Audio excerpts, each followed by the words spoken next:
Big up to the boys, Fox and Shane. Set your minds free, no locks and chains. Do what you love, roll the dice. 50-50, we cold as ice. One thing cold, but a pretty turn red. Can't let that shit play in my head, war gaming.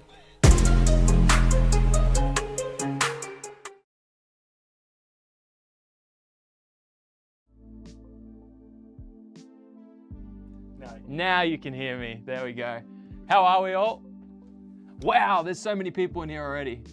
Let me have a look. Paying for no content in this economy. I saw a super chat early. First of all though, please let me know, can you hear me? That's what I want to know. And can you hear the music and how's it all sounding and looking? And also, Churchy, how do I... What's up? Oh no, it's all good. I'm just changing it from our cursed top chat to the yeah, actual live chat. Can you do it in there? Yeah, I did. Oh, nice, yeah. nice, perfect. Yeah, awesome. We're still ironing out a few kinks. We have a few kinks together, and so we're just going to iron those out. We will. Yeah. So you'll see Churchy pop on here and weave his magic. You can hear. Awesome. That's so good. Video sound good. Love that. That's a pretty big win to start with. You know what? I'll just go and Google it on the other PC. All right, you go Google stuff. We're a smooth operation here. Audio is a little hollow. Hollow. Interesting. All right, maybe a slight boost in the audio. Let's have a look. Like your. Yeah, are you guys talking about the music or my actual voice? And is it quiet or what?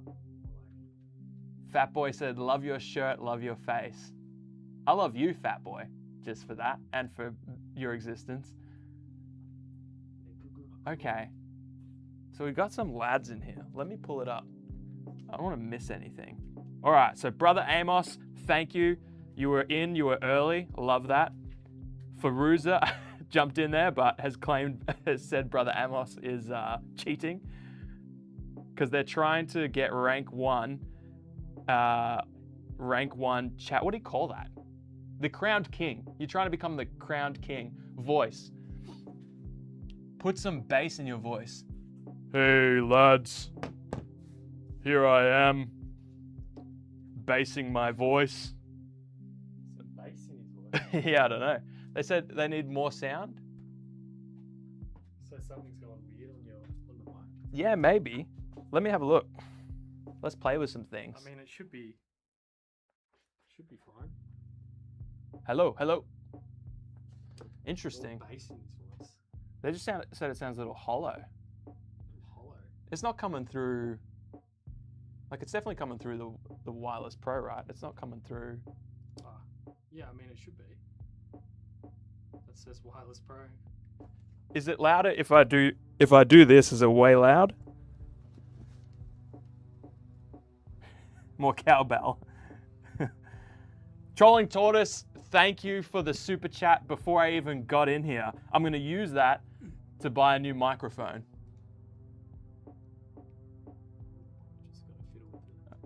What else? Who else? We got Twixel in here in disguise, I'm assuming, based on the emoji you sent. Rescued Ruckus is in here. Patrick Starkey. So good. JK, Tech Rider. Claren. Numa. Man, we got so many people. What the heck? Twixel Blackout fan. Well, you're in the right place because we're doing all kinds of Blackout stuff. I'll show you all the things I want to paint in a sec, and I'll show you some other things in a sec. But we're just playing around with some. Move microphone up. Yes, that is louder. It just sounds distant. It's pretty close though. It's pretty good. Power plugged in properly? Great question. Yeah? Yeah. Brother Amos said much better. Have you done anything? Nope. Okay. I've not done a thing. I've tried to make that slightly bigger as well for you on the. Oh yeah, that's great. It's it's still a bit squinty, but. Yeah. Fat Boy said you look good, Churchy. Thanks, Fat Boy. Move You look good microphone too. up. Oh, I should be able to monitor this, no, Churchy? I can monitor my audio. Yeah. You should be able to Test one. Oh yeah. literally see your that's your feed, your audio feed there. Yeah, okay. If you're a bit quiet, I can Just boost it up a little just bit. boost the volume a bit, and we'll see. Just give it more, Cheche. I'll give it a wee bit more in the tank. How's that now? How's this, everyone? I think this sounds way better. You were facing Was it down. just a bit quiet? Is that all that's wrong with it? Like, do they keep talking? Say that. They said it sounded better when I talked into it. So, whereas when I'm up here, it's a bit more hollow. But I think that's how we normally do battle reports and everything. We good? How is this? Plus, most of the stream I'll be painting, so I'll be like down here and it will sound like this. So let me know if it's overall better now. Way better now after the adjustment. Okay, so it was just too quiet. Yeah. So not hollow, just quiet. Yeah. Head down does get louder. It's kind of unavoidable unless I like reposition it, but I'm happy. If it sounds, it's fine. Happy, you're happy. Yeah. I'm sick of hearing my own voice, so I'm gonna turn monitor off. Yeah. Can you throw me a water, Churchy? I can, brother. You're a legend. Yeah, cool. Thank you all for tuning in. This is awesome. Let me pull out my phone again so I can see the chat. Oh, someone said Cardinals? Blackout, I thought you were going to give a breakdown of the Cardinals draft class. Brother Amos, I was thinking about it. Thanks, legend. I was absolutely thinking about it. Overall, happy that we got the best running back in the draft. And I don't know what to think of the quarterback. What are you saying, Churchy? Churchy's doing all kinds of stuff. I'm chilling here, chatting to you all Going back to with a nice cold no, water. it's live chat. No, that's all right. Yeah, it is live chat. We're all good. We're all good. Oh, Oz Wargaming's in. I'll hang for a bit while I'm adding products to the site. Hell yeah. Ooh, zoom in. Faruza said it works. Let's move on. Oh, I found the zoom in button. Oh my goodness. Churchy, you're unstoppable. Yeah, that's perfect. Cool. Clip the mic to the part where it's coming out of your shirt.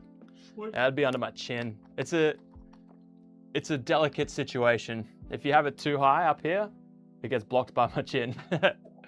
Yes, I am painting Blackout Faruza. You're painting some Test of Honor. Great shout out for Test of Honor on the daily video. Oh, thank you. Yeah, it's so good. I've got like all the terrain up here still, and I was moving it like to put these Blackout boxes here. Where do you want? Oh, just wherever, Churchy. Just Where it was? yeah. Yeah, behind here is some more Test of Honor terrain, but you can almost see the houses starting over there. It's just such a beautiful game, and it's so chill. I was actually thinking about jumping online later and having a look at some of the new stuff that they've released. So Razorback said, "Go Pack Go," which if you're a Blackout Pack member, could be referring to that, but also probably a Packers fan. So this is what I got. Let me show you. These are the things that I will be painting at some point, very soon probably. I don't know if I should base them first or if I should just get into the painting, and that way if I like make a mess of the bases, I can base them over the top. I do have like my basing mix and everything here to be able to do that as well. So I'm thinking I'll just smash through these, PVA glue, base, call them done. Give them an hour or something, because obviously I'll be gone for a while. And then maybe you can see we've got a table set up over here. I could even do like a little chat versus Fox Blackout, or like maybe OPR Star Quest with some of the Blackout minis. I think that would be pretty cool. So yeah, oh, also I'll just keep the music rolling. Yeah, I'll just keep the music rolling. So yeah, we got that going. And over here, Churchy's playing around with camera 3. But I'll show you my little painting setup too. This is my little portable. Yes, please, because I'll unpack it and show them how I operate later. So yeah, this is basically how I hobby at home. As a dad with 2 kids and no space to do it, this is what I do. I do menus. I pull up menus. So I put my little paint pot on here, and that's the entirety of my painting life, and it gets stashed away until the kids are asleep, and then I arch my back over the tiniest table, and that's how I do it. JK Tech Rider said he finished his Boon Force expansion today. Got a game tomorrow. Oh, that's the thing that's missing. That's the missing puzzle piece from everything I'm doing now, and that's I need a game lined up. So I do want to paint this this many things. This is unboxed. I haven't opened this yet, so we can have a little look at that later. Maybe I'll build and glue and and paint all that too, because that's the new ORK task force. Uh-oh, what was that? Little test of honor thing. Let's go here. So this is a brand newie. Try and get it out of the glare. So I haven't opened this yet, but I'm very excited. This is probably the faction that I will actually play. I don't know. I've got a lot. I got a lot of Harlow, but I'm excited to paint this one. So, welcome a few new people. Di Rodriguez, did I just see that? Brother Amos, you're still here. That's good. Cohen Critcho said, "How did you guys all meet?" That's such a great question. You and Shane, so Churchy, our producer, and Shane, the co-host of the podcast and this channel. That was only an important cap. The thing that I dropped before, he just stood on and shattered. Can you fix that, mate? The glue's right there. No, she's right. She's all good. She's all good. She'll be right. How do we all meet? I don't know, but I regret the day. We met. Put that there for you to fix later. Yeah, thanks. That can be on the hobby stream. Thanks, Churchy. Yeah, so Churchy and Shane have known each other from high school. Then when I got back Primary school, brother. Oh, since primary school, there you go. Fact checked me. And so ever since then, they've known each other. I met Shane when I moved back to Queensland. I messaged my brother and his group of friends saying, "Oh, who wants to play Warhammer? I got into it while I lived up here in a different state, but now I'm coming back to your state. Who wants to play with me? Otherwise, I'll just sell them before, and save packing them all up." So Shane was the only one that was like, I've always been interested in, and that's how we started getting into it together. For maybe 3 or 4 years, we just played, and we would send voice messages in Facebook Messenger, like maybe 20, 30 minutes every single day, just talking about hobby stuff. And he was like, "We should start a podcast." And I'm like, "Yeah, that sounds like a lot of work." Yep. This one has the dummy battery somewhere? Is that the R10? No dummy battery on that one. Yeah. You could probably, those 2 batteries over there are fully juiced. Yeah. You could probably do the swap now if you want. Oh, it's still got like half battery, but also it overheated. That's why. It overheated. Yeah. I've opened up the screen now. We're in for a good time. Yeah. It's been like 10 minutes. And then, yeah, so Shane and I started playing, and he was like, "Let's start a podcast." Churchy's got some stuff at his house, his site office. Side office in the paddock. And we can start recording a podcast. And then feels like a decade ago, but it was 6 years ago. So, and now we're all in, especially on indie war games in particular. So, what else is everyone doing? Got my 2-player starter set on Monday. Says Armored Sushi. Difficult to eat, but delicious and well protected. 2-player starter set. Yeah, that thing's the GOAT. I've got it around here somewhere. We played so many games with just those 2 starting forces. It was awesome. Drinking water, you must have realized it's a marathon and not a sprint, fat boy. Exactly. This is the last bottle of water you'll see from me. Notice how small it is? I don't want it to take up all the room of the delicious beers that I have. I apologize too as I drink if it sounds bad. I just need to stay alive because it is a marathon, not a sprint. And I will get into some hobby stuff soon, I promise. Also, I'd like to try and figure out how to start a poll because I actually want all of you to vote on how I'm gonna paint my Harlow Force. We can go default colors, which I'm not even really sure what those are, but maybe soon, don't do it yet, but I'll take some suggestions of like, basically cloth color, like, you know, leg, pants, shirt, all that kind of stuff, and then maybe like secondary color. And then we'll put it a few, like 5 or 10 of them in a poll. You guys can vote on it, and whichever one wins, that's how I'm painting them. Assuming I have the colors, which again, I'll go through all the stuff that I got. So that's awesome. Someone asked a good question. I just want to scroll back up. Can I do that? Oh my gosh, I'm a wizard. Brother Amos is working on the backdrop for his mini swap, which is a thing we do in our Discord. I think the link is in the description of this video. If not, you go to hobbyhomies.com. We're running a mini swap. We do it all the time. It's amazing. It's not ran by us. That would be, we don't do that. That's Rescued Ruckus. He's an animal. Is wargaming in Australia? I have to tilt my head because Church is pulling on a cable that's connected to the teleprompter. Oh, no. I didn't mean to do that. That's fine. Okay. Is wargaming in Australia like in the UK with lots of wargaming clubs, or more like the US with local game stores hosting games? A bit of a blend depending on where you are.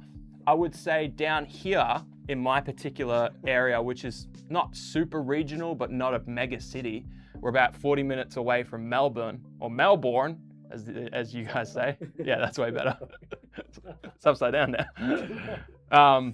40 minutes that way to Melbourne, 40 minutes this way to the bushland, sticks, rural. So we're a little bit in the middle. We have one local gaming store to me, which is like 20 minutes either way. Because there's one local gaming store that has 2 branches, both, I'm right in the middle of them. So they don't really run a ton of events. So mostly there's one club here that meets was meeting every week, but then they moved even further away. So it just depends where you are. If you're in a major city, it's probably more ran by stores. But if you're more rural like me, you rely on clubs. Oh, I should have swapped to the camera just as you knocked it. He just yeeted the camera. Sometimes, Churchy's incredible at what he does, but he also breaks as much as he fixes, which is how I operate at my work. Are you trying to make things more functional for me? Yeah. And I'm paying you out. No, you're all good. Deserves. Yeah. We've done some dumb stuff today. We have. Tell them about the epiphany we had about COVID. Oh, yeah. I will. MJ's here. Rescued's here with a goat because he's the goat, not us. Nomad Dad is catching a live event. Welcome. You're at the start. We haven't done anything yet. You're early. I'm gonna get some sleep, said Rescued. Oh, he just got here. I'll check in when. Yeah. I'll be out. Some semblance of me will still be conscious when you're awake again. You are happy with something like this? I love that, dude. That's awesome. And that's like your yeah. and stuff for the mic. Did you swap the batteries on those? No. I haven't, Oh, yeah. But I can bring them over so they're ready.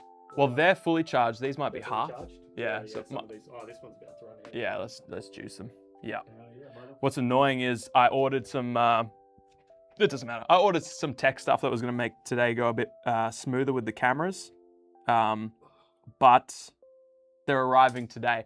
So I will take a lunch break at about the 4-hour mark, I imagine, and I'm.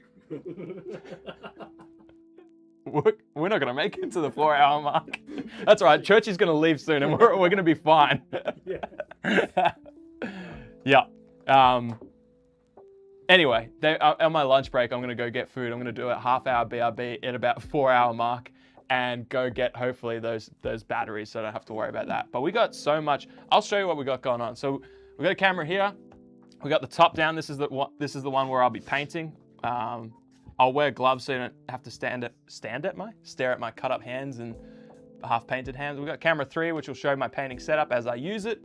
We got camera 4, which is showing these, but later on I'll re-angle it so it can face the board back here so that we could play a little game together or something. I got camera 5. Church has done an awful job of that.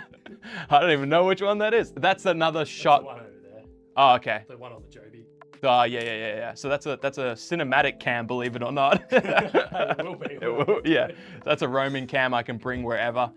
And then camera 6 is DE. Oh no, yeah. Camera 3 I can reposition for our game as well. Anyway, so we got some stuff going on, which is cool. And maybe you probably won't have time or the prowess to be able to make it. See how you go. We might have another camera, a little sneaky one. Oh, the Crown of Command is here. You should check out the Crown of Command if you want Test of Honor content, which we were talking about early. How you doing? Welcome. We still need to have our international video battle. I think that'd be really cool. Where do you want the GoPro? Just wherever, up there feels. Like up here? Yeah. Yeah, can be. But I don't know if we're gonna have a thing that can run that distance. Is the only thing. See how you go. Yeah, we'll find one. I think we still have a long boy somewhere. Otherwise, you could maybe. I know we have at least 2 really long HDMIs and one thing. We do have 2 very long yeah. HDMIs. Yeah, that's longest. true. So, let me try and figure out how to do a vote because I can't paint these things until you guys decide on the paint scheme. So let me try and figure that out. Let's have a little look. Whoops, I just clicked the wrong button, but that's okay. Oh, I think I can start a poll. Engage with your audience. Start a poll. Okay. Before I do that, actually, I need some paint schemes. So how should I paint my Harlow? Maybe I can pull up, let me pull up a web and see if I can show you like their regular scheme, their stock standard. Okay, let's go blackout. Oh, thank goodness. Blizz Wags. We've just been waiting this whole time. Now that you're here, we can start. Thanks for tuning in. Let me find some cool pictures. Core Forces? Oh, I'll just put this up on so you can look at it instead of me looking at it. I took the Boone color scheme and reversed it. Green knee pads and khaki pants. I went with the khaki knee pads and green pants. Everything is reversed. Yeah, okay. My only problem with like using more khaki and browns, and greens, which is fine, is that's how I've kind of painted the starter set squads. So they're basically all tan with green, or they're tan with blue. So if I do like another, yeah, I don't know. OD green, khaki, brown, black. Yeah, is that the classic scheme? Let me have a look. Let me pull it up for you guys. I've got to figure out how to use some of this stuff anyways. Okay, cool. That actually worked. I like that. Yep. Did that work? I think it did. You guys can see the web browser yet? Let me find Harlow. Yeah, here we go. Not for yours. Ah, yeah. Yeah, okay. I see what you're saying. JK Tech Writer, I get it. All right. So, see, these is just like real brown. This is brown, black, and green, right? Is there more pictures? Oh, this is cool. Add to cart. Maybe I'll look at the expansion forces. Fat Boy wants to see that web history. Okay, let's see what we got. No. Duck egg green. Oh, that's good, MJ. I don't have that specifically anymore. Go with its colors, but reverse it on pants. Yeah. Keeps dropping out for me, says MJ. Which part keeps dropping out? Sorry. Is it? You mean audio, the video feed, the web browser? Is it happening to anyone else? Let's find the Harlow Strike Force. This is sick. This is a very cool. Oh, Sundered with the $20. Churchy, can you take that $20 and go buy some more beers? Yeah. No. Oh, you've done something. I've done something. Oh, no, it's just the monitor dropped out for a sec, but that's okay. Back? It is back. Yeah, I can see stuff. You were just in the area. I'm sure you didn't do anything, but given your track history so far. You know what this reminds me of? Side tangent. Sundered for $20. You're insane. Thank you so much. Go hard and paint some camo. Just for you, I'm going to find a way to paint some camo somewhere. Swords and Sake said, hey, Foxmate, Test of Honor content is on this channel. Oh, yeah, sorry. You're right. You've got two channels. So Sword and Sake is a Test of Honor channel that you should go and click. You can actually click his profile and go subscribe if you like Test of Honor. It's awesome content. The Crown of Command podcast, you do other stuff on that one. Gray and black with orange highlights. All right, I need a pen and paper actually, which no, I don't. I just got a phone. Let me take some notes of the schemes you guys are suggesting so that I can put it into a vote. But then I want to tell them about a story about us, Churchy. Hey, let me scroll up. I want to see that recommendation. This scheme that you guys can see on the screen now is sick. That's a very cool one. Which is just like tan, black, and green, yellow. Okay. All right. Oops. We figured it out. Tabletop date night. Welcome. Thank you for swinging by. I love your logo, by the way. Was I inspired by it for Tabletop of the Morning? Legally, I can't say, but you guys are awesome. Thank you for your support. Juiced Fox looks good to me. Thanks, brother. Literally, that is my brother. Blood of my blood. He looks exactly like me, but super different. One of us is adopted. We're still trying to figure out who. It's him. What beers are you guys drinking? I will whip those out. I'll whip it out later. Don't worry. I got some Mountain Culture. It's like a fizzy fruity one because I felt like I might be drinking it just after lunch, so I want something fruitier. Love the barbed wire on the base. I almost bought some Razorback. Hey, wait. Your name's Razorback. That's a model from Blackout. And barbed wire's razory. Urban camo. Guys, I'm trying to speed paint here.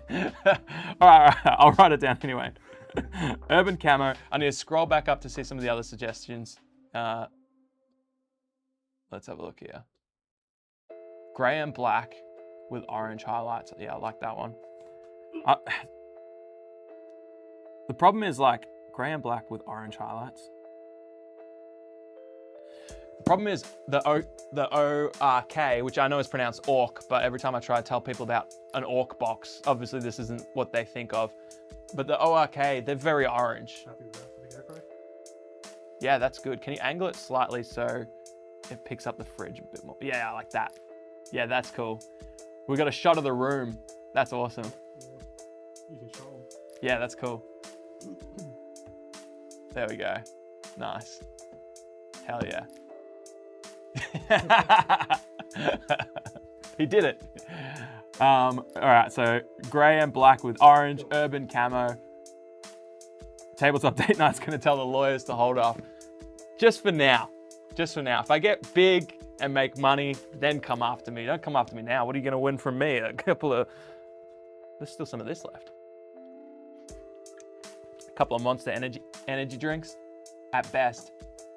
I like the color scheme a lot and very nicely painted too. Yeah, I'll put default color scheme in here. Default scheme. And we'll vote on it. We'll just do orange glass. Yeah, so touches of orange. So mostly gray and black with like things of orange. Yeah, perfect. What are you gonna do on the base? Going Mars style, Blizzwags asked. No, I have a basing mix. It's kind of boring in default. And I'll show you what it looks like later. It's just kind of like browny, dirty, rocky type thing. Hobby Homies turquoise. I actually like that. Turquoise and tangerine. I like the turquoise. I'll say HH turquoise. I don't really even know what tangerine is as a color.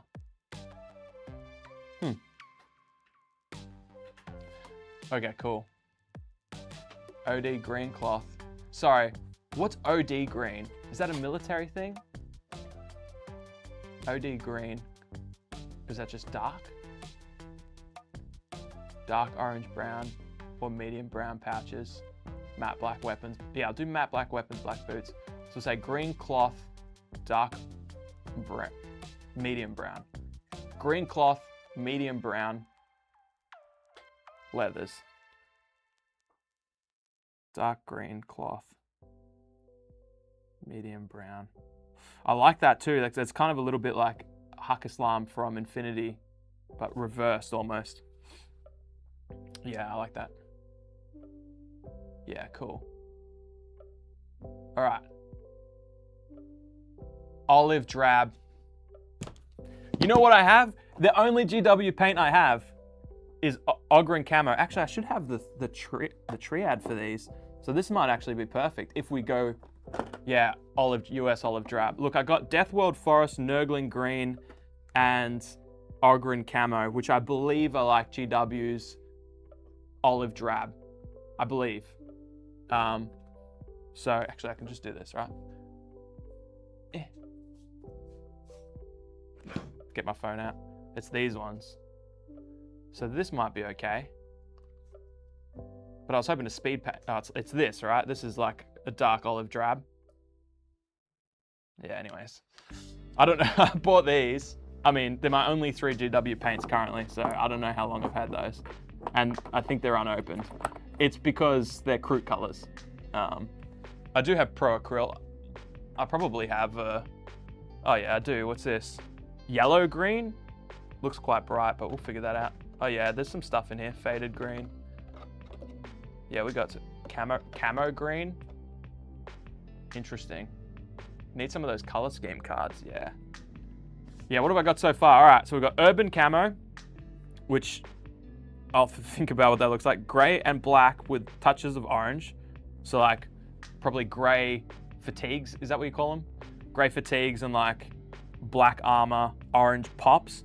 The default scheme that I pulled up before, HH turquoise, which could be like maybe the armor with like, could be dark gray, black fatigues and make that Hobby Homies like turquoise armor pop. And we've got, I'll go olive drab now that I know what it is. OD green, fatigues, medium brown leathers. All right, we'll pull some of those in. Any other last additions to that? And I'll try and figure out how to do a poll. Talk amongst yourselves while I have a drink and try and figure out how to do the poll. And while I do that, Churchy, I'm gonna tell them about us. This is the level of, what's the right phrasing for this? Intellect that you get with a Churchy and Fox production. So one time we were driving back from the studio, which used to be 30 minutes from where we live. So we'd carpool. I'd swing past Churchy's house, pick him up. We'd drive 30 minutes to the studio, not doing synthwave, thanks Razorback. Not doing that, that's not in. Actually, I'll put it in, and if people vote it for number one, we're cooked, we're doomed, because I'm not good at that. And so we drive 30 minutes to the studio, and this is what the podcast used to look like. We did it every week, and we would drive 30 minutes, get there, set everything up, have beers, chat for about an hour, finally sit down, do some tests, then record the show, which would go for like an hour. And then we'd spend an hour or two just hanging out afterwards. So it would take us, by the time we left our house to the time we got home, probably 4 to 5 hours to record one 1 hour episode every single week. And so Churchy and I are driving back one night in my car, which is called the Golden Dragon. Now the Golden Dragon, it was a car that was, it's a Hyundai Accent. Wait, is this the stick story? Oh, it's the stick story. Because that wasn't the Golden Dragon, that was in your good car. Really? The ASX? Yeah, it's in the good car, the big black one. There you go. The Golden Dragon. Golden Dragon died. Golden Dragon did die. Golden Dragon, we would constantly drive back, and the headlights on it technically worked, but you couldn't see a meter in front of you. So I was driving in the slow lane like a grandma, just being like, Yeah. oh man, I hope we make it. And then 2 weeks after that, we were in a different car. Yeah. Which is the one that... And it's funny because the amount of times we would, like, obviously driving to the studio in the Golden Dragon, you don't need the lights on, it's still daytime, so it's still fine. But on the way back, I just always loved, because I would always jump in the car and you'd be like, oh, the light's a little dim. And I'd be like, oh yeah, I need to get that fixed. Every week you'd jump in, you'd be like, oh, still haven't got that fixed yet. The lights are a little bit more dim. Yeah. We're seeing less and less every week. I thought you were gonna get that fixed. Meanwhile, your life is in my hands and I can't see a meter in front of me driving home. Anyway, we had a different car driving back, and it's a brand new Mitsubishi ASX, probably like, yeah, it would have been in 2018 or something like that. No, 2022.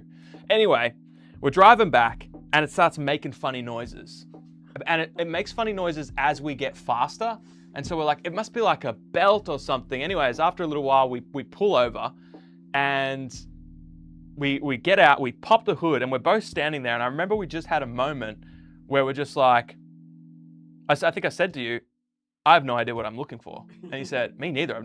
I don't know what any of this does. And we're just like, why did we think popping the hood, like what were we expecting to see? Like smoke or like something flapping around or something? We didn't know. And we're just sort of standing there for a little bit.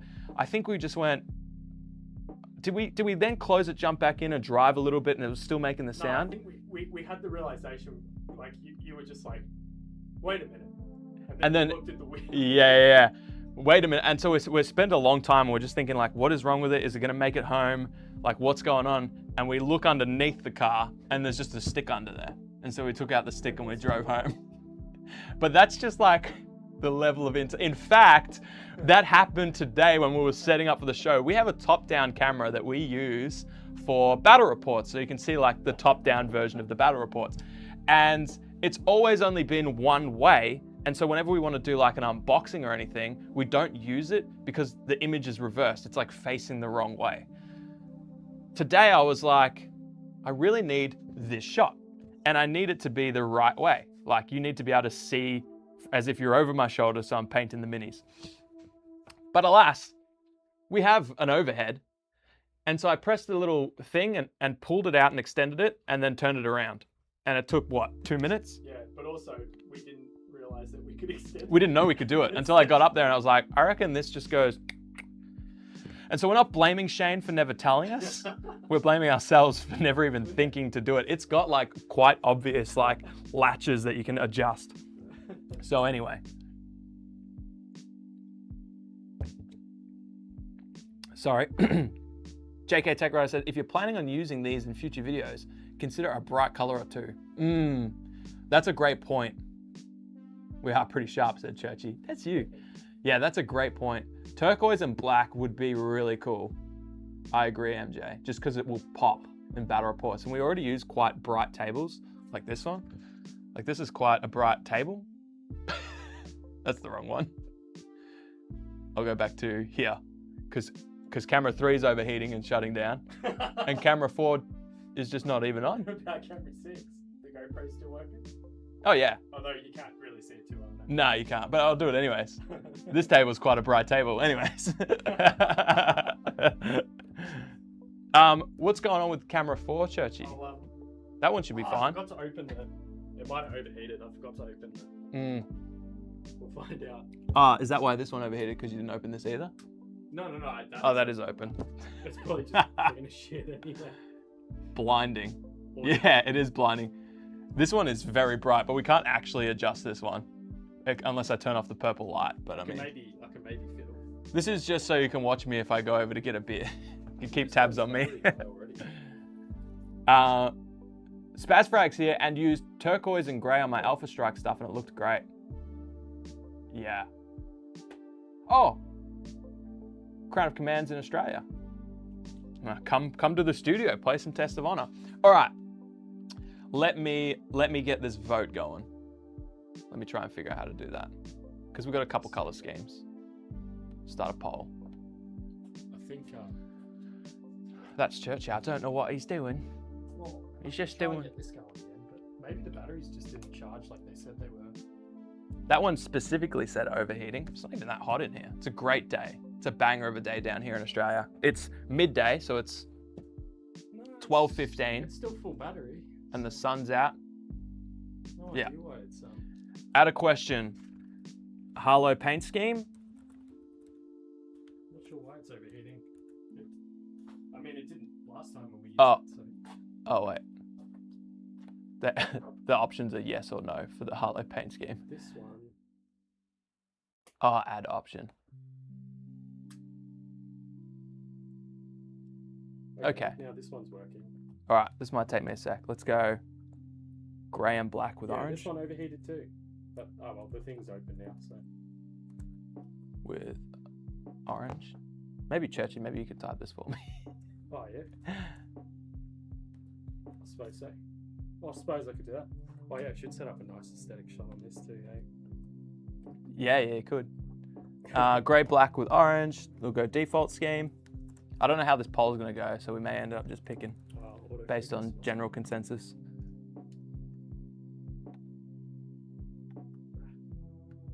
Huh, it's not letting me do stuff. I'll let Churchy do it. Oh, I just got to And loving the space and the beef sausages. Hell yeah. All right, so let's look at some stuff if we can, if we have the ability. So I'll show you first my little painting setup. Yeah, let's start painting some minis. 7:15 here in California, and Wednesday, my dudes, said Dan Roberts. Hey, what up, Dan? All right, so this is my little setup. This is what I operate with and out of as a busy dad, as I mentioned earlier. So I actually went and bought a brand new paint palette. So this bad boy mine was looking a little bit dusty and dirty. This is a Vallejo, whatever, majiggy. And I went to buy the red, I used to have a red grass one. However, I went to buy another red grass one, like their V2 or whatever, that was like, it's a little bit smaller than this. I like it small. Oh, this is like one of the detachable. I don't even know if I'll use this. I've never used one of these little style painting things, but we'll give it a go, maybe. We'll see. And they had it, and it was 120 AUD, which is crazy because this one was $70. So I'm like, that's nuts. So what I'll quickly do with my water is I'll actually just soak this. Hell yeah. This is really weird though, like it has so much space in the actual, you know, in the actual thing, and the sponge itself is so small, so I don't know if that's going to expand at all. I'll be doomed if I have to tip out some water. We'll see. We'll let that go. But yeah, I just couldn't believe the difference between this Vallejo one that seems to work fine. Don, what up? And the red grass one that I've always been using, which was like, it's crazy how much they've gone up, because when I bought it the first time, it was like $40. And now it's 120 and this one's 70. So it feels like a little bit of a no-brainer. The sponge is expanding, so we will leave that for a sec. So I have my trusty Chimera paints. I'll pull those in over here. These, when I first got them, I got them because they look cool, right? They look cool, and that was it. That's the only reason I got them. However, these have become like a little bit of a workhorse for me, especially when I speed paint with my contrast paints. These are perfect for like mixing up your highlight colors and really making them pop after the fact, which we'll do a little bit of. You do have to do a little bit more mixing than obviously, you got limited colors. I've never needed anything more than what's in here, and it taught me a lot about how to actually mix colors, because I didn't really know anything until I was forced to learn, okay, well, if I want to make like a really muted purple, what do I do? Is it just magenta and black, but then that can like desaturate it a little bit? So anyway, it taught me a lot. So I bring these are like, they get featured every time I paint in some capacity, unless I'm just purely speed painting something for a battle report that I don't think I'll ever use again. But if it's a model I care about, it gets the Chimera treatment. And this is the box they come in, and it just stores so nice. So they're heavy pigment, they're pigment dense. You need to add so much bloody, medium to actually get it to stay a nice consistency while you're painting it. And you got to move quick because it dries on your brush if you don't. So what else have I got over here?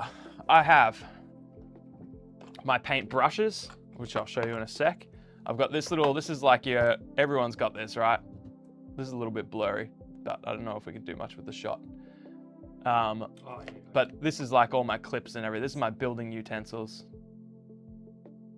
She's just trying to get the focus. Yeah, that's a bit better, yeah. So I don't know if I'll use that at all. Actually, I will if I build the ORK models. I'll just put that down here behind me. And then in here, this is like a sewing case. I've got some gloves, yeah, so you don't have to stare at my hands the whole time. I'll put those over here. And I've got, that sponge is a grower, not a shower. Said Blizz? I keep going to say Blitzwags. Blizzwags. Yeah, it is actually growing quite significantly. So what was I typing in order? Oh yeah, I wanted to get a poll going on this, but it's actually really difficult to do. Oh, okay. So what do I do? It's a great question. You might need to drag it out, but you click the plus on it, okay. and you add a poll, but it limited, I couldn't scroll down and do stuff, so you might need to pop it back. Oh, I get you. If you know what I mean. Back over. Yeah. Okay. Ooh, overheated.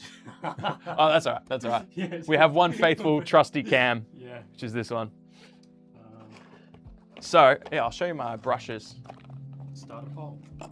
Ask a question. So what are the questions? All right, so the questions are, we got paint schemes going here. So the first one is default paint scheme. Default. Yeah. Paint scheme. Oh, you could just write default, I guess. They're all paint schemes. Oh, yeah. Default. Yep. Right. Option. Yeah, add option. Oh, I get it. Okay, so it's like, oh, can you change this? Can you change yes? Surely you can. Sorry guys, we're just figuring this out. Ask a question, which paint scheme? Which paint? Yeah. That makes sense. And then we want to like add option, and that's going to be default.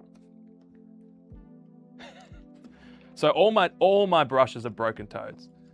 And then add another option or change that one. Can you just type? Yeah, cool. So do gray and black with orange. Grey and black. Yeah. Black. So that's like gray fatigues, black. Orange. Yeah.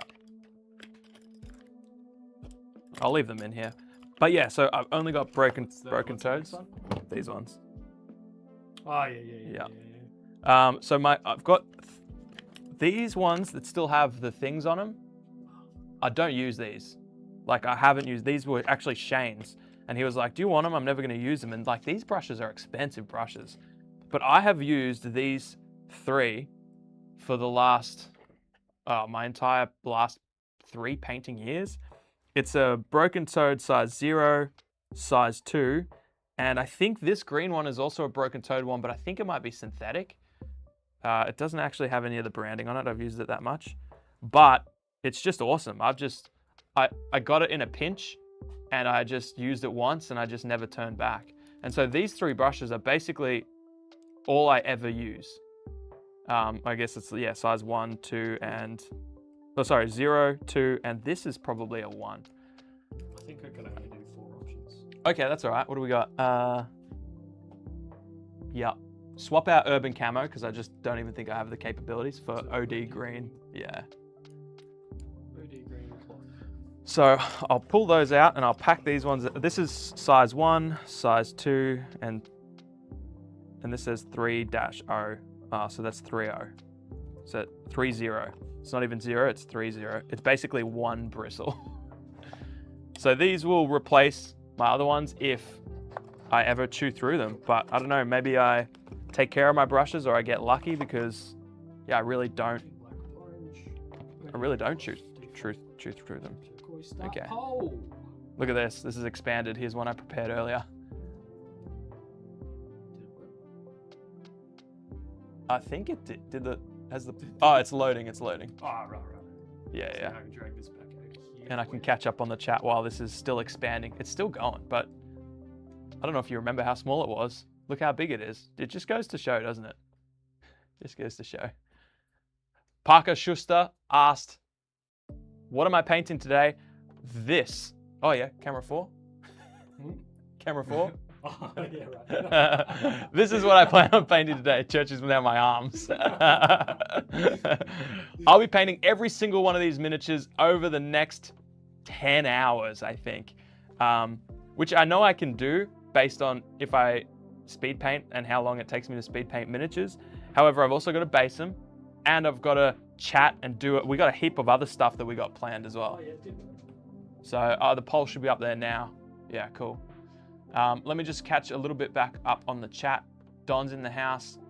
Parta P, 200, has just come to hang out while I paint my war dollies. Love it. You've been killing it with the bat raps on indie games. Legit lolled a few times while listening to them and me and my mate. Yeah, thank you so much for saying that. We have just a stupid amount of fun. And the setup that we have, as you can see here, is we just plug in a bunch of cameras and Churchy.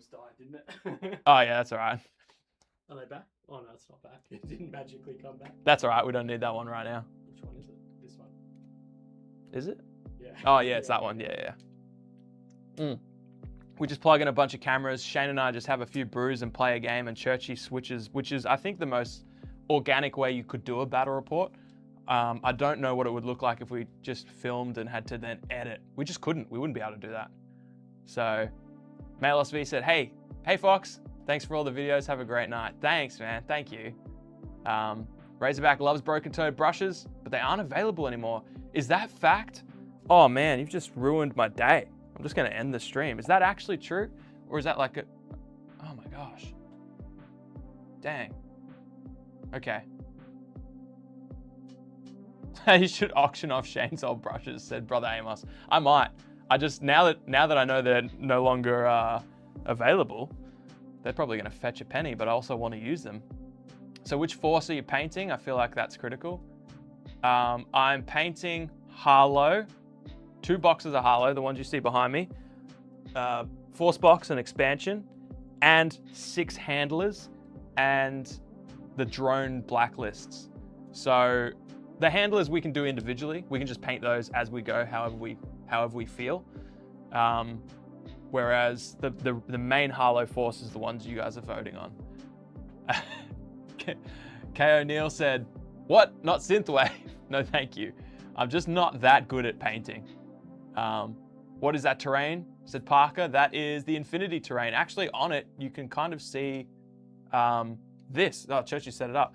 This is an Altair colony-based truck, a hauler truck. This is one that I made with my mate, Mike D, as part of our campaign. And if there's time, I might even paint this up because it's a really cool truck and that's sitting in the middle of the table. So anyways, well, Part of P said, not here to do something to spiders. First of all, are you American and you heard that expression from Australians? You heard that we say that? Because I say that a lot. But some Australians I saw on TikTok are just like, no, we don't actually say that. No one actually says that. That's a lie. People absolutely say that, right, Churchy? We're not here. Fuck spiders, fuck. There we go. Demonetized. No, I'm just kidding. Yeah, I'm painting Harlow. Yeah. Ah, thanks, brother. Brother Amos said, watched a lot of our battle reports and we're objectively the best, even if we don't get the rules right. That's what makes it the best. We're not here to play the game correct. We're here we're here to roll dice and have a good time. That's why I keep him around. Oh, you're Canadian. You work with a lot of Aussies. Parter, that makes sense. Blitzwags heard it from Chris Hemsworth. I'm trying to think of how Chris Hemsworth sounds. Well, I'm not here to. He's lost all of his Australian though, I think. I think he's deliberately trying to not be Australian. All right. Let's add the pepper.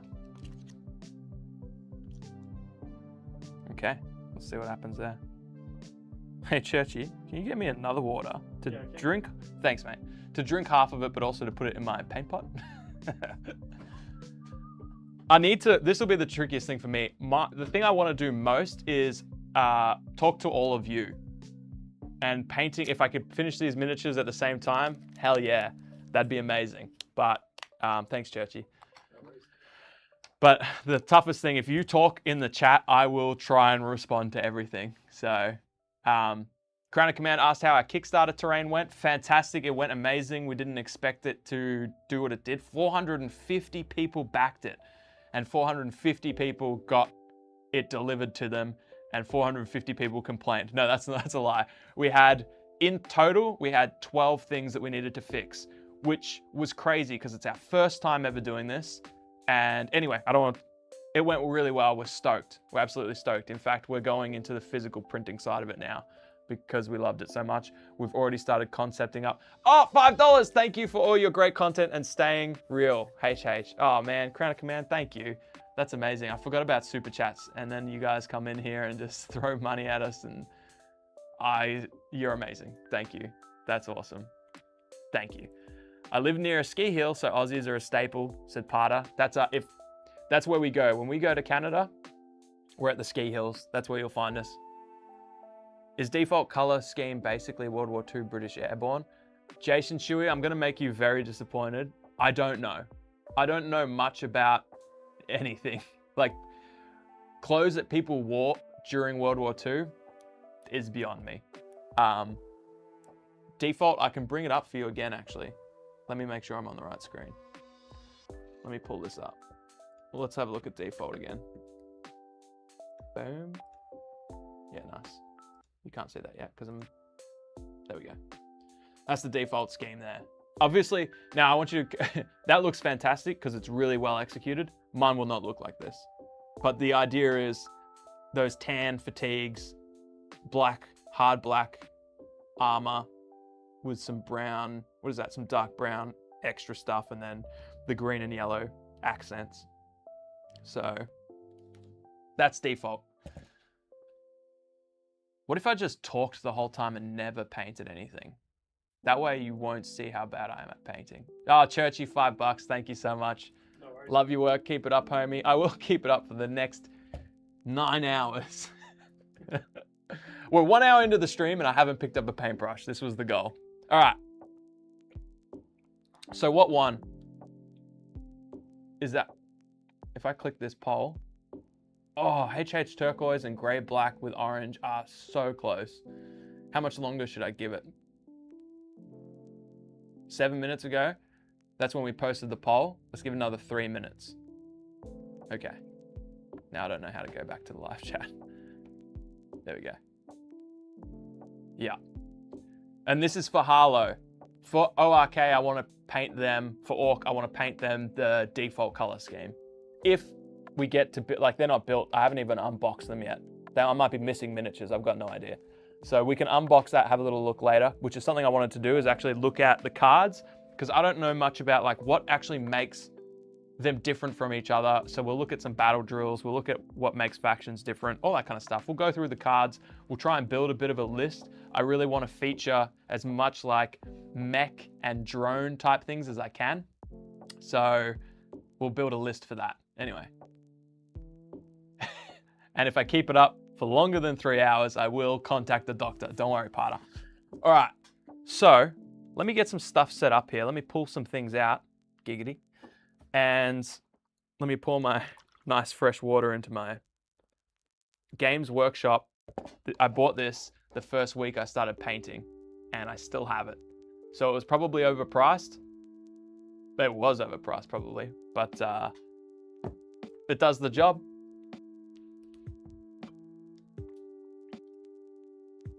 All right. Oh, HH Turquoise is now in the lead, I think. I think there's a little banner on my display that pops up and tells me which one's winning, which is really cool. Let me see how this is traveling. This feels like... This is interesting. Let me just show you this. I don't know if you can really see this, but this is still really dry. And on the other, I mean, there's decent water in there. But normally I just get a little bit of a different feeling when I'm using my red grass one. So I'm actually not sure how much moisture is coming through. That might, oh yeah. Okay, now I'm rubbing all my the oils from my fingers in here. As a medium, that's gonna be my paint medium. So let's see how we go. Get some stuff set up while the poll lingers on. Dan said I closed the poll without voting. I think you can make it pop up somewhere, can you? I don't know how it works. This is my first time. My first time, guys. JK Tech Rider, $5, got to run. I've been giving you guys promotion in weekly RPG Wargame newsletter, 2,000 subs with links to your videos. Jim, the tabletop engineer. Jim, you're amazing. Thank you so much. That's incredible. Thank you for shouting us out. Thank you for $5. That's awesome. You're the best. Toodles, I'll probably be still here when you're doing things later on, so I might see you later. Parter said the paper wasn't wet till I fingered it. That's probably true, to be honest. All right, let me get a little bit of... I think that's what you got to do. Just get myself set up here. And then whatever that poll says is what's going on. So I'm not sure if I covered the rest of the thing, but yeah, I've got this, which has all my speed paints, AKA it's almost all contrast paints. Obviously you can see a few, whatever these are, when I needed very specific colors. I wanted to try some other stuff, but I got all my contrasts in here. And don't you love it when you do a makeshift solution and every single speed paint I have fits in this thing, and this fits snug in here. It's like, there's not even a millimeter spare in here. Sometimes I push it down and get a nice click. But behind that, obviously, I've got all of these, which I can probably pull out and just set up. But I mean, it doesn't really change anything in terms of space. So we'll leave it all there in case I want to slide it around. Okay. And then I've got, these are my staples. So I got the Pro Acryl. I don't know which base. I don't know if this is like the base set that you can get. I've never bought any other ones. I just got one set of these, and this is all of them. And then I've just got like some model colors that are like my staple, either mix-ins or, oh wait, is this olive drab? Uniform green. Luftwaffe? Okay. Anyway, and some other stuff. So, if I need more paints though, I see Shane's collection of everything behind me, so maybe I'll just nick some of his. He won't know. He's not going to notice. All right, let's look at the poll. Let's see what's going on over here. I made the GoPro slightly less bright. It never made a difference. But... Oh, nice. Yeah, that looks way better, Churchy. HH Turquoise, wins, which is fine because the next most popular one was gray and black with orange, which will be how I paint the Orc minis. So we're good, I like that. All right, I'll close this poll, HH turquoise. Now, which contrast paint I think is closest to, Penny says, less chat, more paint splat. If Penny says it, sorry gang, I gotta do it. Let me drink my paint water and let's get into it. So, I also don't really know what minis are what. Like, I don't know which ones are part of which squad and everything, and that would probably take too long to like go online and look them up. I'm just gonna start by painting the 3 that have head goggles. Yeah, I think I'll grab those, have a big old sip. And let's do it. Let's get into it. Just grab them. I'm just looking at my cards to see if I can see which ones have the goggles on their heads. All right. No. Oh, yeah, here we go. Okay, so the Harlow first reaction, yeah, assault team. So this has 2 miniatures and 2 specialists. So 4 guys should have goggles on their heads. And I think I've got 2 head goggle people. Interesting. Interesting. Can I see any more? Oh yeah, I see more. Actually, I can probably tell by the specialists as well, like what they should be carrying. I want to start with these head goggles. All right, so one is a machine gunner. Okay. Anyway, it doesn't really matter. I might just pull out all the things that I know are actually Harlow and just start painting them. And then we can smack the handlers after. I've got my six handlers here. All right. Okay. Oh, someone deleted a message. Was that my moderating team muting you? No, it wasn't you, Churchy. Don said, I love Tabletop Engineer channel. His 5 Parsecs playthroughs are amazing. Oh, awesome. Careful not to get any paint on your StarCraft shirt. First of all, Crown of Command, I do actually have a spare shirt in case I do. Second of all, if I do, I will be devastated because this was insanely expensive. I don't know if t-shirts are expensive over in the US. I'm gonna say probably, but this one was like 70 bucks, which is, I don't know, is that like 40 USD? Something like that.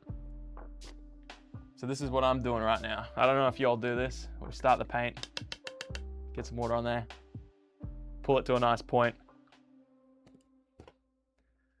And if that makes me a weirdo, well, you're in for a long haul. Church is just watching all the cameras die around him. He's like that meme with the fire, with the guy sitting in the chair and there's fire everywhere. I'm in danger. Any recommendations for QRF color schemes for Imperial Guard? We'll have to catch up on the replay pretty late and have to work in the morning. Liquefied Pork. You guys have awesome names. Liquefied Pork, thank you for tuning in. Check out the replay. You're a legend. Olaf AOL of Johnson. I'm gonna call you Johnson. I think just leave these ones Off until we need them. 15 minutes or something. Yeah, that's fine. Just let them cool down. You were trying to help me line up the miniatures. Thank you. That's okay. I may need that assistance after, but we'll just get painting. All right, let's do it. 40 is like Harley Davidson t-shirt prices. I think this is actually like, this is our crossover brand. Anyway, it doesn't matter. Yeah. All right, let's do it. Let's find, okay, well, if we're doing gray and black, like a gray, black, I'm just trying to think the order. Normally with contrast paints, I go light to dark so that if my light colors spill over into anything, the dark ones can kind of cover them up.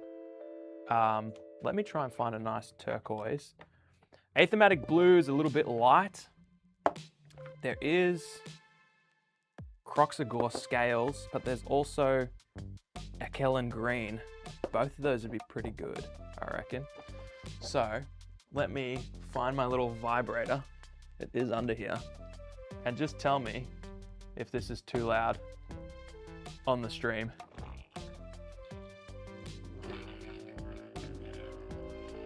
How's that sound? I actually had to sorry, I'm talking over myself. I actually had to rebuild this thing. It broke, like it wasn't working this morning before I came here. That's gonna get annoying for y'all. I apologize. I'll only do it on these 2 colors, and then the rest of them I'll do this. And that way you can clip it.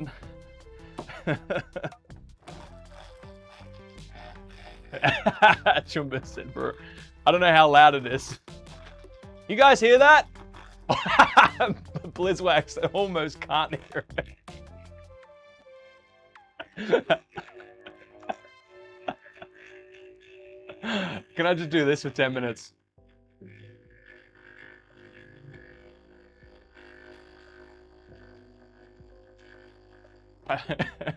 Really can't hear it. I don't know. At this point, I can't trust anything any of you say. I don't know if you're telling me the truth. It's not loud? I don't know if you're being sarcastic. Not loud at all. Okay.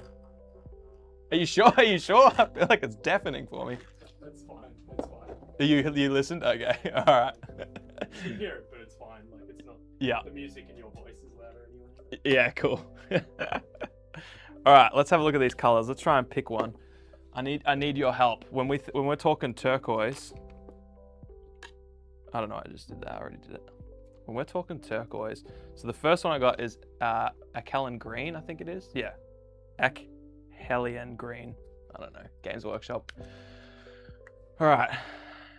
Trolling Tortoise wanted me to put my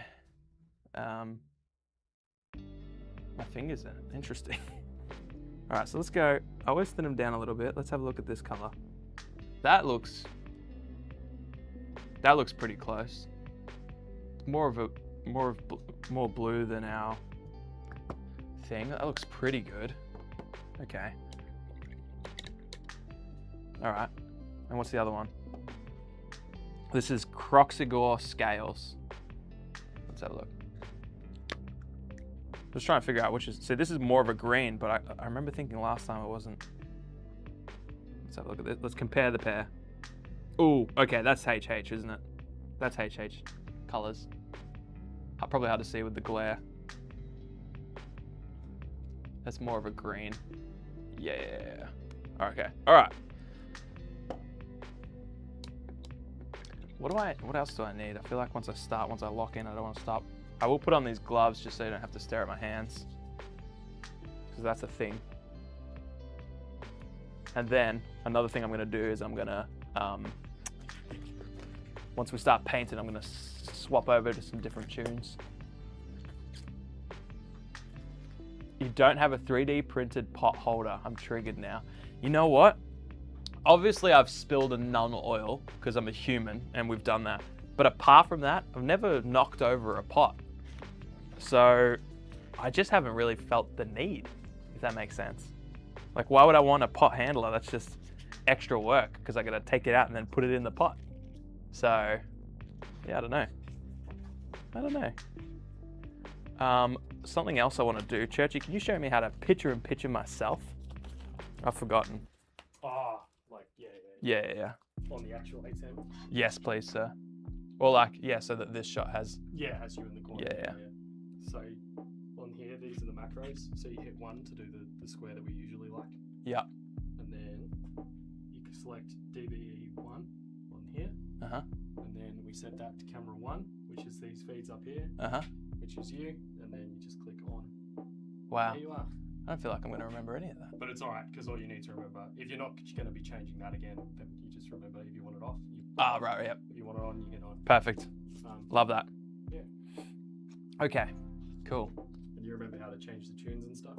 Yeah, I will do that now, actually. Let me flex my knowledge. Is this working for me? Oh, you went the wrong way. Yeah. Yeah, okay, cool. So, all right. So you just mute 1. Let's tune this bad boy down. Oops. Yeah. And according to theory. Well, has the music stopped? Maybe that 'Cause it's not- Maybe that one's not looping. Yeah.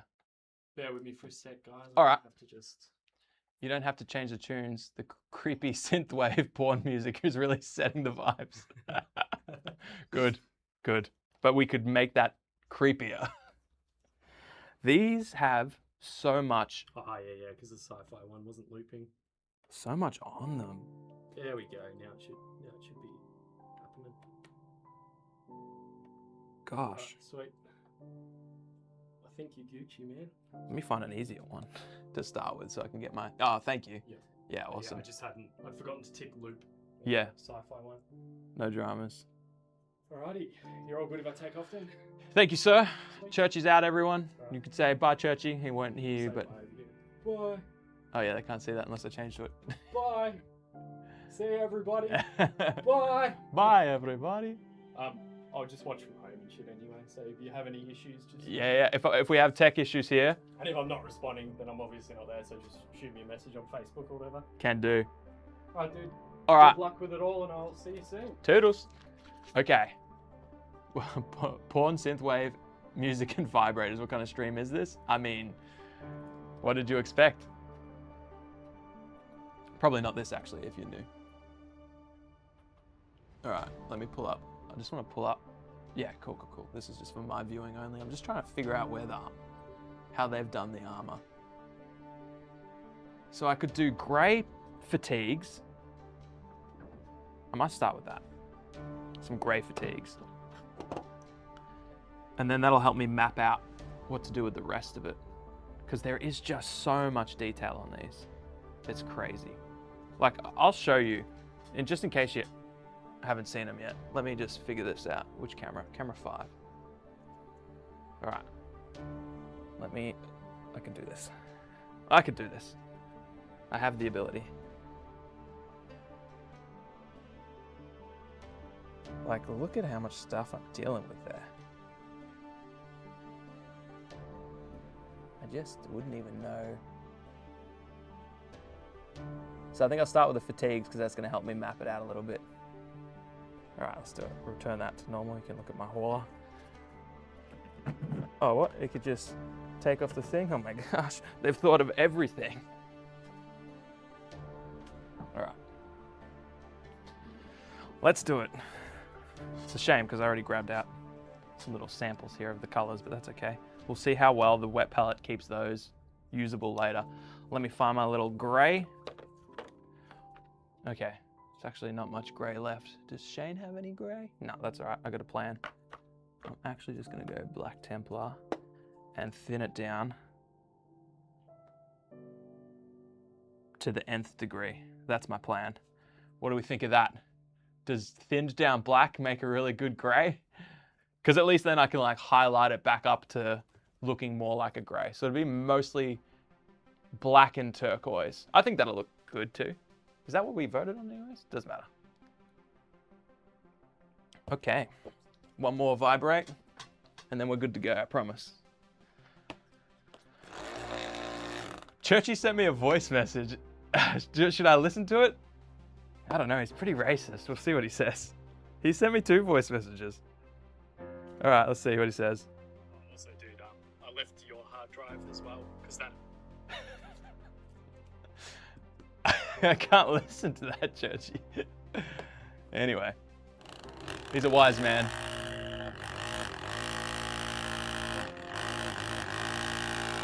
Sounds like someone's mowing. No, what's the word? Like cutting down a tree.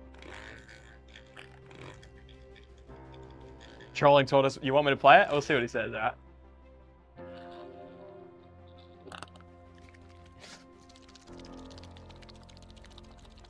I reckon that's good. Okay.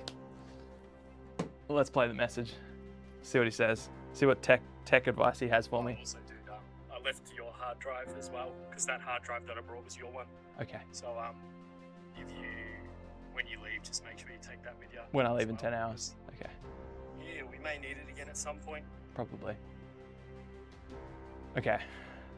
And good luck, have fun, and I'll probably watch from home soon. All right. Cool. Thanks, Churchy. Thanks. The hard drive thing definitely could have been a message. Oh no! Now Derek sent me. Fatboy sent me a message. I don't want to open that. I don't know. I don't know what that is. Let's get some paint on some models. Let's freaking paint something, hey? So this is how I do my contrast painting. Let's get a bit of a lick here. Black Templar. Is that the one I want? Is that the blue black? It will be. It'll be fine. Yeah, it is. Yeah. Now, what I normally do is I normally get contrast medium. And I thought I picked up contrast medium, but I picked up Lamian medium. I don't think that matters though. Let's get some more going here. Because what I want is like, I want to thin it down so that we're just basically glazing this on. But normally I actually put the Lamian medium on the palette first. So I've kind of done this in the wrong order, but we'll see. I don't think it's going to matter. Let's mix these together. Yes, sir. All right. All right, let's find something that we can paint. Okay, he's got some weird sticks and stuff going on. Now, this is like my first time kind of doing this. So I'll do my best to do my best. If you know what I mean. But this is definitely the color that I wanted. I should bring the cinematic camera over here so I can show you. These guys have so much cool like stuff going on. And I feel like if I knew the lore better, I'd know kind of what's going on. Like, but I just don't. Does anyone know Harlow lore? Can you give me the 411, the rundown on them? I know there's something, hang on, I know something about them. I'm trying to remember what I know though. I know that they... Kinetic solutions? So, I don't know. Does that help me at all? Probably not. The only problem sometimes with thinning these things like way down is sometimes I get like the perfect color, the exact color that I want, but you get like with contrast paints, you get sometimes these weird little air bubbles where it just doesn't like adhere properly. And then after it dries, you go back and you find all these little white spots. Do you guys get that? So it's like a balance. And I assume it's like you thin something down so much that the surface tension is not as good or whatever. So I do my best to like go back through and find them. Also, I can't zoom in on this overhead camera anymore. So is this shot okay? Yeah, let me know. Otherwise I can pull the cinematic over and try and get an even tighter shot. All right. Also has the background music. Could it go up, down? Is it good? We got time to like perfect this. I mean, we're in for the haul here. I'm painting all these minis, so if you got any suggestions of how we can tweak some things, let me know. That's a great shot. Oh, awesome. Love that. Love to hear that. Harlow is Australian based. For real? What a happy accident. They are hired mercs by the UN, but also run clandestine ops. Really cool.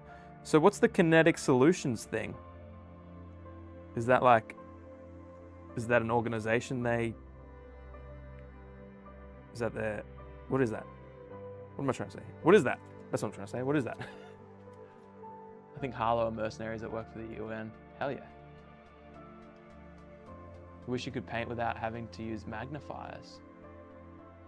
Is that, forgive my ignorance, I've seen people use them, obviously. Is that for people that would otherwise have like glasses on? Or what? And like you can't really, the glasses like don't do the job that you need to do specifically for painting? Okay, yeah, probably. Sorry, guys. I'll probably put the mini on the shot. I'm just getting some of those white patches I talked about, so maybe I thinned it down a little bit, which sucks because this is like the perfect color. Maybe it's because I'm using Lamian medium instead of contrast medium. I do have the tiniest bit of contrast medium still left, but that's all right. We're speed painting here, so I'm speed painting and I'm not painting very fast. So that's a problem. We've got to speed this up. But we got time. Okay. What's like a third color we could pull into this as well? If we're going like black and turquoise, is there another color that would work really well?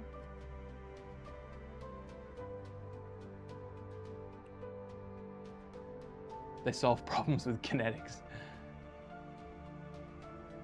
Oh yeah. I'm blind as a bat, can't see shit. My glasses are no good for painting. I have glasses with a and a magnifier with a light. Okay. That makes sense. Yeah, so far I'm the only one in my immediate family that doesn't need glasses. So far. It's coming for me, surely.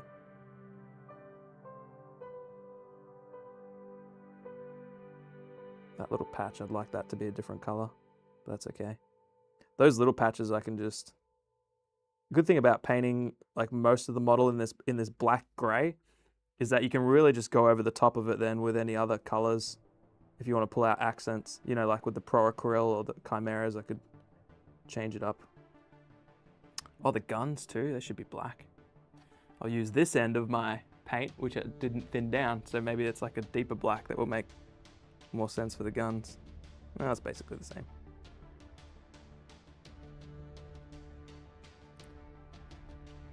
Most of the work from this is going to get done when we highlight them.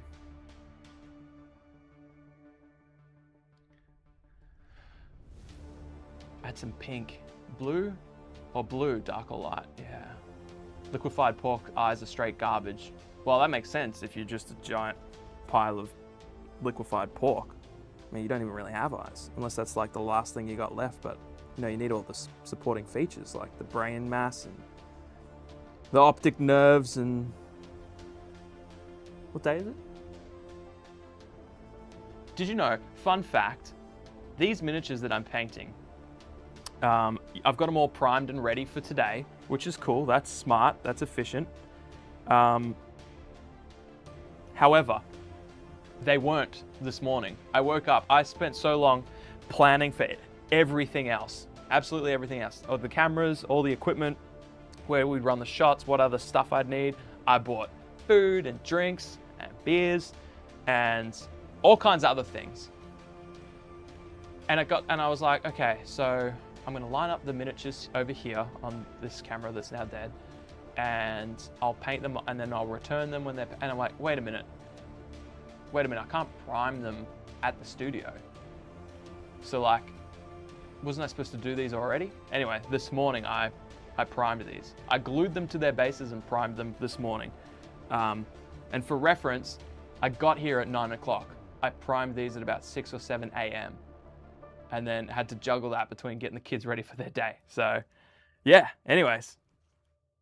Now, I want to show you this. I need your help. So you can see all the parts that are like black now, which is great. But if I do the rest turquoise, it feels like it's a bit too much turquoise. So I don't know if should some of the armor be brown, like maybe the leather's brown, or should the backpack be black to help break it up, or the helmet black, mostly black, and then I'll draw on some turquoise? I don't know. Any advice would be good. I'll put him to the side because his fatigues are done.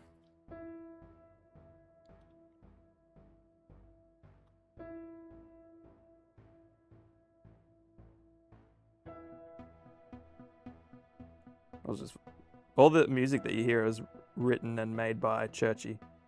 So, pretty cool. I like vibing out to it. Especially when you're painting like blackout minis. I just feel like the sci-fi would be cool.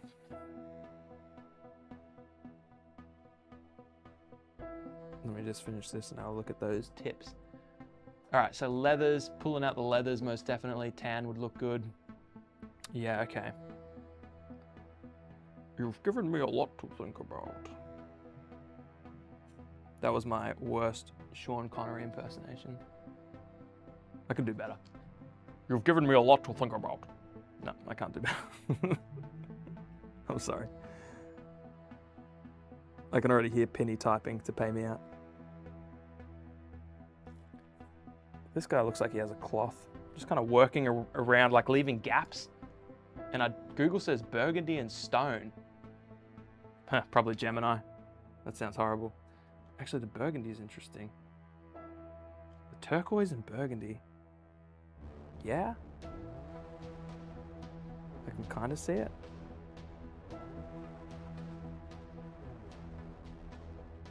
Interesting.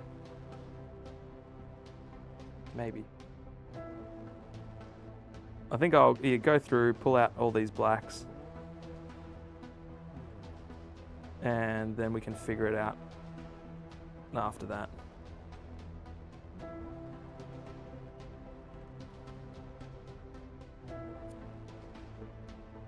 I think by the time I do that, excuse me, and then go through and maybe hit some leathers, pick out some random leathers.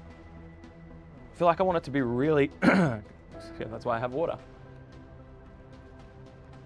Yeah, I'm thinking like a real dark brown, like an umber. Something that doesn't take, because if you have it too bright, I don't know if it's going to clash with the turquoise. I don't know anything. I'm not trying to sound like I know anything about painting. But I want the turquoise to be the pop, you know, keep the rest of it quite muted, and then bang, pop it. You know what I'm saying? You know what I definitely do need actually is like a... Normally I just paint without thinking about where the miniature is, but for this I could have definitely used a like a paint holder. Could have just 3D printed like 20 of them. Now my favorite part, I'm painting this guy's butt. Pretty good. He stays in shape, so that's good. Makes it easier for me, more defined.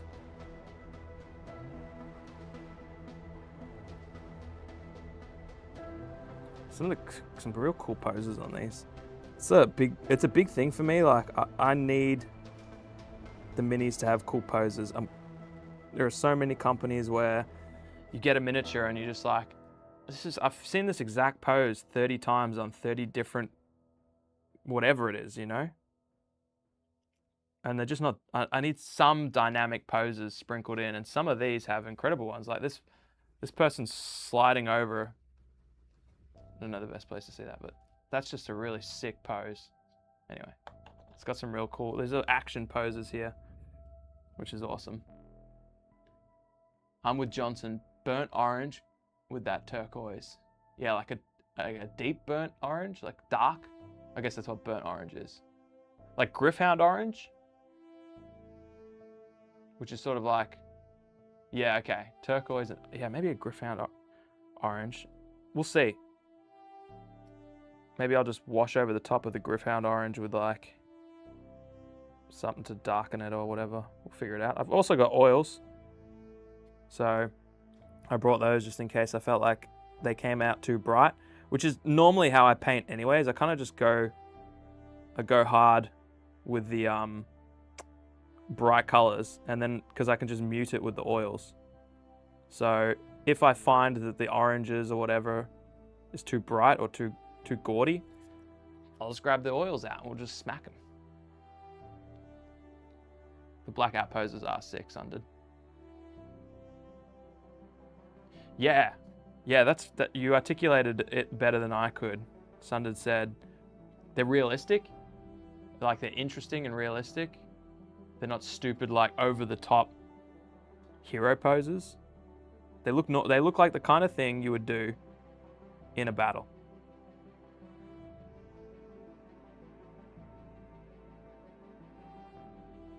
Okay. Just trying to figure out where one thing starts and the other ends. That looks like that's part of the cloth. No, but it kind of... Done it again. Sorry, everyone.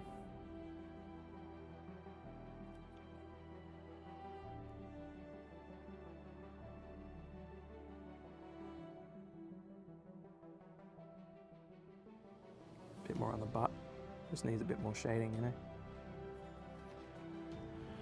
All right, we're getting there. No, we're not. We're not getting there at all. When I looked over to my left, there was 2 miniatures that had all their fatigues painted, and I felt like that's success. But then I looked over here and there's like 10 more miniatures, 12 miniatures, and then over there's another 12. But don't worry, I'll be here all day. I ain't got nowhere else to be. Okay, because I'm going to be doing so much black, I might just... Oh, wait. Maybe I can use this thing now. And pour it out here. Yep. Does that help me? Helps me from keeping the pot open. Okay. What does that actually achieve for me? I don't really know. Looks cool though. Oh, Manimal just picked up the 2-player starter set going for white and grey with the pinstripe on the UN. Ooh, I like that. That's cool. Oh, I completely forgot. Sorry, everyone. In the Discord, we have a live stream hobby channel where people can post stuff that they're doing, and I'll reference it. Let's segue into that now. And yes, Brother Amos, I have a long service leave day today. It was actually originally going to be for a root canal, but that got moved to tomorrow. So that's what I got going on. So yes, I have the full day off today. And yeah, that's what's going on. Private Public said, congrats on the call out from Jim, the tabletop engineer, for your blackout video. Thanks, Private, and thanks, Jim. He's a legend. He was in here before. All right, let me see if I can find the Discord. Okay. No one's dropped any hobby yet. They're all just chirping, so we'll go to that later. But if you want to just show me what you're doing, I can bring it up on stream. You give me permission if you post it in the live stream hobby channel, which is again in the Discord, which you can find in the link of this description of this video, or hobbyhomies.com, click the Discord. So let's have a look. Don DM'd me. Oh, okay, I'm glad I didn't show that on stream. That's from his mini swap. It looks incredible. I'm not gonna say anything else. All right. Discord link should be in the description. Is it, guys? If not, hobbyhomies.com, click the Discord button. And I apologize in advance about the website. I made it, so it's pretty garbage. Whoops. I'm clicking all kinds of buttons over here to see what I have access to. It's my own computer, but yeah.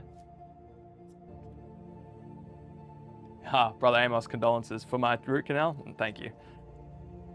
Thank you. All right. Let's bring some more of this over in here. Let's grab some of the black too. Mix it all up. Go back over here because this one has some of those white spots I was talking about. It's kind of annoying. I really feel like I cursed it when I mentioned it happens sometimes. It's pretty rare for me, but it might be something to do with the Lamian medium. If it happens too much, that's fine. I'll just dedicate myself to giving them an all-over oil wash, which will cover up these tiny, these are like the tiniest white dots. But they're scattered. So we'll see. Dwan Gardner, I hope you're enjoying the stream and are on track. I don't know about on track. I don't know really I haven't set myself any, I should have this many miniatures done by X. I just know if I keep painting the whole time, Hobby Corner, no, it should be called live stream chat. Or live stream hobby or something. The wash covers a lot of those white dots. Yeah, I think I will. I've got a couple army painter speed paints. I can whip those out and we can find a way to use those. But no, I don't often use them. I actually just like the contrast paints more than anything I've used because I like to thin them down a little bit and then I feel like I get this insane, awesome coverage.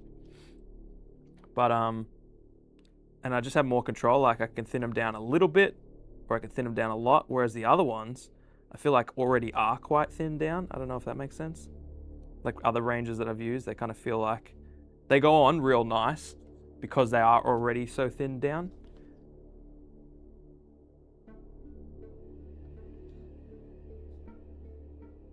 But yeah, I'll whip out some other speed paints and we'll have a little sussy-wussy.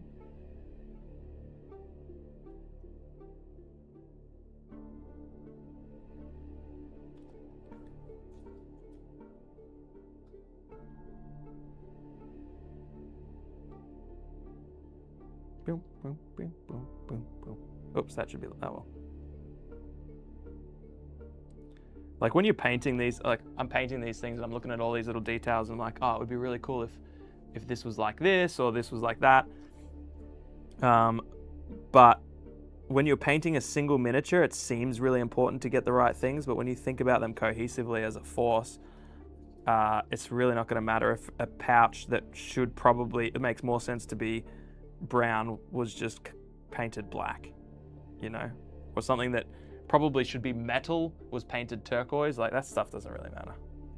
It just feels like it matters to me when I'm painting a single mini, because this one thing is the focus and I'm like appreciating all the different little details on them and I want to do them justice, but it don't matter. What matters is that it's painted. And like some of their hands are exposed and I have accidentally painted them black. They just got on skinny gloves like I do. Oh, any chance of a live stream of the root canal? Look, and I'll make that a super chat goal. If you guys can help me fund my root canal, I'll absolutely stream it for free. But I think it's gonna go for like 3 hours, they said, or something. So that'll be a piece of cake for us.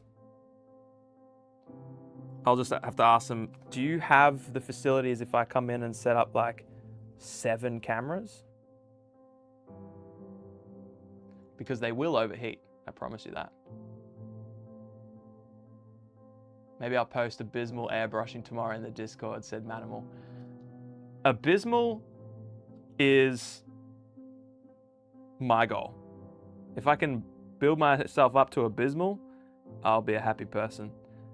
But please, we have painters of all kinds. Some of them are real new. And is it like your first time using an airbrush, or you just don't think you're that good at it? Because it's one of the best things I ever did was picking up the airbrush. I didn't want to, I was so nervous. I thought so much can go wrong. It took me a while to figure it out. Like there's just like a level of knowledge you need to get to, and it just, once you get there, your confidence with it just goes up, and it's just understanding how much air to push through or how thin to make it so that you get that nice spray, and then you just feel like you can do anything. Anyway, it's Lobby Hobby Stream. Live hobby stream. Live hobby stream. The pouches are really nice to me. What excites me, that's what excites you about the model. Yeah, they do. They have so many cool little pouches. And little doodads and little greebles. It's pretty cool. You just started painting in Feb of this year. Blackout got me to the painting table. Wow. Twixel, that's awesome.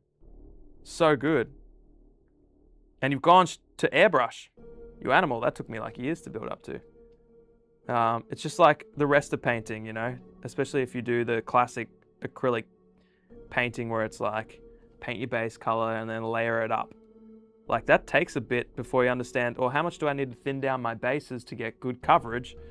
And then how much do I thin down my layers so that they stay transparent? So like using the airbrush is just that same learning curve again. But once you get it,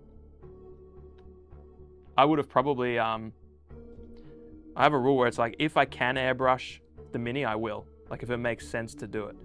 Like these ones probably would have been good to get, like I could have airbrushed the whole thing in like blacks and grays.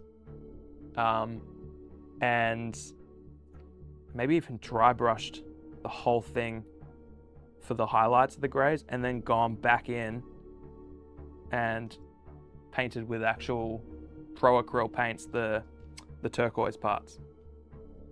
But anyways, here we are now, painting. Sorry, I gotta put my elbows on the table. Pouches like 90 comic book hero. Yeah, absolutely. Steinbeck brushes, airbrushes. I've never used them. I've always looked at them though. I've always thought one day. Are they super expensive? I'm trying to remember. I'm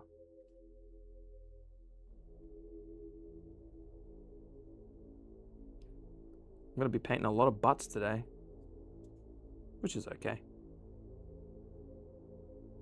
Okay way to spend a Thursday or a Wednesday night for most of y'all.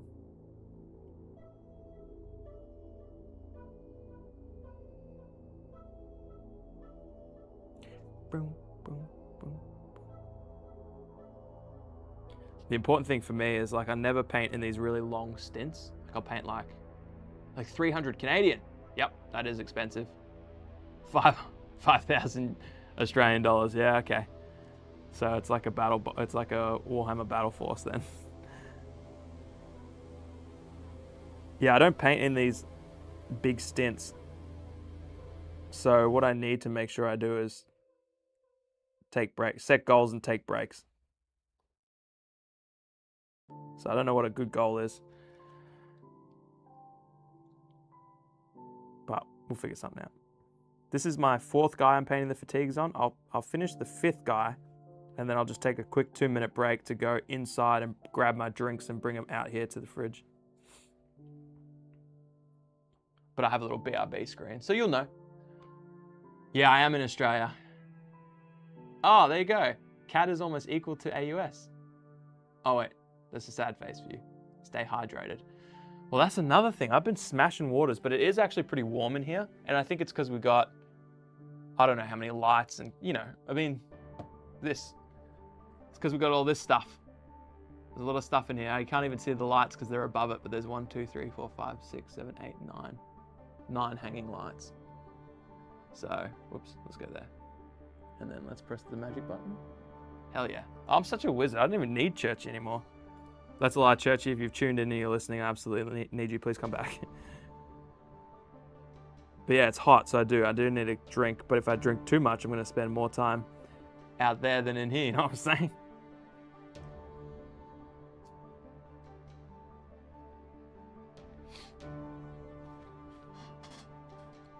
Oh, Scott Brown, you're from Tucson, Arizona. Are you a Cardinals fan like myself? Is there another Cardinals brother in the chat? Or are you not originally from Arizona, therefore you go for someone who can actually play football?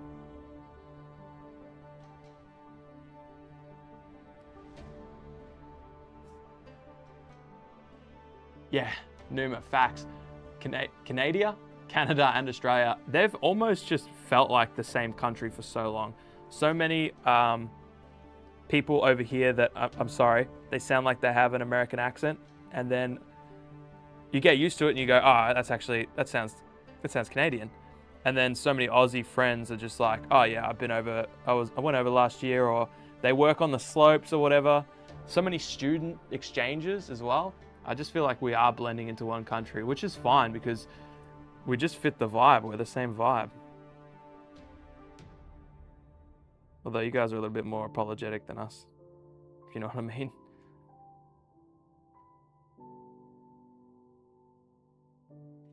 If the stereotypes are true.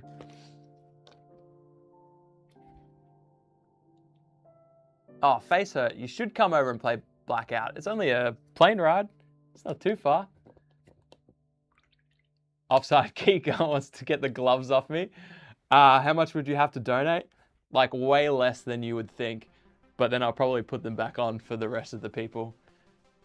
I mean, the start of the stream, I don't think I wore them at all. I exposed my hands many times. But if you want them off for a long time, well, you can go to our Patreon. And there's a link for our OnlyFans on there. And then... Kurt Warner, said Potter. Yep, the man. You say it like Tucson. Ah, that makes sense, because Kansas and Arkansas are different. It's Arkansas. But Kansas is spelled Kansas. Don, it's late over there. You'll bounce. You'll see me in the morning between meetings. Hell yeah. Pronounced Tucson. Not that it matters. Well, I'm just going to say Oh, no, never mind. I was thinking of a song that referenced it. But anyways, I'm just going to say Arizona. I'm never going to specify anymore. Sunder has a buddy over in Canada, and as far as I can tell, it's just cold Australia. Or is Australia warm Canada? It's a great question. You're asking the real questions. Aussie rite of passage is to come to Canada. All right, last fatigues, and then I can have some more drink. Yeah, I'm definitely gonna have to just oil wash all over because I'm getting some white dots that I'm not loving. But knowing that means I can go pretty bright with some of the other stuff, which is good, like the leathers and stuff. Because we can just do a brown black oil wash, and that's gonna come up nice.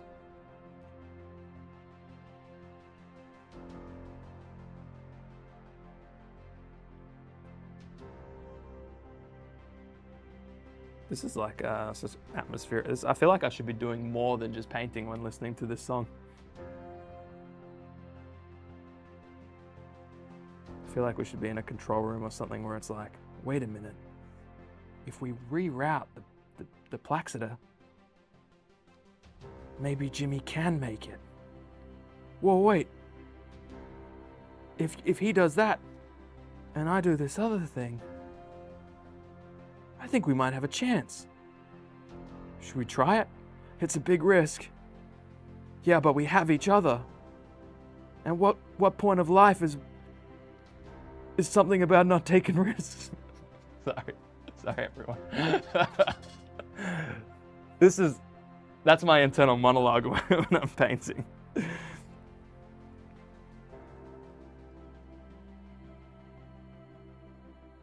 With the power of friendship, we could do anything.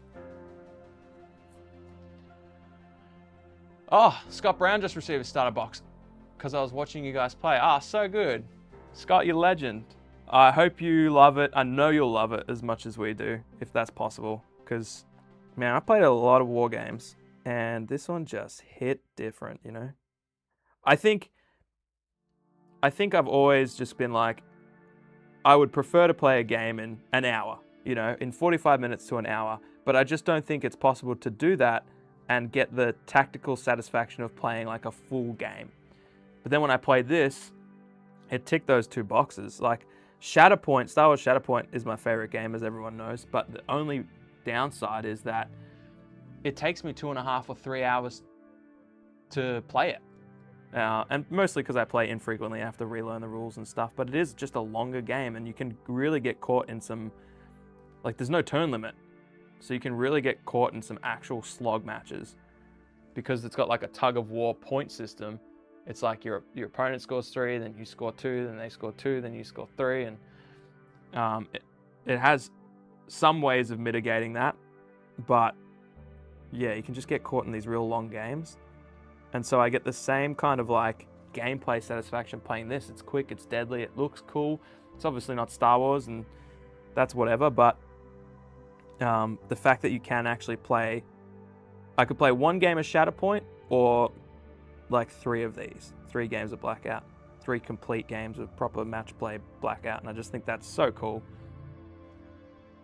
I just think they nailed the reaction mechanic too. It's like yeah, anyway. I couldn't speak enough good things about this game, which is why I've made so many videos on it, because that's what I want to do.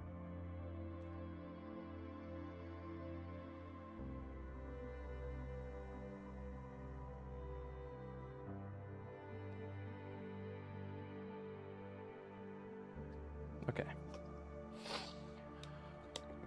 I should put these actually so you can kind of see where we're up to. We got some stuff. I mean, to be honest, it probably just looks like black and white dudes. Oops. Well, listen to how epic this tune is. I'll change it over to some more chill beats after this. Missed a couple spots. Like when I'm speed painting, batch painting, this amount of stuff. That's another good thing about the oil wash, because if I miss spots, it's just gonna seep into the spots that I missed and tint them a browny black, which is like, you're not gonna be able to see it then. So it's a shame because, it doesn't really matter, but I like the color of this black that I've got going on right now. So I don't really want to like tint it even more. I'm just having a little look at it, sorry. Oh, that camera's not trying to autofocus, is it? Nah, good. I want it to stay in focus down here. That looks okay. Hard to see with my tiny eyes. Tiny eyes? No. Hard to see with my eyes, this tiny miniature. Only hands, said Dan Roberts. That's so much better. What was I thinking? Absolutely. Did you tell the Blackout Discord communities about the stream? I actually think they posted it in one of their channels. Let me just have a quick look. Let's go Blackout. Nope. Announcements. YouTube. Oh no, they didn't. I don't think. That's okay. You could tell them. I don't want to self-promote. Oh, there's some pictures over in the hobby stream. We'll go to that in a sec. Yeah, no, I think, yeah, I think they were going to, but that's okay. Maybe it didn't happen. Maybe it did and it's in a different spot. I don't know. If I win the lotto, I'm paying for you and Shane just to play war games on stream as long as I can be executive producer. Well, I would love to, I think we could definitely stream games. I think that would be a lot of fun. I mean, what we do now is no different, and right now in the studio when we play a battle report, we can be as loose as we want, and if something that we say is incorrect, we can just tweak it out. You can't do that in a live stream, but that doesn't happen very often, and so I think we could live stream some battle reports, which would be really cool. So especially with, we tested a few things this morning that I think is going to translate really well if we want to do that in the future. So might not even take you the lotto, but maybe, yeah, being executive producer, for us to trust you would probably cost a fair bit. How much do I have to super chat for you to call Shane on speaker and ask him if his fridge is running, then tell him he better go catch it? What time is it in, first follow-up question, what time is it in France? Then find that out for me and then I'll tell you how much it'll cost you. Have you tried doing the oil wash before the base? Straight onto the primer? No. You've given me a lot to think about, Numa. I have not. Yeah.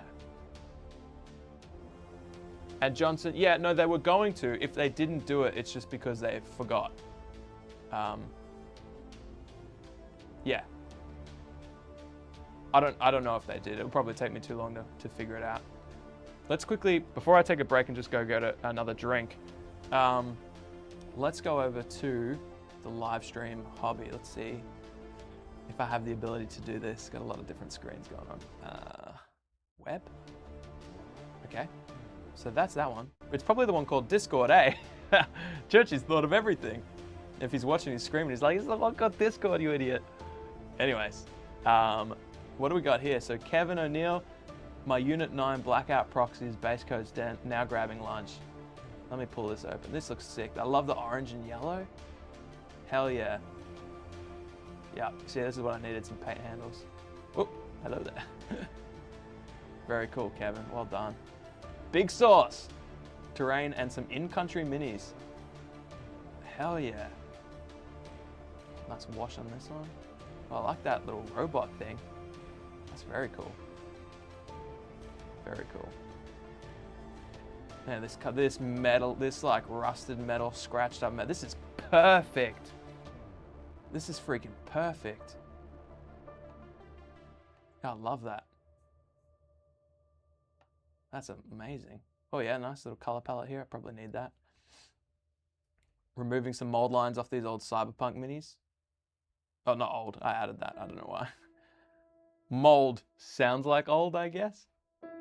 Nice, Dan Roberts. That's sick. They look cool. Hell yeah. You got some bolts there. I like that. And some rocks. And some nuts. I'm going to be investigating. Damn, who's this? M. Hell yeah, M. This looks sick. I love this purple to blue. This is cool. That's a Ossiarch Bone Reaper or something, is it? Looks like one of them. I don't know. You're working away on an army for the weekend teams tournament. Oh yeah, Parta. Yeah, nice. No idea what that is, but it looks awesome. Yeah. Very cool. Very cool. Nice, guys. Nice work. I like that. Oh, Johnson, those are sick. Oh, the cars were sick, man. I loved them. Hell yeah. Do you guys take recommendations for new games, or do you only play what you already know? Absolutely take recommendations for new games. We can't just play what we know because we'll get bored. And every game that we know now is a game that we only know now because we had to learn it. And so we're always looking for new, especially if it's an indie war game where we can support a small creator. We love that shit. We love that. We also have about 4 or 5 games right now that we want to get to the table and do battle reports for and stuff.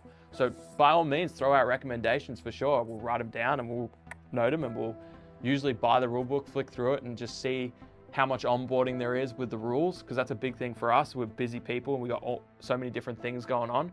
So yeah, how much onboarding with the rules there are. Like I wanted to play, oh gosh, what's it called? It's a cyberpunk game, Reality's Edge. But I mean, far out, you know, there was a lot of rules. I still want to play it. It still looks fantastic. I still flick through it every now and then, but just keeping it in my head is tricky. Infinity Dozer Remote, playing in for my drones. Yeah, very cool. Johnson, very cool. Oh, Dan Roberts is off. Thank you. You believe in me. May tune in later to see the progress. Yeah, I think that, hopefully that will be cool for some people that forget, go about their day or have a nap and wake up and I'm still here, but this stuff is even more finished. I think that would be cool. So, and those Cyberpunk minis would look very cool in BLKOUT. I think all Cyberpunk minis just, and Infinity minis are awesome. Hope you get 0200 hours to the table. Oh, it would complete the Grey for Now games. Where is it? It's in here somewhere. Can you remind me later if you're still around so I can go grab it? I just wanted to have a look, but I need to stay locked in on this. Well, shoot, if I didn't need sleep, I'd learn more painting tips. I don't really have any tips. Oh, maybe from the chat. I'm not great at painting. I can only speed paint and then go in and highlight it and get it tabletop enough to be able to play a game for the battle reports and then in 2 months be playing a different game. Not that that's happened with BLKOUT, obviously. It's captured my heart, but yeah. You can always watch it back. There's gonna be 10 hours of stuff you can watch back. Infinity Rules, Kurt the Viking, welcome. Infinity Rules are simpler than Reality's Edge. That game is dense, yeah. And I stopped playing Infinity because the rules were so much. So, yeah, Razorback has a copy of Reality's Edge and the rulebook is thicker than some of my RPG books. It's insane. All right, let me take a quick break and I'll go get a drink and I'll see you guys in, there you go, 3 minutes.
What happened? Did I take longer than 3 minutes? My word. Whoa! Pata, you animal. 10 Canadian, which I've now learned is basically Australian dollars. You animal. Thank you so much. What the heck? You guys. Oh, I've missed so much. All right, let's catch up. But yeah, Pata, thank you. That's awesome. Keep it going. The content is great. Time for bed here in Canada. We live in the past. Thank you so much for tuning in. You've been awesome. I've loved chatting to you. Good to have you in the Discord too. Can't wait to see your progress on the picks. And maybe I'll see you in the morning.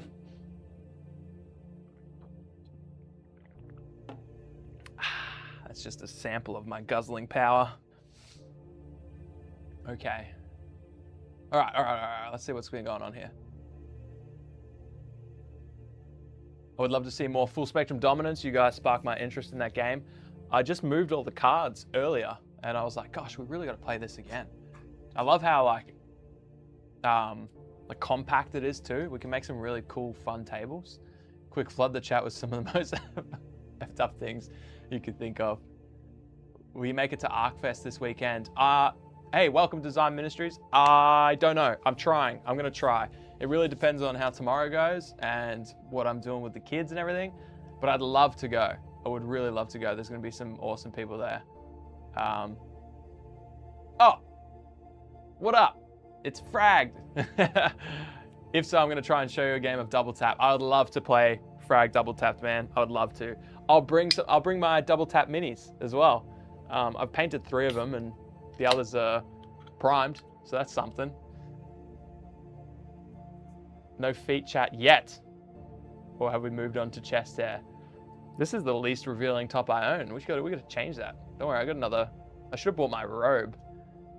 Listen, no, I won't say it because then you'll do it. I'm gonna say for a $20 super chat, I'll drive home, get the robe, and change into it. But no, I won't.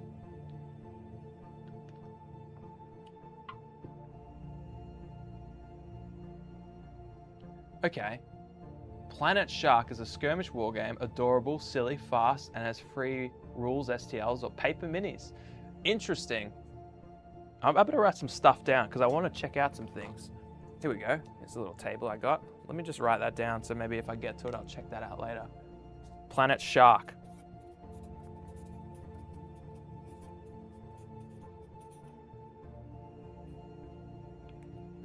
Yeah, cool.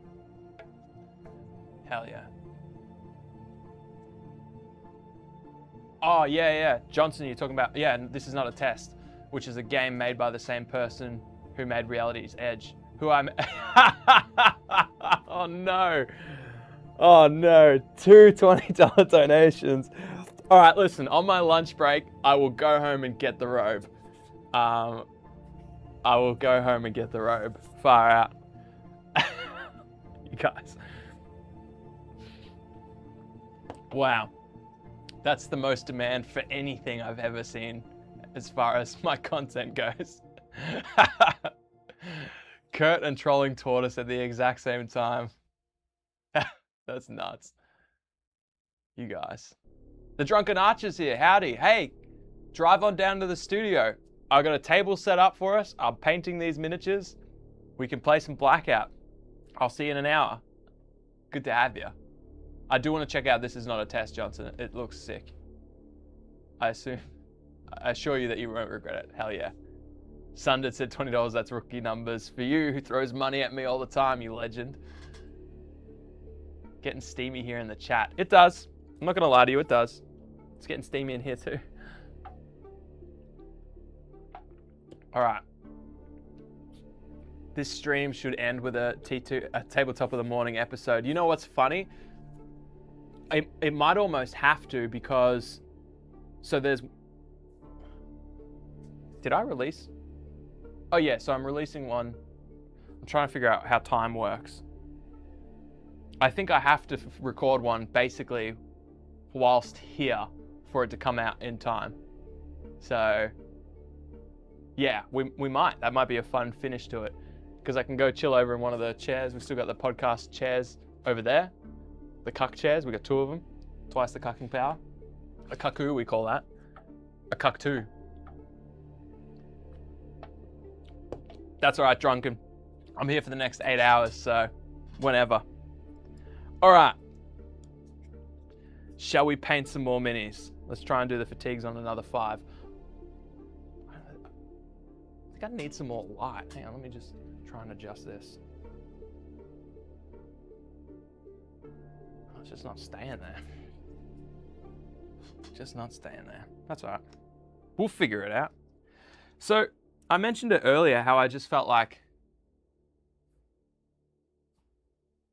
what scene am I on? Here we go. I mentioned it earlier, but you can see this part is dry and this one is completely dry. So I just don't think this is doing as good of a job as keeping the paints moist, if you will, as my red grass one.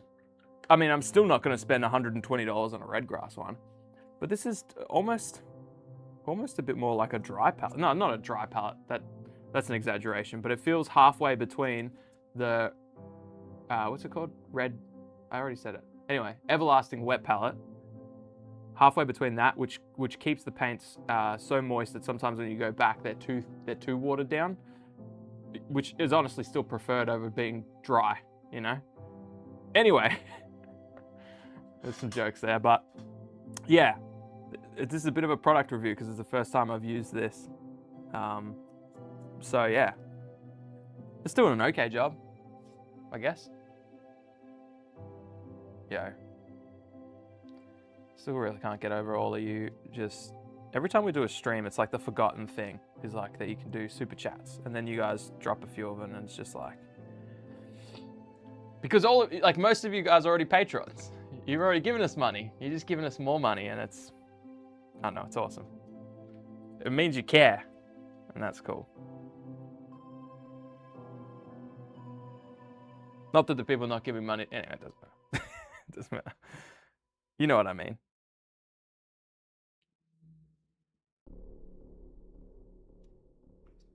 I was actually talking to the creator of Reality's Edge a couple months ago, trying to figure out if I could, when he released Omnibus, I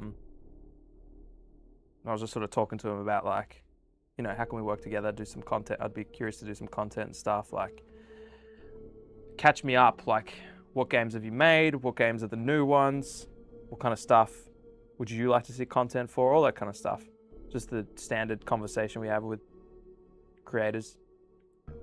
Because like, sometimes they've got like really good games that they've released at some point, but no one really picked it up or whatever, and they really want to see content for that game, not as much as they do like their new game, which people are already making stuff for them. So I always think it's useful to ask, like, what would you want content for? Like, if you could make the content yourself, what would you do? Because it's always cool to be an extension of them in that regard. And yeah, anyways.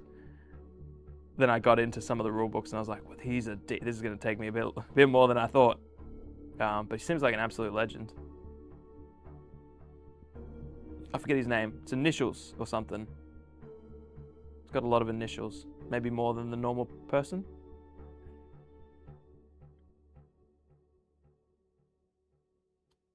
Am I? Okay.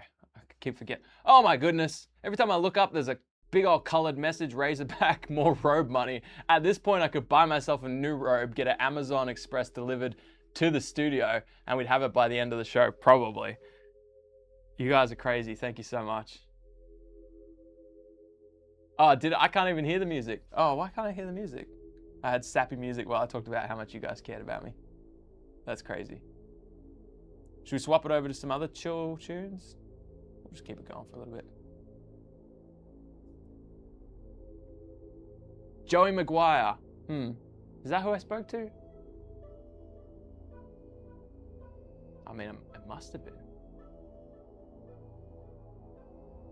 Am I thinking of the same person? Or did I get my names mixed up? Who made Omnibus? I think I'm thinking of someone else. Wait, am I?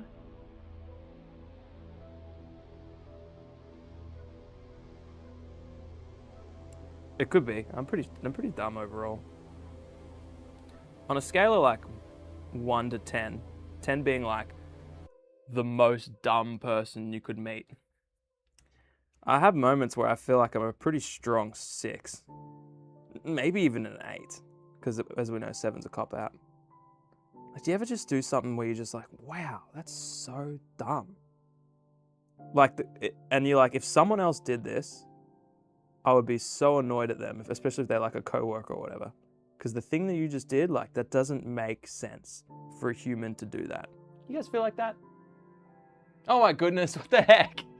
What on earth? Sundered, $20. I definitely said money because I care and not just to keep that number 1. Hey, you're only number 3, but I think it takes a while to reset.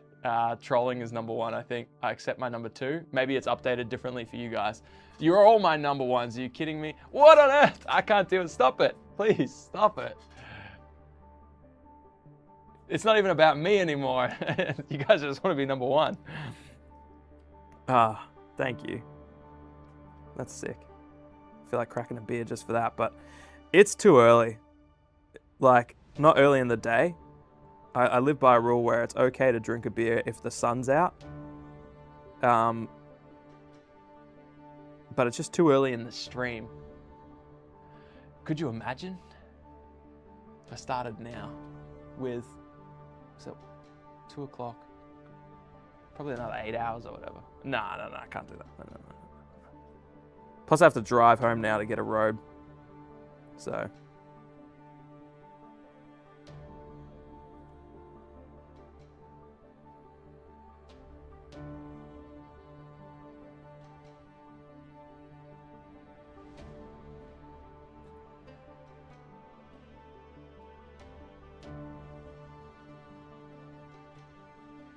Hopefully my throat holds up too, you know?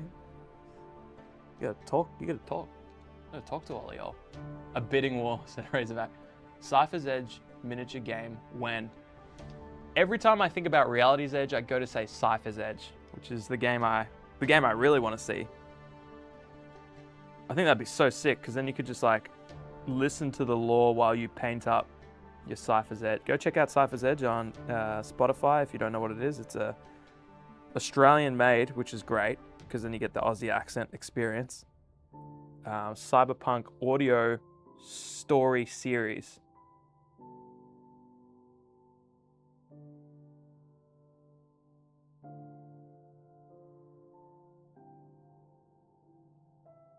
Another one bites the dust. So many more to go. Sundered Psych, the creator of Cypher's Edge, said, I would love to play a Cypher's Edge minigame. No, he didn't. He said, I'd love to do a Cypher's Edge minigame.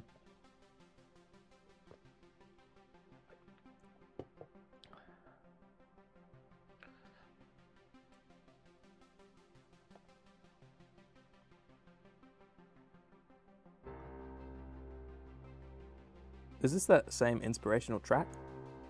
It is. This is a good one.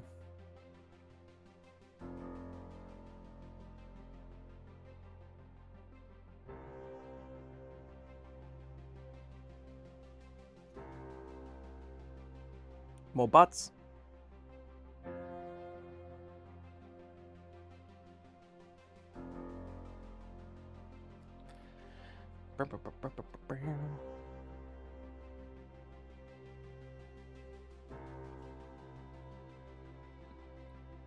What I did just then reminded me of the Halo theme song, which made me remember that Halo Flashpoint exists, which makes me super excited for the end of this year. I think it is when they're bringing out Grunts and Jackals.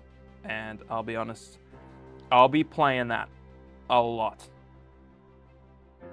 I even whipped out my Flashpoint minis the other day and just sort of thought, so all right, so what do I need to play? Which ones would I want to paint?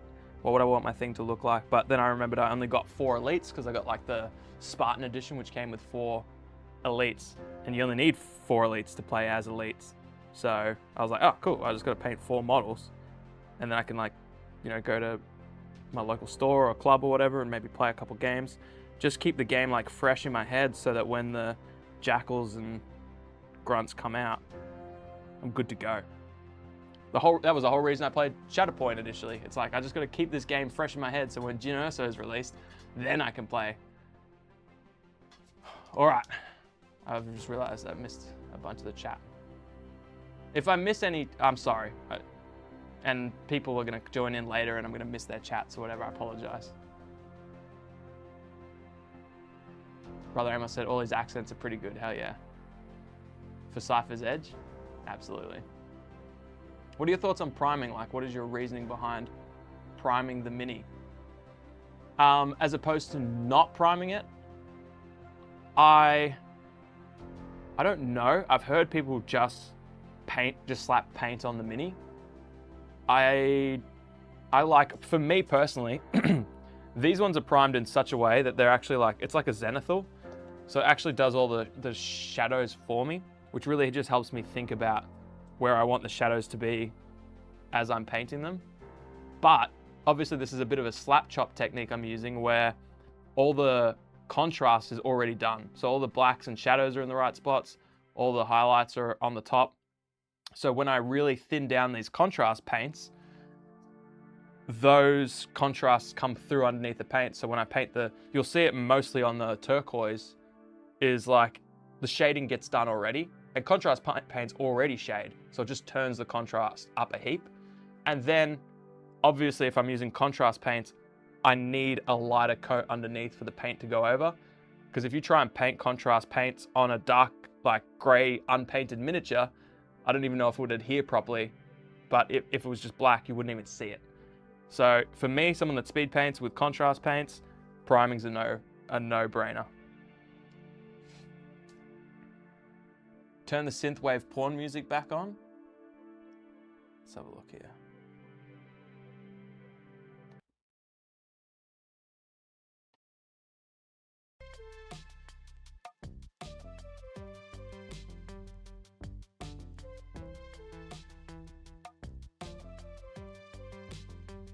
I am in your discard? I haven't even been drinking. I want to break down the misconception that I'm stupid because I drink. I think I could speak better when I drink. I cannot speak normally.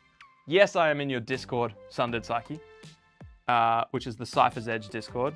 Do you want to drop? You can drop a link in here if you want, mate. I don't know if you can drop links, but if you can, feel free to drop an invite link. I don't want everyone to self-advertise, but I do want Sundered Psyche to self-advertise.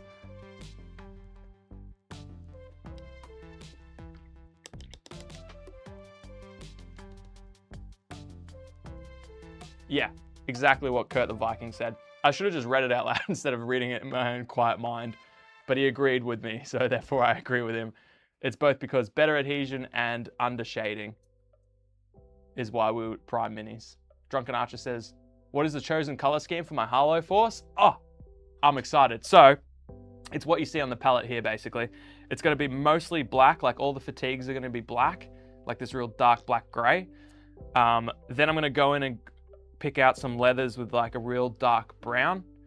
And then the main color is going to be this turquoise, the Hobby Homies turquoise, which I'm now realizing is like the same color as the new thing. So basically this, hopefully with equally as many chickens on it. Look at that, little blackout sticker.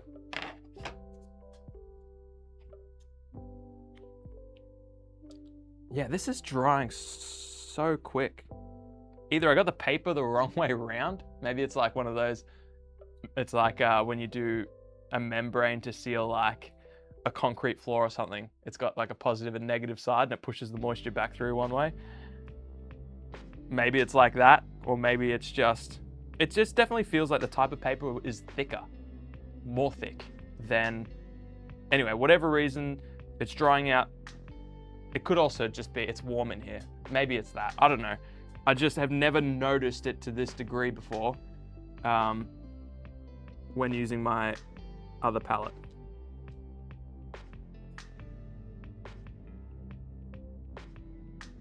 Apart from that, it's doing a great job for being almost half the price. To the point where like the guy who sold it to me, when I put this one, when I put the, this Vallejo wet palette on the counter, he was like, "Oh, are you sure you don't want the?" Because I was just talking about how I needed a new wet palette, and I already have the everlasting wet palette. He's like, "Oh, are you sure? The other one's like $10 more." And I'm like, "Oh, I don't know. I saw on your website, man, it's like $50 more." He's like, No way." And then he scanned it. He's like, "Holy shit." He's like, "Yep, didn't know that. That's going to be a tricky one to sell."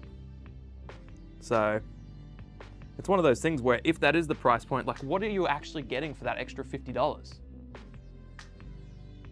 Oh, Numa said you had to wet both sides of your red grass paper sometimes. See, I never had to do that. Interesting. I mean, that would have probably made it even betterer. And I probably definitely need to do that to this one. The next piece of paper I use on this one. But yeah, like, there's a point where it's like, it doesn't matter how much more I spend, I'm only getting a little bit of bonus. So I'm really surprised at that. $120 for a plastic box that you put your sponge and paper. Even spending $70 was kind of like difficult for me because I'm like, technically mine still works. I just need new sponges. But it was real dirty, and I just was like, it's time for a new one. I'm gonna treat myself. But far out. You know? Discord link didn't work. I was not paying attention.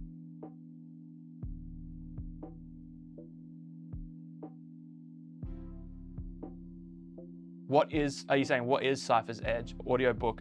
It's like an audio story. But yeah, it's on Spotify. I'd say it's like an audio, not a podcast. You know what? Just go look up Cypher's Edge in Spotify and listen to it for a little. Just save it for later, listen to it for a little bit, and you'll see what it is. Brother Amos, that's a great point. He said I could probably use the red grass paper on that one. It's one of those things where now I have 50 sheets of this paper, or 20 or whatever comes in the box. So do I go buy more stuff? I would actually like to maybe borrow someone from like a local or whatever. Be like, hey, has anyone got a red grass paper? I'll trade it for my other paper. I just want to see the difference. So yeah. Yeah, anyways. Trolling Tortoise says, I'm interested if Sunder did it. Yeah, it's good, man. It's great. South Australia gets a bit drier and hotter than Vic. Facts? Facts? I get by with printed paper pressed over damp paper towels. LucoBot, that's how I did it for ages. Ages. And it's the same result, you know? Like for us in Australia, baking paper on a sponge, you get kind of the same thing, you know? So Sunded said it's an audio fiction series. This is Cypher's Edge. Audio fiction series is how you'd pitch it, like a free audiobook, cyberpunk fantasy blend. Parchment wax paper works well enough in a pinch. That's what I've been using for the last 2 months since I ran out of my actual red grass paper. I actually think it probably does better than this. I'd like to compare that. This is a video. It's a video idea. It's content. I'll compare all these different papers and see which wet palette has the best paper. Now that is some slop right there. I'm all about that.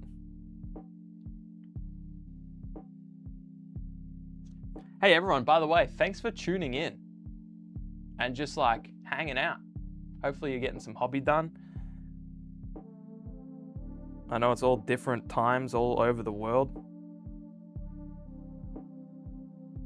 And you could be doing anything else instead of watching this Australian weirdo paint some blackout minis and not even do a good job of like keeping it in the scene or in focus or whatever. So thanks.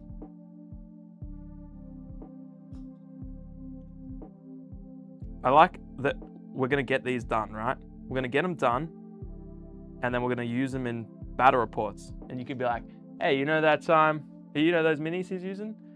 I was there. He got so drunk he couldn't even finish painting them. That's inevitable.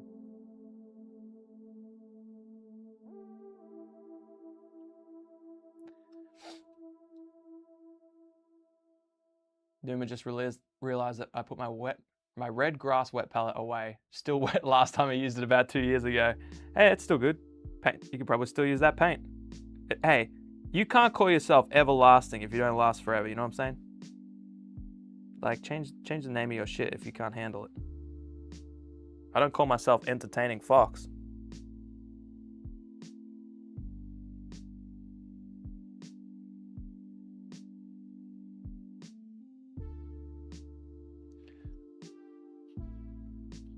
Hey, Olaf. Olaf? Johnson, you're welcome. I'll have you guys anytime. You've been great.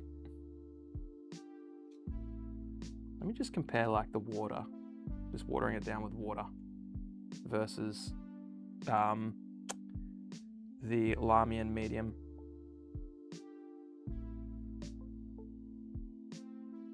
It's actually covering way better. For now, I'll have to see if it dries with like those spots. Gaps. They're more like gaps. Gosh, these minis are incredible. I'm not gonna do them justice is the only problem. Like the helmets on these things are so cool. I'll try and get like some close-ups later on with the cinematic and just try and show you the helmets. Churchy, what up? It's all gone well, man. Thanks for your messages. We listened to them on the stream. So now I know what to do with the hard drive. That was very important, so I'm glad you sent it to me in a voice message that I can't listen to unless I do it live on the stream. We risked it. I did tell him, normally you're pretty racist, so I just, I was a bit worried about playing it, but they said just do it anyways, and it was all good. This one was all good. Thanks for all your help, brother.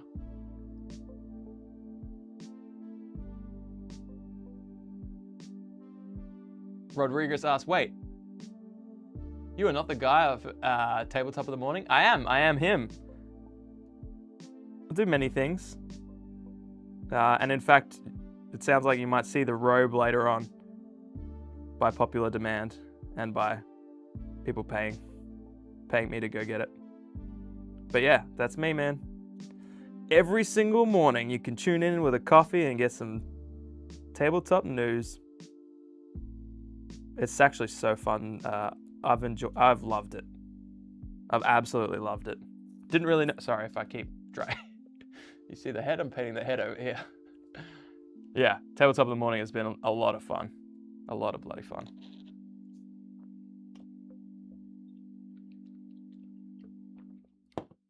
Olaf. Big Sauce. Can I call you Big Sauce instead? I'm gonna call you Big Sauce. That's way better. Not way better. I like it. Big Sauce is good. I may have missed it, but are we working on the printed or the cast resin? How are you liking it? Great question. This must be the cast resin. Is that the ones that where it's all just one piece, like no building? I think it must be. Everything here is the cast resin except for the robots. What do you call them? Come on, brain. The drones. These were printed resin. And as far as, I just can't get over the detail, to be honest. Anytime it's cast resin, I'm worried about two things: detail and or durability. I dropped 4 of these miniatures on the concrete before, and they're all fine. And I dropped 2 of them at home on my floorboards, and they were fine. And then so the other thing is detail. These look incredible. I honestly, I mean, I don't know, but I can't tell the difference between. You could tell me these were hard plastic. So, anyways,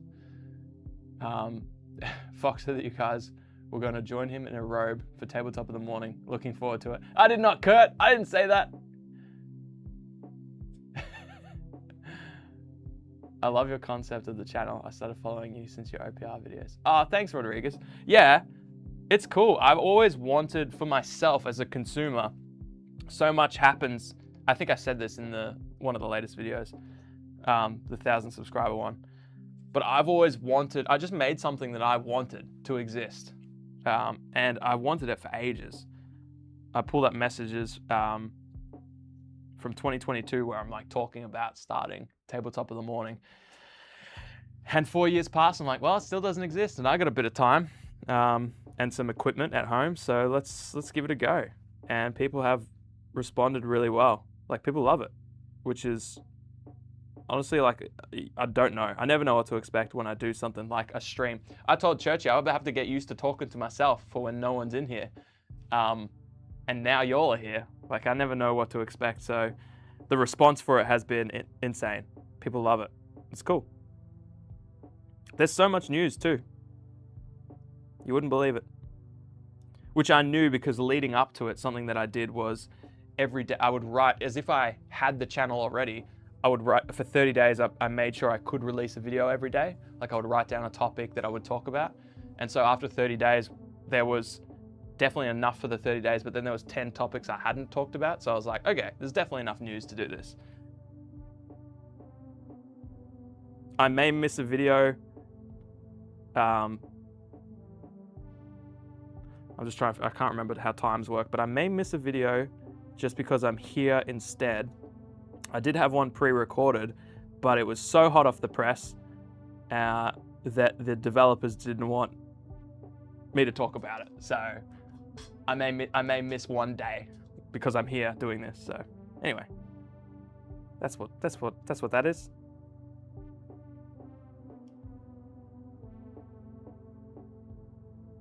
Jimmy, finally played Blackout the other week. Rather enjoyed it. Definitely need to give it another go. Hell yeah.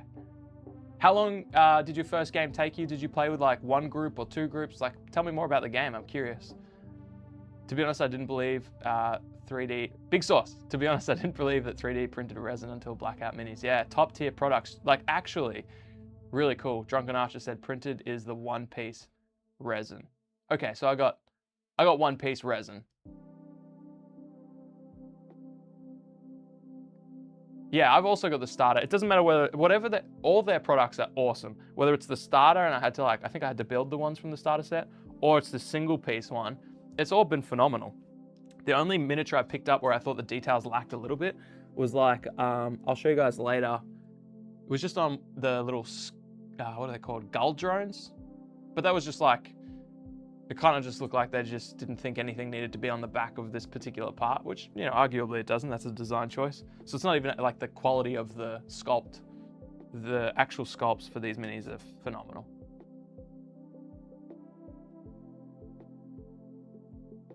Oh, I didn't actually know they had. Did I know they had metal miniatures?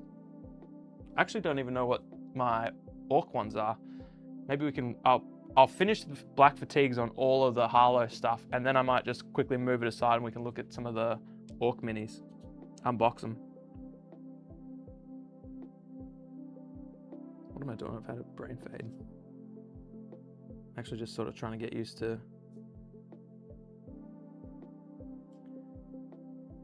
working with this paint that dries somewhat quick.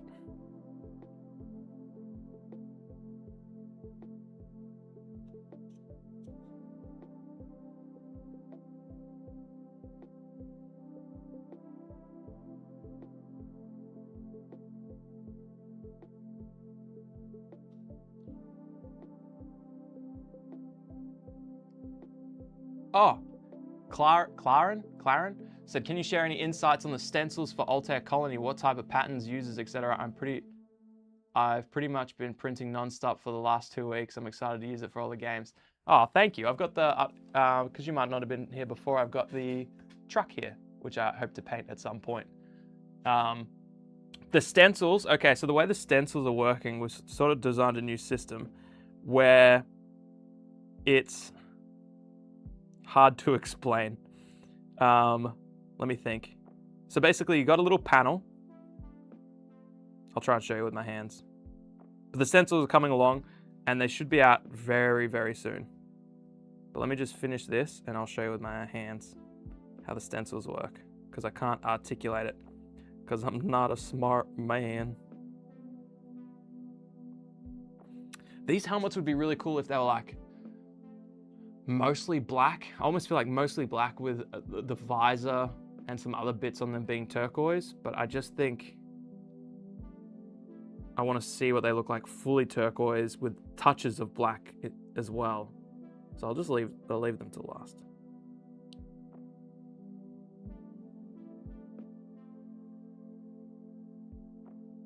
And I'm painting over some skin, which is fine. Nothing wrong with having black skin.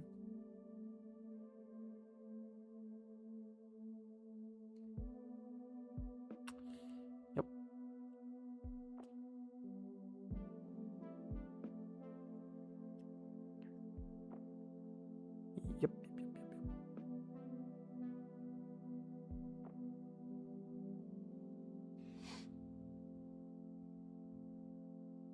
Brother Amos has to be up for work in 5 hours, so I'll check back with you all then. All right, Brother Amos.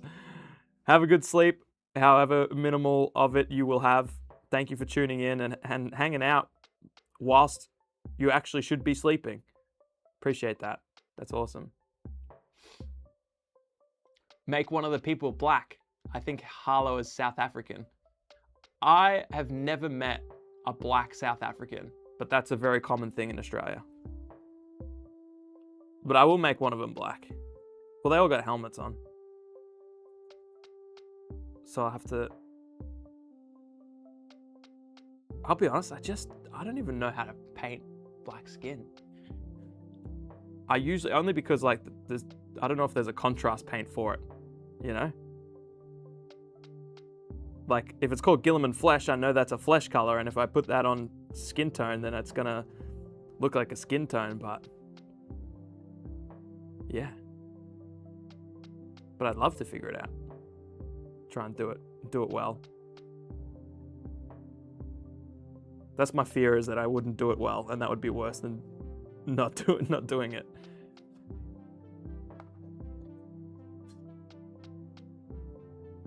She's got her forehead and her hair out. Oh, I think the control team data spike specialist is a person of color in the studio art. She's got her, oh yeah, I know which one that is. Wait, do I?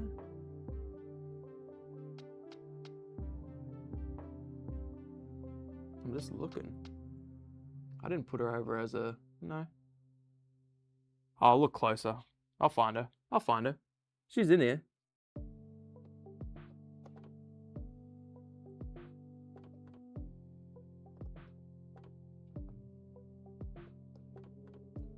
This is a weird way to paint. Oh. How long have I been on this screen? I'm sorry, everyone. I'm sorry. Whoops.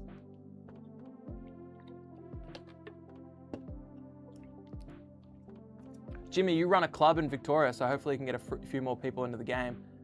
So they put up cards for download, so that would convince. Yeah, you can completely play this game for free now. It's sick. It's so good for getting people in. It's like, have you got sci-fi minis? Well, download the cards and the rules for free, and yeah, it's awesome. Great. Because like the game is so good, you can afford to do that because people are going to love it. Whereabouts in Victoria is your club, and how do I get there? How far away is it? They're spec op guys that have to be wearing camo paint, right? Have to? Just tone your flesh down a bit. It's easier than you'd expect, in my opinion. I'm always mixing up flesh tones. Yeah, okay. I'll play around. I'll do some stuff. I think I got a little bit sloppy with some of these, but that's all right. We're trying to go quick, not good. Lynbrook. Is that out east? Near Cranbourne.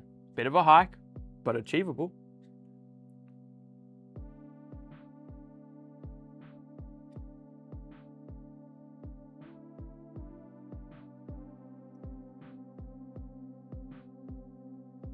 Oh, Miscast Misfits. Do you all have a Discord? I think I might even be in your Discord. Not actively, but like emotionally. I'm emotionally in your Discord.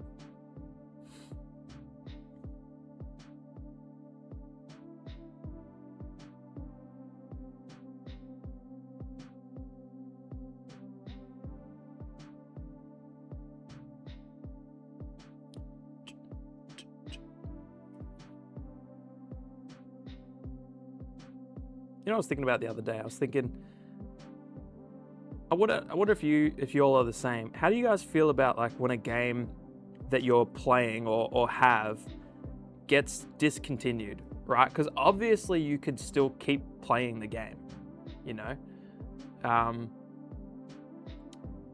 But my attitude towards a game changes. And I think obviously it's because, well, all right, once they drop support, no new miniatures are coming.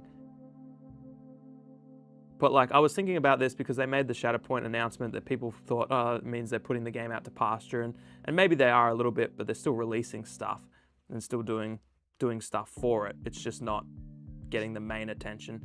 But I was thinking, okay, well, how would I feel about Shatterpoint if they just said, we're done, like we're not doing anything else for this. It is what it is. See you later. And it's like, I feel like my attitude around it would completely change because, you know, if a store isn't stocking a game, then it feels a bit more awkward to run events. So you go, okay, well, I can't do a Shatterpoint event at the store because what do they benefit from it? Like people aren't going to buy Shatterpoint stuff. So that makes it a little bit more inaccessible. You also know that other people are going to stop playing it when it dies. So then it's like, well, the game's even more inaccessible because less people are playing it. And then there's no new stuff coming out, which shouldn't matter because you probably got all the stuff that you actually need. And so I'd like to imagine, yeah, it's cool, you can just pick it up and play it in 6 months or a year, but no, if too much time goes past, then you have to relearn the rules, and yeah, I don't know. I'd be curious to hear what you guys think, or how it impacts like how you think about a game when you hear it's going to be discontinued.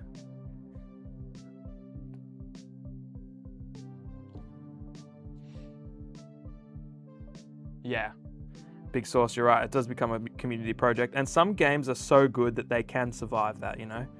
Like you look at Mordheim, that has such a cult following. Even something like Halo Ground, is it Ground Command? Has like a big Facebook group where people have remade the files so you can 3D print and the rules are still there. There's like community changes to the rules that are voted on or whatever. Like it's still got a big scene, despite being like so dead. But is X-Wing dead? You know? Like Armada feels dead. Big Source, to this day, I consider myself a Dark Age player and consistently seek out other dead game enthusiasts to play it with at cons. Oh yeah, so Dark Age, I don't know anything about it, but it sounds like it's a dead game. A lot of messages redacted. What are you guys doing? Hopefully you're deleting them and there's not a moderator going rogue. Otherwise, Rory's definitely in the chat just deleting messages for fun. Indie titles tend to be one and done anyway, so they can only live as long as the enthusiasm from some communities can support it, aka Sludge. Do you feel like Sludge is... Oh, okay. I was gonna say, do you feel like Sludge is done? I mean, it is one and done. But you're right, the communities do support it. But also, games like that kind of feel like if the communities support it for long enough, because it's an indie game, the creators might go, well, actually, there's still a lot of interest in this game, so let's add another couple things or add an expansion. Like it kind of still feels like it's alive because it's small enough that people playing it will actually have an impact towards the creator. Whereas I feel like these bigger games, when they die, small groups playing it isn't going to matter to them, if that makes sense.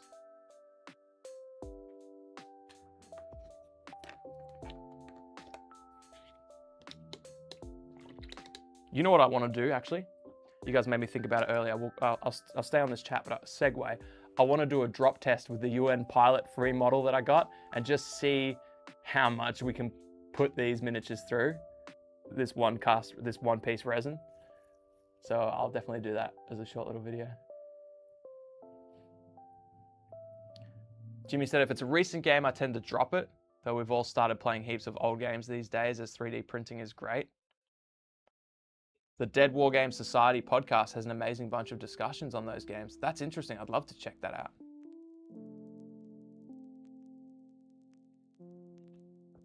Numa was devastated when Firestorm Armada was discontinued. It wrecked the local community and I don't have enough miniatures at the time to keep going.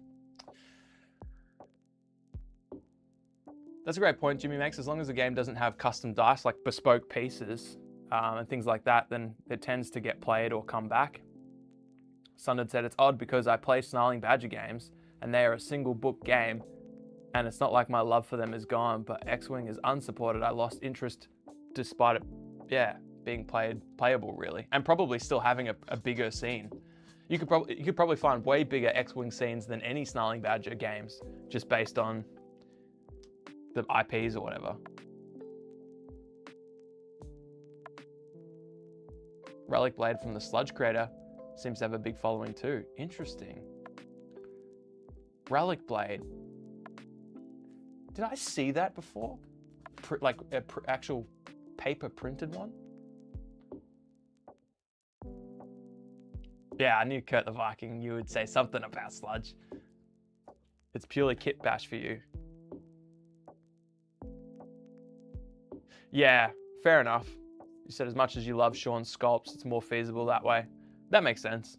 There's been a lot of games where I'm like, I really like this game, but to get those miniatures, like Test of Honor, for example, sometimes I want a handful of samurai, and like I want to support Graham, but to ship the samurai over here, forget about it, huh? Unless you're buying $500 worth of BLKOUT, it's not worth it. So yeah, I just find some local stuff just to get me by, because I'm sure they'd rather I just play the game at all instead of not play it while I wait for maybe one day having their miniatures.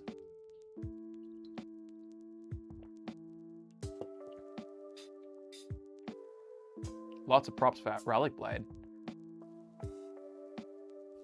I'll put it on my list. I have heard of it. I have heard of it referenced. But I mean, I hear about so many games, sometimes it's like, there's my paintbrush.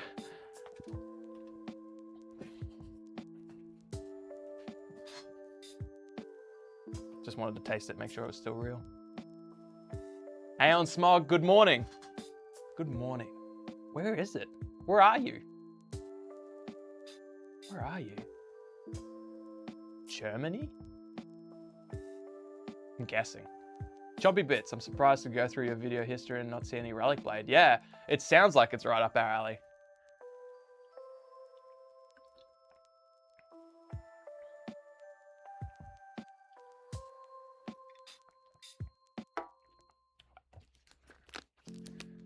Let's just watch how many drinks, individual drinks Fox can consume.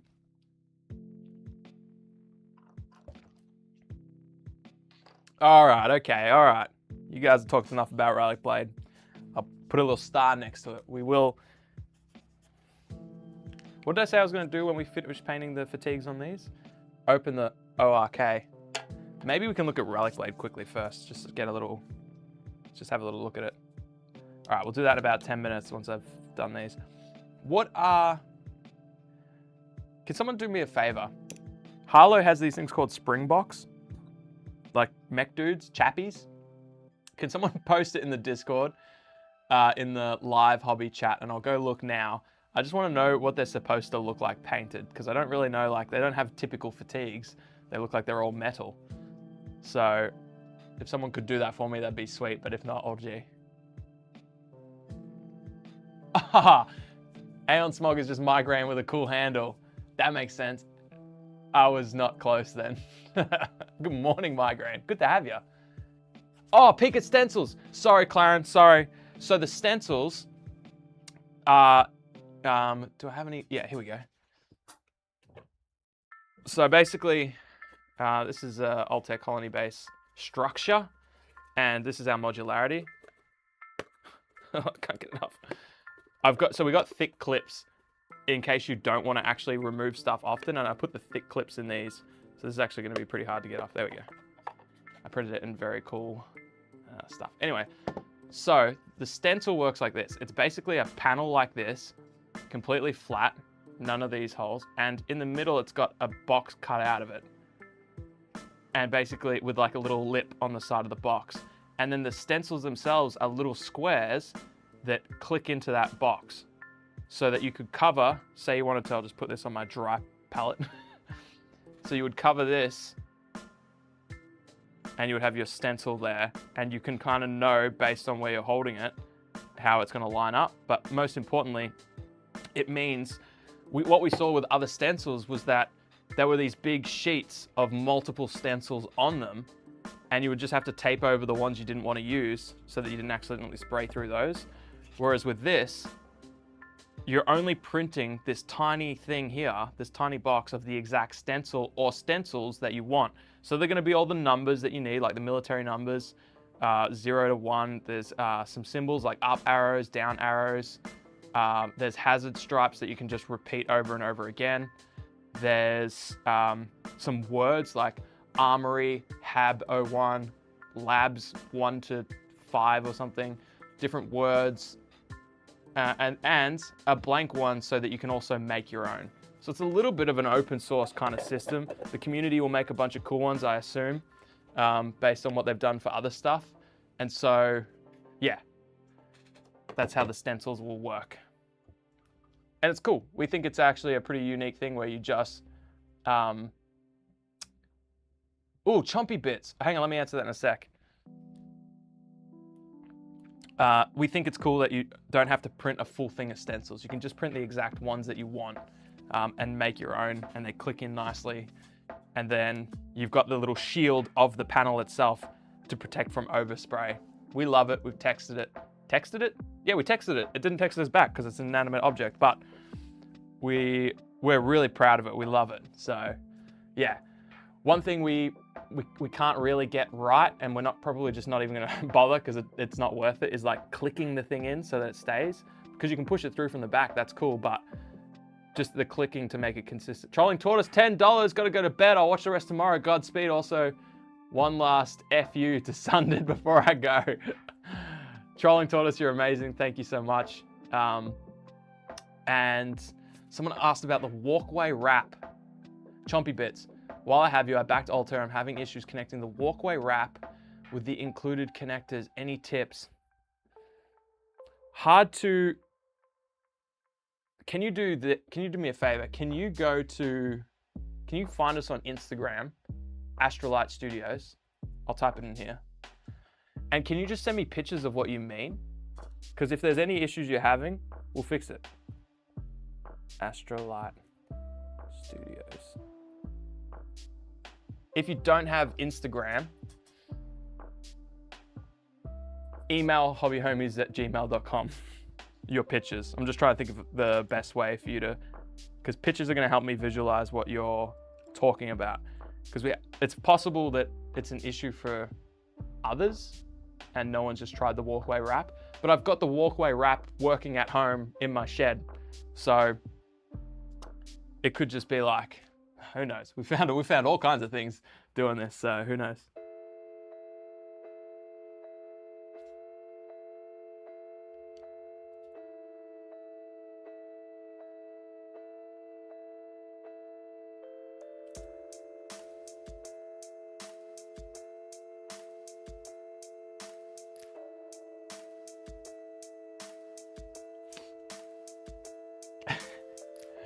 Oh, Sunded, I see you're number 2 now. Does that mean that shot Trolling Tortoise to number 1 before he left?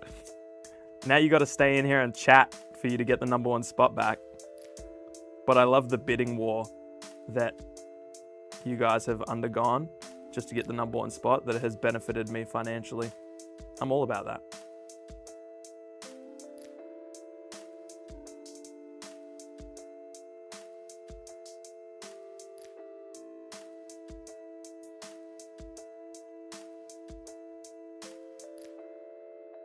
I think another thing about the discontinued games, because I was just thinking in my head, okay, well, what would happen if they, for whatever reason, said Blackout was discontinued tomorrow? Obviously, I'd still play it, but like right now, I want to take these painted minis and the other ones that I have and go run an event at the local store, and sorry, I just read your thing, Chompy Bits, and that just got me thinking about the small connectors. Pause on that. No, have you printed the thickest clips? And can you let me know if those work? Anyway, right now I want to run a Blackout event in a store, and that's really easy to do because you take your minis there, you know how to play, and you can show people, hey, there's this game that exists. Here's the videos for it. Go on the web store, look at the models, all that kind of stuff. Get them excited for the game and then be like, so do you want to try it out, see if you like it? You can't do that same thing, I feel like, when you're promoting.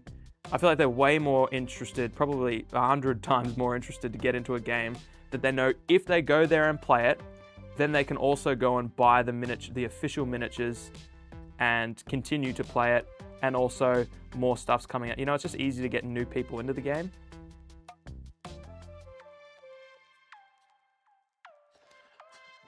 Anyway,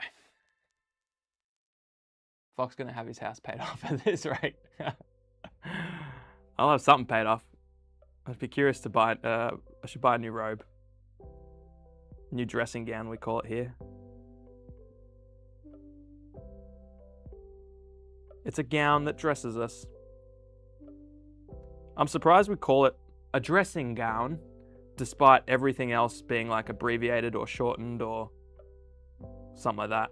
Surprised we don't call it a gownie or something.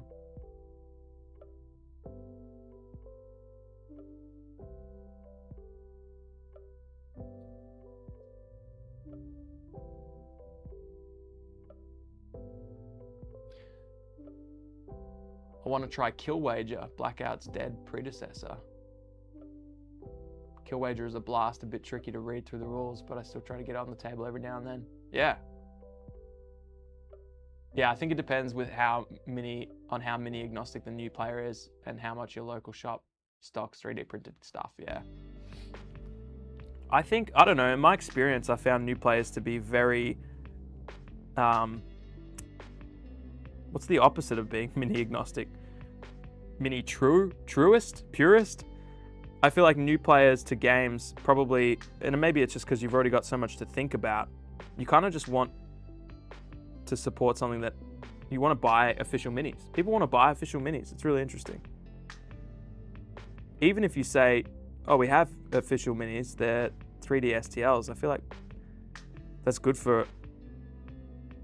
for a particular type of person, but I still feel like there's a market that's like, I actually want to buy something in a box, you know? I want to buy something like this on a shelf. I want to go into a store and be able to buy that. I feel like that's the vibe I get from some people. Could be wrong.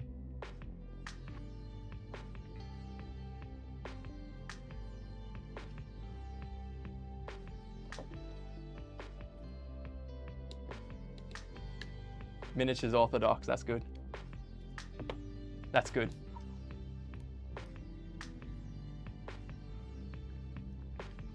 How is the company ethics-wise? I'm not especially comfortable ordering from the US right now. It's a good question. I don't really know how to answer that. I know they're legends.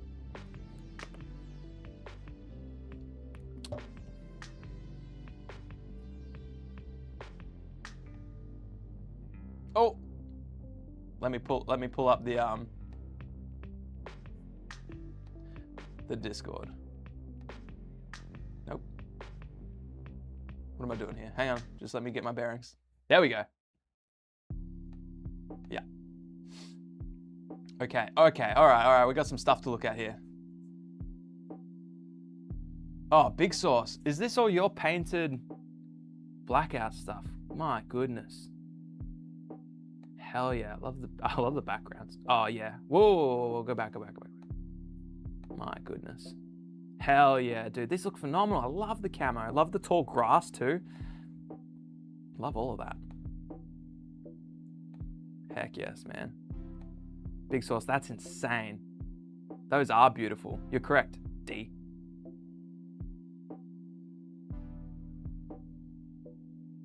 Yeah, nice. What else we got? Oh, DM Scopes is working on malediction mod. Oh, this thing looks sick. That's haunting. I like this, like, this is like a Wolverine bone coming out of his arm. Just a singular bone. A boner, if you will. Some more pics from Big Sauce. Oh, yeah. Let's look at these. Come on now. Look at this. Mate, you're gonna make me not want to paint stuff. Damn, dude, this looks sick. I like the windows here. Hell yeah. Hell yeah. Amos is working on the backdrop for his mini swap, and this looks insane. Love the OSL, love this. This is a scene. This is an absolute scene. I hope you guys can see what I'm referencing. I lost the chat for a sec. Oh yeah. Oh, it's your second try, OSL? Nah, you knocked this out of the park. This is sick. Okay, I see. Yeah. It's like black metal, and then these okay. That's just all gonna be black and leather for me, I think. Sundered. Ah. Sundered, these look amazing. Far out, love this. Is this a computer background that you put behind it, like a screen or something? What is that? That looks like the background I had for my computer. Heading to work, we'll pop in a bit. Enjoy your stream. Thanks, Migraine. Thanks for tuning in. All right, now let's go back to live. Yeah.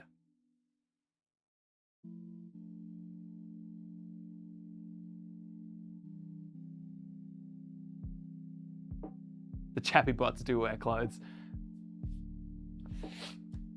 All right, well, let's put some clothes on them. First, I'll finish this one. This regular person that's ordering someone like this. He's got his hand like this. Doesn't want to point, doesn't want to be too direct. Just generally go over there. Not over there specifically, just over there.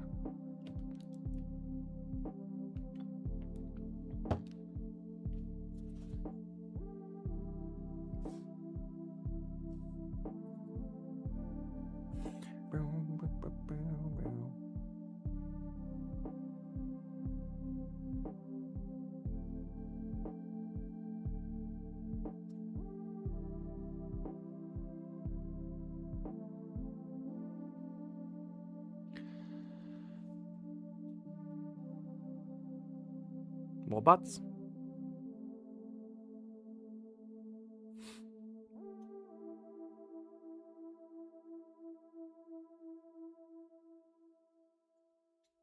What's everyone got going on at the moment? ChatGPT is really good for putting in fun backgrounds and some sort of your painted miniatures and terrain. I did that with my test of on a castle. The only problem sometimes is like it'll change the composition of the miniature, so it adds stuff to your actual miniature, so it's no longer like your mini that you're showing off with a cool background, if you know what I mean. But if it doesn't do that, then yeah, that's sick. I use Canva because it's got that cool background removal tool, where it's just you like remove the background and then you put in whatever you want behind it.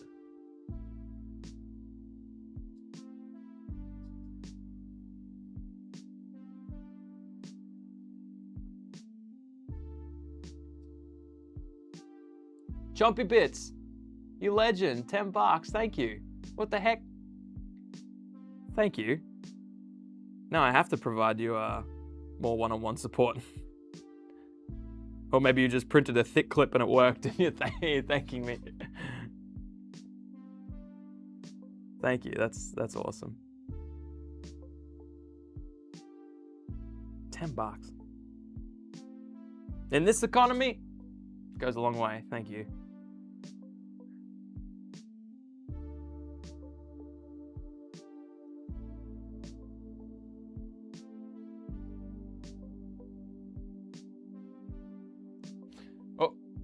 Jimmy has half an hour left of work, then I can go home and get your painting on. Hell yeah. Hell yeah. I was told that Task Force Boone Recon is based on the US Green Berets. I hope to buy everything from that faction in the future. That's pretty cool. That's because my country's special forces, Kybal, derived from the Green Berets, like a successor chapter to the Space Marines. Apparently it didn't let you put your message in. I was gonna ask, what draws you to games these days? Theme, quality of minis, rule sets, etc.? Yes, in answer to your question. It's the very first thing that draws me to a game is always the aesthetic. So like is the theme cool to me? Do the miniatures look cool? What kind of terrain can I throw with it? Like I want to get a picture for it. So I'd say like the artsy vibe of it. Does it pass the aesthetics for me? If it does, then I look at the rules. And for the rules, I want something like BLKOUT, right? Where it's not too much head work to be able to take you from opening the book to actually playing the game on the table. Because you can kind of get a vibe from games that you can read through the rules, but you're really going to need to get it on the table and play it as you're reading rules. And then you're going to, even in your third game, you're still going to be referencing the rules and checking them constantly because it's that deep. Oh, freaked out. I thought something shut down. It was just the light resetting. Whew. or whether it's going to be something where you can read it and you know, okay, if I play this 3 or 4 times, I'm going to be able to stop referencing the rulebook altogether, except for weird little anomalies, and just turn my brain off and actually just play the game. So that's something that's important to me. Obviously, sometimes you lose a little bit of depth when you do that, but I'd rather play a game 3 times in a night because it's quick and easy than play one really tactically deep, but rules wide, rules complex game over 3 hours. So I think to get my attention, it's aesthetically got to look good to me. I've got to be able to get miniatures for it, probably. Or be able to use some miniatures I have at home that I really want to get to the table. That's actually why I got into BLKOUT, is someone told me it's like, oh, you can use your Infinity models for this game. It's way easier. And it still has reactions, and it basically scratches every itch Infinity scratched, but with way less headspace involved. And I love my Infinity Hakaslam models. And so I was like, oh, I can't wait to get them on the table so that I can use them in Infinity. And still to this day, I've never done it because here I am. So anyway, what draws me to the games is the aesthetics.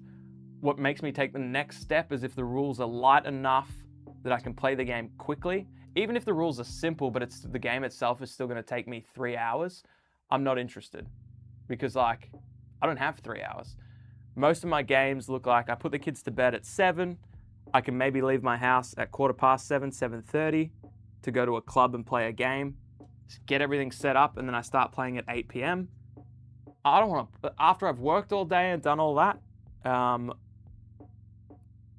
staying up till 11 o'clock and getting home at midnight just to play one game of something just does not, I don't know, doesn't always tickle my fancy, you know?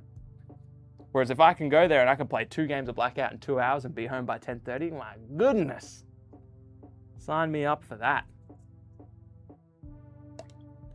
Oh my goodness. What's going on here? Hang on a second. There's a weird bug on my screen.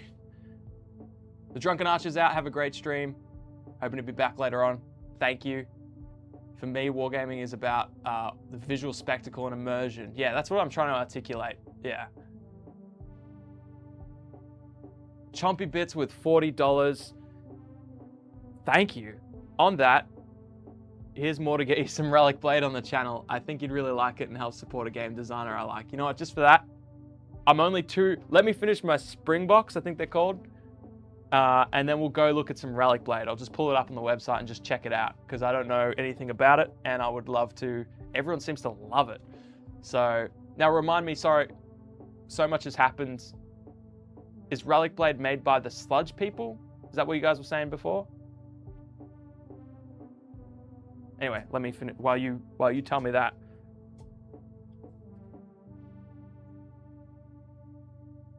I'm trying to remember. Why is my brain not working? Okay.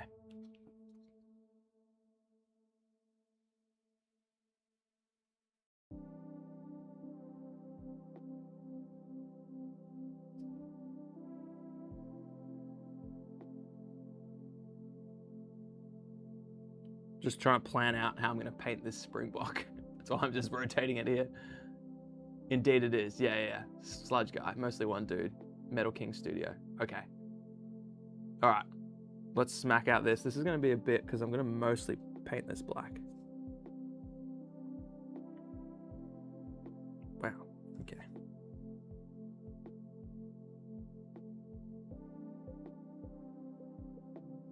There's just this one like cloth thing here that I want to keep.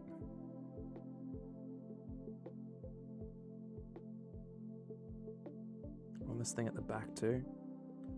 Because it's going to be mostly black, now I got to really think about which parts do I want the pops of turquoise to be on for this thing. Oh, that knee pad would have been great actually, but oh well. That ship has sailed. Maybe on the other one.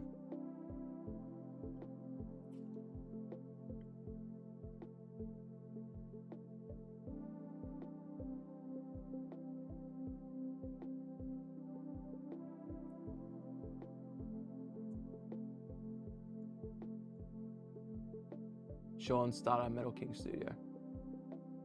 Hey, I was wargaming.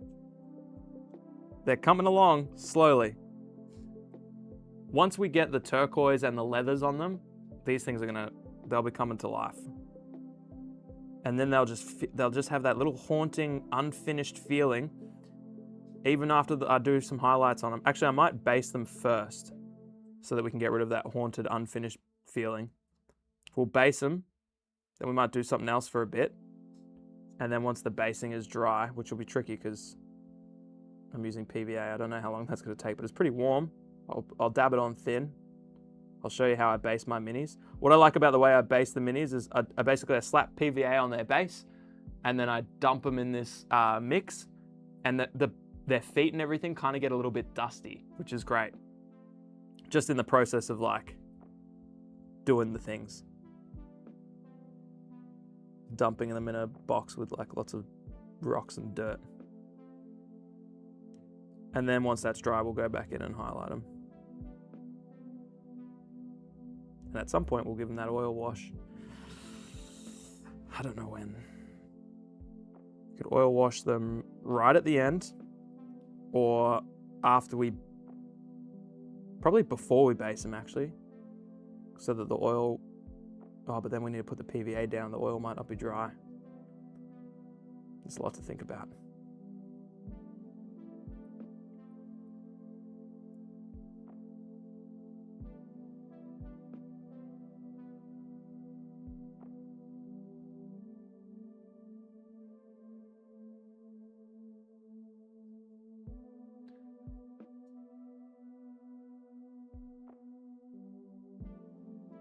Chubby Bit said if you buy a rulebook from him, he'll do a custom illustration in it and sign it to you.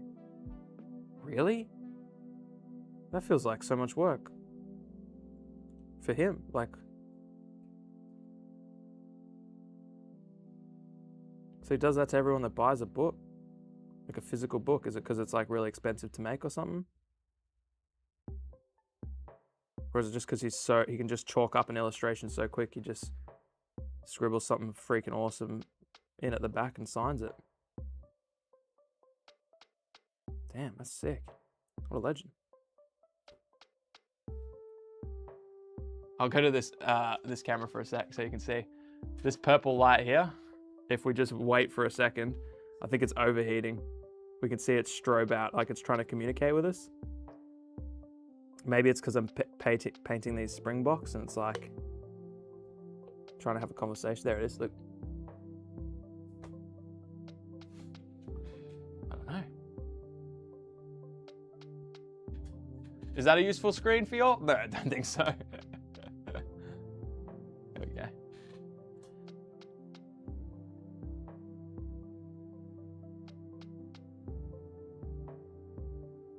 Yeah, his studio is maximum effort in all places. Damn, he can do it pretty quick. Crazy skilled in his craft. Damn. All right, well now I have to buy a book just to get the freaking image. That's sick. Good on him. That's such a good idea.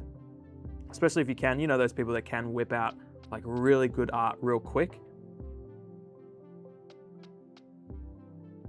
Like it's just second nature to them. They're just like, oh, you want this amazing little sketch art? You're just like, how the heck? I've got a friend that can do it. It's just like, you're not human. Like you're actually not human. You're a springbok of sorts.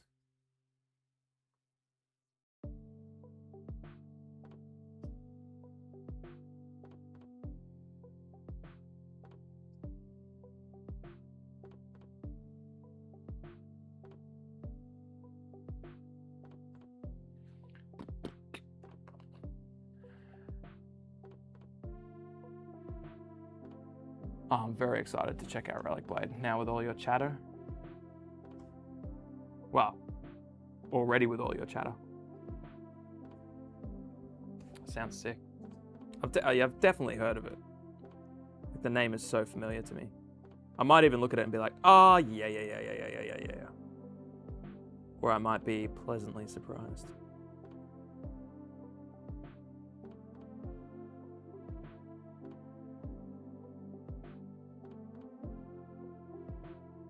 What's the time? It's 3 o'clock here, which means no way.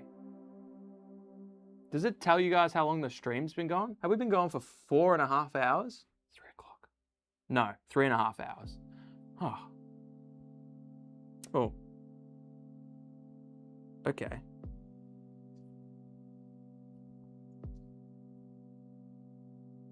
Now I gotta plan. I can't believe we're so far through already. Am I gonna get these done?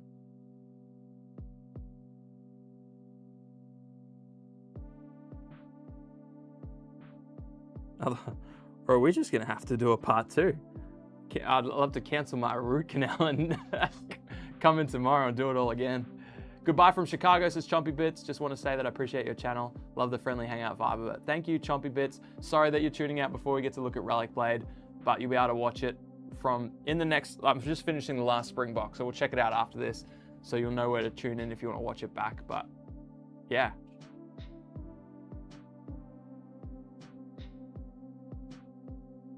Also about to go crash out from Chicago. Damn, got a little Chicago scene down there. Chi-town, the Windy City. Go Bears. That's cool.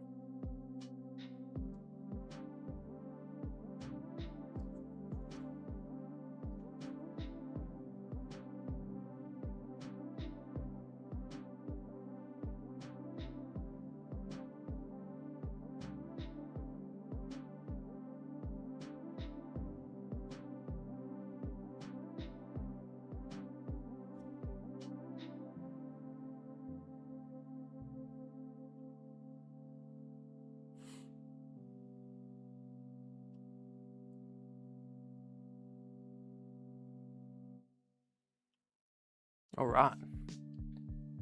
Oh, this isn't done. I'm just looking for my phone and then I realize it's in my pocket.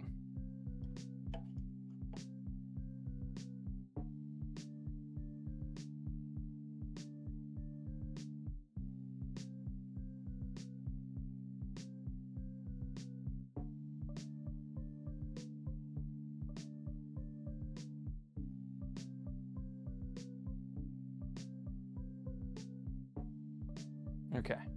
Church is talking some producer stuff to me. No, Penny, I never wear gloves to paint. My hands are getting all sweaty, but I just want to do it because people don't have to then stare at my dirty cut up hands. Nah, I would hate to wear gloves all the time to paint.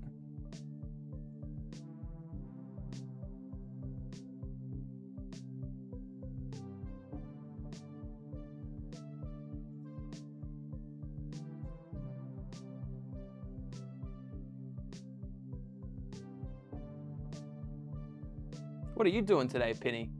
What do you got going on? What's happening?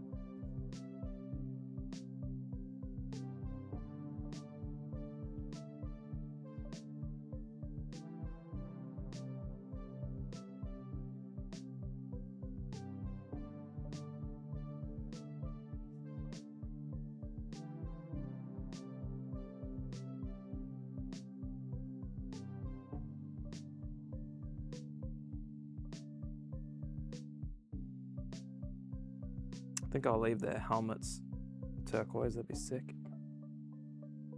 But I'll paint all this stuff black.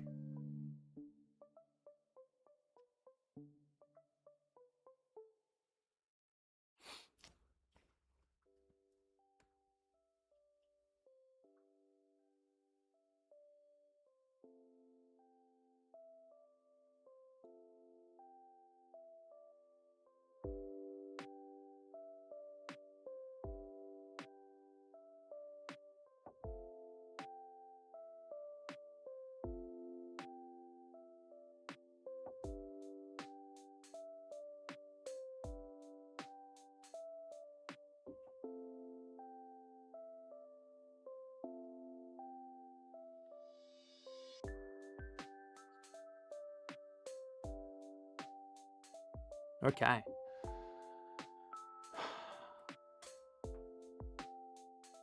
Just finished up my Silver Bayonet unit for a narrative tournament Saturday. Oh, you're gonna be at ArcFest. All right, now I gotta go. I've been like 50-50 on it. But you just towed me over the line, man. That sounds sick. So, a narrative event. Tell me more about that. Like, what makes it narrative as opposed to just a regular old event? Arc bayonet. That's sick.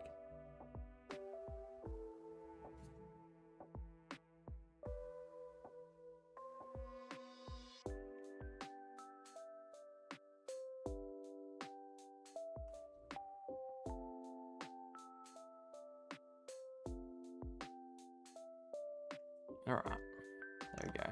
Black fatigue's done. Check. Oh no, that's all right.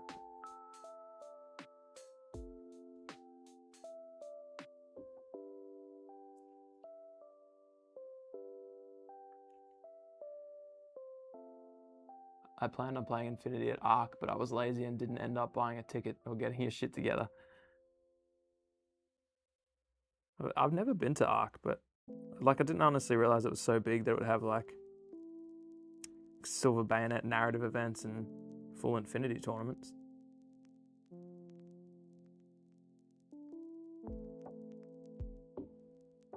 Pretty cool.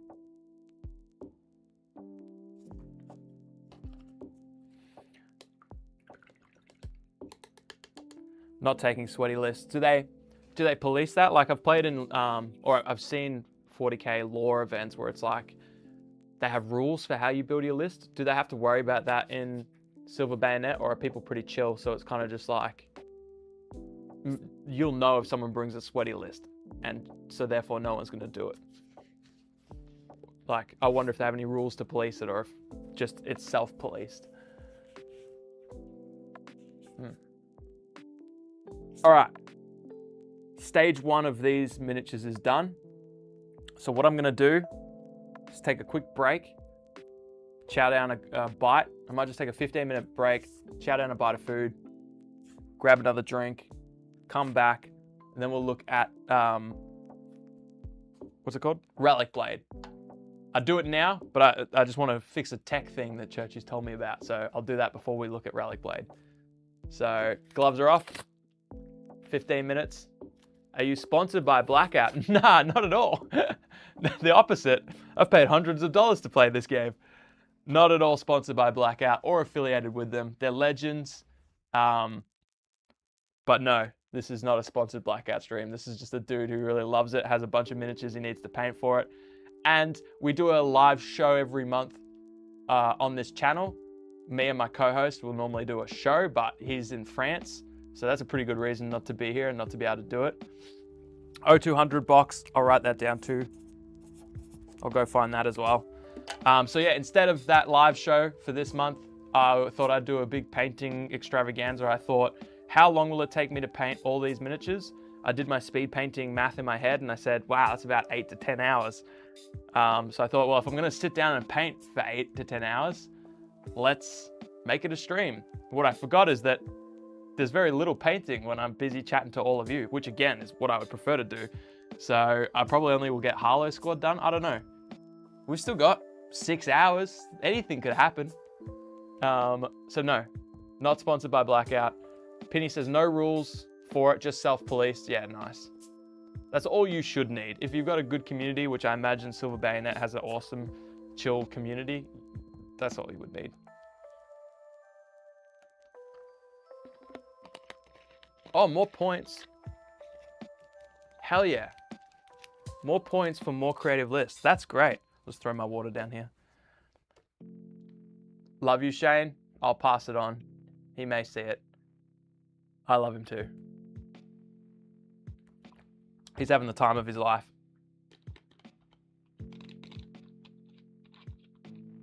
You're about to paint armored sushi. Again, delicious, but difficult to eat. You're about to paint your 2-player starter set. Is it better to prime with black or white? Great question. Are you going to be using speed paints at all? Or just like traditional acrylic paints like Warhammer paints now?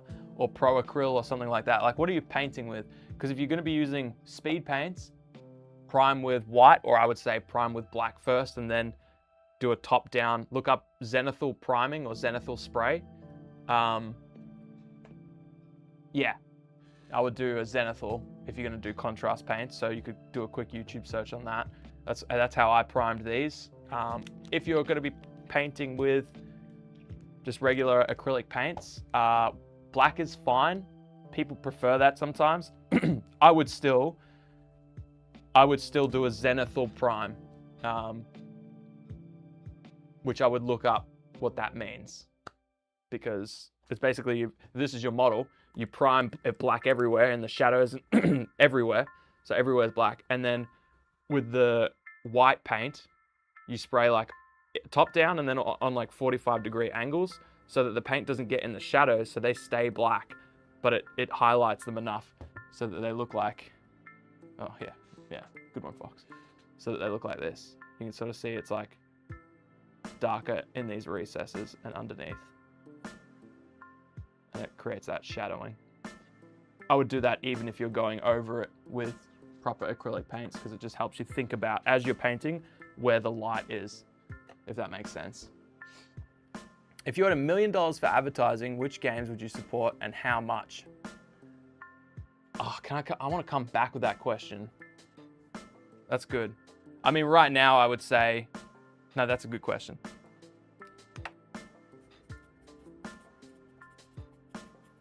Advertising, 1 mil. That's a big budget. I could basically just, do I have to do it on one game, or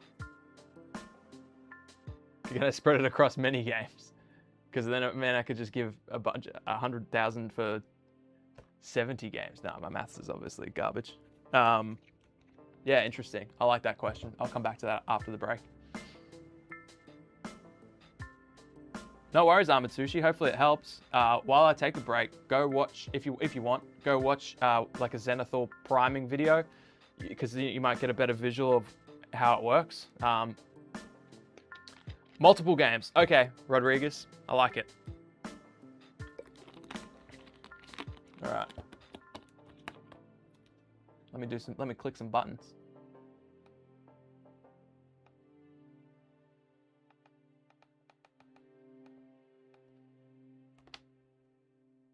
Okay. All right. I'll be right back. You guys can't hear me. Oh, you can hear me.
I'm back. I literally had to take my pants off. For reasons unknown. No, it's just a bit warm in here. And I was so excited because this morning I went to a local petrol station and they have these really delicious jaffles. Jaffles? Jaffles? Jaffles. And so like, oh, hang on. Yeah. And so like, it's a ham and cheese jaffle and I love them. But I don't feel like them for breakfast. I only ever feel like them for lunch. So I barely have them because who's at a servo for lunch? And so I bought one this morning and I was like, I had it sitting over here and it was ready. I was looking forward to it. And so just before when I took a break, I was like, I cannot wait to eat this jaffle. I go over there. I can almost hear it speaking to me. And then I picked it up and I was like, oh, it's a bit burnt. Like that was my very first half a second thought. Looks burnt, but that's okay. Oh, the burn's moving. Covered in ants. Absolutely covered in ants. So that's why it took a little bit longer because I actually drove down to the servo that's just down the road. It's like a 5-minute drive there and back.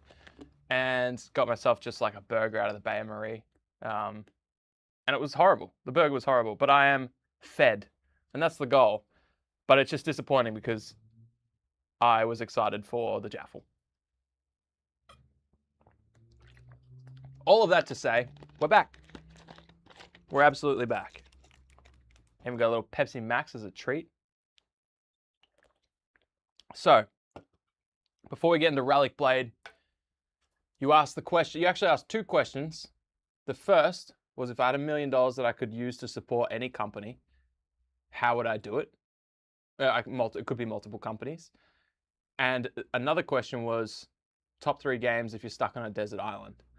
And I kind of feel like they're the same, sort of the same questions. It's like, what's your 3 favorite games? I feel like. There is a bit of a caveat, I guess, when you're supporting a game with $1 million or whatever, however money you wanted to divvy that up. It's not just about your favorite game. It's also about where would the money most make an impact as well. So you can kind of weigh those up. And I was thinking about that, not as much as I should have, but I was thinking about it. And I think if I had $1 million, the best way I could support games is by just paying myself $1 million to do this full time, buy all cool stuff, and then live stream a new game every day, or something like that. But that's pretty vain and doesn't help them really. Who cares about a video that gets a couple thousand plays? But I think it's tricky because I'll probably forget a game. That's always the tricky part. But I think I want to, first of all, I want to support all the people that have supported us, like the indie game developers that have like gone out of their way to support us on this channel, this tiny little weird channel from Australia with 3 little weirdos. So I feel like I'd want to support Great for Now Games with Test of Honor. I mean, I haven't played 200 hours. Guards of Trader's Toll. Because Great for Now Games is a legend who sent us our first ever box. What I mean, but like, he was the first one to send us a free box. Free starter set. He paid shipping just so that we could play it. And I thought, that was really cool. That was a really cool thing to do. So he's a legend for that. Love to support him. OPR, they're another one that have gone out of their ways to support us. Tano is amazing. In my DMs, just chirping, just supporting us is phenomenal. Like, couldn't imagine a busier dude who's doing more stuff to take the time to support tiny creators is phenomenal. BLKOUT, obviously, like to the point where someone thought this might have been a sponsored stream. It's not. It's just how much I love the game. This channel is just, what's awesome actually is we're doing like a game of the month thing, which I will talk about later on, but we're doing a game of the month where we try and focus on a game every month. That way people can hobby along with us, as opposed to before where we would release battle reports for games and people would be like, that's so cool, and then they'd buy the starter set, but by the time they're hobbying it, we've already moved on maybe to the next game, and that didn't feel great. We wanted to, like, our favorite thing is hobbying along with our homies, our hobby homies. So yeah, anyways, so we changed to this game of the month thing so that we could all do it together, hobby together, which is sick, and it's worked really well. Sometimes we don't give it enough attention in a single month, so we push it out to 2 months, and then it becomes game of the 2 month. So we did Full Spectrum Dominance for February, March, and then game for April has been Blackout, which was voted by our patrons, which was cool, but also just happened to line up with like me really loving Blackout, and so I'm stoked that it got picked. So yeah, Blackout, great for our games, OPR, locals like War Surge and Fjord Serpents, like Hammer of the North, so Fjord Serpents, especially Fjord Serpents, and his new game, Blade Wrath, which he's given us a ton of tiny little Vikings for. Is that them? Just give me one sec. Just give me a sec. I want to just quickly see. I'm not connected to anything. All right, cool. What's in this box over here? No, that's just Shane's stuff. Somewhere around here is a massive box of tiny Vikings that he gave us so that we could make some Blade Wrath forces, which would be really cool. That's a project that we would love to get into if we ever find time to build hundreds of tiny Vikings and paint hundreds more. So, trying to think of other games. And again, I'm probably forgetting like some real obvious ones. Apparently, like, I don't want to say Shatterpoint to keep it alive because I don't know. Apparently, people have big problems with AMG. Like, AMG has some issues, and maybe it's like you kind of want to support those people after they show they can fix those issues. That's another reason I don't want to just like throw money at StarCraft. Is Archon Studios has some things I'd like them to fix, you know. So, and they're also big titles, anyways. I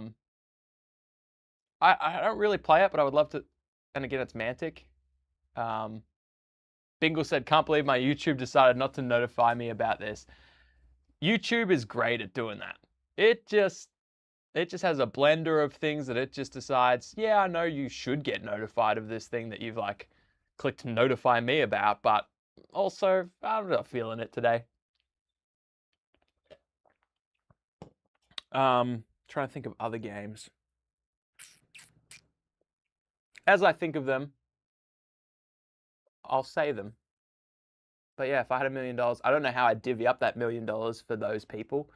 I would, you know what I would love to do? If I had $1 million, I would love to somehow start some sort of distribution something that helps Aussies get their games internationally and vice versa. And I know that's probably just called a supplier, an importer or whatever, but I don't know. Ones that are willing to work with indie games at small scales to lump in with big, I don't know, something.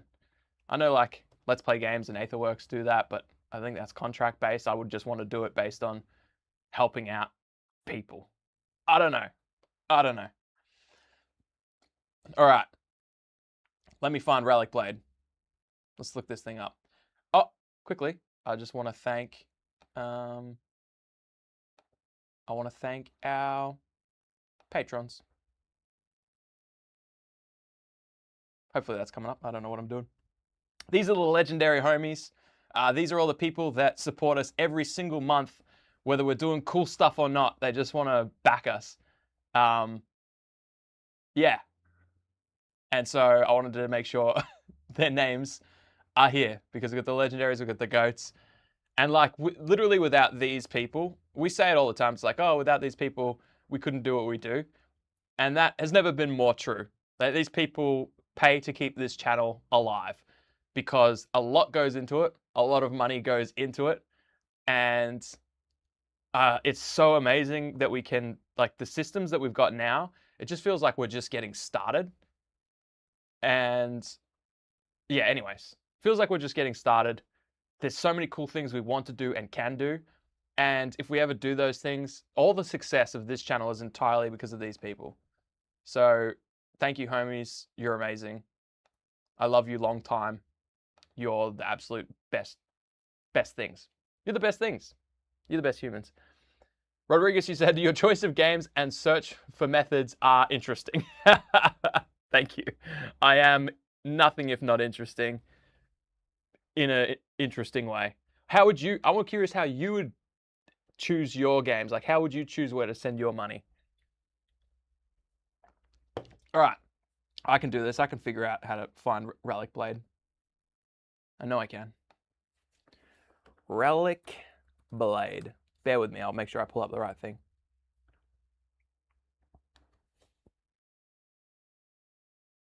Okay. Yep. I'm in the right place. Now let me pull it up. Yes, sir. Here we are. Okay. All right, let's have a little look. Yep, there's Sludge up there. Definitely in the right place. MJ said, back from some phone calls and a nap just in time for the resumption. The resumption and soon the consumption. Not that that matters, but I'm a thirsty boy, to say the least. Good to have you back, MJ. Hope your nap was good. Naps are so 50-50 for me. I need them every day. I'm chronically fatigued. However, sometimes they're just like, bang, I'm an animal. I could go again. This whole day is reset. I feel great. And sometimes it's like, I feel worse than if I didn't nap. And there's probably a science there. It's probably like sleep cycles or whatever. But whatever. Oh, you're thinking about, okay. Yeah, you'd want to invest in some Blackout and Relic Blade animated commercials. Commercials would be great. If we did commercials for our games, this is what we got to do. We got to do it like the old Warhammer commercials. Have you seen those? Oh, can I pull one up? I don't know. Probably not. Probably get copyright striked or smited or whatever, expunged, redacted. But they're just so like cornies, 80s, like everyone's beautiful, hobbying, having a good time, painting miniatures. People that you know are not miniature painters. Bad Internet Friends podcast. Hey, very excited to jump on your show in a couple of weeks. I listened to your last episode on what is a skirmish game. We could talk about that, but also, guys, if you haven't noticed, if a tangent pops in, I'm going on it. So, yeah. The commercials, if we do them, they have to be like 80s Games Workshop commercials. They have to be corny as heck. They have to be that like, yeah, that retro vibe style.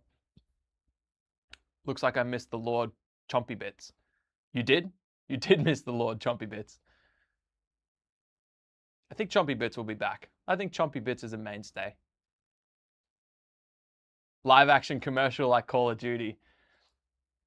That's good too. That's very good too. Yeah, that's good. All right, Relic Blade. Okay. Okay, so it's tabletop tactics RPG, focusing on heroic characters, dangerous adventures, intuitive gameplay. You command a party of champions in an epic quest to decide the fate of a dying world. Okay. Passionately designed, I have no doubt. Sean Sutter. Are these the official minis? The heck is that? Oh, hang on. These look very good. Features. Are these the mini? What is this? What is this guy? How does he hold on with such precision? Learn to play. All right. That's a new tab. Okay, so what do we got here? We got a 2-player box set sold out. That sucks. Is that coming back? What do we know about that? Oh, there's so many people. Hang on. A sermon? What's up? Chompy Bits is back. I told you you'd be back. Ivan and I are always excited to have me on the show. Oh, thank you. Crab man. It is a crab man. Crab people. Crab people. Walk like crabs. Talk like people. Seeker's Handbook. Is this... Okay, so is this the rule book? Seeker's Handbook, 2nd edition, or is this like an expansion? So the 2-player box set's sold out. And what's that cost? 99 USD probably? Well, let's see. Let me just open a couple other tabs here. Let's get some stuff going on. Shop now. Yeah, I'll definitely be hitting that. All right, let's go shop now. See what kind of stuff we can get.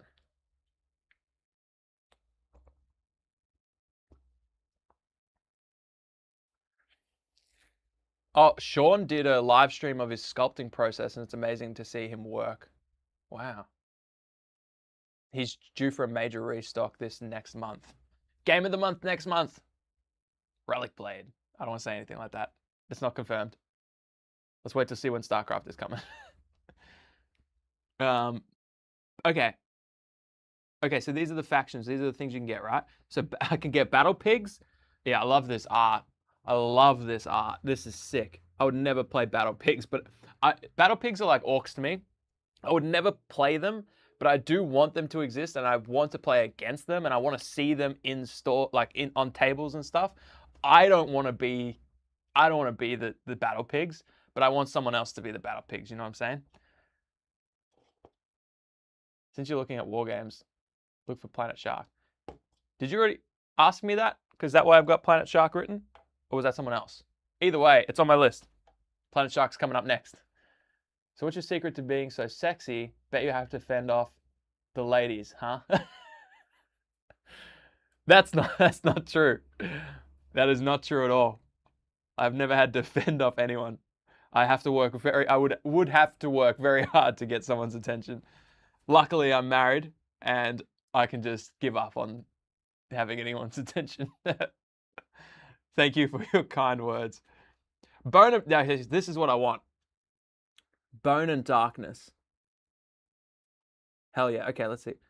All right, Still Viper, that's a character. We got some digital downloads. Seekers. So, core rulebook. Okay, see. No, this is such a small... Oh, Chompy Bit says Relic Blade's got a restock in a week or two. Hell yeah. Hell yeah. Okay.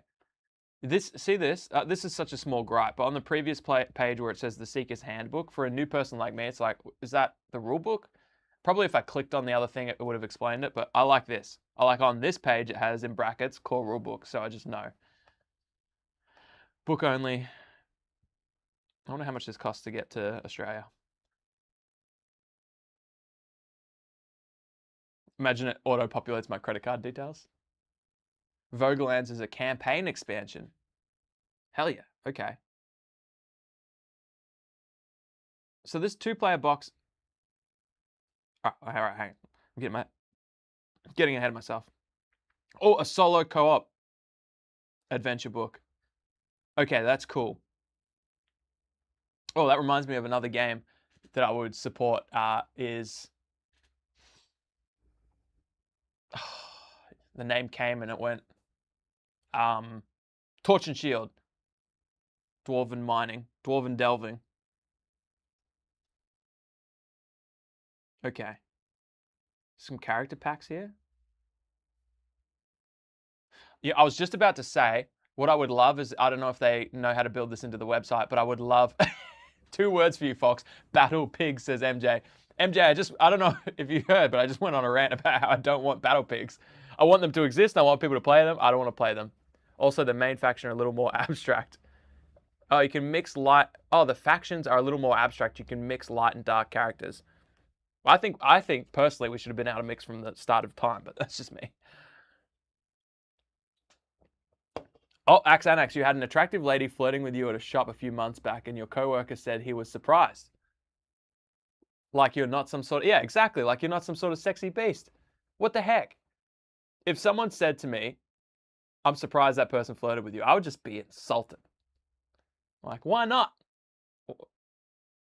You missed it.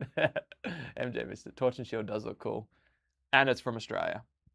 I was just about to say, it would be cool if they could program in the website, when you hover, you can do this thing where you hover over them and the miniatures pop up. And then as I was thinking that and about to say it, they did it. Because like this picture is cool and all, but what actually is it? Well, it's that, and that's sick. Oh, I see a fox. Oh my gosh. This is cool. So how do we build lists, right? Like what's a list look like? I see these are the stat cards. This art is incredible.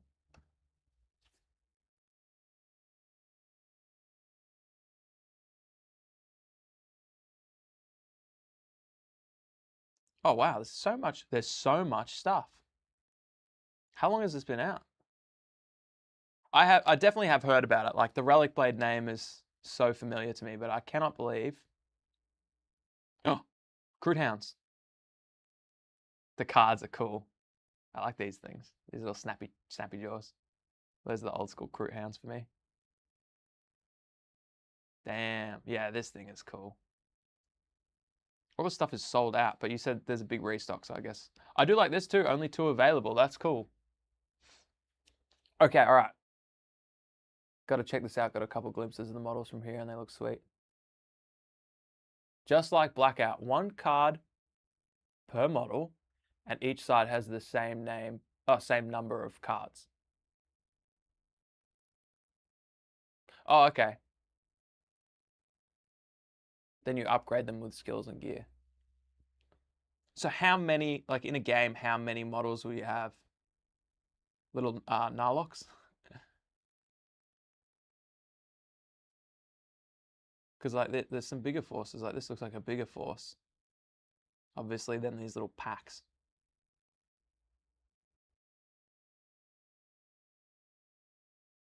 Oh, no. No wonder he does these little sketches. This art is phenomenal. What is this guy chewing his sandwich? This was me just before chewing my burger.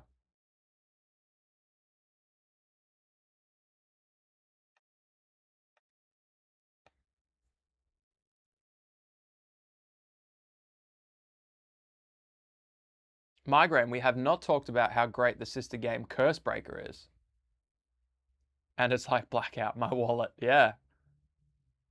There is points. Each box is a full force. All balanced when you account for the skills and abilities. Interesting. Yeah, this would be really cool.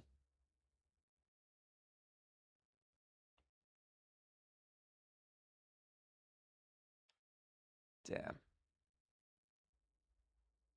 Whale sheet. Look at this little pig. What? This website is really well built. Damn. This is clean as. Disabled characters.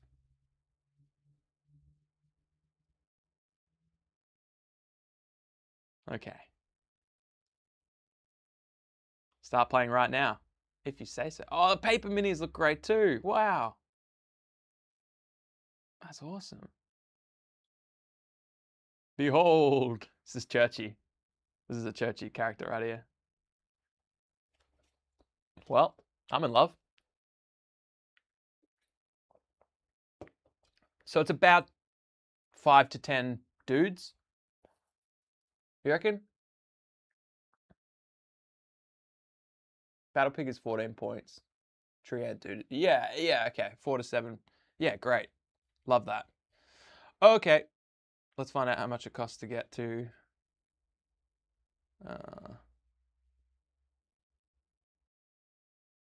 maybe I'll do that later.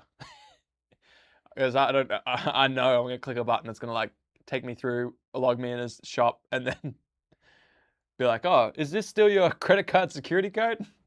Same as last time, yeah? Very cool. Yeah. I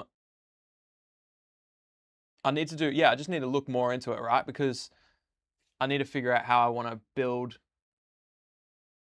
like what I'd want to get. Probably the 2-player box, right? Start there, open it, show it off, show everything you get. And then this is always the tricky thing when you're in Australia is if you can't really afford to like just get the starter box and then you're like, okay, play it for a little bit and then we'll get some factions later on, because each time you're adding like $50 of shipping potentially. So you kind of need to like really plan ahead. You need to be like, all right, I'll get the starting forces and then I'm going to add this, and that's going to give me all the options that I need. And my opponent, who will be Shane probably, will need to do the same. So we need to get this, and this, and then suddenly it's a big order. And then it's like, all right, well, what expansions do we want? Like, do we want physical ones if you can do like the expansions, like that solo co-op one? Is that a physical book? Can't remember where that was.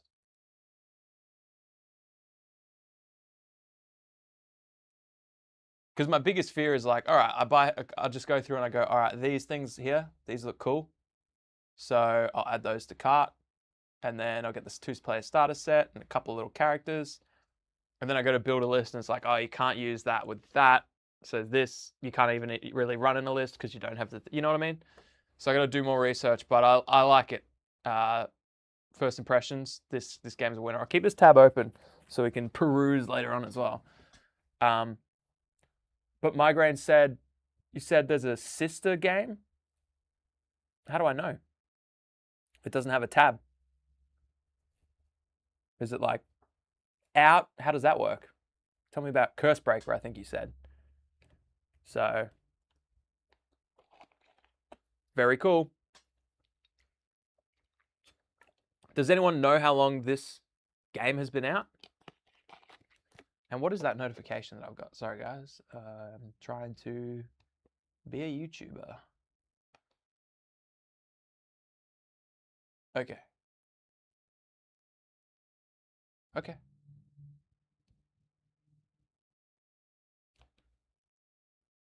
All right. Now, what else are we going to look at? We said Planet Shark.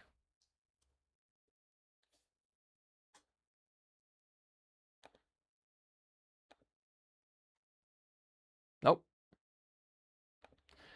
Planet Shark, Planet Shark. Who is a planet shark? Why do they have a whole planet? They don't need a whole planet. They only need some of a planet. They've got our planet. Okay.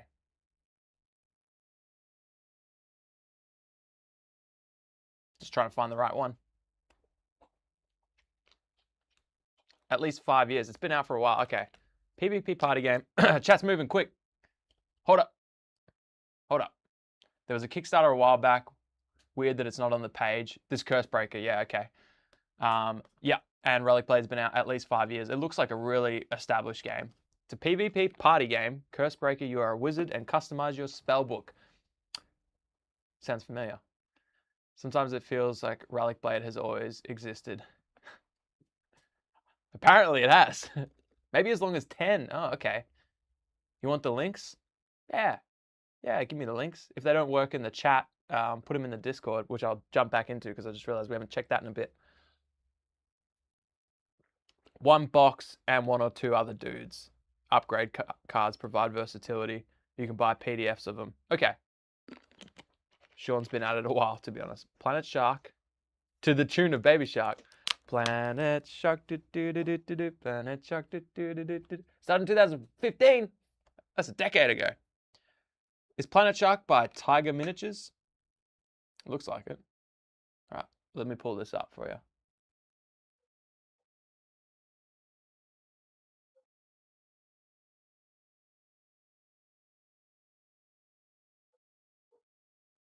Rodriguez, you said, this year we have the official launch. Before that, it was alpha for testing. Which game is that? Are we talking about Alpha Shark?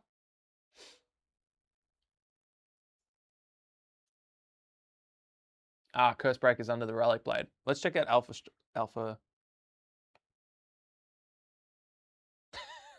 Alpha Shark? Planet Shark.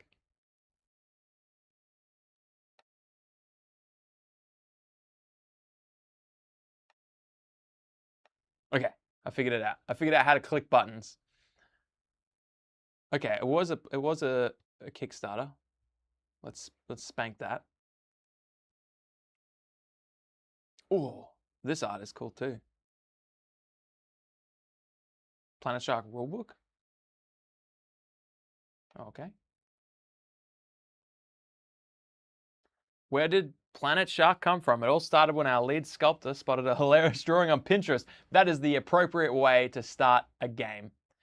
A tiny shark with a giant gun that led to Scott Nees and his fully developed world with lore, art, and even a full tabletop game. We fell in love instantly. The rules were fresh and fun, and the whole team was hooked.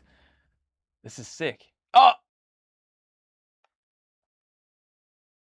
I'm all about this art style. In fact, our mini swap for the month is anthropomorphic. So had I known of the... Oh. Could I? How do you get these miniatures? Oops. Shop individual models. That's exactly what I wanted. Oh yeah, My Mini Factory. This is what I was hoping. Full set digital. And it said late pledge available.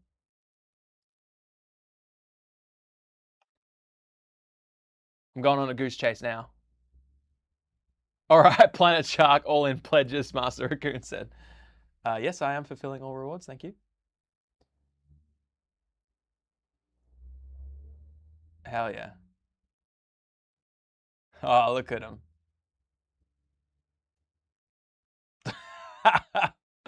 So good. Veterans. Oh my goodness, look at the armor. Oh, this is sick. Are these... Just trying to figure out if these are renders of the sculpts. They are. Oh, amazing.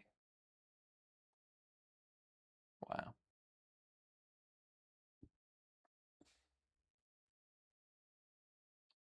There is so many. They've done so well. This is phenomenal. I need to see some... Is there any... I need to find some videos of people playing this. Damn. It's a little hammerhead.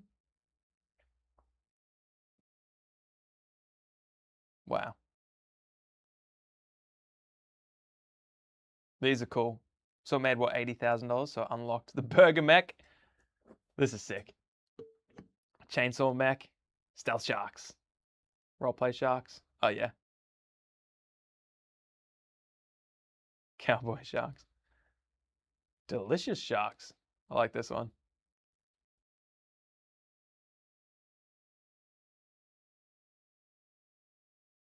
What are these minis? Yeah. Planet Shark is... Can we watch the video? Have you got... You guys tell me if you get sound on this? Planet Shark was once a paradise of crystal clear should. waters, until the Shark, Galactic Alien Council turned it into a cosmic garbage dump. But the Sharkanoids didn't forgive. They built weapons out of scraps, and now they're taking revenge.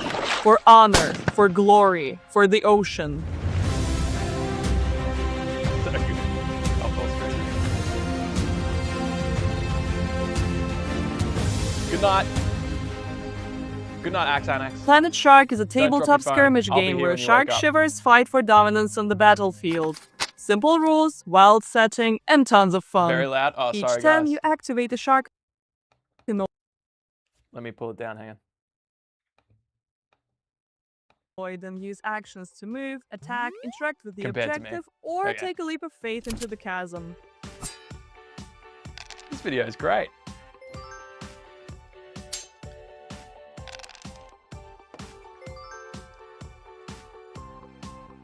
Literally every war game needs this style of video. Like, the editing's fantastic.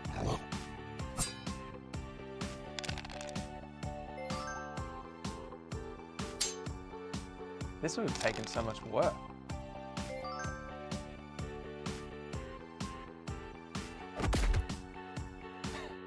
Wow, that thing has 17 health. Oh, let's grab some trash. game's They're arsenal, cleaning up the from world. This anti-meat is cool. rifles to missile launchers and smash Sure. hammers. Each warrior has its own gimmicks and the chance to become a legend thanks to the honor system. Honor Wow. duels. Cyber Shark. Cyber Shark. Zombie. Oh, comes back on a 1. Hell yeah. We're bringing you the first official miniatures for Spectralidax setting. They're available both Yeah, as physical okay. kits I see and why you got me digital onto this. This STLs is fit for any the worthy quality more of the collection. sculpts. We're quality of launching the this campaign project on in Kickstarter is collaboration with the fantastic. settings creator. Support us via Kickstarter and bring the Shark's Reach to your tabletop. This would be... How good would this battle in report the be? waters of Planet Shark. Have a few beers and survival clean up is the beach earned. with some weird sharks. Wow. All right. Every dollar I've made on this stream is just going to be spent on these games again. The circle of life. That's how you would want me to spend your money. So good. So good. Should I paint some more minis? Hopefully a fun rule set to go with it. It looked like the rules looked really well done. I mean, you know, you don't really know until you play it or you get your nose in the rule book, but it looked cool. It looked very cool. Looked like a lot of options. And I don't think when you're playing a game with battle sharks cleaning up the beaches that you care too much about balance. So, but yeah, they do. The minis are very fun. That is a good point though, Chompy Bits, that you made about like they don't really go with a game otherwise. I would say burrows and badgers would be cool to have sharks, but then these are sci-fi, like they got guns and stuff. So yeah, maybe not. Who knows? Whom knows. So, Rodriguez, you said glad you liked it. Are you affiliated with this game in any way? Or you just think it's cool and you want more people to play it? Because it's very good. It looks very cool. And can you get, it looks like you can get STLs. That'll be the big thing for me.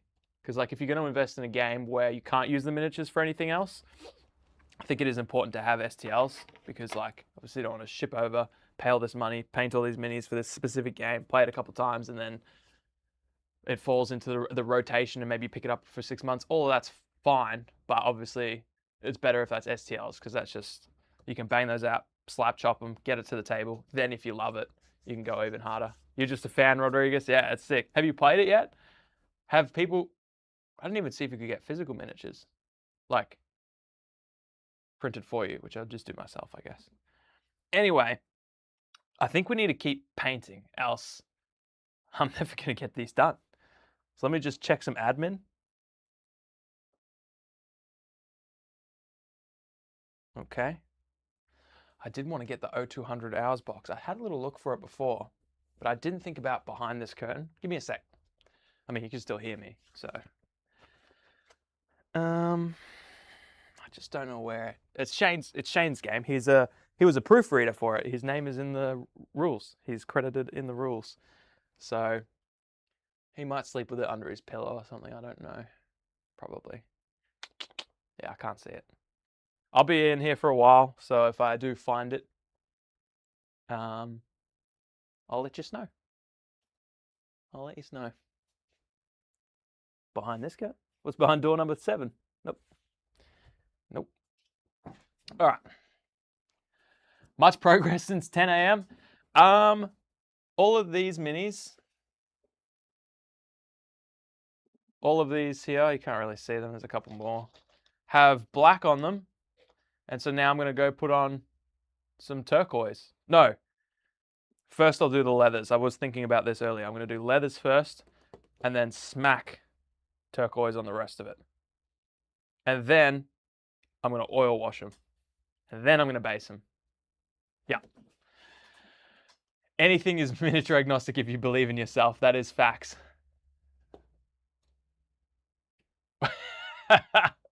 Wait, Shane reads? Yes. He has read twice. I know because I've seen it. 3 times. He read the Sludge rule book, 1-page rules, and 0200 hours.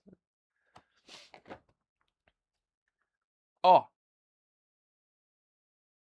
No, I was thinking of another book. No, I will. I mean, I've looked everywhere. I'm just hoping it shows up in a weird spot because things often do here. It's definitely in here though. That's the frustrating thing. Like maybe it's in a box. He's been doing so much organizing. It could just be in one of these. You can't see him, sorry. There's tubs everywhere. Like everywhere. I'll pick it up on the cinematic. So, all right. What am I doing? Leathers. What's a good color for the leathers here? We want to keep it deep. Oh, Cygor brown. That's a real good one. Perfect. I do like the burgundy. No, it's going to be... The burgundy I have is too bright. So, Gold Grunt is a classic. And all the Cthulhu stuff. Shane does read Cthulhu stuff. Guys, what's that sound?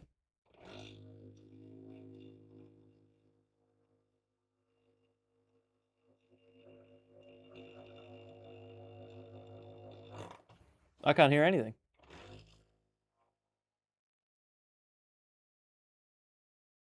Oh, I just realized on the microphone it is barely coming through.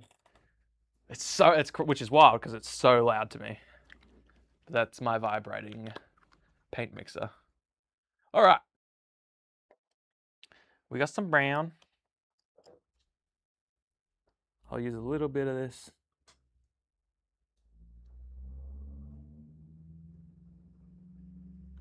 Lamy and medium, much to my disgust that it's not.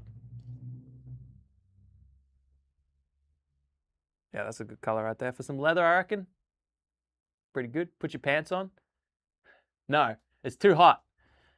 It's too hot and I'll be cracking my first beer at... Oh, it's 4 p.m. here. So a long way to go. And I am thirsty.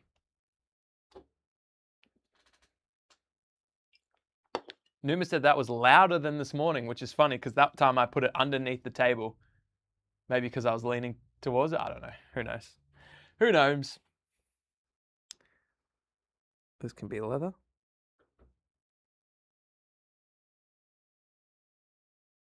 This will help me figure out what should be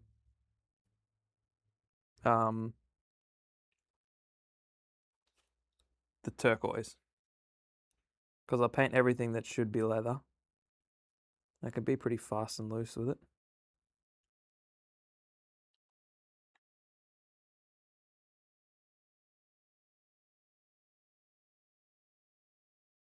Because any little mistakes I make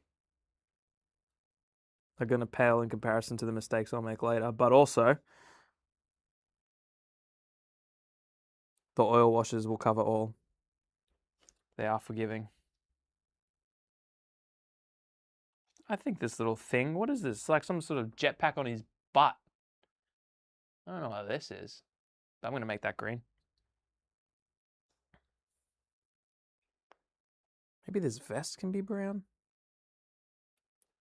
Well, no, I'll save it for backpacks and pouches.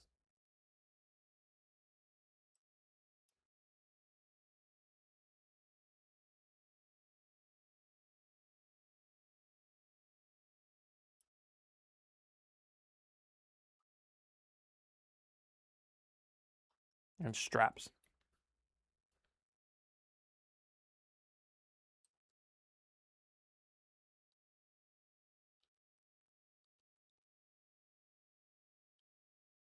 I have no idea. I can't, like, tap into the future with my brain. So I cannot. It's for robot farts. Cool. That's good. You got to reuse it. I can't look at these miniatures and know if I'm going to get am I even going to get them done before like 10 o'clock tonight? Or will I get them done and some of the rest started?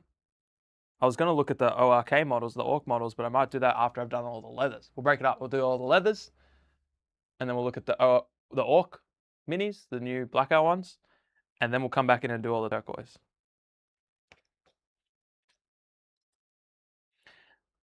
Oh, how about some tunes?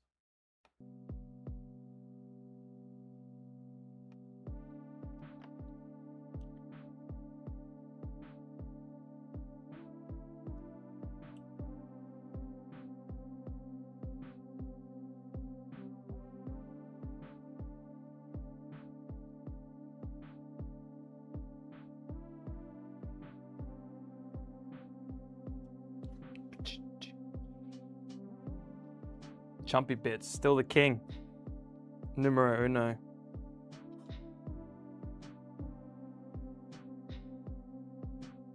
I need to find time to get my robe as well.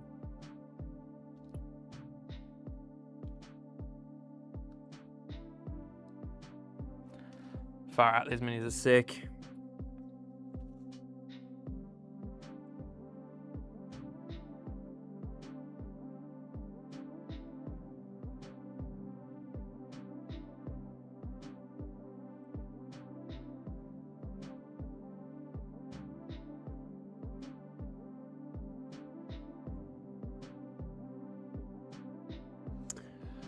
What's everyone doing?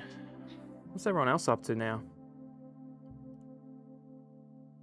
It's a bit of a weird time of day. I imagine like in America it's like midnight or like the early AM. In Australia it's like 4. It's like mid-afternoon. Just a weird time to just be chilling and hobbying, but here I am. Here I am.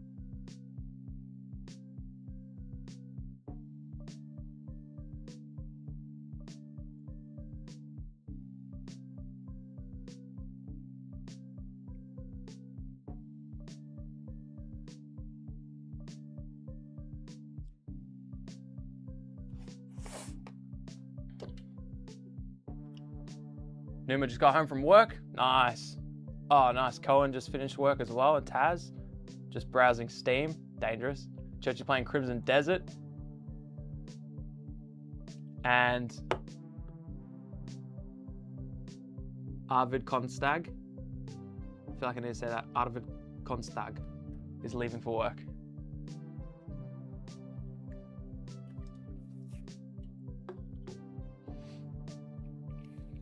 Do I work 9 to 5 normally? Yeah, well, 8 till 4, but yes. Yes, I do. This is a work day for me. I have 2 days of long service leave, today and tomorrow.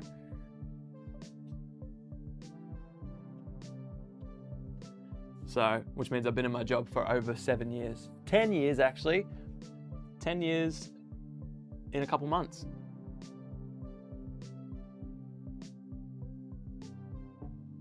I'm Fox, but thank you. Thank you for saying I nailed it. That's awesome.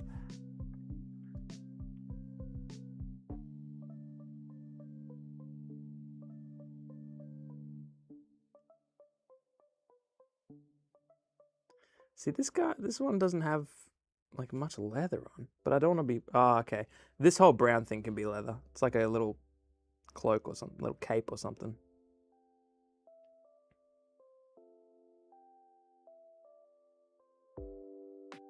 Funny story. Have you talked about your normal work? I think so. I will. But funny story. There are so many there's a lot of people we've talked to, creators for games and stuff, who will be talking to me about plans and stuff, and they'll say slip of the brain and keyboard. Well, they'll say, "All right, Shane, sounds good," and I'm like, my Discord name that you've been typing to this whole time has said Fox. Like it's happened. It's probably only happened 3 times, but that's a lot. That's a lot for people to think that they're talking to Shane in Discord when my name is Fox. I mean, I get it. I know they want to be talking, they prefer to be talking to Shane. I get that. That's normal. But like, it's written on the tin. My normal work, I am an IT manager. I manage IT for a 1,000-person organization. And I love it. I freaking love it. Absolutely love it. Like this week, we have a server, which is basically just a computer. We have a computer that controls all of our internal and external phone calls.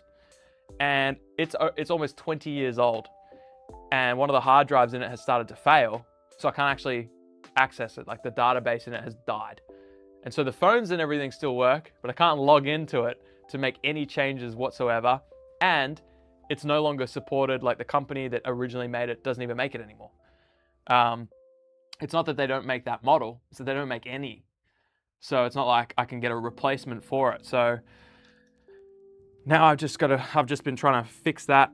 And it's been crazy trying to figure out, okay, well now what do we do? Do I try and, like we can't continue to use this one, so we need a new one. But if we're going to be starting from scratch and we're not importing anything over, do we just do that? Start from scratch, get a whole new system for our phones. How do we do that as an unexpected cost? Is there like, anyway, so I'm looking at like the best way to do that. And it's been fun. MJ's about to start some hobby stuff, working on more Fallout and finally getting your 3D printer set up. For Ruse asked if I game with any co-workers.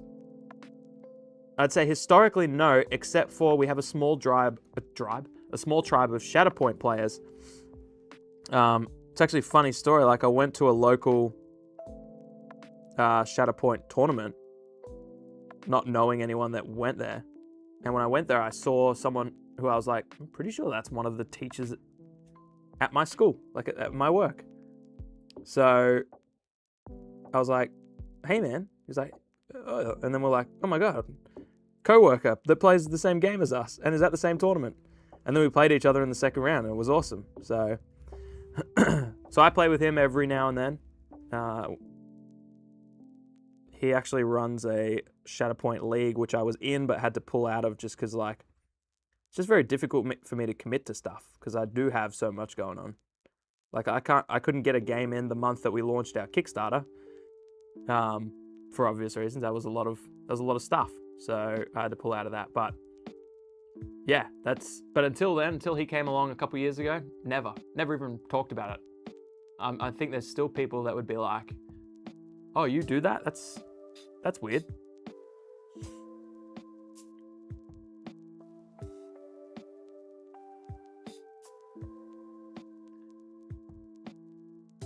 IT business analyst, and moved to Tassie to get away from the city after COVID happened. Love living rurally and having acreage. That's the dream. The only thing that would be tough for me when doing that is like tabletop gaming gets infinitely harder when you're rural.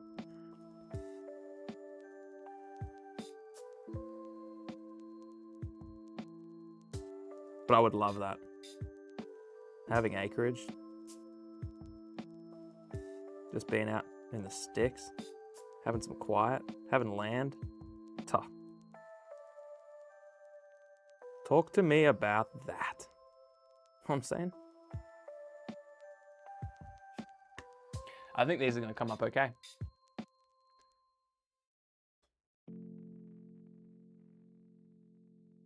Arvid Konstag said, played the second scenario of Rangers of Shadow Deep with a colleague yesterday. That's awesome. Man, if you get co-workers playing games with you and they're just as into it as you are, I feel like that's the dream.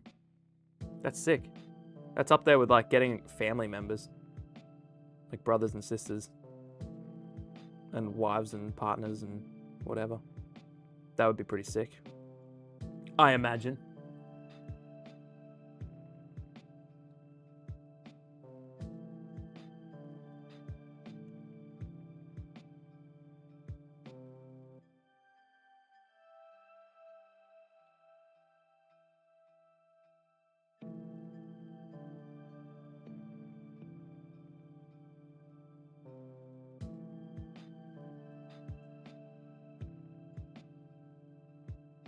Oh, you gotta go. You gotta travel an hour to see anyone. I read now I've got to go, but you said now I've got to travel an hour to see anyone.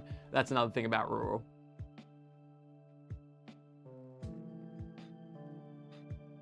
I used to live near Gamesman and Combat Company.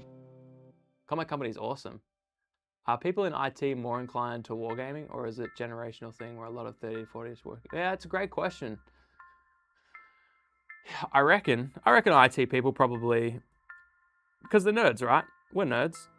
And so like, probably more likely to be into strategy, like anything. Strategy board games, card games. Lots of IT guys into card games.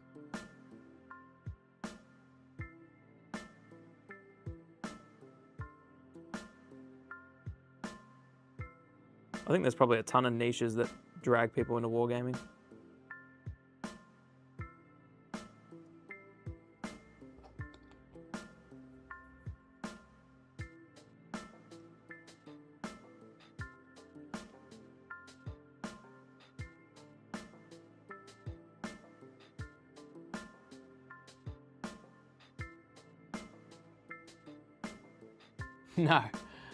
No, Feruza. She does not. She, as a human, couldn't be further away from wargaming being an interest for her. Which is fine. I'm sure I am incredibly strange to her. But I think she rathers me do this than when I was playing football. And coming home with injuries every other month.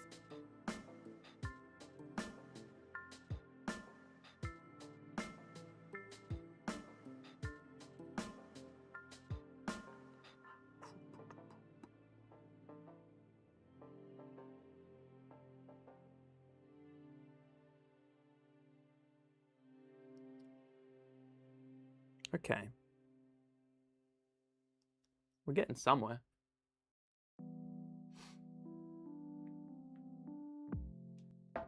Yeah. Splendor, we got Splendor as well. She definitely will play games, like board games. Not like super weighty ones. But yeah, Splendor and those kind of games, for sure. Mostly because she's a busy, exhausted mum who doesn't want to learn new stuff. Which I get. I too am a busy, exhausted mum.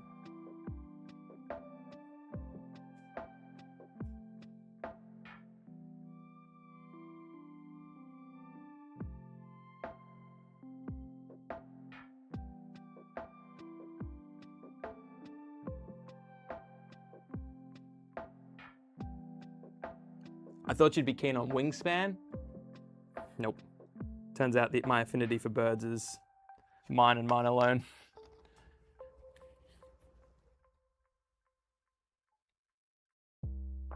Yeah. My wife definitely runs the other way.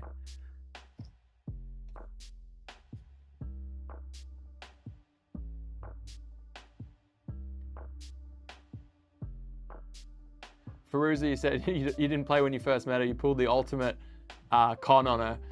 That's very relatable. When my wife met me, I played football and I was a bricklayer. Was that when she met me? When was I a bricklayer? Something like that. And I was playing for Victoria. I was playing for our state team. And now this is what she gets. Very different vibe.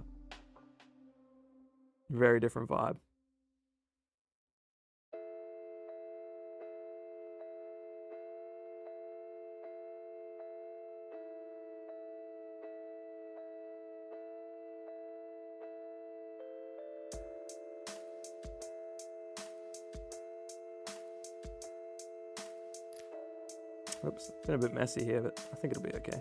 Again, the oils will cover all. Right now, we just need to get her done. Definitely in the get her done stage. Some things are brown that should be black and vice versa, and we can just pick out, we can just paint over them with actual acrylics after we do the wash and fix it all up. But I gotta turn it up a little bit if we're actually gonna get this done.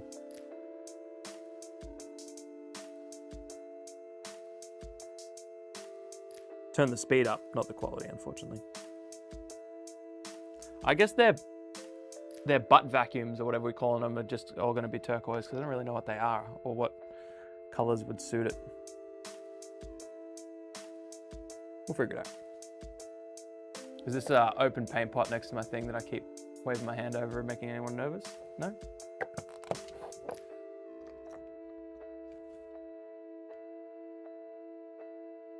Your MJ's partner has zero interest in gaming, but is happy for you to do your nerdy hobby. Yeah, fair enough.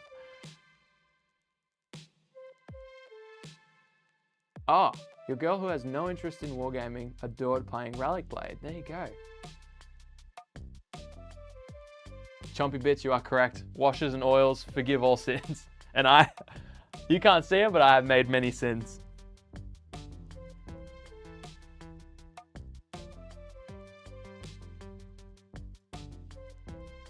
We live by a little rule here, which is it won't be good, but it will be finished. That's kind of what we're going for.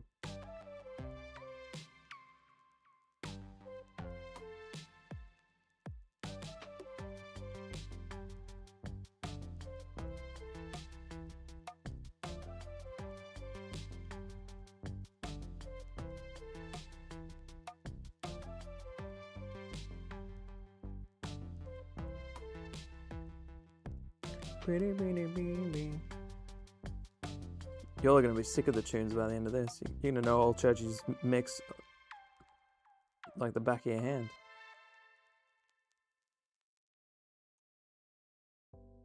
I'll tell you what, these guys are well equipped, if you know what I mean. No, I mean, like, they've got so many pouches and backpacks that whatever they need, I have full confidence that they've got it on their persons.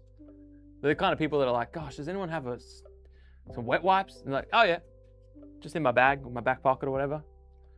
They're them, but for like every type of grenade. They're jump packs. The organic units that have the jump keyword tend to have those boosters. Booty boosters, as it were. Now I feel like they have to be a different color altogether. Maybe they can be the burgundy. Some burgundy booty boosters.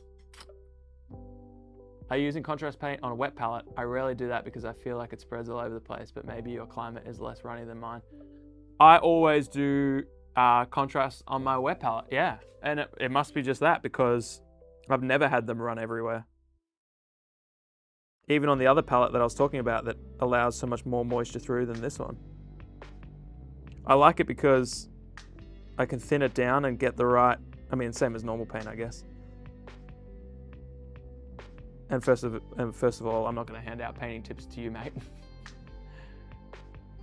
You're a god.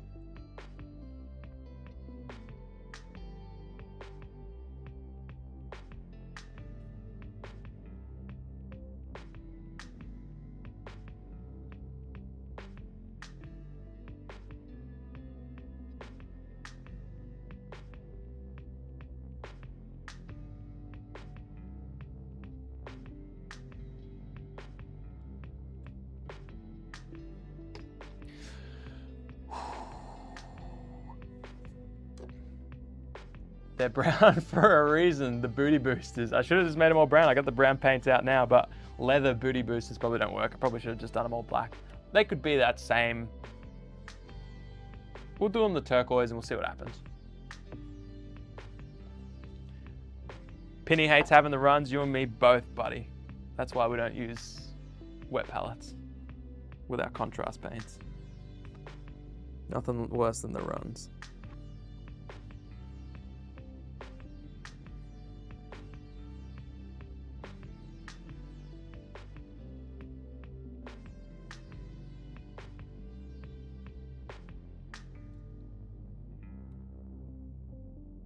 Oh, now this guy has pouches. I should count these pouches up. We got two stacked on top of each other.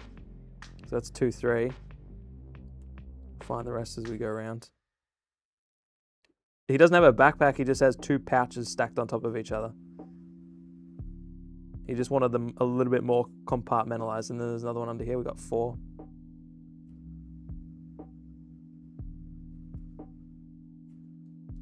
And then we got 1, 2 on the front. So this guy's got 6 pouches. Just seems, I mean, I'd say unnecessary, but I'm not working for old Kinetic Solutions. He's actually got 2 little pouches behind his 2 pouches. So that's 8. And he's got a 3rd pouch that he's not telling us about. 9 pouches. Seems ridiculous. Don't drink the paint water. I've never. I mean, I have technically every time I lick my brush, but no. No, I haven't. There's a first time for everything though, and if I do it, it's definitely gonna be today or tonight.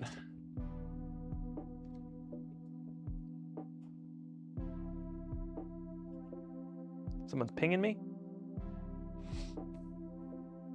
Not important. Hey! Should I do it now? I've got 4 to go. I'll just quickly finish these. Then we'll check out the Discord, see what you're all up to, see if there's any posts in the stream hobby channel.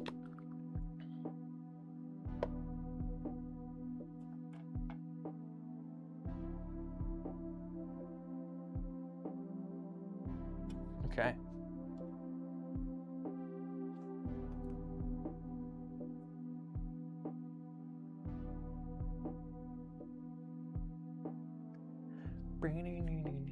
Do you guys still do the podcast? Not since November.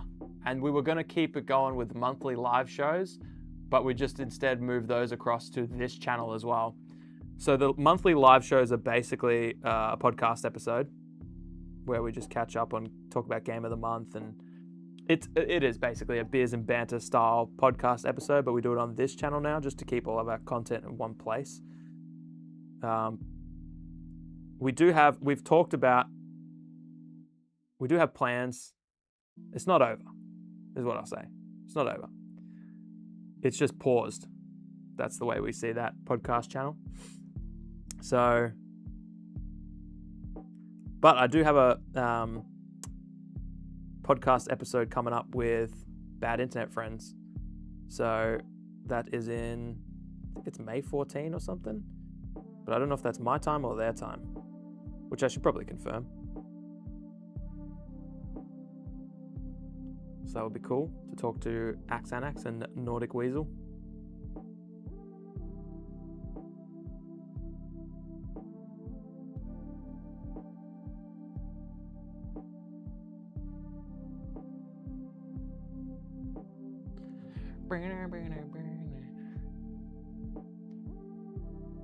Bantering and the beers is what it's all about.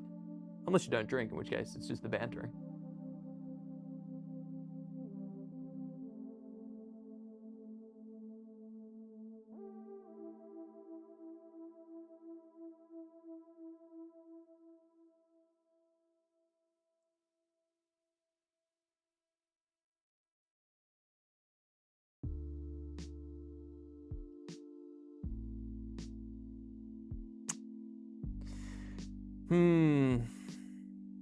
We'll see. I'm looking at these guys and they've got like their jacket things on, and I want that to be like, that's their armor.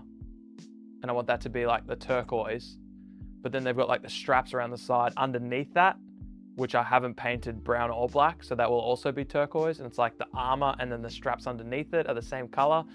But again, we can just put the oil wash over it and decide how much we want to take off the oil wash and then paint it. I don't know. Feels like maybe they should have been brown or black, but I'm too deep in and too excited to get the actual main color on there, you know what I'm saying? Chompy Bitch discovered us from the Guards of Traders Toll videos. Didn't find about the podcast until recently, going back through some episodes, and it's still entertaining. Thank you.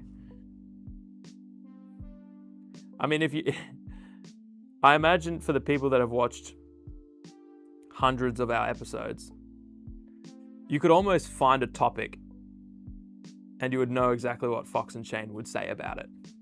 I feel like. Maybe not.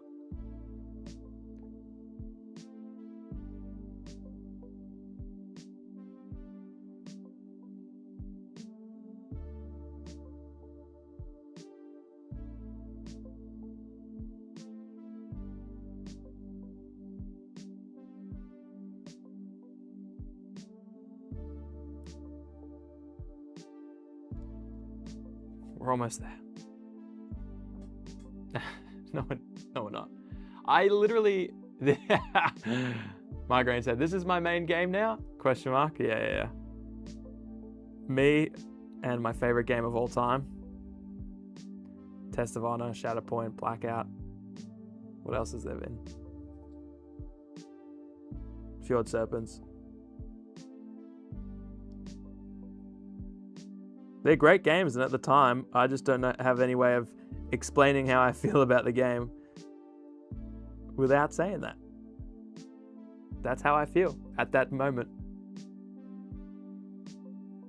It's the greatest game ever.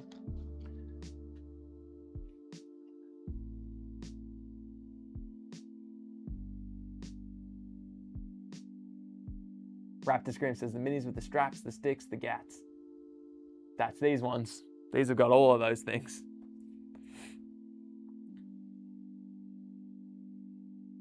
These Chappie robots are sick. Actually, when I first unboxed them and saw them, I was like, yeah, I'll probably never use them. Just don't really appeal to me. But now I love them. I think the official ones had shark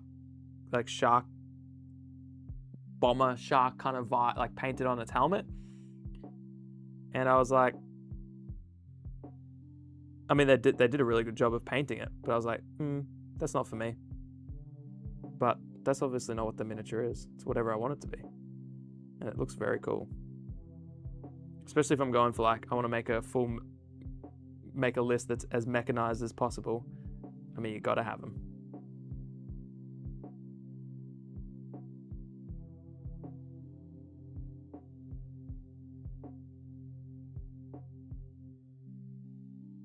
And they got pouches.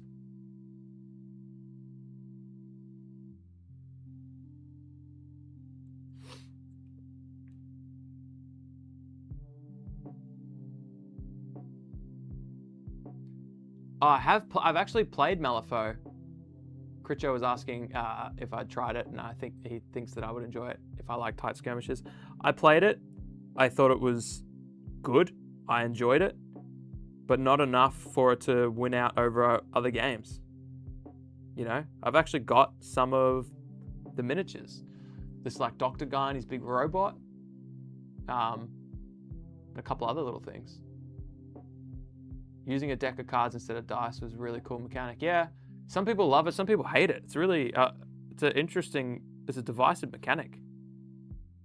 I just didn't really care either way. I was like, yeah, okay, if I'm using cards, I'm using cards. Okay, if I'm rolling dice, I'm rolling dice. I didn't really care too much. Bruiser said, you love Test of Honor. The last battle report is one of the best and highest quality battle reports for Test of Honor out there. It's actually my favorite battle report of all time. Unironically, if I wanted people to watch one thing of ours and sort of use it to get the vibe of what we're about, it's that Test of Honor battle report, that last one. So I'm so glad you said that, because that's exactly how I feel about it too. Just because I remember we just had so much fun to the point where like often we would forget we were even recording, or at least I did, and I was just like so fun. It's the perfect game for it. And I said this on Tabletop of the Morning when I was talking about Test of Honor. Like the first time I played it was when I was expecting feudal Japanese kill team or something, you know. And so I played it, thought it was good, but not what I was like, not scratching the itch I wanted. And then when I came back around as more of a casual gamer, oh man, the game is it just hits. And so, and it shows in that battle report, like that was genuinely one of the most fun games I've played. And so, yeah, I agree. Thanks for saying that. I have also played Dead Man's Hand, and I loved it. In fact, I want to play Dead Man. That's a game that did win me over enough to invest in it. I haven't yet, but I played it at a con. They taught us how to play it, and I love it. Moonstone as well. This is the thing about games, everyone. This is the thing about games. I'd love to play all of those. Moonstone.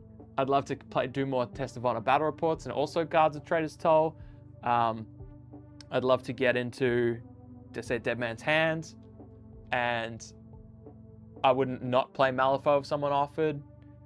Yeah, I just think more Test of Honor. Yeah, it has to. I would rather play Test of Honor than Guards of Trader's Toll because I feel like Test of Honor you can play quicker. I feel like there's way less moving parts. Guards of Trader's Toll, it's like you got to remember on your suspects. You got to remember who's which suspect to which plot and all that. That's the only reason we haven't played it more. I think it's just you got to be in the right headspace for it. It's not the kind of game you can work all day, battle your kids in bath, bed, sort yourself dinner out, a stressful day at work. You have to run around and do these couple things, and you come to the studio, you got to set up the table, and then you got to play Guards of Trader's Toll. Whereas if you got to play Test of Honor, just kick back and yeah, just got more going on. It's a really great game, but it's just that's what my life would look like before playing a game, which is important because that's the context in which I play games. And that's why Dead Man's Hand is brilliant, because it feels like more like Test of Honor. You just run around and just shoot stuff. You can double move and just make sure people know how fast you're going, and yeah, it's sick. Chain of Command's another game, obviously, I want to play. I have a Russian Force for it, but I also have Star Wars Rebels for it.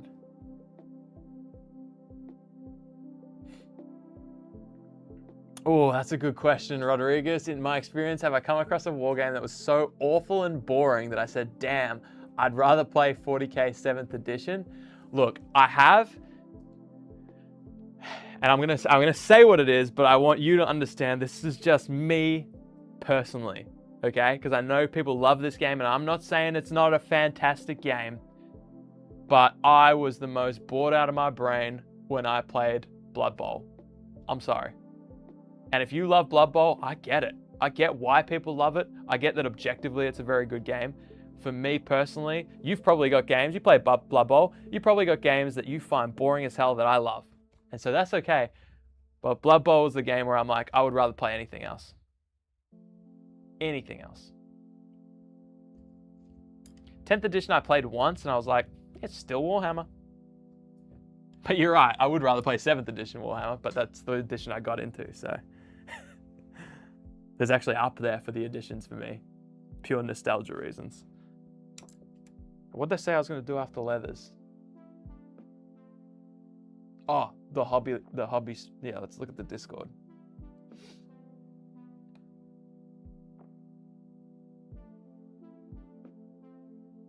Oh. Nothing except a beautiful... Oh, sorry, everyone.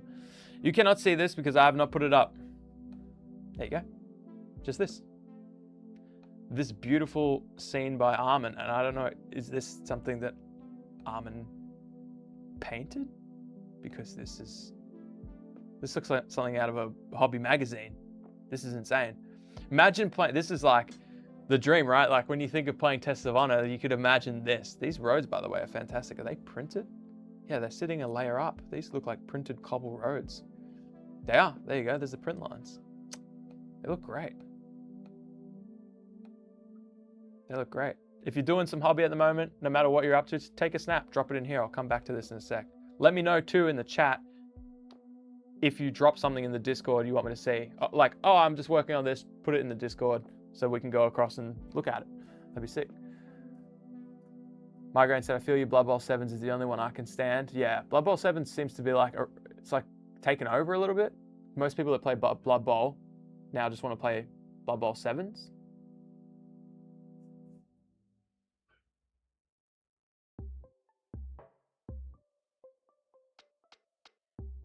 Oh, sorry, I thought the music had stopped. I just started a new song. Feruza, you painted the castle and used ChatGPT for the background.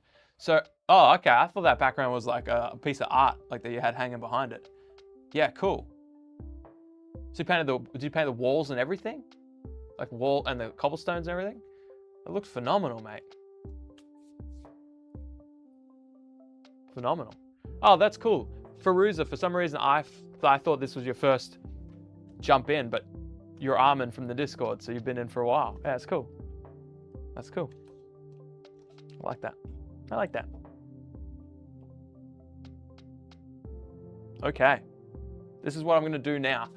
I want to make sure I break up this painting, even though I keep looking at I've turned the cameras off, but I keep looking at the unpainted models. I'll just pull them up here so you can see them. So we haven't even touched these ones. So we got all those. Now these are just handlers, which if I don't touch these today, that's fine. Oh, I'm touching them now. If I don't touch these today, that's okay, because the handlers, I really wouldn't mind sitting down and just spending a whole night on each individual one and just like going hard on it, you know? But maybe we could definitely smack out the drone that I magnetized and these little crickets, take the little flying capes off the gull drones. So we'll see.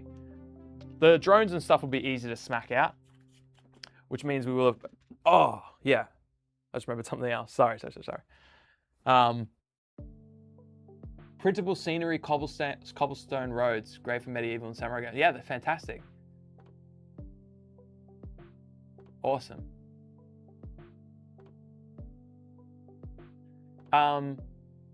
Is it all printable scenery? No, who does the really good Japanese stuff? Yeah, printable scenery, yeah. Cool. Let me take just a quick 2-minute break, go get another drink. I'm gonna come back, we'll look at the ORK minis, the Orc minis, we'll unbox them, we'll have a little look at those, just because I'm excited to see them. And then I might pull out the cards for the Blackout stuff and just compare some things, because I really want to know, like I've played just the UN from the starter set. I want to compare like, okay, the gun from this ORK mini and the gun from like this other thing, what's the difference? You know, like what are the different rules that they have? What makes them good? Because then from that, you can kind of tell what they're good at. And I just want to talk a little bit about all that stuff and look at some of the cards with you all. And then after that, we'll go back in and we'll finish off we'll do the turquoise on all of these minis. Then we'll give them a bath, give them a wash. So that'll be fun. I'll just move some of this stuff out of the way. 3D Alien World. Yes, thank you. They are the goats of like feudal Japanese buildings. They have the tea house, right? The famous tea house. Insane. Fantastic. Where am I going to put this? I'll slide it over here for now. Next to my Chimera paints, which we may also crack open when they're really good for highlighting. Oops, I just ruined my brushes. The Chimera paints are also really good for highlighting over oils. Because they're high pigment, they stick a little bit better if you ever have problems painting over oils. Yes, I am shaping my brushes with my tongue. You're welcome. Most people have to pay for that service, but my brushes get it for free. All right, take a quick break.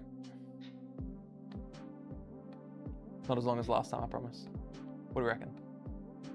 3 minutes.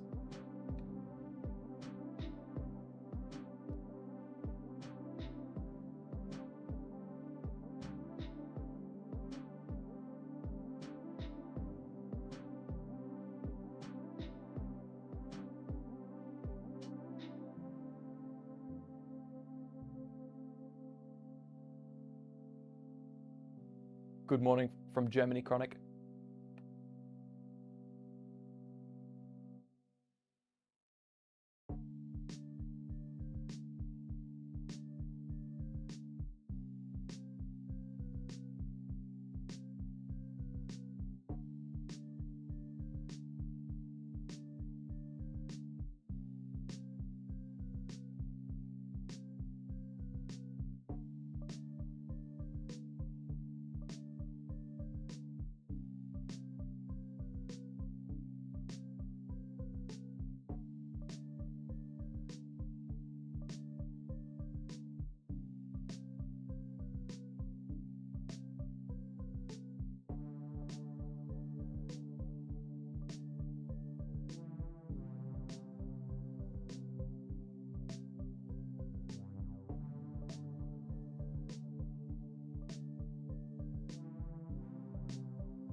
I'm back. As you can see and tell.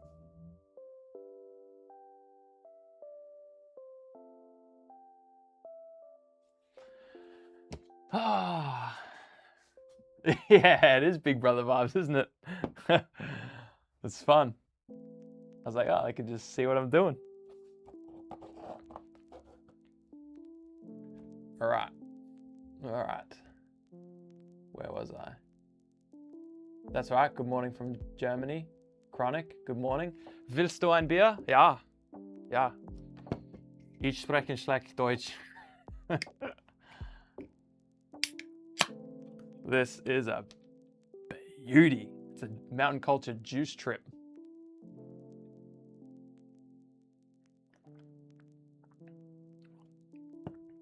Yes. Yes. Okay. Let's look at some stuff.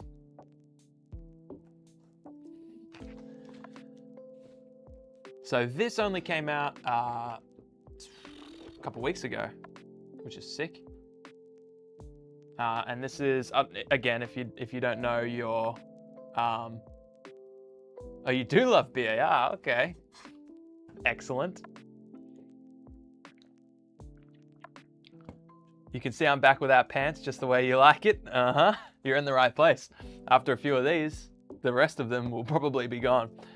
Yeah, so if you don't know much about Blackout, then I'm surprised you made it here and you made it this deep, but this is all you need to play, which I did get called out on in one of our YouTube comments, saying you need 2 groups. Well, you need more than this. You need at least a handler. That's true. You can just play with 1 group. That's how we've played all of our battle reports on the channel. So I would highly recommend playing the game with 1 group at the start, just until you get the handle of the rules. Like play the first 5-6 games with 1 group, then add a handler. And then you probably won't, you'll find you don't want to go to 2 groups. Unless you want to, if you want to turn it, this is a good thing about it, okay? If you want to turn this game into the type of game that does take 1 or 2 hours to play, and there's more moving parts and more going on, then yeah, just play 2 groups. So anyway, I thought I had to spend $500 to start Blackout. No, my friend, it's a free game. And this is, like Owlstar Studio said, this is a Polish mining company's private mercenary force, which is cool. Let's read their, oh, it's got their law. Oh no, it's got all their names. I'm gonna butcher all of these. Orcs' personal security, the Corpus Strasi, whilst not elite, are highly dependable. That's me. That's me to a core. Definitely not elite, but dependable. If precision is required, the roll force to Task Force Upiers, or Upia, second half, the Strajga? Striga? Pulled from preserves from the old world Polish special operations stock, they serve as Orc's premier covert direct action element. Packed with all the essentials, this box equips you with an entire force. See, they say it. To play Blackout with. Inside you'll find incredibly detailed near-future science fiction miniatures, enough for 3 full units, enabling you to command an entire force in games of Blackout. Additionally, we've included protective foam to safeguard your completed miniatures with their accompanying cards. Let's see how well they survived the mail from America to Australia. Migraine says, since I've avoided getting too hyped, I've been trying to ignore Blackout, but what factions are there and what themes, playstyles are we talking about? Great question, I don't know. Hi, finally made it to the live stream. Tiger Claws here. We're having fun. We've just cracked our first brew. We've sort of painted some of, maybe half of the miniatures I said I'd paint, and they're only half painted, so that's like a quarter. Yes, good. Owlstar is going to tell us, Migraine, because I don't actually know the different playstyles of all the factions. And I couldn't really tell you when Shane and I were playing with just the starting forces, like what's good at what, because we hadn't really thought about that level of the game. We just thought, how do we roll this thing without messing it up and getting called out online? So we haven't even figured out how. Oh, something said battery low. It was just my earbud. So yeah, I have no idea, but Owlstar said the UN 3rd Battalion is a strong, synergistic gun line. Okay, they're Tau. UN Tau? What did I just say? UN Raid Force Alpha has low model count but very elite soldiers. See, this is the stuff we need to know. And I'm sure, what's his name? There's another really good YouTube channel that covers, is it Matt's Miniatures Games? If anyone knows what it is, tag it or say it in here because he does so much good Blackout content. And I feel like he's probably done this style of video where it's like, what's each faction good at? Give me a sec to write them out. Might not be the best. Yeah, here we go. People are chirping in. I return and Orc is on camera. I time things well. You've done very well. We're going to open this soon. Task Force Boon's Jack of all trades. Harlow is fast and has an amazing arsenal of battle drills and combat loads. A tool for every problem. Nice. That's good. JL Stuff, welcome. Said first brew. What took you so long? Well, I would be a mess by now if I had finished them all. So I had to try to pace myself, but it's over now. It's started. The floodgates have opened. Manticore are super heavy, armored, and slow. Just a Bingle said Manticore is just a brick walking Russian bricks. Matt is a legend. What's the channel called? Matt's Miniature Problem. If you like Blackout, just go search quickly Matt's Miniature Problem. Just give it a subscribe and keep it open in a separate tab because I've found it to be I haven't watched, I'll be honest, any of his videos. I probably watched 2 of his videos, but all of the stuff in there, I'm like, I need to watch these. This is the kind of stuff to put on while you're painting your Blackout miniatures. If you're not listening to some lunatic who's doing a 10-hour live stream. If you've got other stuff on, it's perfect. Impizi's Horde can bring grunts back. That's cool. Underhanded tactics. Black Pack has lots of neat tricks and can steal an enemy's combat load. I'll be honest, I didn't actually know they were this vast in there. I thought they were kind of like similar with like tiny little tweaks. Like maybe these ones have slightly better rocket launchers or whatever, but this is awesome.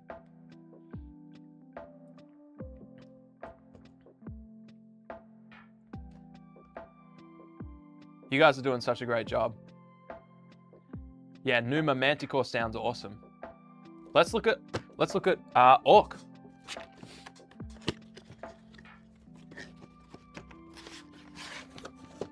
I also love that these boxes are such high quality. They're not like Fjord Serpent's level of cardboard. They're more like Gaza Trader's Toll cardboard. But I like, not for visuals, but I like the glossy, wrap around, high detailed. Look, there's a bowl. Like this is cool because this is important to put on shelves in actual stores to make games taken more seriously by people, which will help because then they can actually walk into a store, see this sick box, pick it up and go, what is it? And they're like, well, actually, if you just buy this, that's all you need. You can go now, download the rules for free and play the game. And I think that's important because we obviously, if we play Blackout, we want more people to play Blackout so that we can find more games locally or whatever. So I like that for them.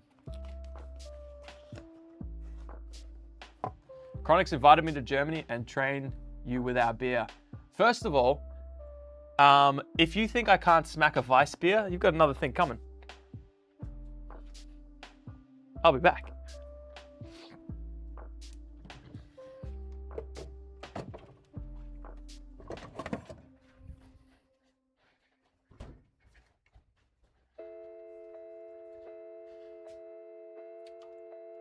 All right, Chronic, are we getting on these later? Is that what we're doing? Hell yeah. These are cold as ice too. I'm excited about that now. You've hyped me up for that, Chronic. I've also got a couple of dries in there. If Penny's still around, we can get into those later. Am I more excited to drink the beers than I am to paint the models? No, I have a personality outside of drinking, I promise.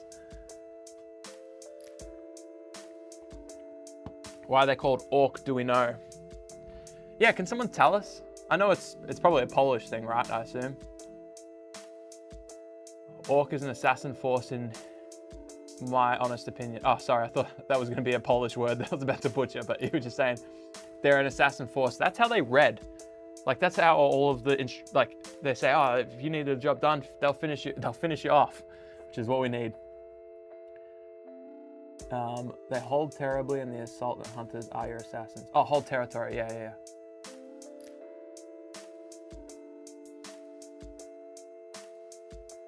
How do you add dusters to the game? Do they imbalance things? Great question, Tiger Claw. From what people have said to me is that dusters are imbalanced, which is why you've kind of got to agree with your opponent that if you want to bring a duster, they should probably bring a duster as well. If they don't, you're probably going to be playing a more thematic narrative game as opposed to a balanced game.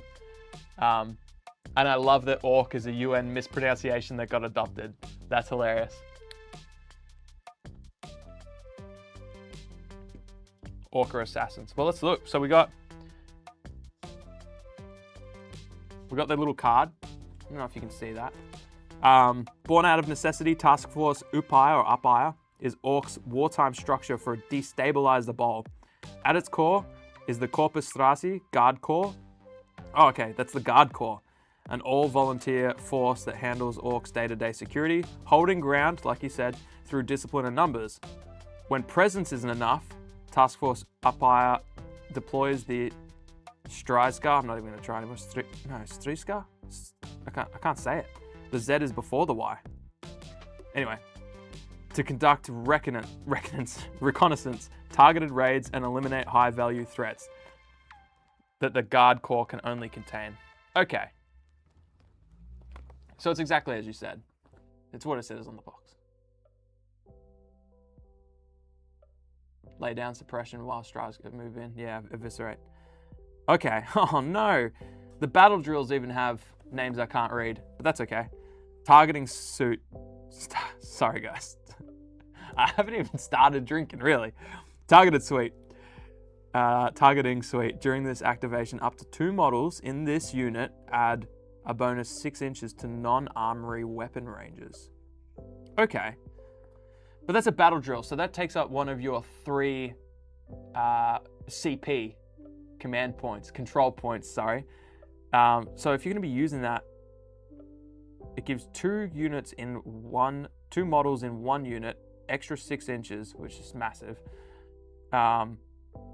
Interesting. Is it better than peel back? Infantry models in this unit may move up to 2 inches at the end of its activation. Oh yeah, I love peel back, because then like your really like soft things, like your squishier units can have their full turn, but you just make sure you finish like right on the corner of a building.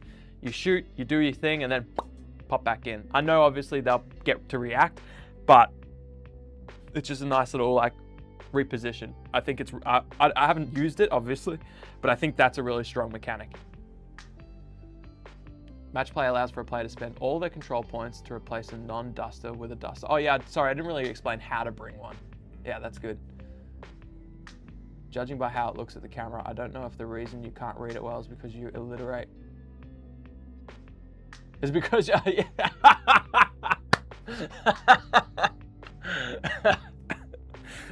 don't know if the reason I can't read it well is because I'm illiterate, but I read the word illiterate as alliterate. I think that answers your question. Or it's hard to see the text. I actually can see the text perfectly.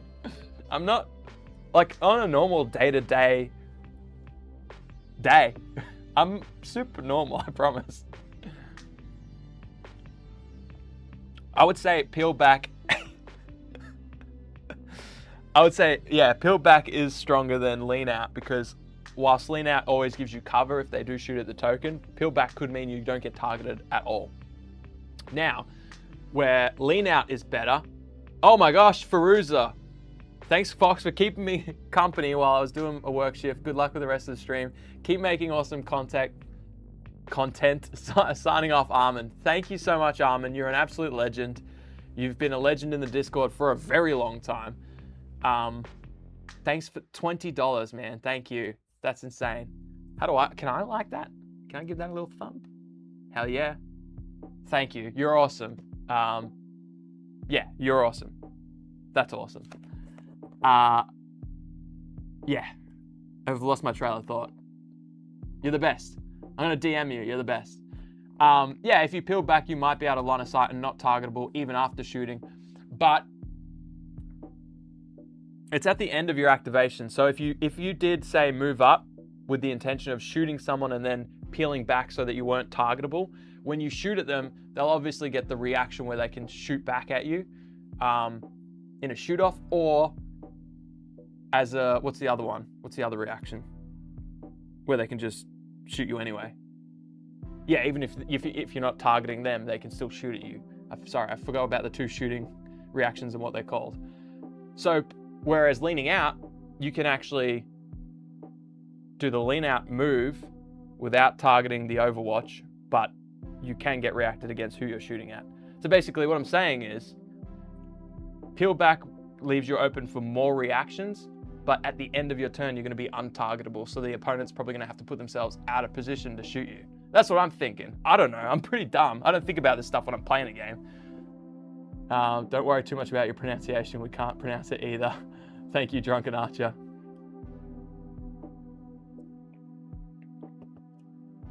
I normally listen and watch at 1.75 times speed. Fox reading this at 1 times makes me wonder if this is really his first beer of the evening. I'm just like this. Overwatch would trigger before peel back. I was right in what I was saying, right, Drunken Archer? You are the rules judge of the Blackout Discord. You've got quick reaction at the start of this unit's activation. Remove a pinned marker from the unit and remove an engaged token from... Oh, okay.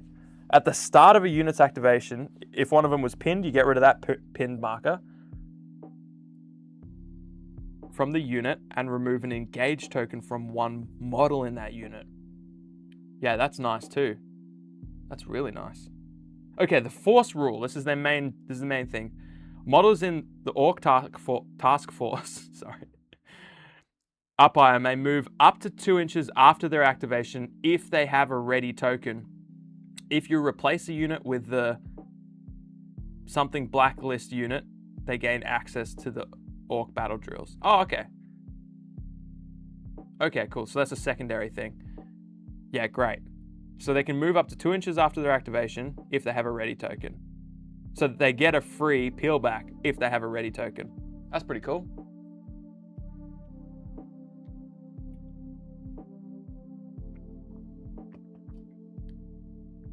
Rodriguez, you're right. I just need to keep running streams until I pay back the $500 I spent on Blackout, which again, mostly was in shipping and annual pack membership. Okay, the armory. We'll get into that in a sec. Let's look at the minis. All right, these ones have moved around a little bit. We'll see if there's any damage. Unlike when I unboxed the Harlow Force, I swear they had not moved an inch.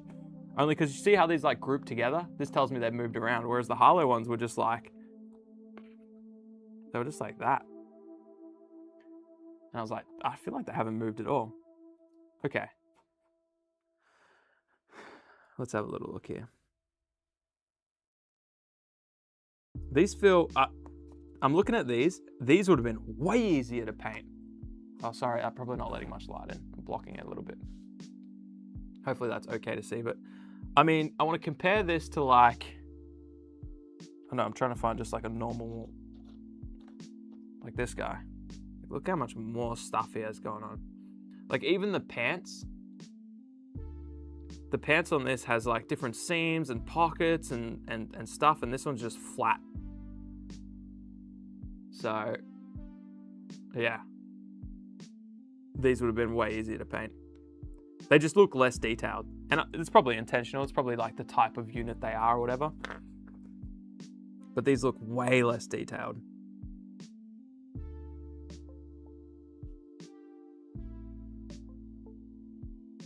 Some interesting like connection points here. Based on the type of supports that I can see here, as opposed to what I took off, this almost looks like a different, I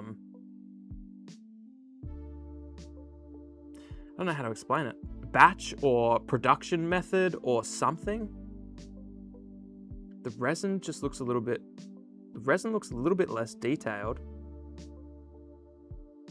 and less sharp. Still fine, like I'm nitpicking. But also like the way they've done the supports is like, not great. Just some really thick supports on some really interesting spots where like if you had it angled the minute, oh, it's probably, Even this bottom bit, this is the first one that I've seen that hasn't been a perfect square. Which again, doesn't matter, but it just sort of like, there's a bit of warping on it. And this connection point is interesting. And this has a ton, again, I don't know how much you can see. This has a ton of tiny, like, get my little pointer out. A ton of tiny supports, like 0.5 millimeter supports all the way under here that are easy enough to remove, but just like, just interesting running along the entire belt pack. And again, the models do look fantastic. Please don't get me wrong.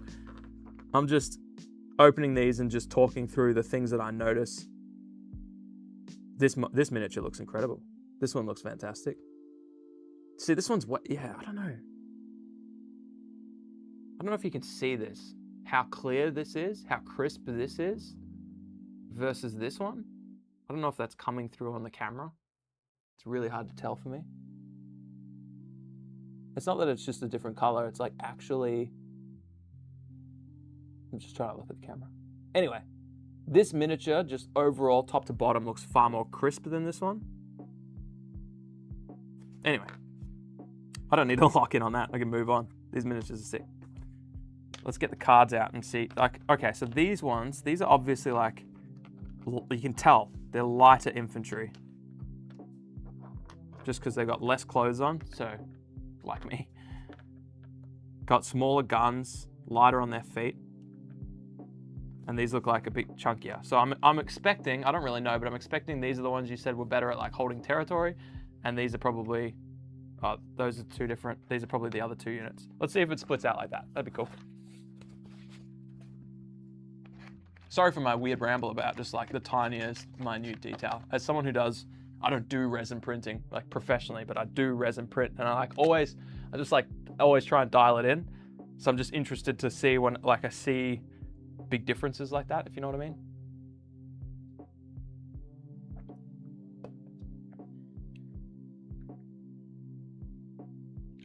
Rodriguez, sorry.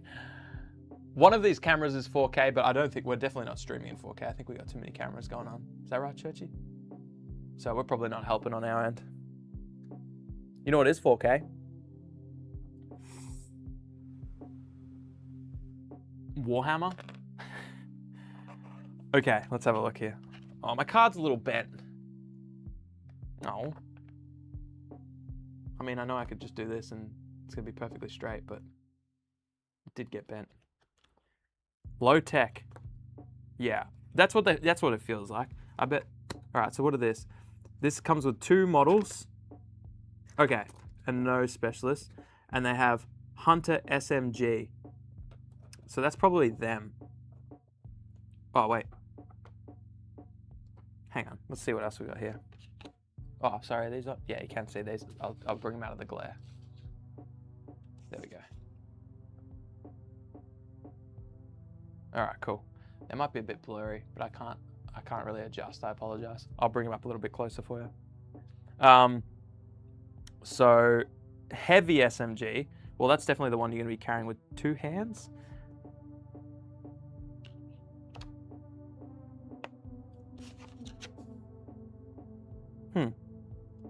So these do just have 2 miniatures, but which one is, so these 3 all have the same type of SMG. This one has like 2 little, oh, has it got 1 SMG and 1 pistol? My SMG is a little bit bent. Oh, I just snapped it. That's why I bought super glue. I was probably gonna need to snap it to make it straighter anyways. That's disappointing. This one's bent too. This box got cooked. Unlike my Harlow ones, which were immaculate. But that's okay. I'll super glue that now before I forget.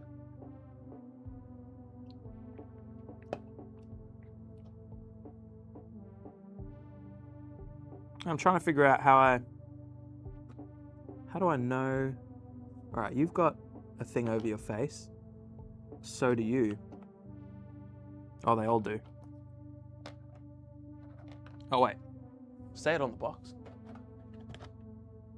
Oh, yeah, it does. Yeah, thank goodness. Because I was struggling. The 2 ladies are hunters. Which ones are the ladies?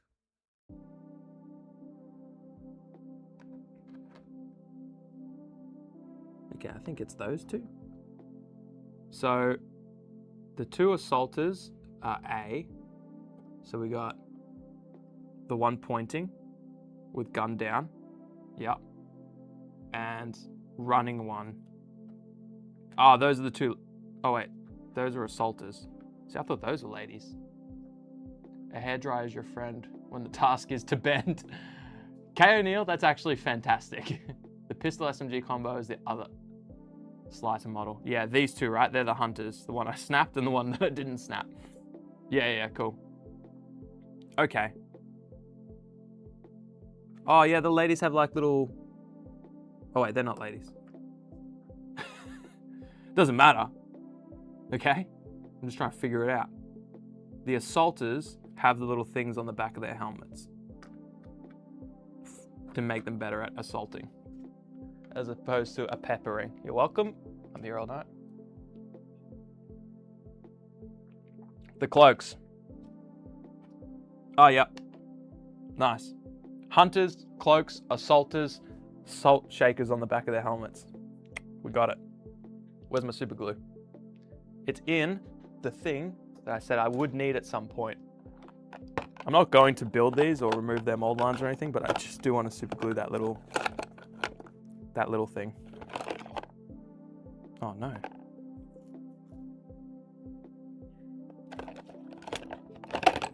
I just remember just before I left, I took it out of here. Not a problem. Not a problem. I'm just going to put it in very delicately. That's cool. All right, well, let me put the miniatures away for a sec.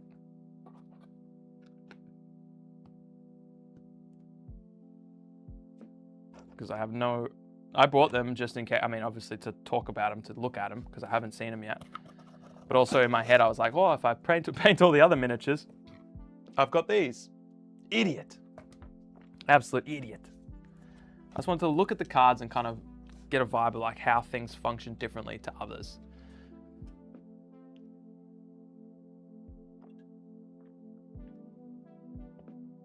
This is an inclusive and deconstructed war game. It could be all female team, but you wouldn't notice at all. Yeah, I can't tell. I can't tell. Everyone's just existing. Everyone's got 2 legs, and this robot arguably has 3 legs. Okay.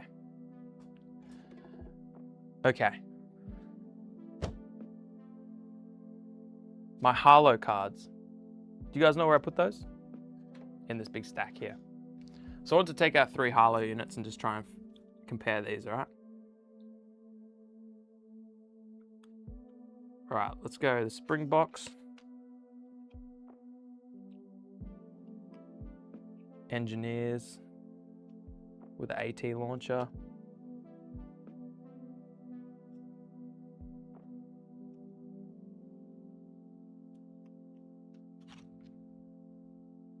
Damn. So the Corpus Strazi has some specialists. All right. So that's more like them. Is that more like the engineers? Not really. All right. Let's have a little look-see here. Try and... We just got to be glare conscious. That doesn't matter too much there. All right, let's have a look.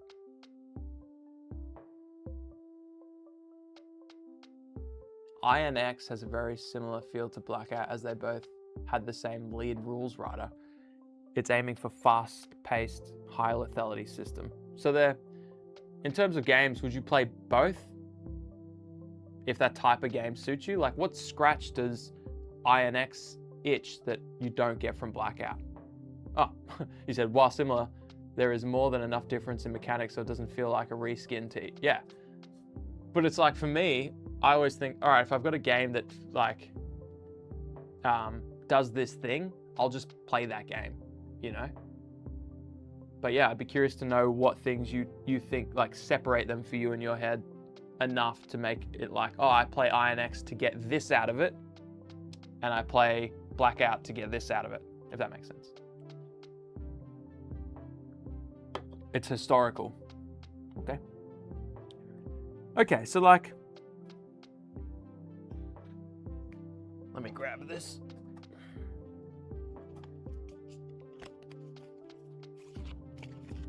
I'll need that. That's the universal rules. Let's have a look at some of the stuff. Indulge me for a sec. And there are vehicles in INX. Interesting. Interesting. I could look it up, but let me look at this for a sec. So, all right. If we talk about heavy rifles and heavy SMGs, are they similar? All right, so you got a heavy rifle that's 24 inches, one shot AP1. Whereas the Springboks have a 24-inch gun with close quarters, so basically rapid fire, and sustained one. That seems strong. Target must reroll X successful armor D10s or make an armor check. Oh, it's a bit of an armor piercing kind of roll. So it's like if they rolled a successful armor check, they have to re-roll it.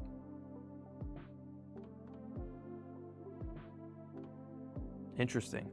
So that the big gun that this has is I'd say slightly better than the heavy rifle, because sustained one seems real good. And then obviously if it's within half range, it's even better. 7, 5, 6, 6, 6, 6. Is lower is better. Okay, so these are more accurate typically than the Harlow team, which is just 6s across the boards. Okay. Guns can logically shoot way further than any gaming table. Yeah. Yeah, no, I love games that don't have ranges. The Hunter's a savage, to be honest. Combine those SMGs with battle drills that extends the range. The Hunter SMGs or the heavy SMGs? Oh, okay, you're talking about the Hunter ones, because those are insane. 12 inches, cyclic, seeking, and sustained. So cyclic is where you get to shoot again, or you can ready up after you shoot. So imagine you're going to try and finish off something. You use it to shoot again. Seeking, you don't suffer -1 to armor, like if they're in cover. Sorry, you don't suffer -1 to your roll if they're in cover. That's insane. And sustained 1. Yeah, that is brutal. And they're pulse grenades as well. Really cool. They got some equipment. And then they have destructive interface. What's low tech? That's not on here. They have low tech as a rule. But they have destructive interface. When targeting models in this unit, the attacking model suffers -1 D10 when shooting at a range greater than 8. Okay, cool. So you can sort of skirt around the edges for a while, but then you want to get up there with your Hunter SMG, which again, like you said, you could use your battle drill to extend the range. That's pretty good.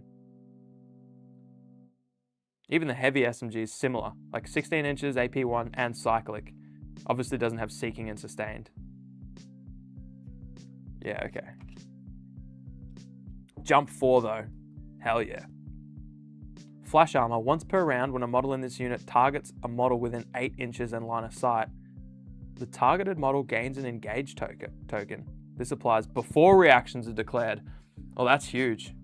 Oh, it could flash armor, so you're setting off like a flashbang with your armor or something. Oh, low tech means they can't be pinned by data spikes, so it's actually only a buff. Like it's only a rule that benefits them.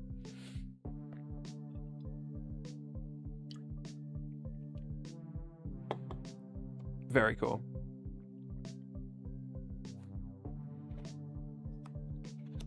So which one of these would I take out to run my drone? I feel like maybe the assaulters, right? If I wanted to run this drone in every list, which I do.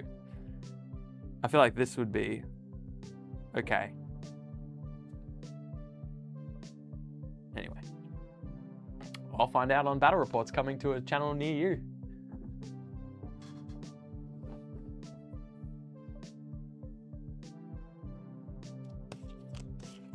Pack up my little cards.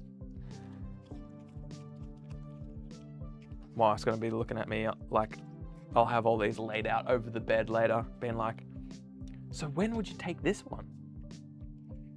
and then I'll learn the game and be like, that's when. I do love these cards though. Like, that's some girth. Missile drone or machine drone? Yes, I'll alternate every game until I find one that I love. I don't know yet. I really haven't. I'm not really one of those people where I feel like I could just sit down and make up my mind based on what's written on the card. You know? Like, I need to get it on the table and like play it and try it and see what it can do before I make up my mind about it. Especially like in Star Wars Shatterpoint. Sorry, I'm leaving it on this top down because I'm going to bring my paints back and we're going to get painting. But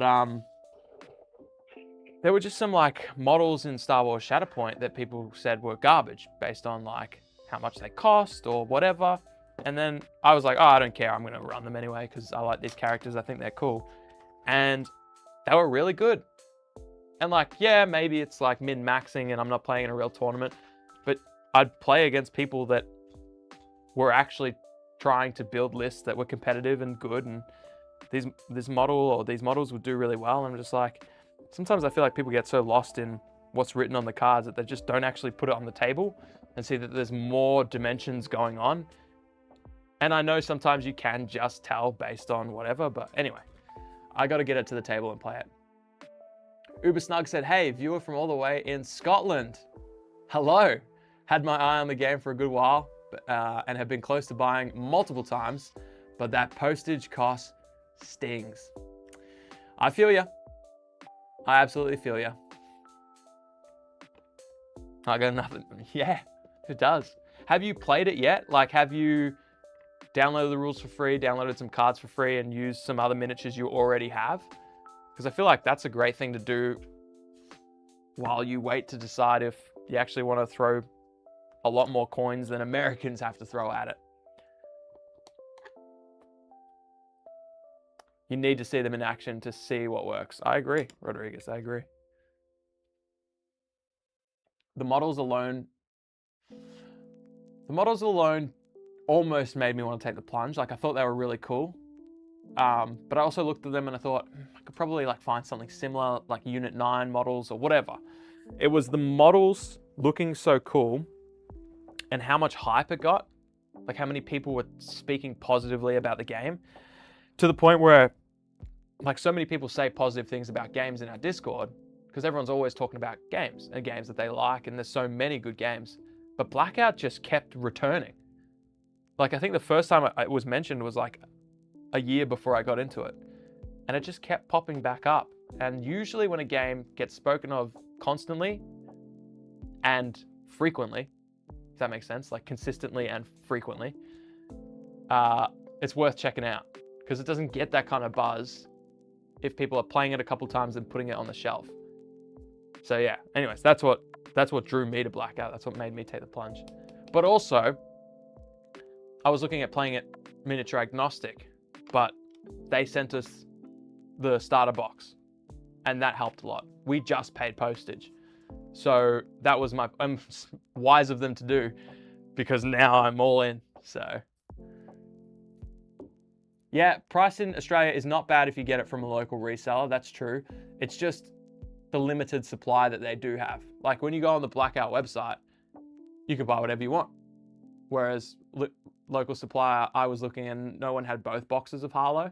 So I was like, I want the Harlow, but I also want the drone. And this place has the drone, but this other place has the handlers. And for now, because there's not many people doing it, it's like, I just went through the website and paid the premium on postage. MJ, can you just say how much you love the global community here for the stream? Yeah, I haven't appreciated that enough. That's crazy. Like, it's people from America, Chicago, Canada, Germany, all over the world.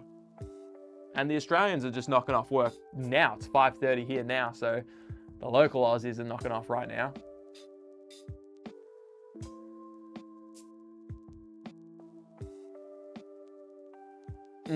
Yeah, great point, Rodriguez. I think most of us agree that Blackout's great, but I need you to tell me things that could improve the game or its shortcomings in general.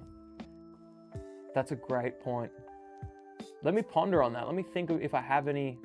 I mean, it's not really their fault though. I was going to say the fact that we have to spend $70 shipping just to get it here.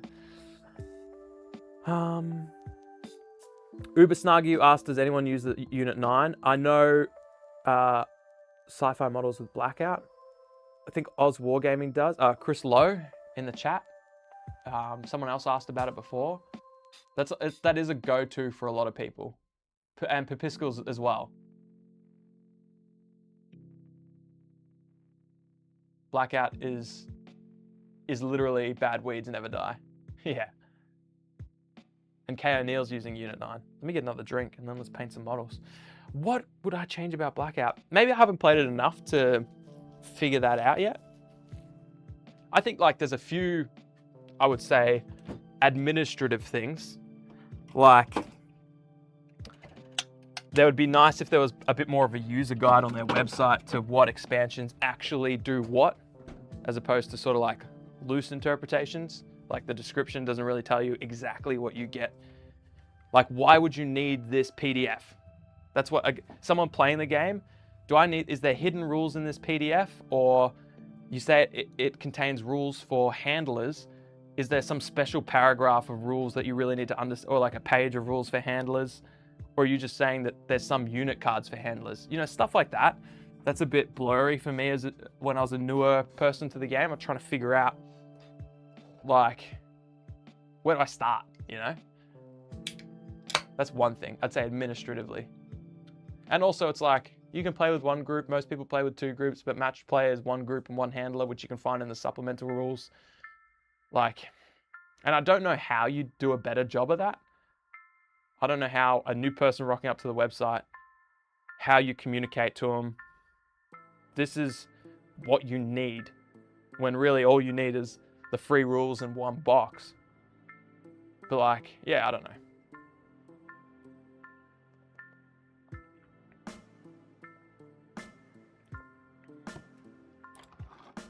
That's my only stumble so far.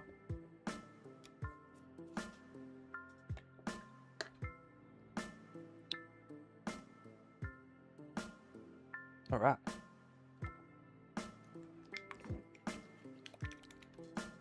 Let's get a bit of a vibration going.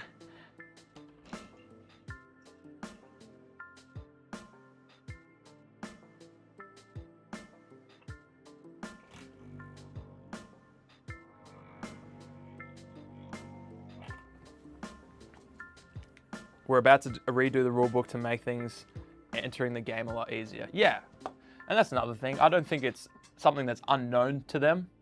Like when your game blows up real quick and you're making content constantly, it's like a growth and consolidation thing, as we call it in the business world or IT world. It's like you can usually either grow or consolidate.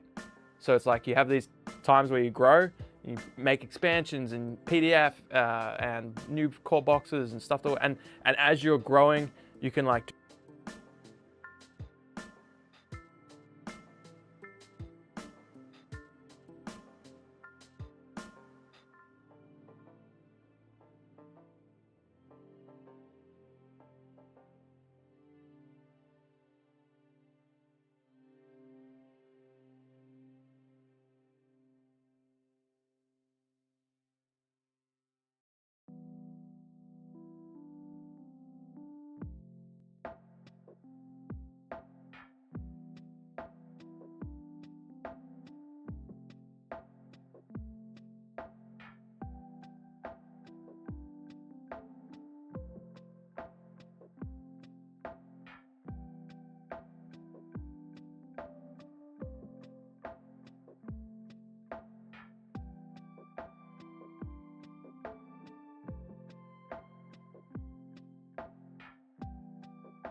sorry.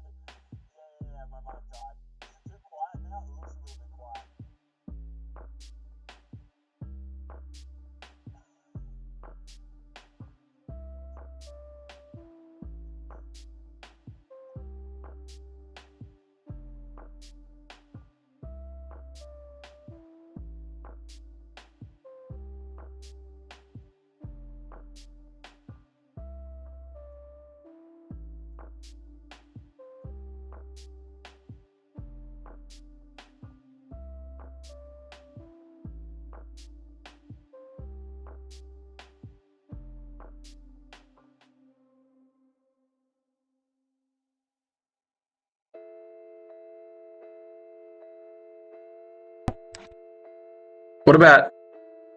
What about this one?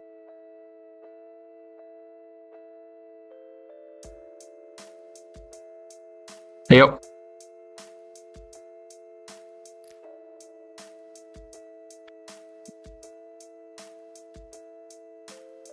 I'll message you, Churchy.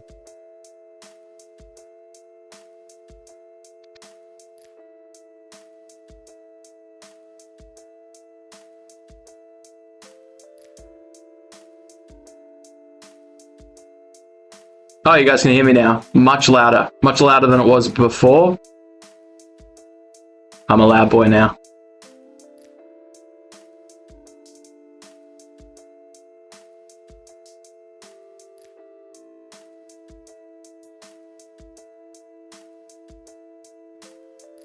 about now? Is that a little bit better? Yeah, I tried assessing the transient fluctuations in the auxiliary capacitors, but they just leaked everywhere. You know? I don't know if you guys did that, but yeah, mine just leaked everywhere. I'm just trying to figure out if I've actually got the right channel coming through. Well, if you can hear me, Churchy, we've gone to properties on the wireless pro. Oh, it keeps going back to desktop microphone.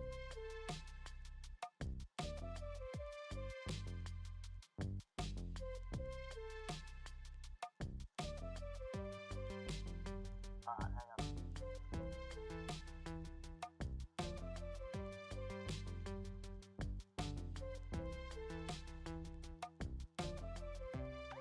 I probably still have sound, but I'll just figure this out.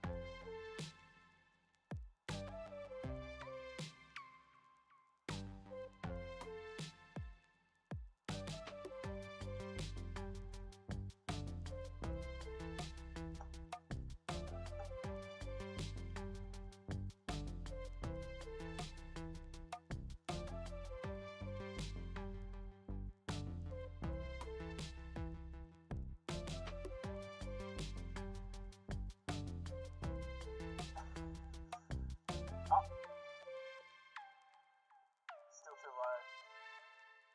You can tolerate the loud. No, we'll fix it. We'll like properly fix it.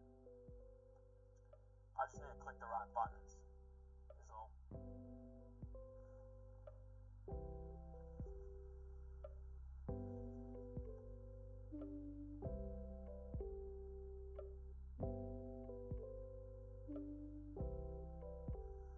I'm working hard here. Oh, okay. Yep. Alright, so, how's it sound now?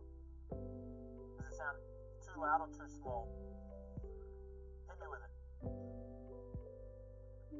We'll get there, don't worry.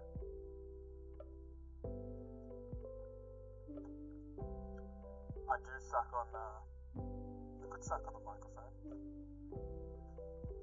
Also, I've got fans in Guatemala, Rodriguez. Guatemala is my favorite place for coffee beans. I roast coffee beans, and our Guatemalan beans are always our favorite.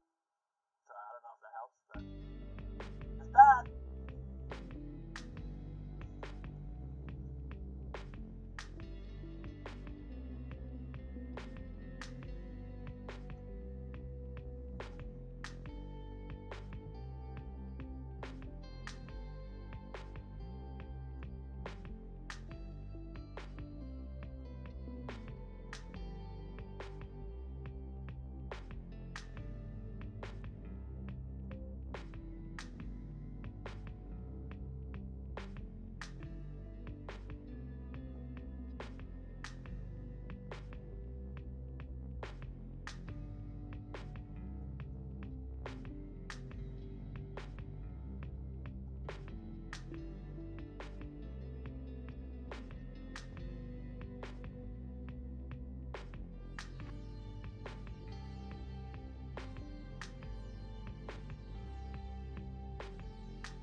One sec, everyone.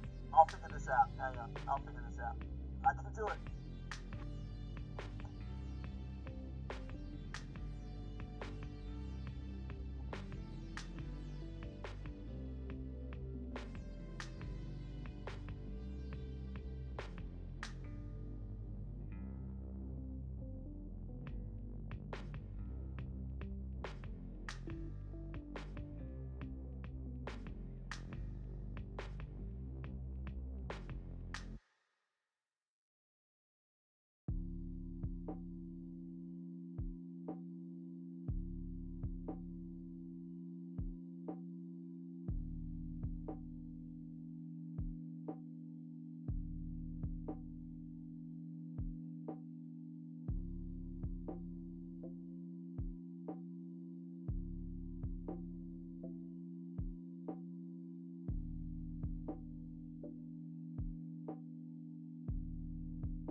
Okay, is this way better?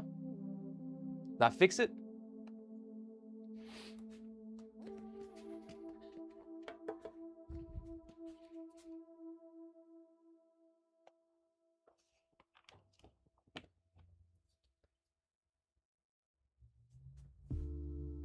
Hello? Yes, yes.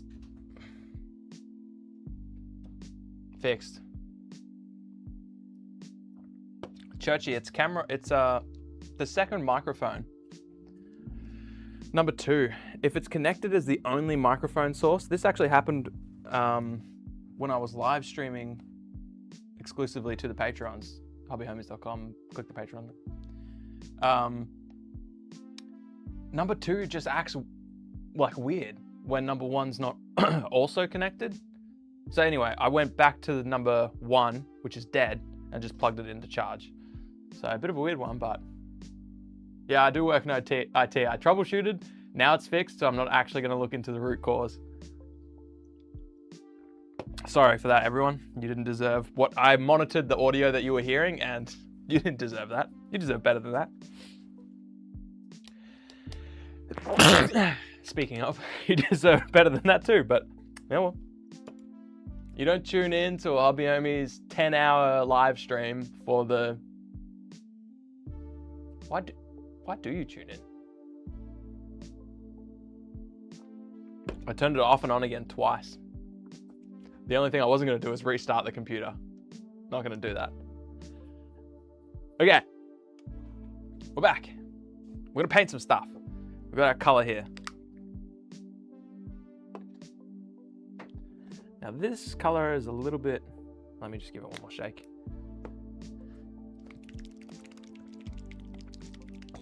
Yeah, please close the ticket. Yeah, close the ticket. Don't keep it open and pending with some internal notes pretending you're gonna fix it. Your good looks. That's a lie. Did you guys give me some money? What are you doing? It's a little tag up here. It says I missed something. Let's get Fox a new mic.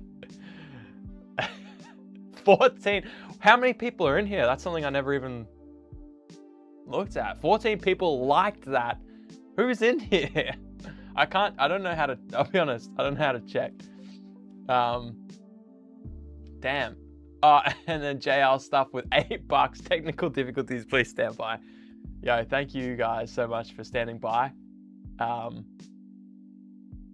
This is crazy. Thank you. I didn't realize so many people were here, to be honest. I mean, I can tell by the names, but you don't know if people are dropping out or tuning in. Like, we're all over the world. It's a weird time. MJ has to duck off to get dinner. But wait, don't go. What are you having? What are you having for dinner? Or are you using duck off as a pun because you're having duck? No, you can leave. You don't have to tell us what you're having for dinner. I just feel like, MJ, I feel like you have such good dinners.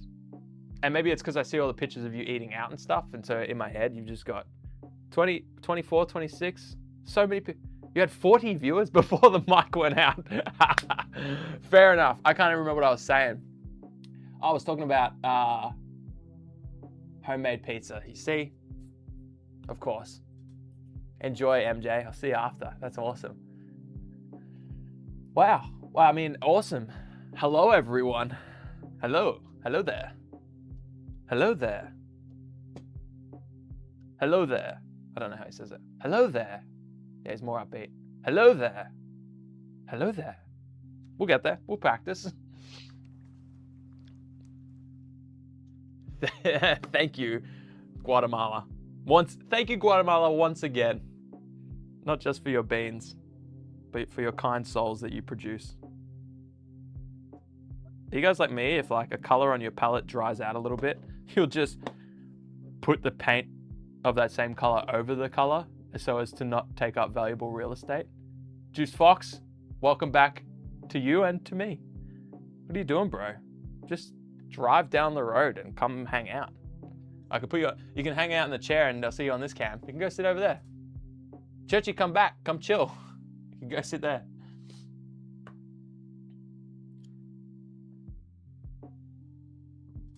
Yeah, you're doing a live stream. Move on. Mini Walmart, welcome. I don't think I said I was doing a live stream. Oh yeah, I was talking about the viewer count. How vain of me. I was just surprised, to be honest. Blackout and Hobby Homies seem to both be on some major upward momentum. Hey, I read that whole sentence correctly, everyone. So who's literate now?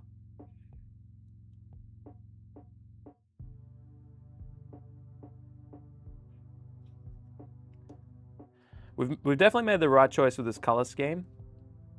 Good job, everyone. But the execution is going to be a thing. But I think it's all going to come down to the wash and the highlights. Just to bring all the colors back in line with each other. You know what I'm saying? Because I don't.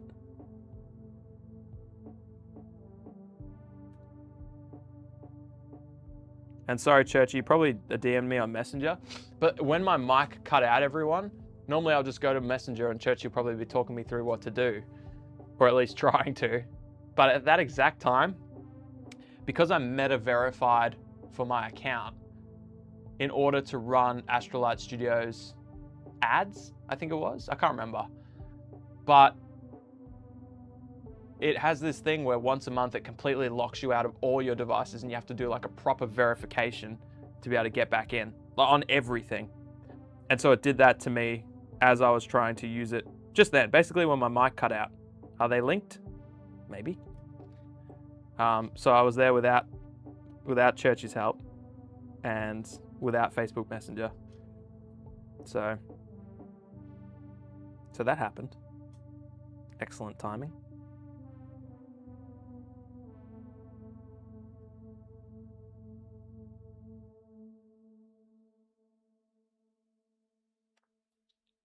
I'm loving this color. Sorry if I wasn't painting a thing, but can you see the colors coming together? They look pretty nice together. Especially once, like, I'll paint the helmet in the same turquoise, but then we'll go back in after and we'll pick out like some black parts and maybe make the visors like a bit of a different color or something. And that's when, and we'll wear the leather. So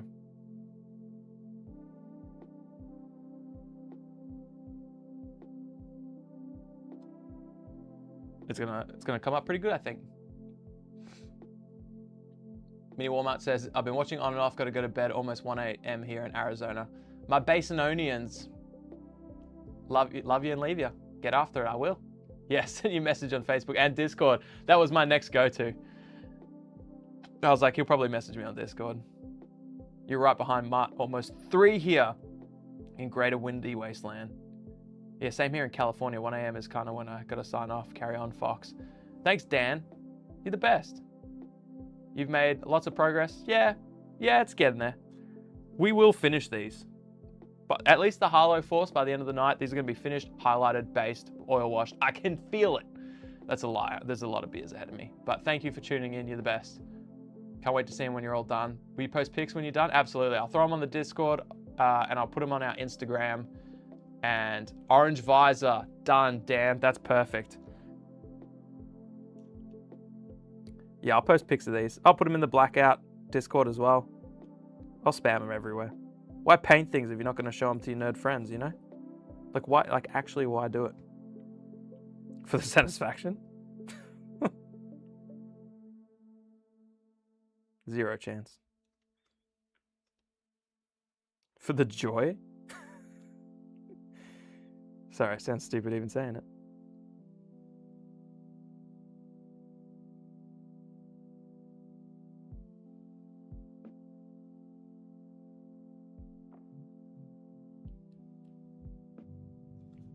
Alright, this guy's gun is going to be green for some reason. We'll fix it in post. We'll edit it in post.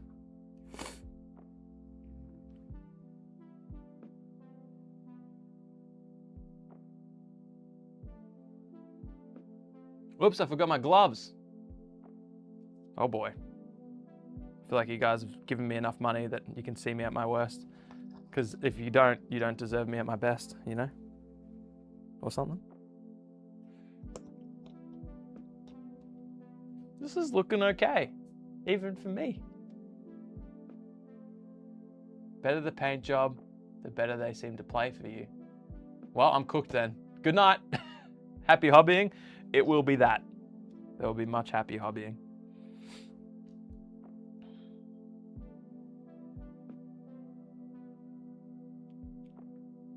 This is the fun part where I can just be a little bit messy with like a color that's just really good. Like this is a really good contrast paint.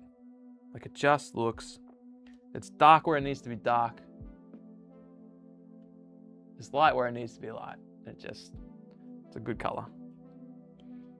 It's gonna be so easy and it's gonna pop even more when we highlight it, which obviously every color does, but I feel like this one more so. Then we go in and pull out the orange or like a dark yellow visor or something.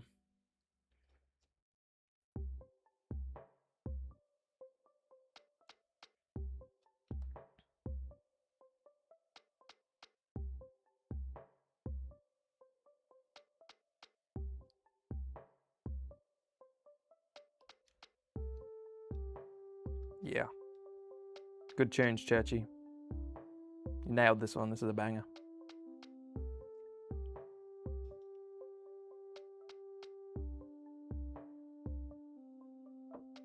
What's the track that Shane used to have like on repeat when he used to stream Surviving Mars? That was one of your sci-fi ones. Which particular track was that? Is that in this mix? If you're listening, Churchy, by the way. You're probably battling a boss or something on Crimson Desert.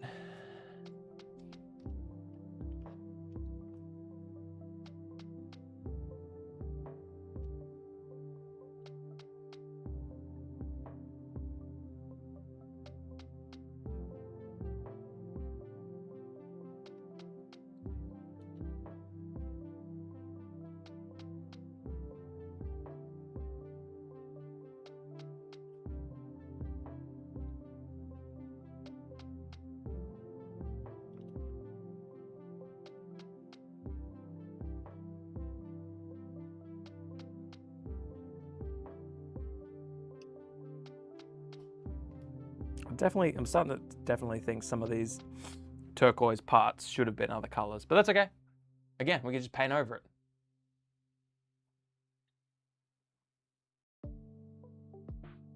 Oh, that's okay, Churchy. Yeah, I think it was from Post-Apoc. Yeah, I think that made sense for what he was doing. OG. You all should check out Churchy on Bandcamp. Can you link that, Churchy? Probably not. I don't know if it lets you link things unless you're a moderator, which obviously I should make you a moderator, but I don't know how to do that. I could figure it out. I'll put these back here so we can at least somewhat see them.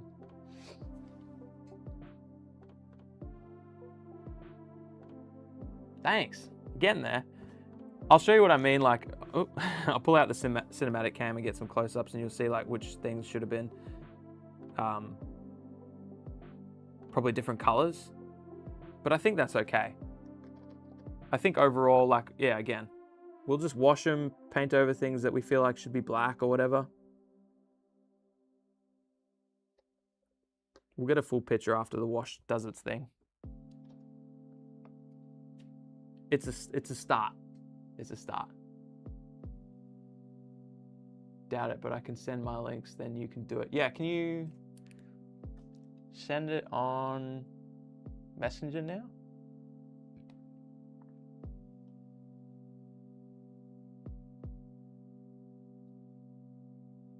Just trying to see.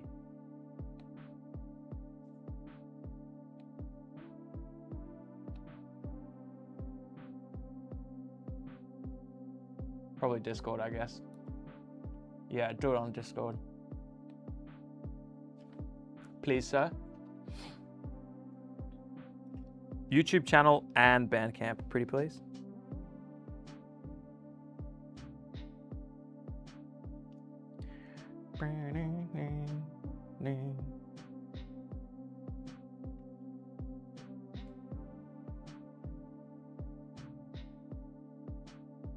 Oops. That's not a helmet. Quick, that's not a helmet. It's his face.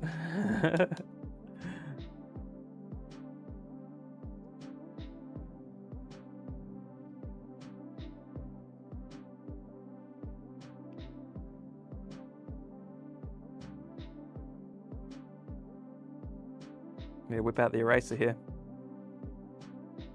Okay. Oh, crisis averted, everyone.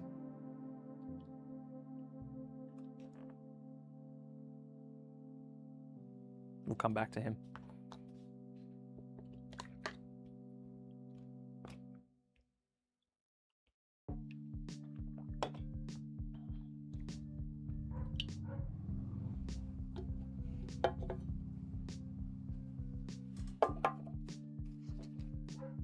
All right. Oh, I should check on the. I'll check on the Discord channel just in case people have. Oh, people are chatting. Oh yeah, there's some people. Some people have posted some things. Let's look at those. Hell yeah! All right. Let's jump over. Just a quick Discord pivot, if you will.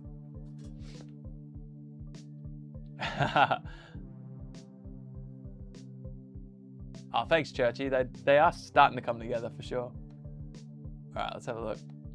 So this is what MJ's working on. Pimping a foreground building. Wow, look at that. Toilet. That's got all the stuff inside. That's sick. That looks incredible. A little painting on the wall. That looks cool. Perfect for Fallout. Hell yeah. Yeah, Big Sauce misses foregrounds. Me too. They were phenomenal. I think they did all this, the Test of Honor stuff I used. All the pre-colored stuff. Oh, Razorback's working on some Death Rattle skeletons. Great models. I've got a heap of these, actually. They're fantastic. I've got the Underworld's Warband for them painted as well.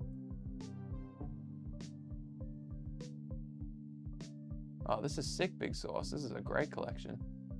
Look at this. Hell yeah. Oh yeah. Wow.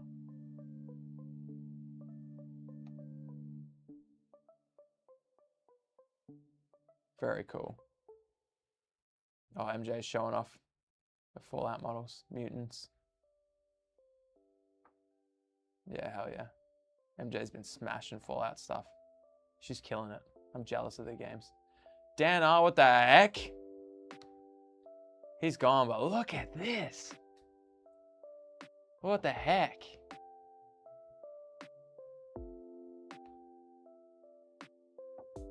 That's so good. Far out. Love the smashed glass window. Really cool. Damn.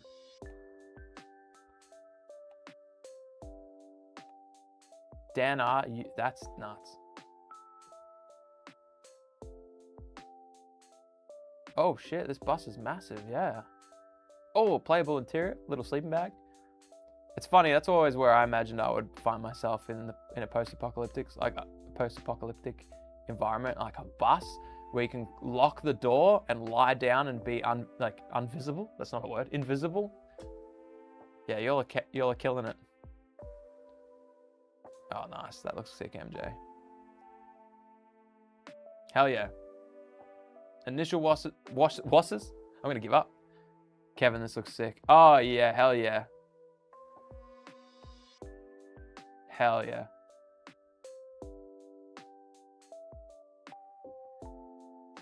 It's such a difference from when you posted them earlier and they weren't washed. God bless washers. Know what I'm saying? God bless. All right, time to paint some more minis. Come on.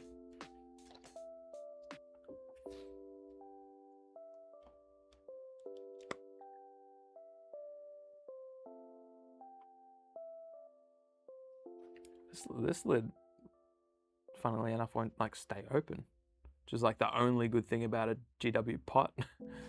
And it's not doing it. It's not doing the thing. Let's get a bit going here.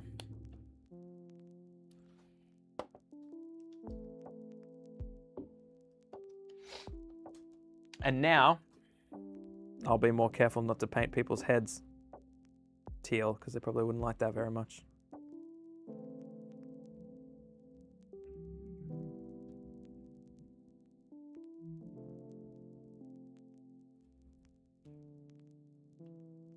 Have you all, I don't know how many people are still here and chatting away, but I'm very curious, ever since AMG made that announcement where they were they were consolidating, and they're like, oh, these are the game, Shatterpoint's a specialist game. We're kind of going to focus on Marvel Crisis Protocol and Star Wars Legion. That's what we're doing from now on. They've been really smacking the Legion stuff. They're trying to turn this into their competitor, because they've got the large battles coming, which is things done in what do you call it? Not units, but I forget what they're called. But it's basically their massive, their huge scale thing. And then they've got aircraft coming, and obviously they're redoing all their boxes and everything. and they just seem to be throwing a lot behind it. For any of you, has that like piqued your interest at all? Because I've been finding myself looking a little bit, especially with the new stuff that they're coming out, like the full Mandalorian Force looks insane. The Weekway Pirates that you can run as a full proper battle, like a pirating battle force with Hondo and all that. That just looks sick to me. So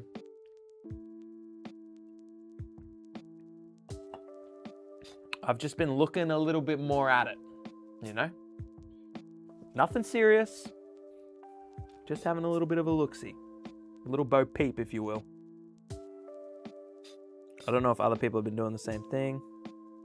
I was talking to one of our local store managers, and he was sort of talking about how like they kind of got out of Legion because it wasn't going so well, or it just wasn't worth it comparative to other games. But I just wonder if like the tides are turning a little bit, or if they're just marketing really well and making it seem like things are happening, you know? I mean, objectively, the Discord has been more busy than it's ever been. Well, not ever been. I shouldn't say that. Than it's been since I've seen it in the last year or two.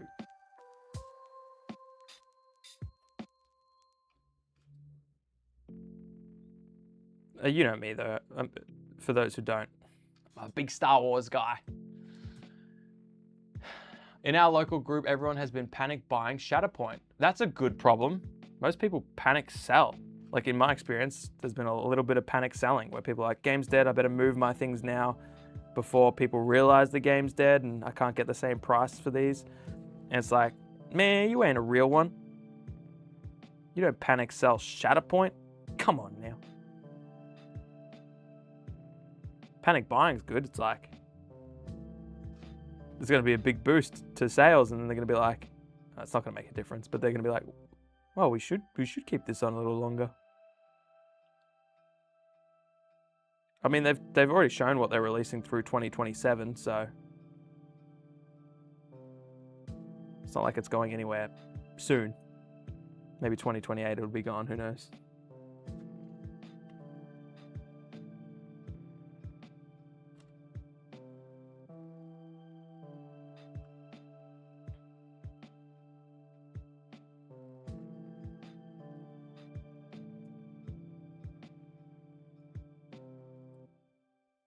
This guy's looking good. This guy, I feel like I got the ratios right on like brown leather to black to teal ratio. Some of the others, not so much, but that's okay. Wow, this is really drying out quick. Aircraft has Lundy super hyped, so keen to get X-Wing on the scale. Yeah, it'd be so cool. I can't wait to see the Vulture droids as well, Bingle. I've got a Shadow Collective Force, Lundy. You could probably pick one up at a buy-sell swap pretty cheap. I've got a full, like, I think it's like almost 1,000 points just of Shadow Collective. No, it is. It's way over 1,000 points. But I only want to play with the Pike soldiers. Like the Pike faction. Except now that they've got Weekway, I would like to play as the Weekway and Pikes. So that's cool.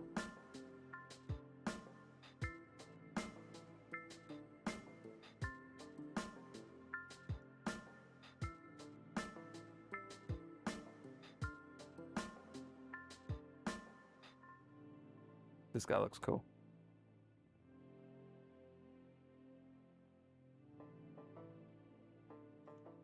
I like that one. That's your plan for ShyCon in a couple of weeks? Hell yeah. As I've been using this, again, I don't normally paint this long. I normally paint for an hour to max. However, even just in the small windows that I am painting, this wet palette has really disappointed me. So I'm very curious to try. Like, it's obviously not the sponge in the water. Like, that's pretty standard. I feel like it must be this paper is just not porous enough to let moisture through or something, because it's just drying so quick. Like, I painted with this part, I think I painted 2 models. In terms of like how I normally paint, that's unheard of. If I gave my Everlasting Wet palette an A, I'd give it an A. This gets a C+. The size is good. The magnetic thing is cool. It seals really well. The sponge and everything else is fine. It's just like, this is just not good. Like I can feel it's not even cold. Anyway, doesn't matter. It doesn't matter. That's how I feel.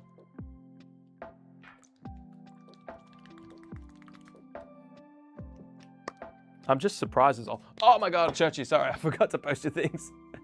I know you don't care, but I care because I said I was gonna do it. Oh, of course it throws all the embeds in.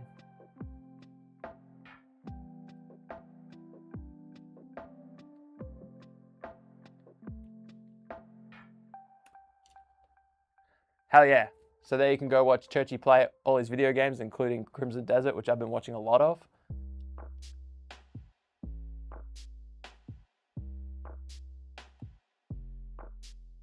Oh, I also love his, Churchy, I also love your Cyberpunk on You're a Beast of a Computer. I love watching that. That's a spectacle.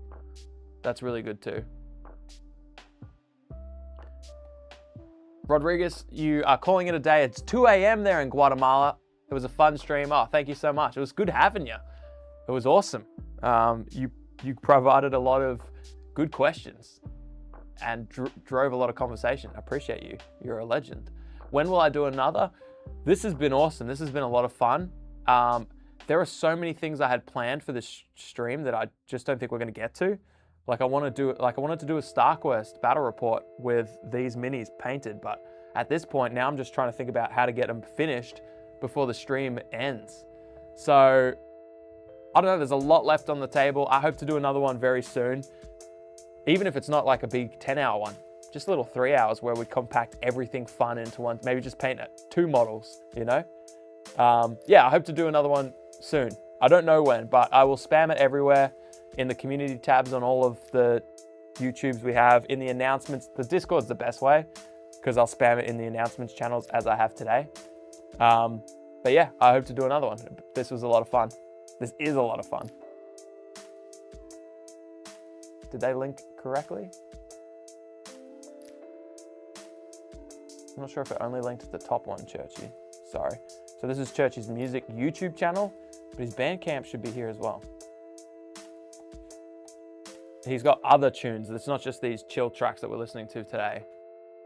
He's got lots of tunes. His tavern mix is amazing. Slap that there too.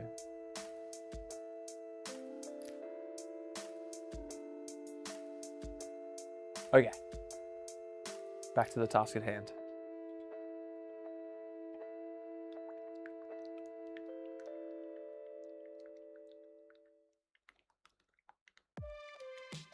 Churchy, you sent me a message 12 minutes ago. Can I listen to it on the stream?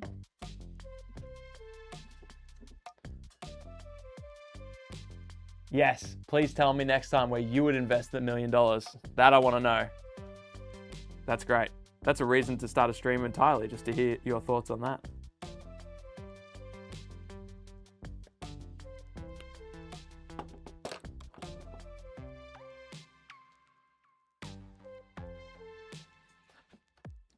Bueno, bueno, bueno.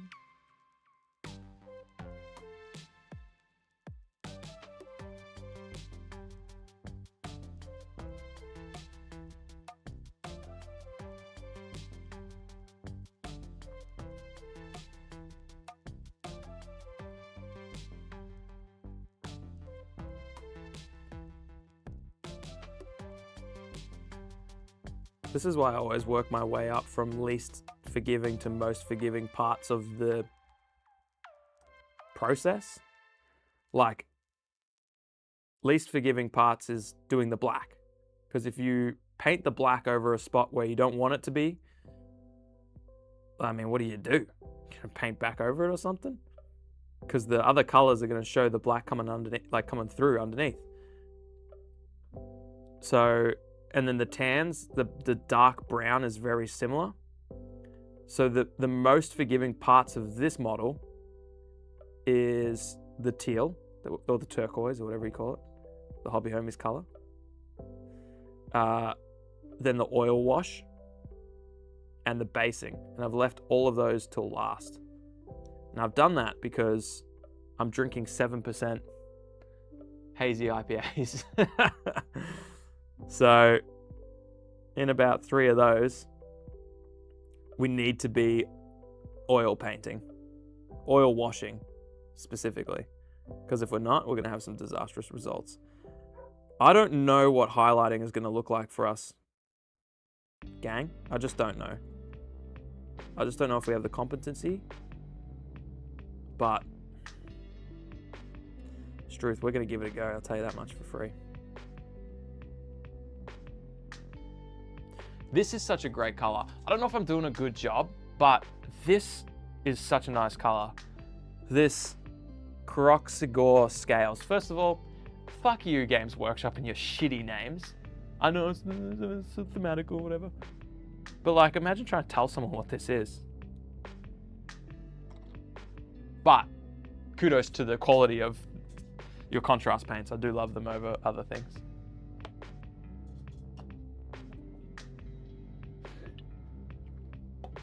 Yeah, Raptor Scream.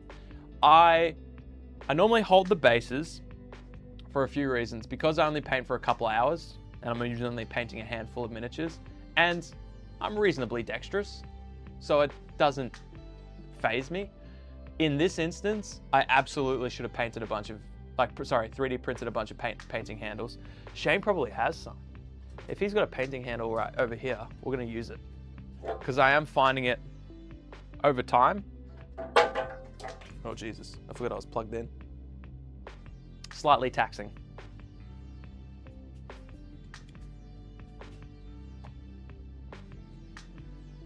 All right, let's see what he's got over here.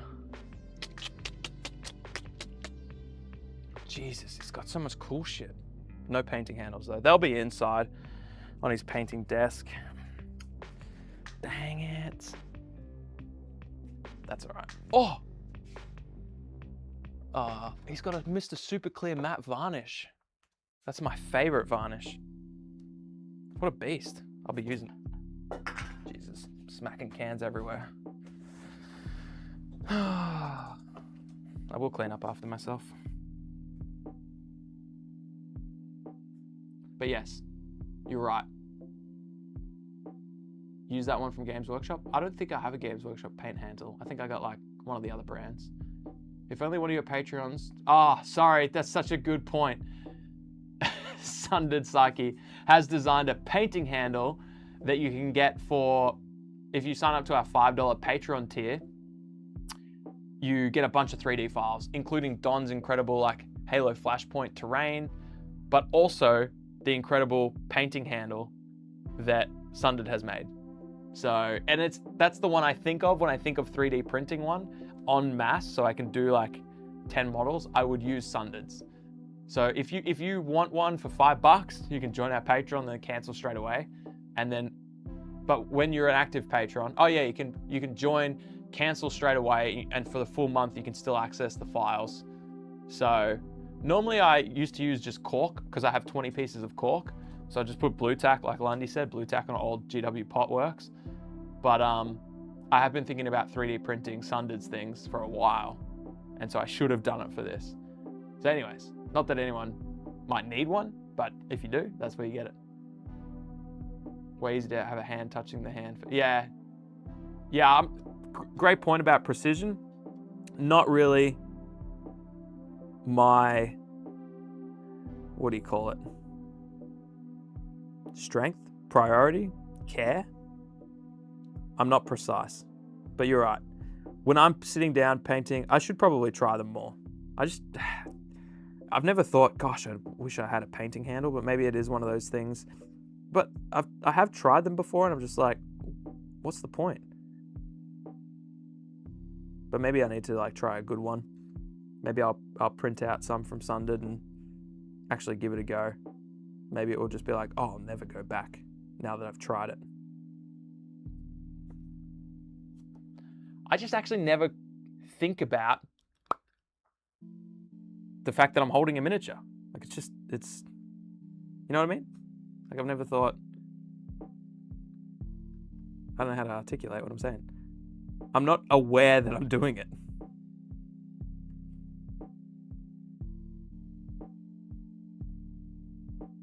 You probably have far more control, I guess.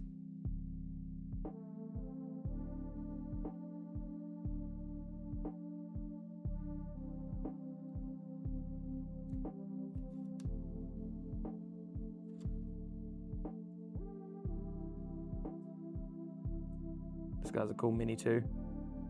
Again, I think the key is like, on a few of them, I definitely should have done more tan and black bits. But again, it doesn't matter. We'll fix it. We will fix it, and it's all gonna look good. And this is a unique scheme. This is a really cool scheme. Like overall, I'm loving it.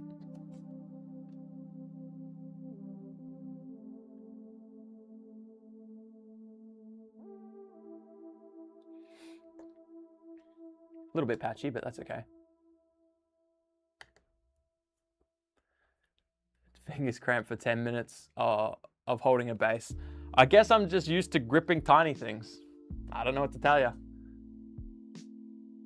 Just like rotating it between your fingers, I just feel like it's second nature to me. Like that's no effort. I could do this for days. Yeah, you're right, Churchy. They will pop on the table, which is something someone said in one of our battle reports. It's like the paint jobs of the starting forces, because they were tan and blue versus tan and green, they were like, it's kind of hard to tell who's who, like on some of the cameras when the shots are zoomed out or whatever. I was like, that's a great point. You're probably right. I'm not going to go back and watch a battle report, but you're probably right.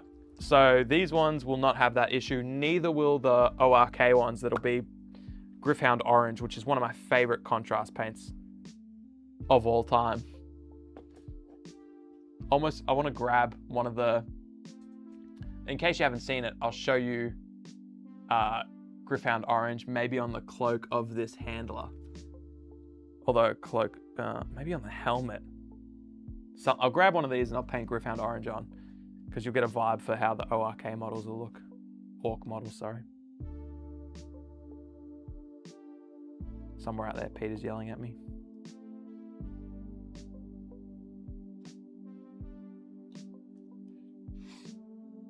Years of experience, exactly, Raptor.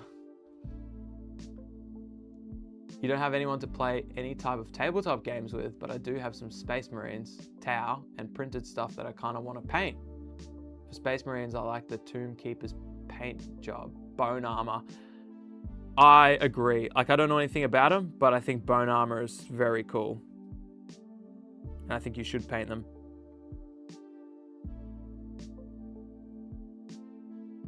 I've seen people, now this is probably way too much work, but I've seen people paint their miniatures and then they don't 3D scan them. They do something else. Oh, that's hair. Oh well.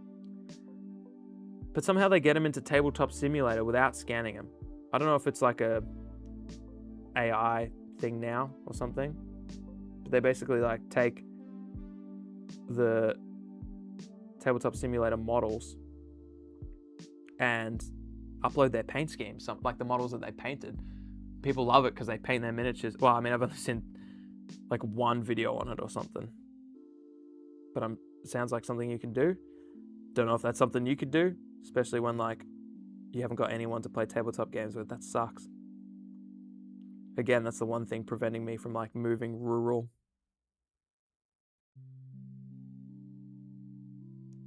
And just the fact I'd have to pay Churchy so much more money to travel out 3 hours. That's the one thing stopping me from moving rural.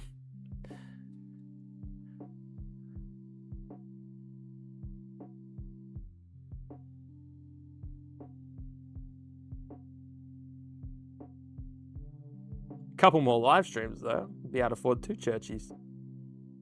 Or twice the Churchy. What if I cloned him? Would it be a dog act to clone Churchy than hire his clone for half the price? I wouldn't. I'm just curious. Photo Grammetry. 3D scanning by taking a lot of pictures. Oh, you guys know about this. 360 photos overlay onto a 3D frame. iPhones can do it to a degree. It's a process where you take a photograph from heaps of different angles. If you want, I can link you the video on the Discord. You can. I'll be honest. Oh, you're not talking about me. You're talking about old mate. Okay, yeah. I'm like, I'll probably just play with the models that I actually have. But yeah, that's a good idea. You could link them. You're a sweetheart, Numa. Everyone says that about you. I forgot to paint this guy's gun, so I'm just going to leave that white for now. I've somehow managed to avoid all the skin tones, which is good. I should have done them a bit earlier, but that's okay.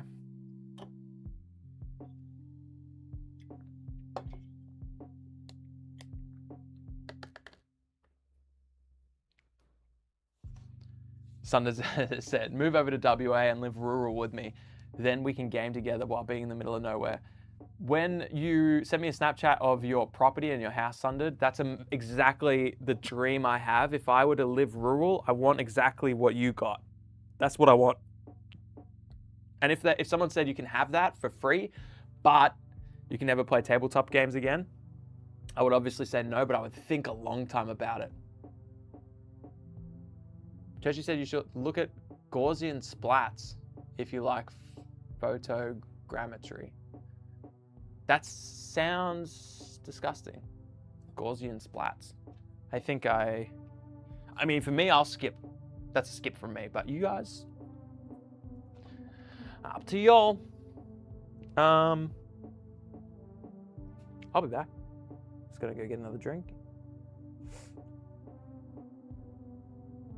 I'll just do a sneaky little BRB.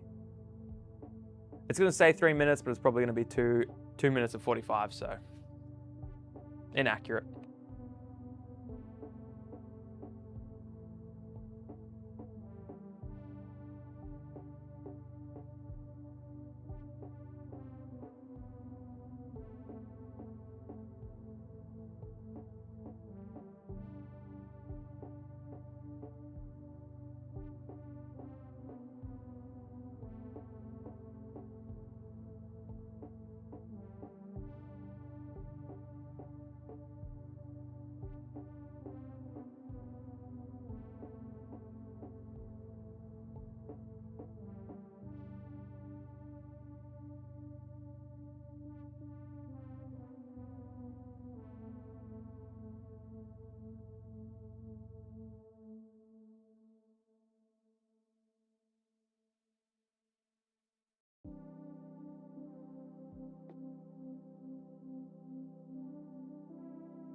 Jesus, how's the timing? What the heck? Did you see that? Oh, you probably didn't see that. Probably just a fox brain thing.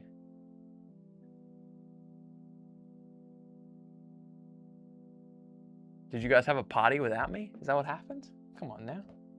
What is that? Dance? I don't think so.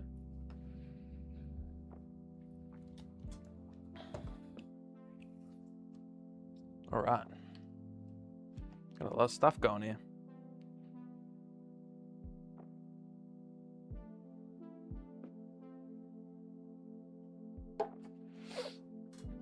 Okay. Is that the view from the void? Yeah, essentially. Yeah. This is the studio. Pretty dope. And the void's actually over in the void. It's right there. All right, let's paint some more models. We're getting there, gang. We're getting there. We've got a couple other cameras I'll turn on soon, and who knows, maybe we'll play a game or something.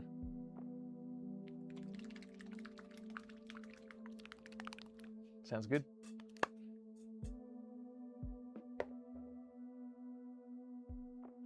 I need more paint because my freaking wet palette doesn't stay wet. Ridiculous. Disappointed.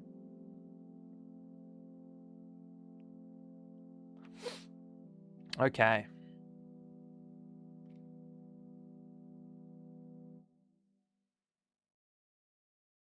Don't mind me.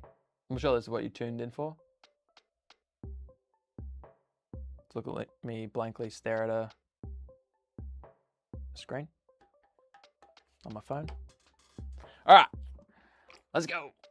How do you continue to look so distinguished after hours of hobby and beer?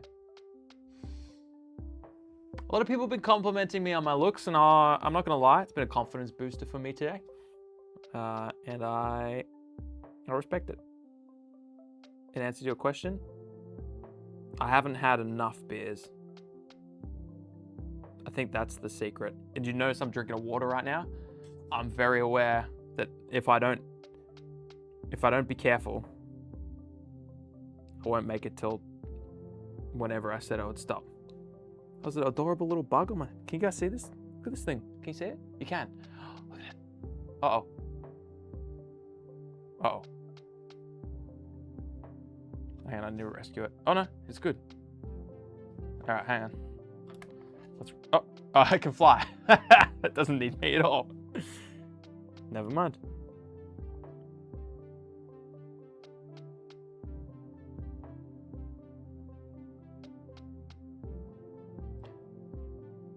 You may have mentioned it earlier. Oh, sorry, Lundy, in your stream, but did you have a plan for your paint scheme going in, or did you just wing it as you go? Great question.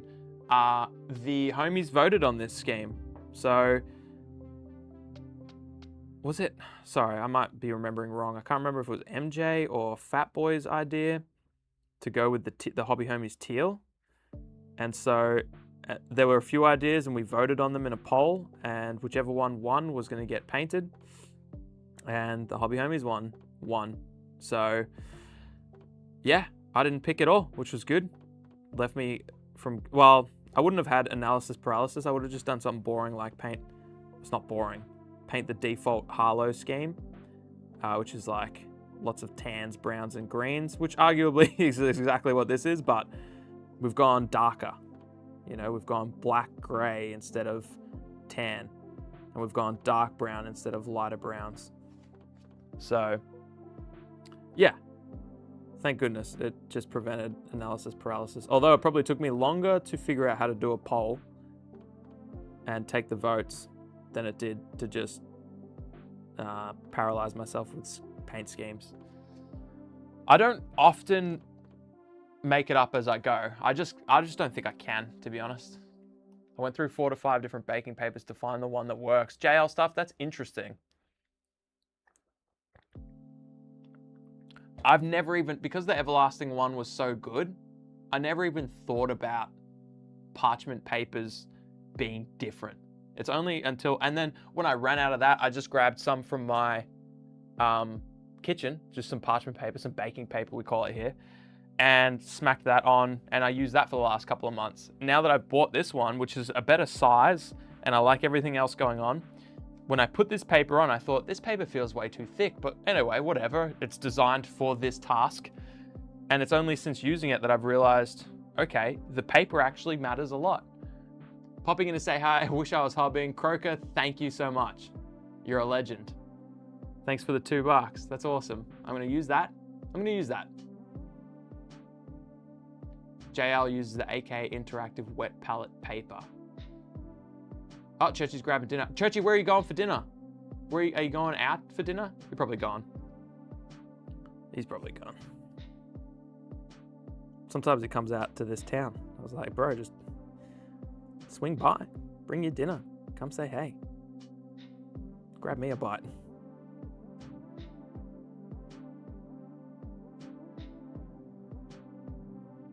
I think I'd be curious to try the AK paper now, to be honest. Because the Everlasting one is great. So I have that as a point of reference. So if the AK one is better, great. I'll just keep using the AK one forever. But if it's not as good, well then I know that from now on, my go-to is the Everlasting paper. But also like, it's not enough to make me care enough because like I can't remember if I've got 50 or 20 of these pieces of paper. Oh, sorry. Croker's waiting for a delayed flight. Buy yourself something nice. A delayed flight. Where are you going from? Where are you going from and to, if you don't mind me asking?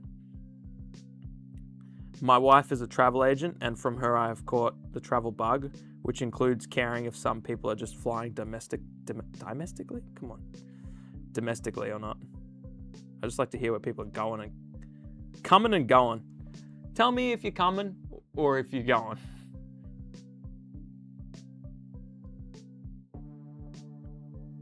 These models have half helmets with hair poking out the back. And I'll be honest, it's tripping me out because I don't know where the helmet starts and ends and where the hair starts and ends. I mean, if I looked at it, I'd probably be able to figure it out. But I don't have time to look at it because I'm speed painting. That's what I'm telling myself.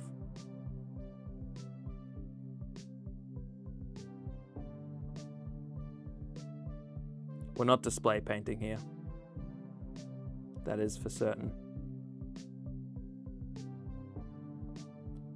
I feel like that's the biggest problem with... There's a tangent. It's just the biggest thing I hate about the hobby and trying to get new people. Oh my gosh, Raptor, I don't know how much that is. It says 25, but it's RON. That could be anything, but regardless, thank you. You said looks good looks because it's Maybelline. Maybe I was born with it. When I was born, I looked very different, but maybe. You're trying to make me blush.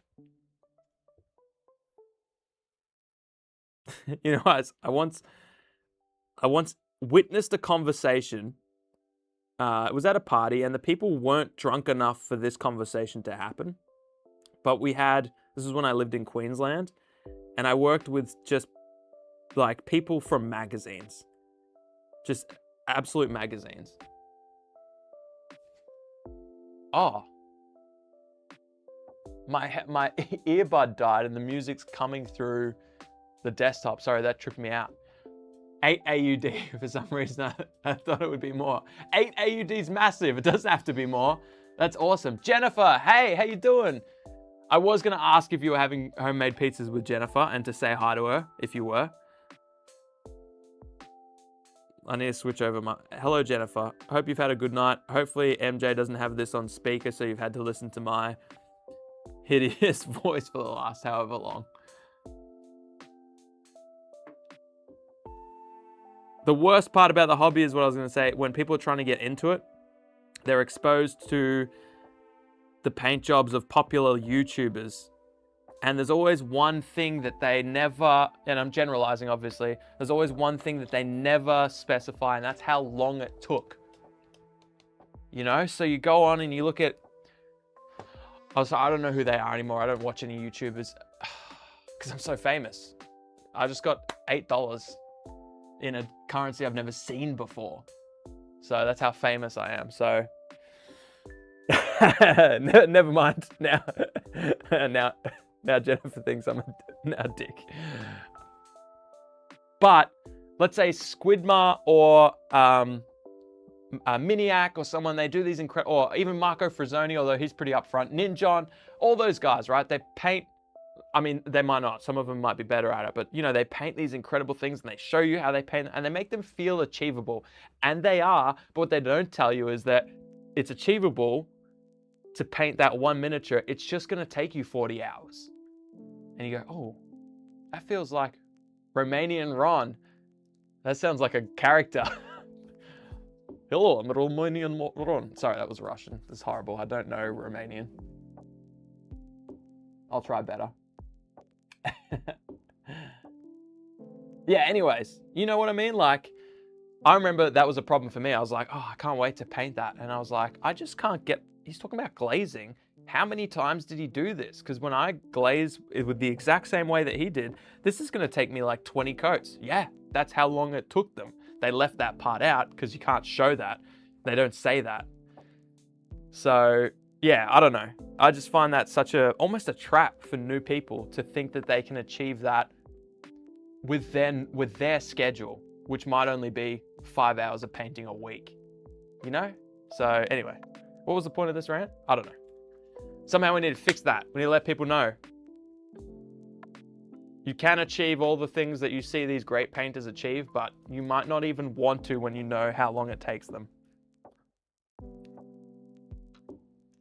And I see it a lot in the like the new StarCraft game is introducing so many more people to the hobby. Yeah, Raptor said glaze that mini, tell it how good it looks. Yeah, you're right. We should glaze. You guys have been glazing me, we should glaze some minis. You guys look great. Actually, it's probably a lie. Some of these don't look that great. But yeah, anyways, I feel like it should be something that they're forced to tell people when it's your obligation as a mini painter to tell people how long it took you to achieve that result. So JL says, that's one reason I like Peachy. He's very good. Oh, sorry, it scrolled away from me. He's very good and very fast, but his process is simple. It makes mistakes and covers them, gives shortcuts. A few base coats and a wash is enough for models on the table. I agree. Trying to paint it as quick as I can, but at the same time, I hate it because I'm a perfectionist and I get annoyed when I screw up. That's me to a core. I speed paint and I know I'm making compromises with quality just to get them done, but I still hate sometimes that I've made that compromise. But I also know I would never do it right because I just don't have the time. So it's like, I hate myself for not doing it, but I also know I realistically couldn't do it. Razorback said, I wish I could get 5 hours a week. Exactly. The Lazy Painter, his website is still up and great for beginners. Lift them up, Fox. You mean the miniatures? Lift them up? You want to see them? Yeah. And I think like even when you do like a couple of base coats, Croker said, love yourself, mate, a lot and often. I can't do it on stream, but I do. Like, I do love myself. I do. That sound wrong?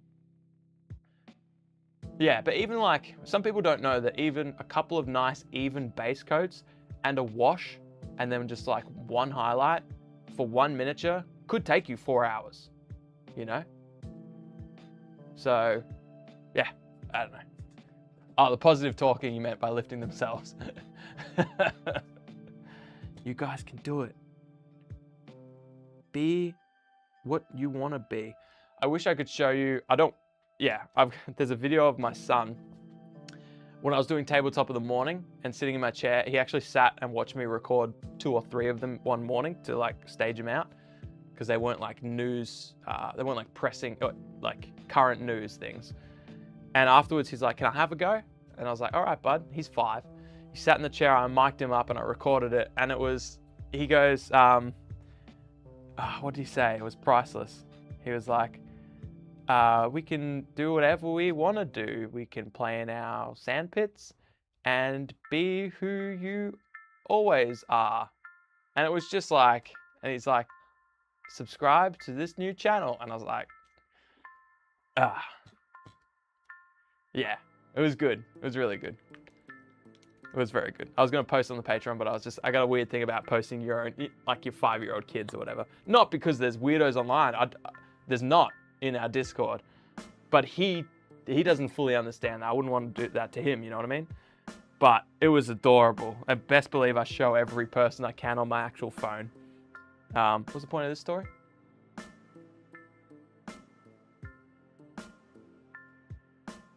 I think it's just an excuse to say it.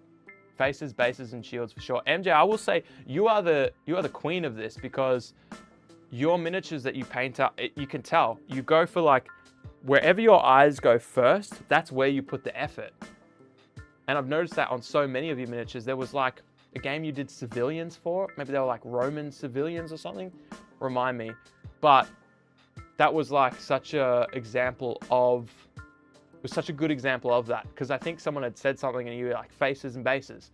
And I was like, oh, I see it now. Like the faces, the shoulders, that's where you did all the work, the highlighting. And there was like some robes around the side where it was like, oh, you didn't do the same highlighting up here, but you did smash these out in 2 days. So it looks fantastic. You did them quick because you focused on what you said, faces, bases, and shields. So yeah, anyway. Lots of weirdos in the chat here watching a dude playing with small things. What's funny is I was like looking back, we've done over 6 hours, over 7 hours of streaming now, which is crazy. It doesn't feel like it for me. This is all I've done. We're nowhere near finishing even Harlow. And it's like, if you tuned in because you thought some guy was going to paint a bunch of blackout minis and finish him, you'll be thoroughly, I mean, you're gone. Be thoroughly disappointed. So yeah. Gangs of Rome, that's the one. Yeah. Kids have such a beautiful view of the world, don't they? Absolutely they do. And like what they choose to your point, what they choose to take in, like I said a lot of the things, but somehow in his head, he took away all the positives. Be who you want to be, make your own choices. We can do the fun things, play in the sandpit, subscribe to the channel. Obviously I say that at the end of every episode. And it's just, it's so telling to see what they take away, you know?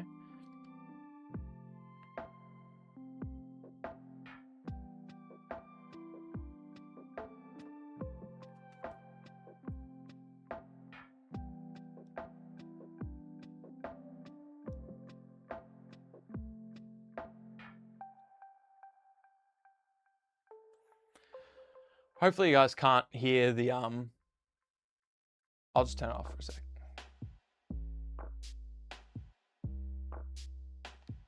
Until I replace this earbud with one that actually is working and doing stuff.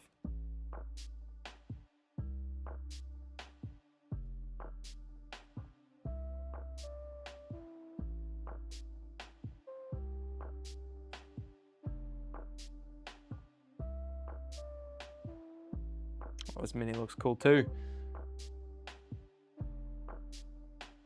Did he say it was only as little as $2 per month? Nah, he didn't. Still got a bit of training to do there, MJ.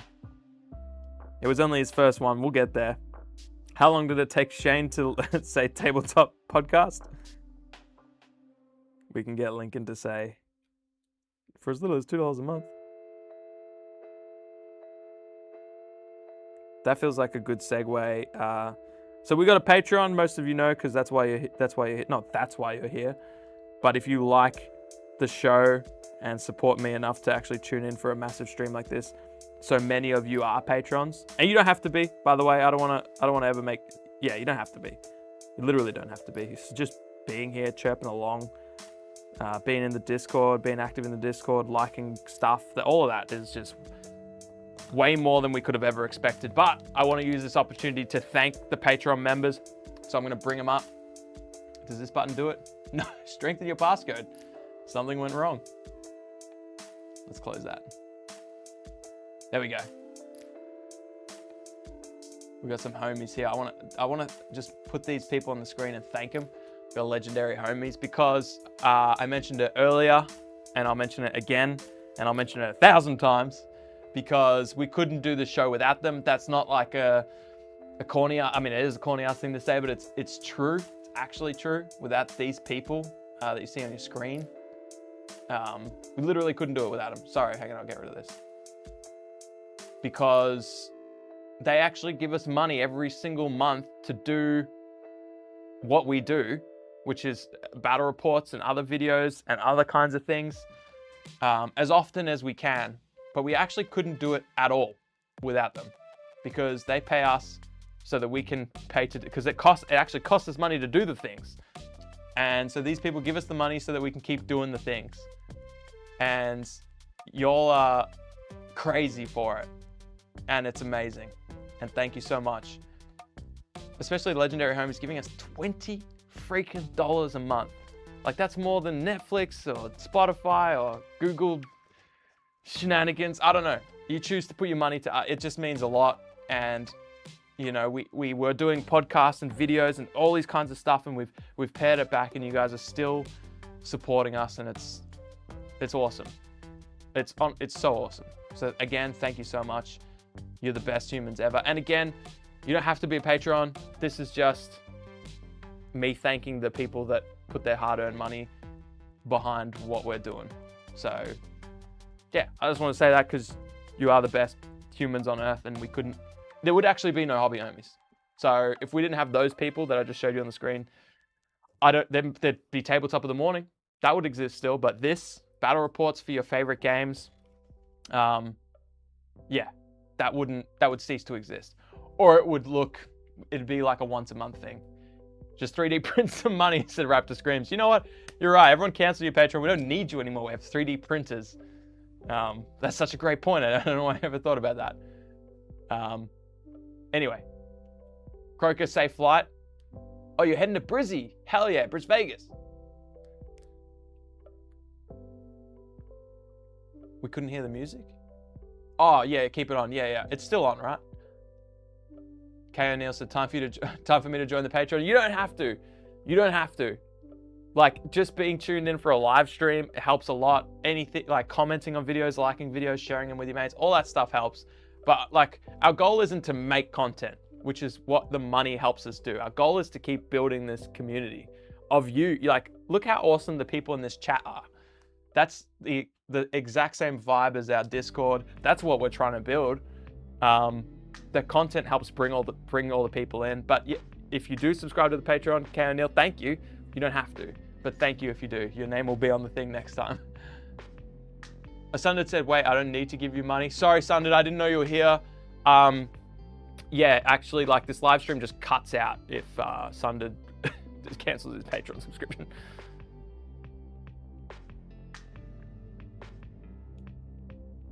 Now I have to grab some dinner, and then I need to jump into V8 Vets race control. Hell yeah. I know I didn't have to, I wanted to. K. O'Neill, of course. Sorry, yeah, of course, you know you don't have to. People know that. I don't want to ever feel like I've pressured people into it, you know? But you wanted to, and I thank you for it. You're an absolute legend. Thank you so much. That means a lot. And all the people that have given money in all the shout outs, what do you call it? Super chats. Like, yeah. Yeah, it does. It'll never not mean something. It never grows old for us, to be honest. Anyway, I'm gonna grab a drink.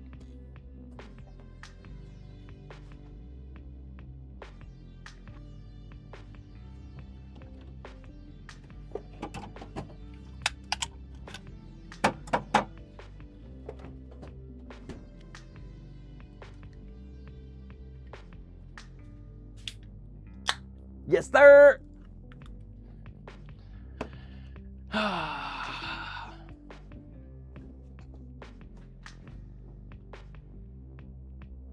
Oh yeah, Raptor. Yeah, thank you. I only turned it off because it was distracting me. Coming through the desktop. And I thought if it's distracting me and you guys can hear it, definitely not worth, but yeah, we're good. Cool. Rope. Raise it back.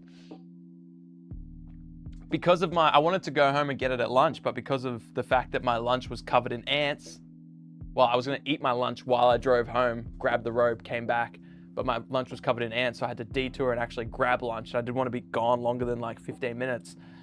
Is that how long it took? 15 minutes, yeah. So I should have grabbed the rope, and I still can. And there's still time. Jay Butler said, seriously, can vouch for the homies, only been a member for a few months, have been welcomed with open arms, have been able to make some new gaming mates and corrupt them into playing Drop Fleet Blackout. I mean, that's why we're here. Blackout's amazing. Sundered said, rope. I just don't want to take another 15-minute break to go get it, just to put it on. But I mean, let's finish the turquoise first. Come on, let's get some stuff done.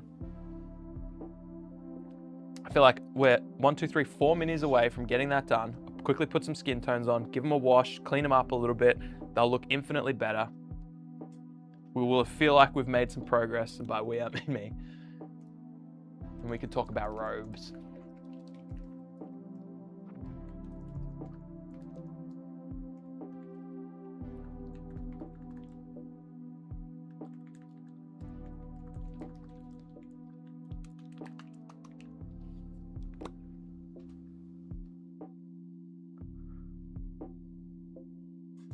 Okay. All right.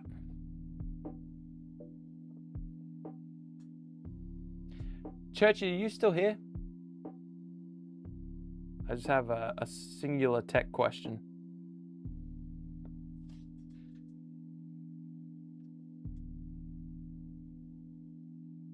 All right, let's do it. Did I grab the wrong brush? No, we're good.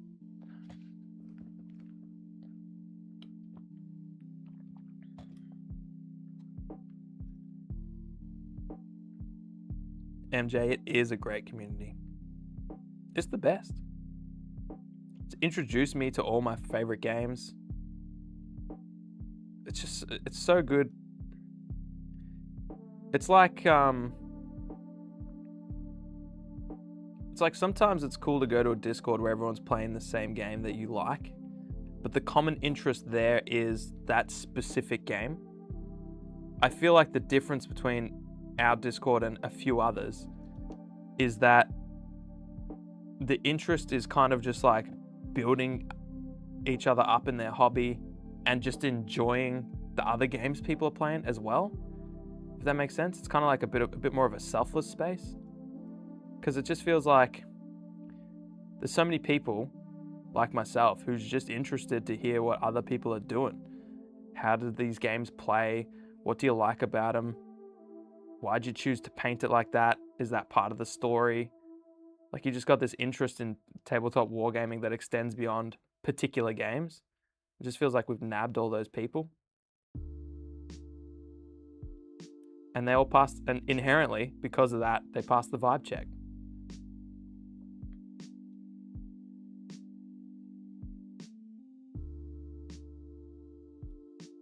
And we've never had to ban anyone or kick anyone.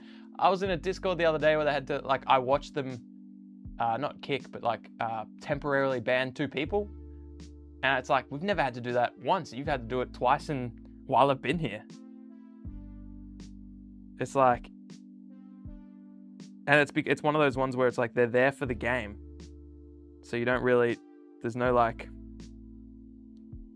no filter, if that makes sense. I don't know if I'm making sense.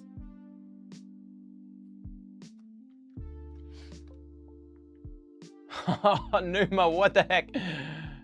Numa, I gotta go shower and do some homework. Thanks for letting me hobby vicariously through you. Numa, $20. Thank you so much. Far out. You're the best. And can you send me some, like, I don't believe that you're showering, so I just need, for proof, for prosperity, could you just send me some pictures of you showering? Just so we can confirm, like, I think, like, being part of the Discord, like, honesty is a big thing. So I just want to make sure, I just want to make sure you're being honest and keeping it 100. So if you could just a couple pics, a couple different angles, just to make sure it's real, and Maybe video, just like so I know it's not AI or whatever. That'd be sweet. Thanks, man. Like, I know you would anyways, so it's good to, but it's just good to double check.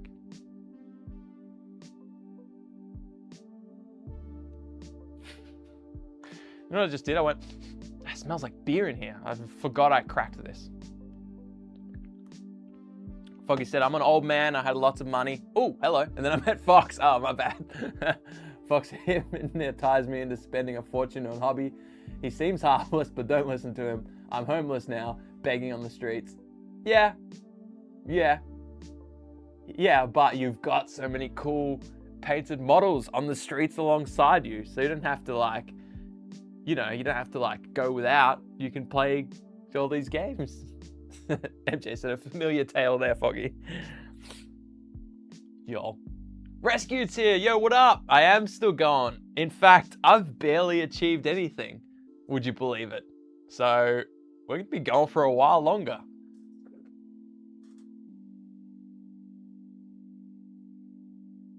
A while longer. It's going to take a while. But that's okay.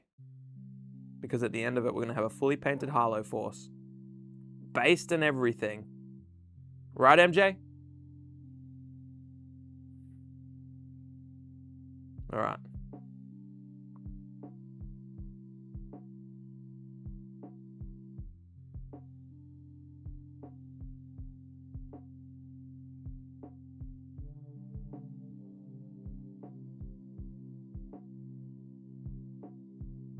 I didn't realize so many of them had these like half masks on. So like their hair is sticking out the back. I thought they were just like helmets with these cool like wires down the back, and so I painted painted so many of them.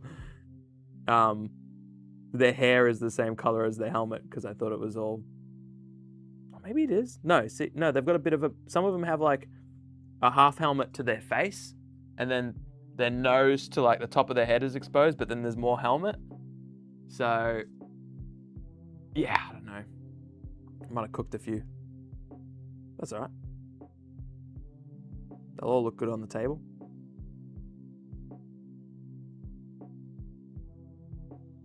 Well, they'll be on the table.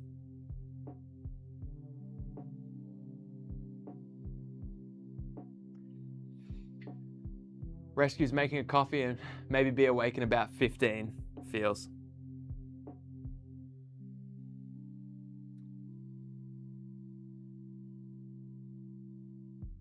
That's about how long after my coffee it takes me. Relatable. Oh no, I'm okay. Some of them have hair. Oh, I've only painted two people's hair green. That's not too bad. We can recover from that. Some of them do actually have helmets that just have that stuff on it, you know.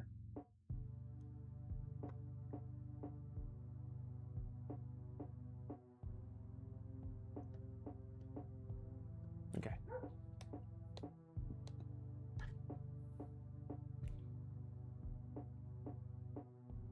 I hope you, yeah. I might be. I mean, I think we can get the Harlow things done. We still got like 3 hours. So I don't have a time limit. I can go till midnight. I probably won't. I do have a time limit. So we'll see. We'll see. We will paint some minis or die trying.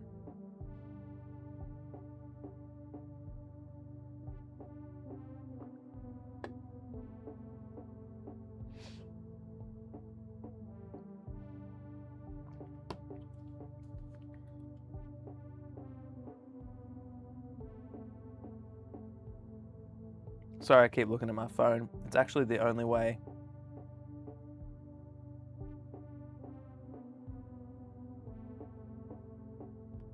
That I can monitor some things. Cheerleader effect on the table, mate. No stress. Hell yeah. Yeah, you're right.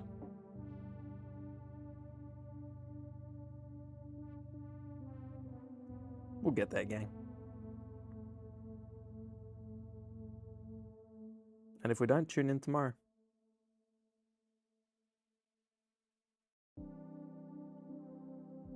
I've really enjoyed this. So this was like a little bit of a follow-up test.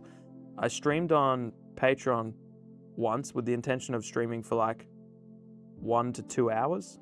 Probably 2 hours was my goal. And I was like, best case, maybe I could get to like 3. And I didn't even really look at the clock until 4 hours had gone by. And I was like, the only reason I pulled the pin was because I had work the next day. So I really just loved it.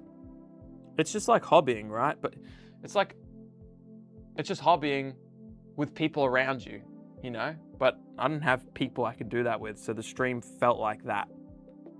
Like a hobby hangout, a hobby catch up, where I could talk to people. But I think the benefit is when I have those hobby hangouts, I actually struggle I can't engage in both things. So if someone's like actively talking to me, I find it very difficult to paint the model and talk to them and give them actually like responses, like good responses, you know? I can't lock in on 2 things at once. So I find I get so much more hobby done, but I still have that same hobby hangout vibe when I do these live streams. All that to say that I really love it and would love to do it more. So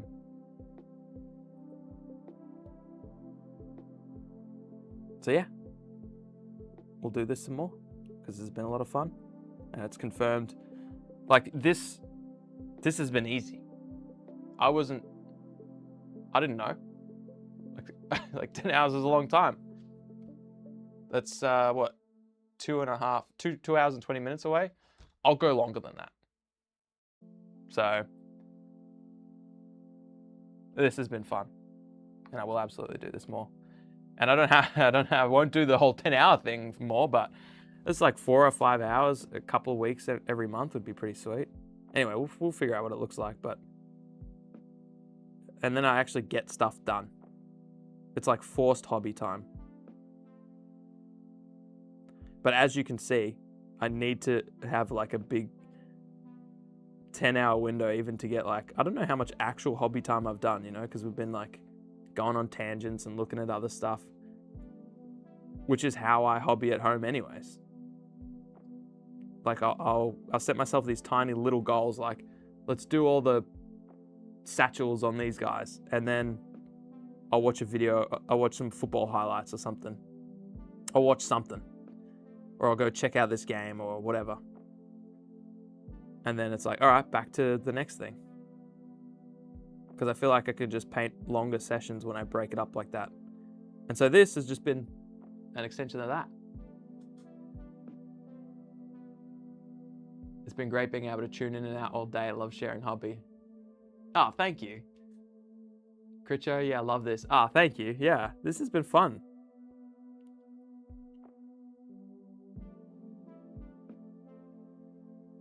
I get why like streamers get the bug or whatever. Like, get why streamers do it.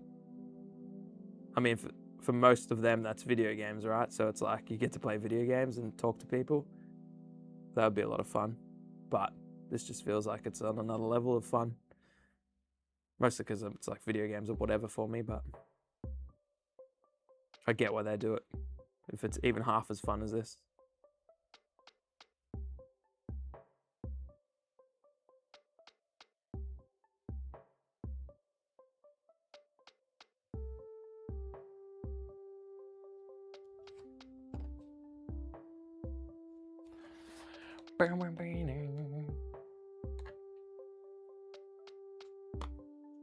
Yeah, exactly, Raptor. You said stuff like this goes better, faster when you have other people to interact with, so it doesn't become boring or stale. Facts.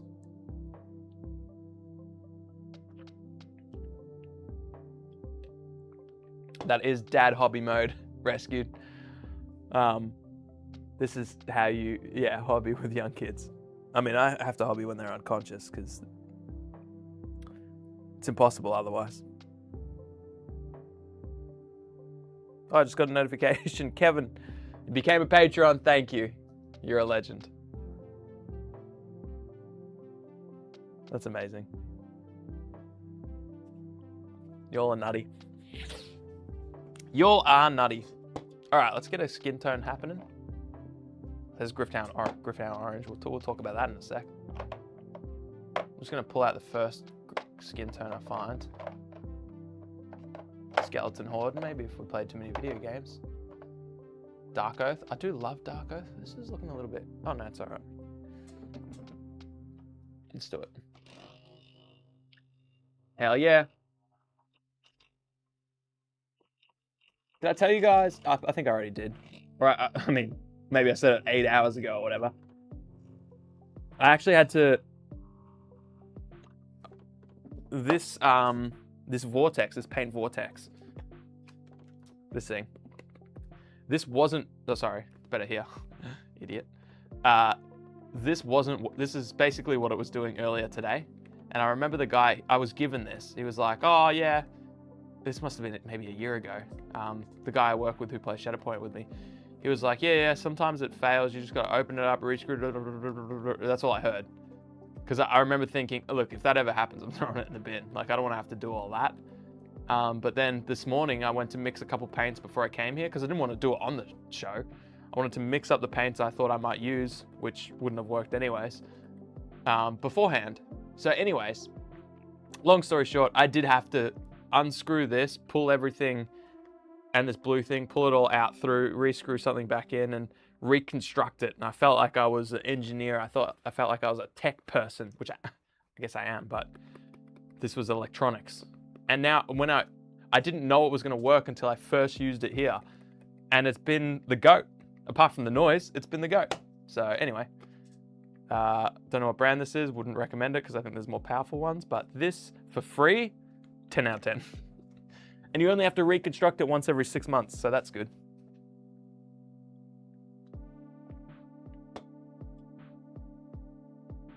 Oh, rescued. Said, wow, I need my coffee to kick in. The comment of, wow, Kevin just became a patron. Gives me flashbacks to the telethons of the 90s. Also probably because I said it with not low enthusiasm, but I'd already thanked him earlier about it and talked about it and how much I appreciated it. So when I got the notification, I was like, oh, you just became a patron. Thank you so much. It probably felt nonchalant and that's how the telethons always felt. So anyways, that's probably why I did that to you. I apologize.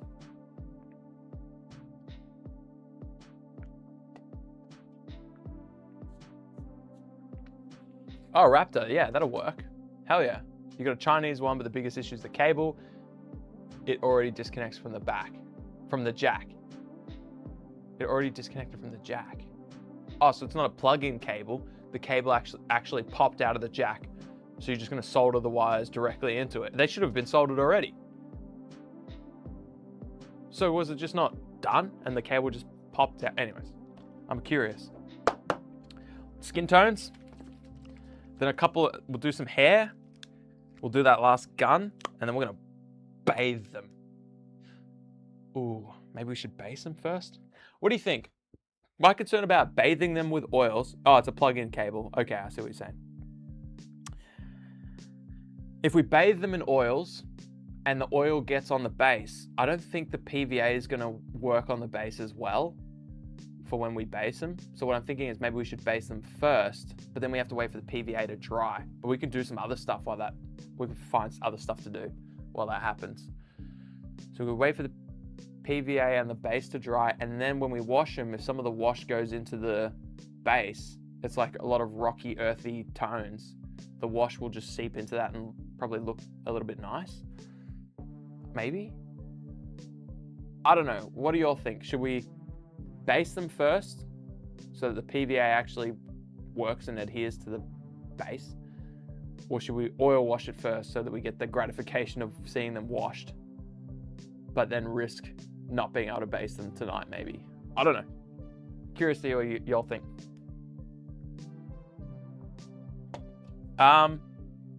What, Brother Amos, you said you're back. Welcome back. Are we near? We're not near where I wanted to be with them, and we've still got time. I'm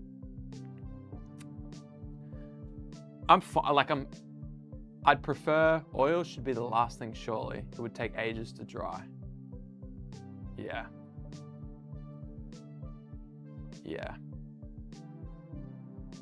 Oil's very last. You're making a lot of sense, and I don't like it. But you're right. When you're right, you're right. All right, so we're doing oils last, so we're basing next, okay.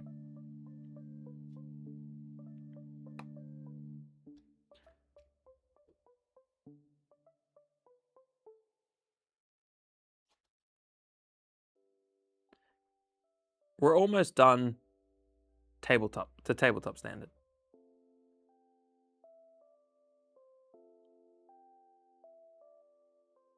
Sometimes I don't do oils last, but I also don't have timelines. Like I just do the oils and then it's like, okay, cool. I'll come back in a few days and do X, Y, Z. Whereas we're dealing with this PVA or oil. Either will be the end of the session for these guys. Feels like, yeah, it kind of does, but at least I guess the base, at least if you base it. Should I rim job before basing? No, I shouldn't. No, I shouldn't. Because it doesn't, if it doesn't dry properly and then I'm holding the bases. Yeah, it almost does feel that way, migraine. Maybe. The base is a maybe. If we do a real thin, like a real watered down PVA, there's a possibility we could still carry on with some stuff. Maybe. You raise a good point.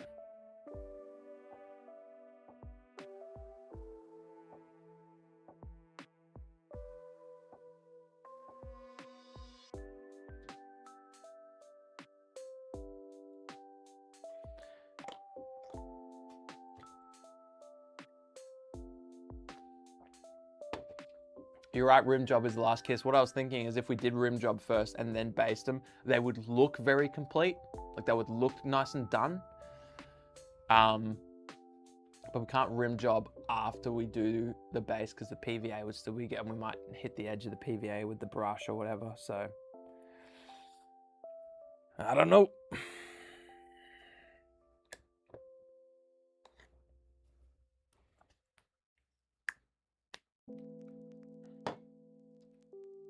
We've got lots to think about. We've got lots to do.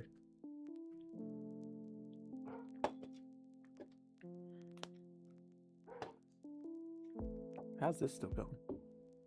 This is risky. This is the black paint I put in how many hours ago? Well, we're gonna use it regardless. On this gun. Okay. Very pigment dense. Not a lot of transparency going on here. I guess maybe all the medium would have dried first. It's okay.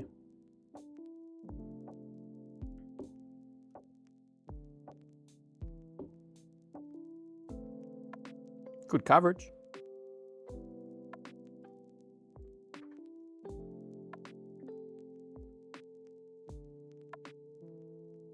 And then this knife. Man, I can't believe I broke that gun for the OK Mini, the Orc Mini. Task Force oop here, more like Task Force oh dear. Am I right? All right, gang? Sounds like another 10-hour live stream is the only solution. That's what I was saying before. I mean, I got tomorrow off. I'd rather cancel my dentist appointment and paint more minis.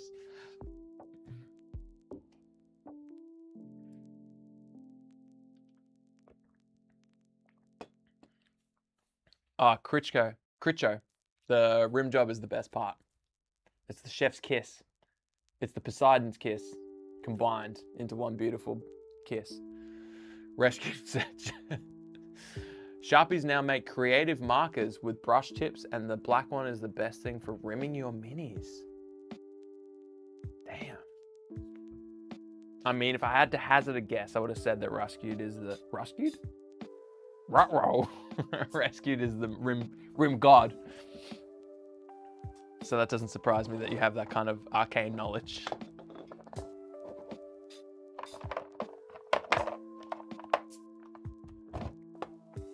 not knock over the things. That's the problem. Somehow, I'm like one of the most knock-over drink-prone people. You know that guy. That guy that's always, you going, MJ? See you tomorrow. I'll still be here. No, it's a lie. I'll be gone. But thank you so much for tuning in. If Jen's still around, hello, Jen. Good night. Hope your homemade pizza was, I don't know if I've ever had a bad homemade pizza, so I'm sure it was great.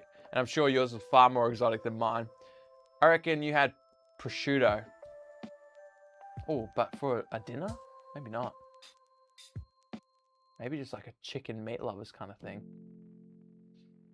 Sundered can attest to Rescued's rimming capabilities. Interesting. Intercontinental rimming. I like that. I like that. See, that's what we could have, if we didn't work so hard on making ballistic missiles that could go, like intercontinental ballistic missiles, we could have made intercontinental rimming a thing. But I feel like we're just, as a species, we're just laser focused on the wrong things, you know? Anyway.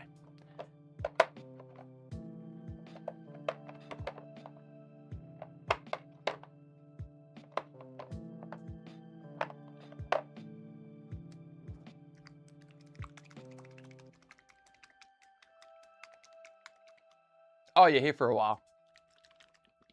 Wait.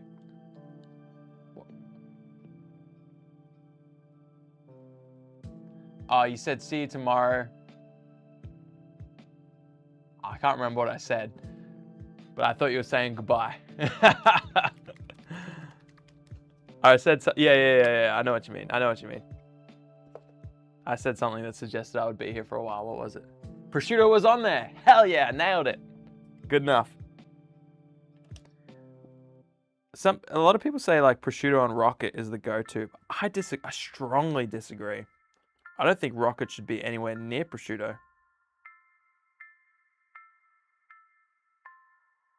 I think just spinach is such a goat. You do prosciutto, spinach, and you mix you can mix feta with like tiny chopped up halloumi once it's melted. It's not that good. No, it's good. It's good. That was when I was making fancy pizzas with like my homemade dough, and then I just got sick of it. It was like, oh yeah, I can see why people make homemade dough. Like, this is incredible. It's like a paint job that takes 8 hours. You're like, that looks sick, but there's no way I'm gonna do a full squad like that. It just takes too long. And like, yeah, it's awesome and it looks cool, but I'd rather eat 20 pizzas that don't take as long. You know what I mean?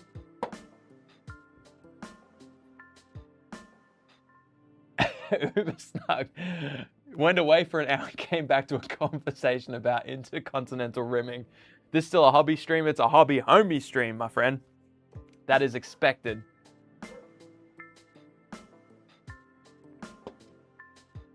That's what it was, MJ. I said I'd come back tomorrow so I could finish them instead of my root canal. Yeah. Spinach for the win. MJ special, what is it? Tell me what it is. And does it have olives on it? Because that's a new thing for me. I've been all about the olives. I would, if there's an option, like if I'm ordering the pizza, I'll always pick something. Greek yogurt, someone said, I saw that. Greek yogurt and flour pizza bases, look it up. Yeah. Even Greek yogurt on your, like, you do the spinach, you could do the, do my halloumi and feta cheese mix. And then, oh, thanks, Churchy. You think I've made progress? Probably hard to feel like you're doing it, because like, I could paint this. If I was just sitting there and painting, I could do this in 4 hours, but it's been 10. But it's been the funnest 10, way more fun than my 4 hours. So I wouldn't trade it, but it just feels like I'm behind the 8 ball.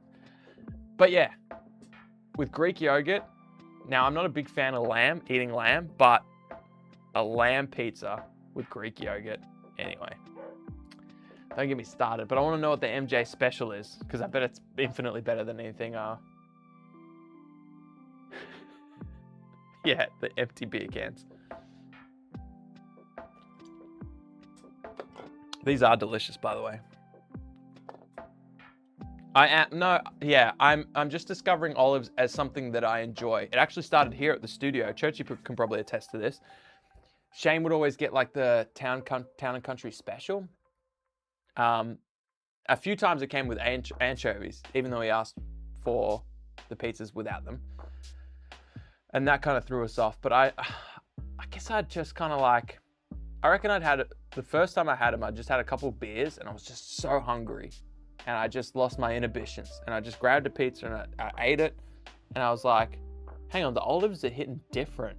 Because when I've eaten olives in the past, I've hated them, I've picked them up to the point where I'd pick them off, I'd eat the pizza and I'd be like, oh, it's so salty from the olives. I don't even like this, but I'll deal with it. But that time I ate that, it's like, you just change one day, I guess. I eat tomatoes now, never used to. Same with Shane. Shane never ate tomatoes. He probably got into tomatoes at the same time as me. It's like mid-30s, your taste buds are just like, okay, you know what? Mac and cheese isn't the greatest thing ever. That's a lie, it is, but there are other things that are pretty good too. So yeah, I have just recently, probably in the last, 4 years, I've been all over olives. Critcher owns an olive grove. What are we talking about here? All right, Critcher, Cohen, where are you from? First of all, where are you from? I need to lock that in. Proper Italian pizza sauce, yeah. Ooh. Not one that you've made yourself, right? Because you can get like proper Italian pizza sauce, like one that you buy that's been properly made. Good quality base, prosciutto, pepperoni, olives, I don't know what type of olives those are, capsicum, red onion, pizza cheese, which is the mozzarella cheddar mix, oregano, then fresh basil, then the fresh basil after it's cooked. That sounds incredible. I'm trying to think of anything I would add to that.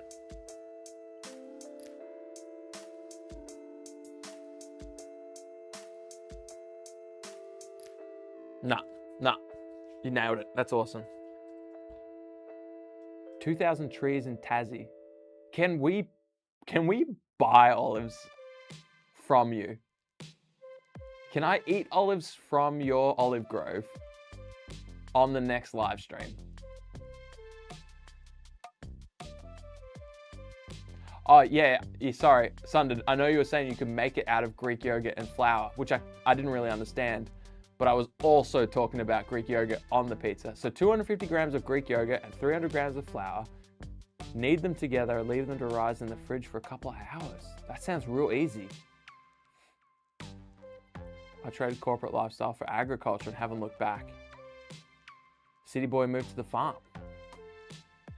Yeah, I'm gonna try that too, Sunded. I'll make a video on it. Everything's content to me now, I'm brain dead. Last week I combined two of my favorite things, lasagna and chili con carne. I never even thought about that. You take the chili con carne where you would have done like the mince mix and you put that into the lasagna. Cohen, send me some. I'll pay for them. You just tell me what they cost. Jump in the Discord, DM me. I will pay for your olives and I will eat them on the next show. Because that's been the recent thing I forgot to say to MJ. Olives on pizza is very different from eating olives and enjoying them.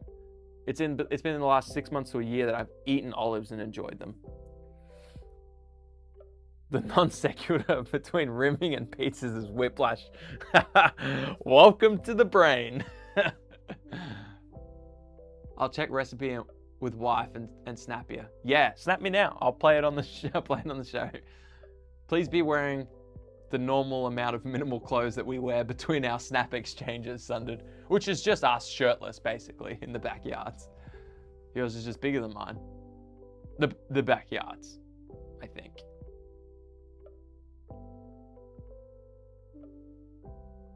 Rescued said, I'll have to try that with the gluten-free 1-1 flour that we have. You know what? Rescued, I think I've said this before. I think I'm gluten intolerant and I'm undiagnosed.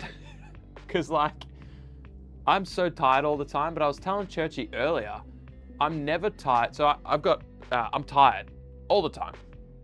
And here, where I live in Australia, I either need to go home on my lunch break and have a nap, which is rare. I could probably only do that once a month. And then I have to work later or earlier to do it. Or, most commonly, I'll go home, I'll put Lincoln in front of the TV for half an hour, and I'll go have a nap before I have to go pick up Aria and cook dinner and everything like that. So I have to sleep, I have to have a nap every day, except when I'm in a Southeast Asian country.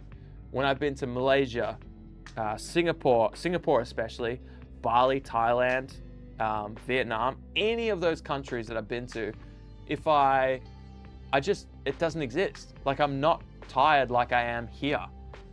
So it's like, what is it?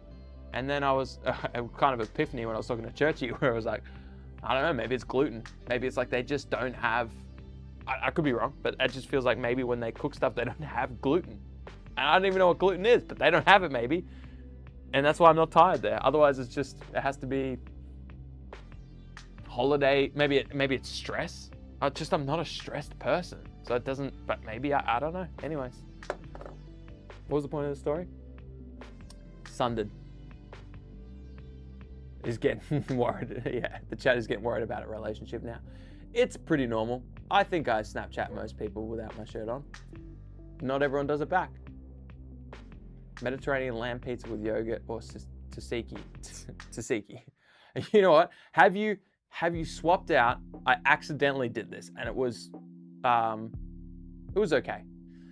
It was like a Mediterranean lamb pizza with yogurt, with like Greek yogurt on it, but also I didn't have tzatziki, so I put it on French onion, and it was pretty good. I almost did the paint water. MJ said, lol, uber snug. I don't think I saw it.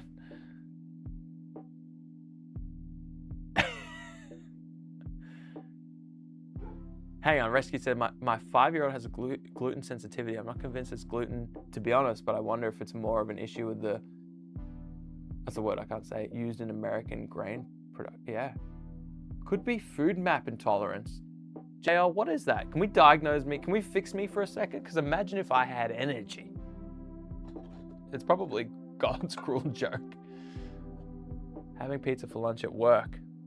White sauce? Migraine, what do you mean when you say white sauce? Bacon, egg, chef's kiss. Okay, I read that like it was an ingredient. Kind of is. Plus, everyone thinks you're insane for having egg on pizza, which is always amusing. I don't know if you guys know this. We have a pizza called the Aussie, and its defining feature is that it has egg on it. The Aussie pizza that you can get at any pizzeria in Australia is called the Aussie, and it's just ham and cheese and egg and bacon. Wait, that's what you explained. Wait, hang on. You said bacon, egg, white sauce. Is that not an Aussie? Oh, sour cream mayo, sort of. Sure. So you're eating an Aussie that has a different sauce on it. That's what you've got. Bacon, egg. Yeah. And ours has ham and cheese, bacon, egg, pizza sauce. And you're just saying you put like a sour cream mayo type of thing. That's incredible. That's an Aussie pizza. I've never thought of it as incredible, but I just realized maybe like countries are different. Did you ever think about that? Countries are probably a bit different.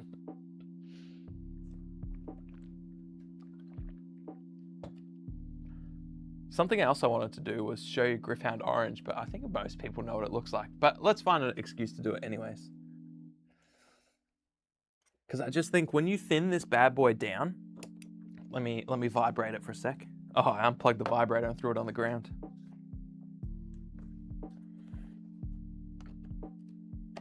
There we go.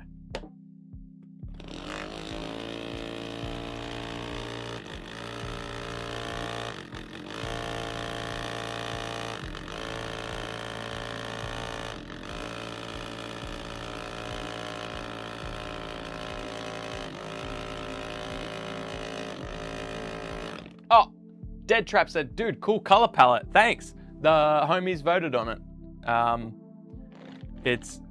We went to a vote earlier, and the scheme, black, basically black and the Hobby Homies green was voted turquoise. And then we just figured out we needed to do some other color in there. So it's like the brown. But yeah, I think it's going to come up pretty good. It's a bit different for Harlow or anything that I've seen like other people do with their blackout minis. So I like it. It's getting a bit darker. I've got a couple other lights I'll turn on in a sec. But thank you, Dead Trap.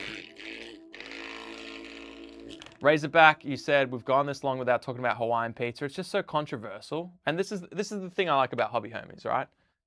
There's so much politics in the world. Like Hawaiian, like do you put pineapple on pizza? That I just like we can have this one space that we go to where we don't have to worry about all that extra crap. You know what I'm saying? Like we don't have to worry about that. We don't have to worry about all of that. We can just come here and focus on enjoying wargaming, and we don't have to think about, is pineapple on pizza? But you brought it up, so I'll make an exception. What do people think? Because for me, I'm not going to choose to eat it, but if someone's like, hey man, I got one pizza, do you want it? I'm going to eat it. I actually love it. I actually think it's fine. Unless you guys hate it, in which case, yeah, it's garbage. Food map is a bunch of specific carbohydrates. Hang on, JL. Hang on, we're gonna lock in with this. He might cure me from my fatigue here. Let's just take a moment. Food map is a bunch of specific carbohydrates, which I think is like some sort of food thing. I'm just kidding. I know what foods are. That cause digestion issues. It's strongly present in wheat, so a lot of people mix it up with gluten intolerance, which is, which is comparatively rare. Fox shakes paint 10 hours edition. Can you, Churchy, can you clip this? Me shaking my paint and just make that a 10-hour mix? I'll pay you however long it takes. JL, that's really interesting. So you're saying there could be just carbs here in Australia that are made up of different things that cause digestion issues that I don't notice. Like I have an iron gut. So it's like, is it anyway. Can you see the layer lines on these minis, Cohen? You know what, Cohen, that's a great point. You know what? I noticed layer lines. I don't know if when I was going through the Discord things early, I was looking at almonds 3D printed, and I was asking, are those cobblestones printed? Oh yeah, there's the layer lines. I don't know if you copped that, but I'm a big guy on spotting layer lines. I've never even thought the blackout minis to be something that could have them, even though they are 3D printed. And these ones, oh, you know what? You know, it'd be a good example. The ones that aren't painted. But regardless, I spot layer lines even if I'm not looking for them. So the fact that I've never noticed them on these minis is telling. However, let me find that real plain one that I spotted earlier. Let's have a look. I'm gonna get out my flashlight, which normally I wouldn't have to do.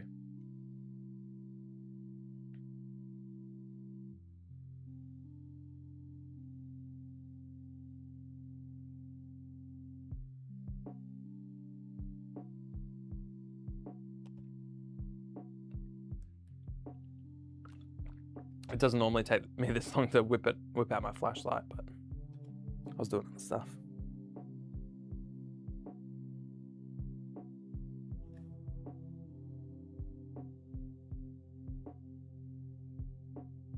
No. Nah, you're not gonna notice layer lines on this. Really bloody good. I don't know what resolution they're printing at.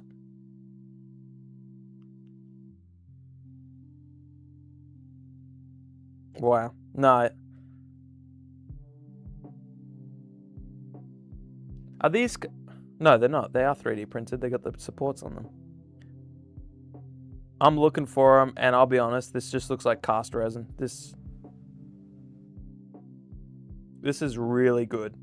Sorry, you won't be able to see it anyways. Like, none of the cameras are going to be able to pick this up as well as my eyes can look at them and tell you. But to be honest, no. Like, literally cannot spot a layer line.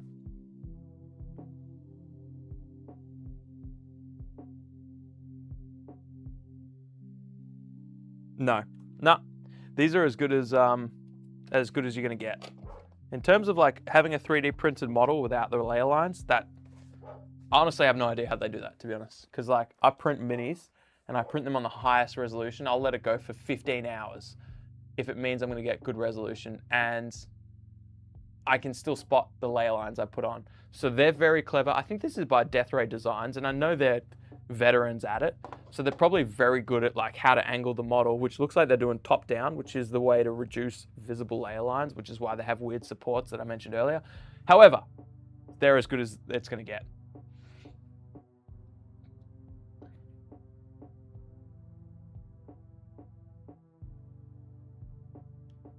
Sorry guys, I'm just trying to catch up on the chat because I went on a tangent and forgot to. Uber Snug said, pineapple on pizza is god tier. I'll die on that hill. Rescued said, I'll take pineapple on pizza before anchovies. Hell yeah, I couldn't agree more. I'll take anything on pizza over anchovies. Everyone's loving pineapple on pizza. Brother Amos said, hard pass. It's okay. Dead Tribe said, plus for pineapple is a win. Should we do a poll? I don't want to risk it because I don't know how to do it. Yeah, MJ, I feel exactly the same as you. Not fussed about pineapple, depends what it's with, but I'll never say no to it. Like anchovies, if it's on a pizza, I'll say no to that pizza, even if I'm starving. Pineapple, I'll just never say no, even if I'm slightly hungry.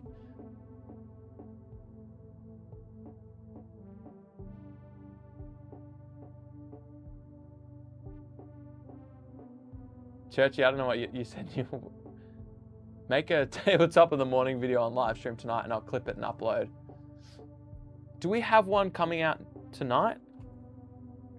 Oh, no, we don't. Is that the one that got retconned, got vetoed? Fleshlight. Did I say Fleshlight? Probably. Uber Snug said, so I used to play Kill Team, but it became too heavy with lots of bespoke rules and became a nightmare. Is Blackout as rules or keyword heavy? No. What I wanted Blackout to be, what I wanted Kill Team to be when I first played it, I didn't know that I wanted it to be this, but what I wanted it to be was what Blackout is. And so the keywords for Blackout are written on this piece of paper, although we learned earlier it doesn't have all the keywords, but this is the entirety of the keywords. Now there's a document that probably adds another 6 keywords to this, but there's enough that after a few games, you just learn them. They're universal. That's another thing, they're universal. So like, once you learn them for one army, the next time you play a faction that has those universal rules, you know them. So in terms of keywords, it's great. Because I've only played a handful of times, and I would say I know 6 or 7 keywords. Cyclic, CQB, Blast. I actually know how Blast works. So no, it's not heavy with lots of bespoke rules. Quite the opposite. It has a handful of universal rules that you'll learn very quickly and just be able to get into playing the game. And you play it so much quicker than Kill Team. Lord Novas, welcome. You might have been here for a while, but it's the first time I've seen your name. Welcome. You said I use P&F smooth layer spray paint to get rid of layer lines. It also makes a nice gray base coat. I have looked at some people that do stuff like that. Like have specific things they use to get rid of layer lines. That's interesting. I'll look that up because I would be curious to compare like a mini that I just use like a nice hobby primer on and the detail of it, and then that same mini with like one of those layer spray paints that fill in the layers, but how do you fill in layers without losing detail? I'd love to compare those.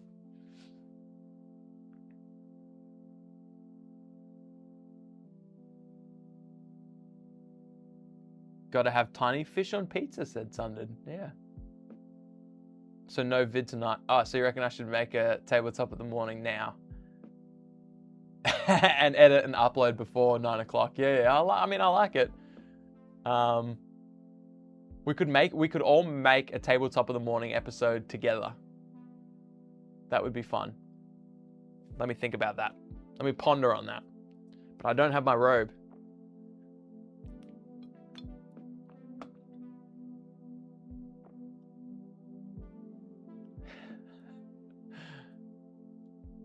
Hell yeah. Kill Team was such a great idea. Buy a box, play a game. Unfortunately, it does in special rules.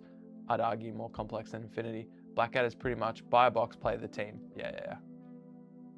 Only if you want to. Thanks, Churchy. I was thinking about it. Could I pull it together? I'll be honest. Looking at the time, it's almost 8. I think I'm gonna be here till like 11. I just think that's what my future entails for me. So it's very possible. It might be a later upload, Churchy. We'll see if we get to it. Oh, but you might want to go to bed, so it doesn't matter. If we get to it, we get to it. Does anyone know any news? Is there anything new that's happened that we could do a tabletop of the morning news episode? We could quickly chalk up a script. You could watch me film it live, and then Churchy could edit it, and we put it up on that channel. That'd be cool. Uber Snug said, appreciate the advice. I'm very close to making a poor financial decision. I want to make this clear. I want to make this beer. I'm infatuated with Blackout because everything I want from a game, it delivers. You know, we all have these like checklists in our head of what we want from a game, but we don't always know what that is until we play it. And that's been the most exciting thing about this game for me, is like, I didn't know what I wanted in a game until I played this. And it was the quick, with so many different factions. I still get the list building creativity. I can bring in blacklist units. I only have to paint a handful of miniatures, even though I'm painting a silly amount of miniatures. It plays quick. It's easy to learn. The rules are very forgiving and intuitive. So like, I love it. So I'm going to say good things about it. There probably are drawbacks. I just can't see them with my rose tinted goggles on. So when you make your purchase, just know it's coming from someone that's biased because of how much I love it. I just want to say that.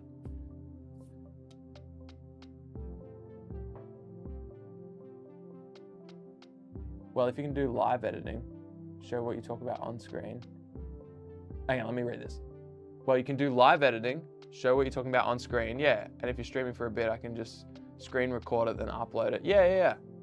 And you can post it, and I can show people how we make, I can post we can make a thumbnail and stuff together. That'd be cool.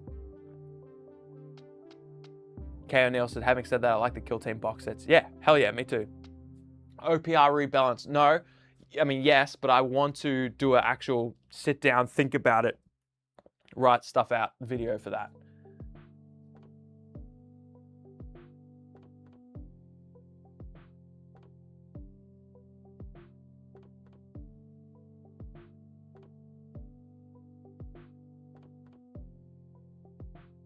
I don't think there are going to be, sorry, K. O'Neill, I don't think there are going to be Blackout demos at ArcFest, but I might be there.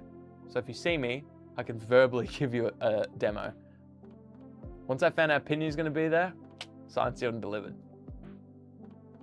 So if I was to order a 2-player starter set, would it be advisable to get a handler team or 2 with that set? You actually only need to probably get 1 handler team, because that gives you 3 handlers.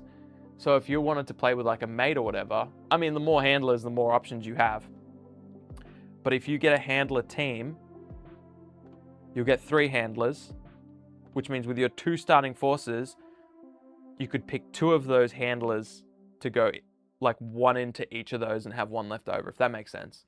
If you're trying to cut costs. I got Alpha and Bravo, which I thank you, which I think gave me like the strong, highly, not, I don't know if they're strong, but the highly rated handlers, which are, I got the Cyber, Assault, Marksman, Melee, Covert, and Siege.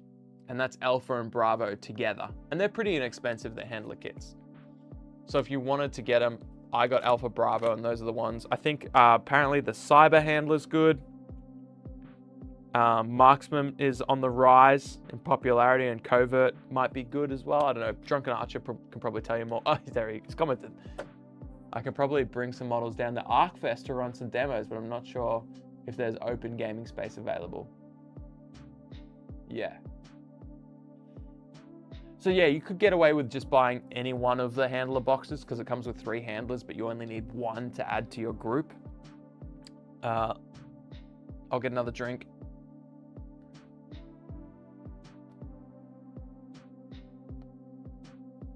I'll be back. Victorious later in the year. Drunken, let's talk about, when I get back, we'll talk about in DMs. I'd love to participate in that.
All right, what did I miss out on? What are you rascals yammering about?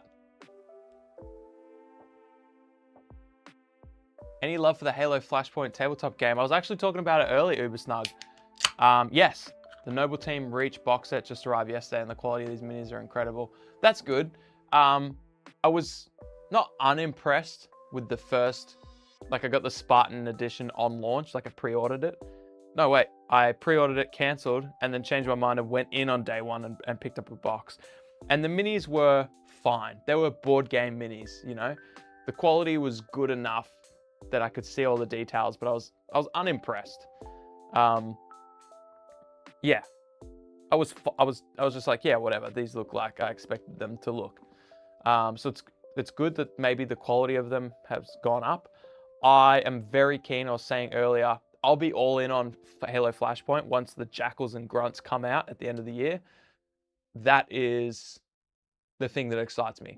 That's what I hoped from day one. When I heard about it, all I wanted was Jackals and Grunts. So I'll paint up my elites. I'll play the game over the next few months. Maybe do a couple battle reports because we've got great terrain. We can print out Don's terrain or use, I guess, my terrain maybe.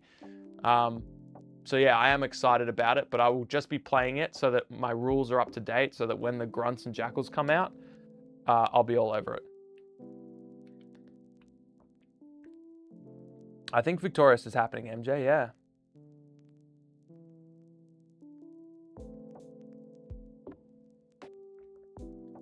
Oh, I didn't even know that Victorious was at risk of not going ahead. There you go. Because you're talking about it, y'all are talking about it like maybe it won't, or maybe it could not.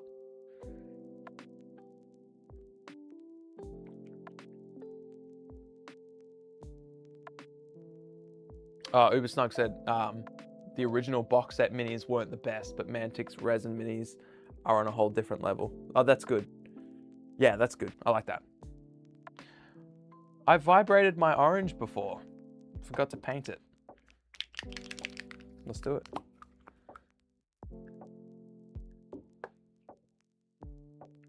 It's a little non sequitur, a little segue of sorts.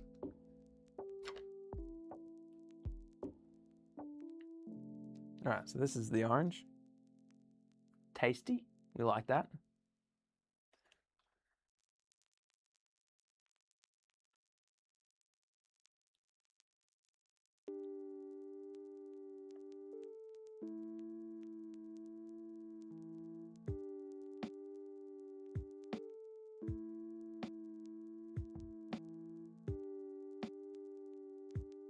We'll just get a bit more and we'll just pop it down the bottom here so as to darken it up a little bit in the recess. Now, I don't know if you can see that. This is just my favorite orange. It just looks so good.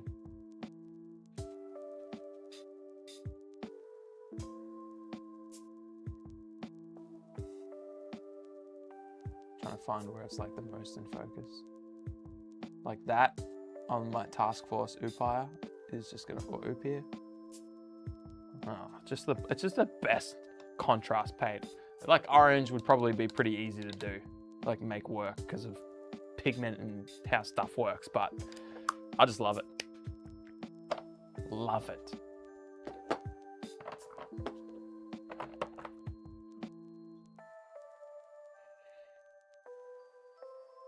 Victorious 26, Saturday 15th. That's right, it's on my birthday every year almost. My birthday's 16th of August, so last year it was on my birthday. It's like birthday weekend. All right, what did we say we're gonna do? Base is next. All right, we'll pack up some stuff then.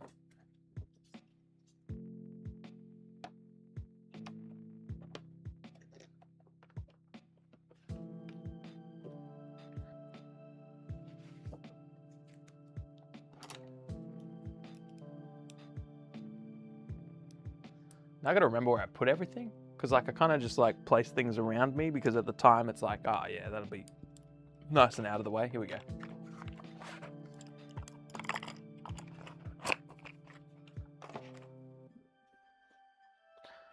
Oh.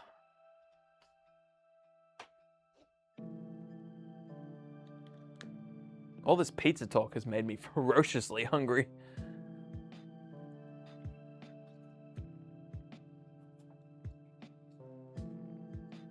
Another thing I was thinking about earlier, I want to organize myself a little bit, is I haven't like been keeping tabs on Great For Now games and like if they've released anything recently.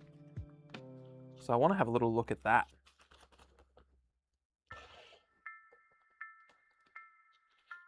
This was a mistake. What do I do with this? I'll put it over here.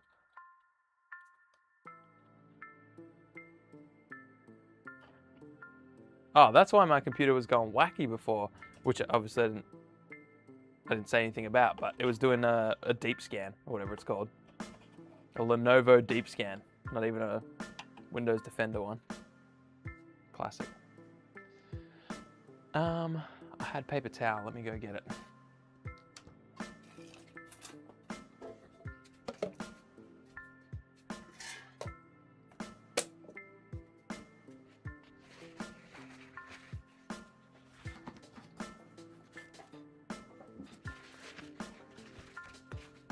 Uber Snug said you were able to get some decent detail out of the original minis. Yeah, they were fine. Like, they were the type of minis where it was like, you can paint these up and all the details there.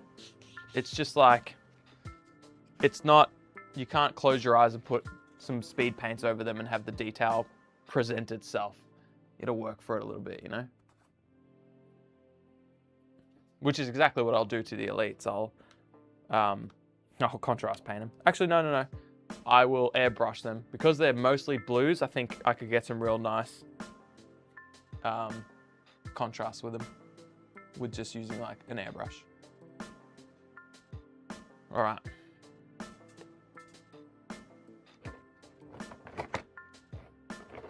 Let's do some basing.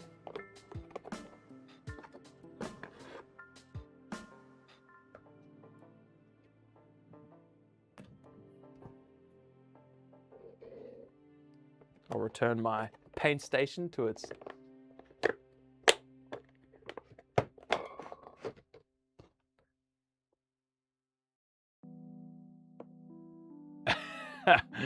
yeah, that's probably what it was, Uber Snug. That's probably exactly what it was, actually, now that I think about it. Bill Gates was like, hold up. We're going to scan for this. Which, I mean, you know, is on brand. Oh, I found the super glue. All right. All right.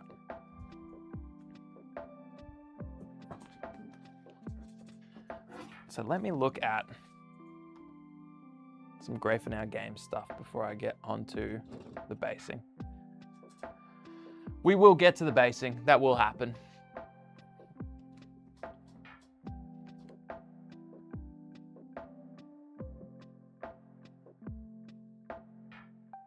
What's everyone up to at the moment? Oh, let's check in with the. Let's check in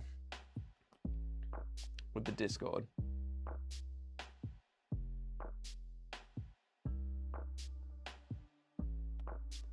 A few Discord pings, you'll have been.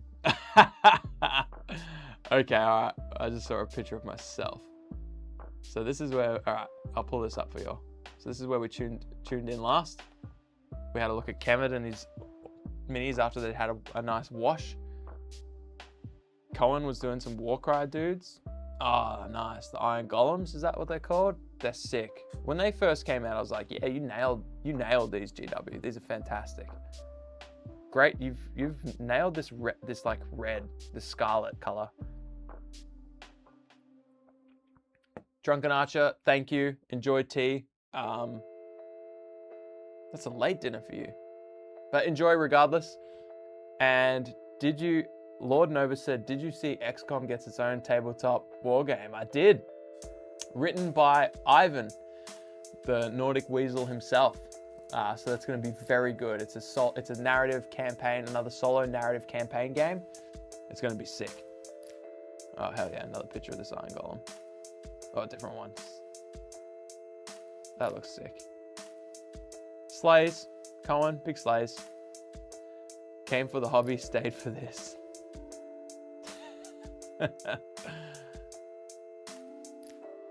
and this empty eyes vibrating noise.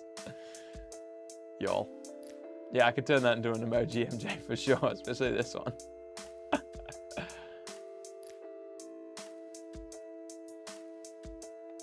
I feel like I deserve this. Packing lunches for me and the kids. They're getting ready for work here, rescued. Hell yeah. Oh yeah. I was like, what time is it?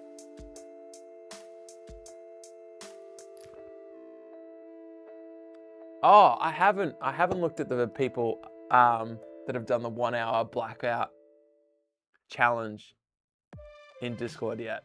I will. I'll queue that up soon. That's great. Yeah, the 1 hour blackout challenge was very cool. I'm still gonna do it, except mine's a 10 hour blackout challenge. I need to do that with one of these handlers. Yeah, I'll absolutely do it with one of the handlers. That's such a good idea. that I came up with all by myself. Hell yeah. Hell yeah. All right, so I need water. I've got my cheap PVA, my Coles PVA. That'll do. I've got a tub that I'll put the PVA in. I've got a cheap Chinese brush. Yep, here it is. And I've got some paper towel, much needed. This is my cheap Chinese brush. It's by this brand, Citadel. I don't think you can get them anymore. Anyway, it's not a proper sable brush. It's a synthetic, low quality. I don't think it's pretty inexpensive, so I'll just use that for spreading my PVA. Have a few more beers and he's going to black out. That's why it's called the Blackout stream. I didn't actually expect to be painting miniatures for a game that was aptly named. I didn't expect that, so. Migraine said, pizza's here. We'll tune in later if you're still here. I'll be still here. I got a bit to do. Depending on the next game of the month, I've got some other fun challenges. Rescued said, hell yeah. Rescued, you've been keeping our hobby alive. You've been keeping our hobby alive with mini swap. Mini swap and the 1 hour painting challenge. Oh, this has a hole in it. If I just put my finger on the hole, should be fine. I'll just angle it. Problem solved. There we go. Perfect. I'll just angle it like that and then the PVA won't go in the hole. So my plan is, this is my little basing mix, which I'll show you. I use this on almost all my miniatures to some degree. So it's this. And like, I just got to be careful about it because you can see there's some real fine stuff in here. This is what you want on your base. Lots of fine stuff. You don't want this big stuff, otherwise it looks like they're on some sort of extraterrestrial thing. So we want to get a lot of this like dusty stuff. So I'm going to load them up with PVA and dunk them in this. And it's going to make a base. And if I had some tufts, I'd probably use those too, but I don't. So we'll start with this. We can always add stuff to make it look more dynamic later, but I actually think these colors will complement what we're doing well, because what we got is quite muted. So I think it's going to look pretty good. But then I'll put my gloves on because no, I won't stuff it. We're in too deep now. I just have to quickly like wipe off everything from like the outside, because obviously then stuff gets on the outside. So we should be able to do this somewhat quickly. I just need to go get a water. Sunday's dropping off for a bit, dinner and bed for the kids. Yeah, I'll be on in a couple hours. I've still got stuff to do.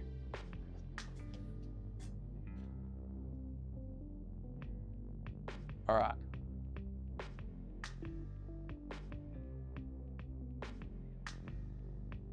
All right, just give me a sec while I organize some admin.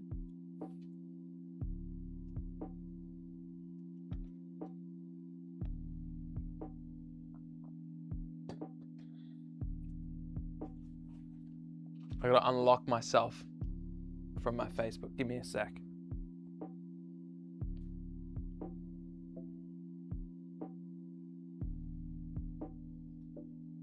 It wants me to verify again. Ridiculous.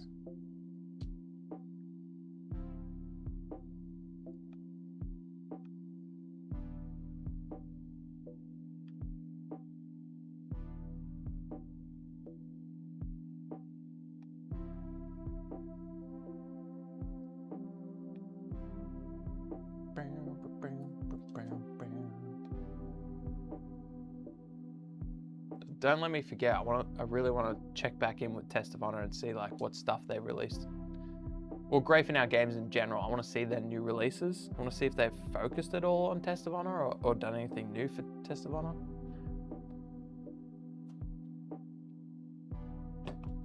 We can probably base these and then go check that while we wait for the... I don't know if the PVA is going to dry in time. But while we wait for that to dry.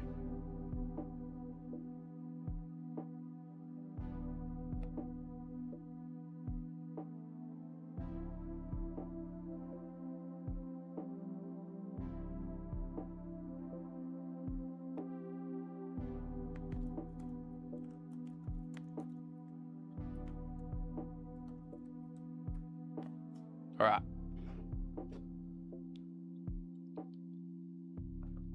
Let's do it. What do I need? Oh, just a little bit of water. PVA.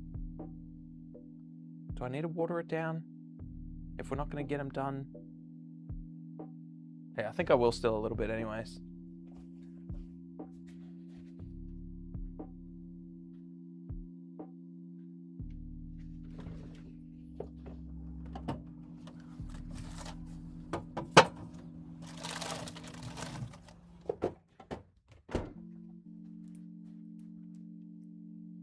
It also means I crack another water, which will force me to drink it. I've already had 1, 2, 3, 4, 5. Oh no, 4. One of those is mine. 4 bottles of water. That's not bad. That's some hydration. That'll help. That'll help me tomorrow. For sure. I'll just throw a little bit of water in there. I've never used Coles PVA. I got this on the way to the studio because I couldn't find my PVA. So, oh, it's got a little cap in there. Okay, get rid of that. Is that how it works? It fell on my pants. PVA side down, right on the crotch area. So now I have this white stain. It's gonna be a hard one to explain to the wife.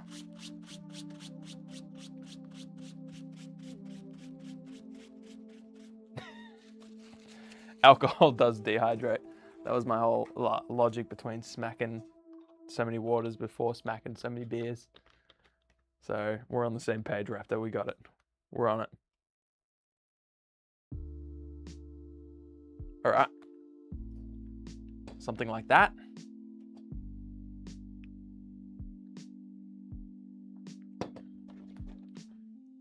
Mix it together with that cheap Chinese brush.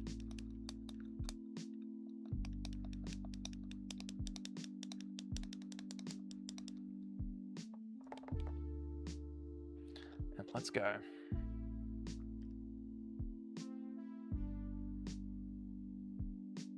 What we're really looking to avoid here is we really don't want to get any of this PVA on the side, like on the side of the base, because that's when all some of the dirt will get on the side, and that will make it more difficult. So this is what we want to do, right? We want to just pick up a little bit and throw it on here. And he's going to live in there now. He lives in there. That's his new home. You're not supposed to base yourself. Nice.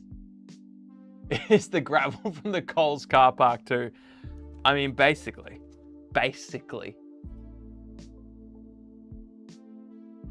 And then that's the result. Let me have a look-see. And you can imagine that with the black rim, maybe a tuft of grass. Not bad. Not bad, eh? For how quick that is and how easy that is. Not bad.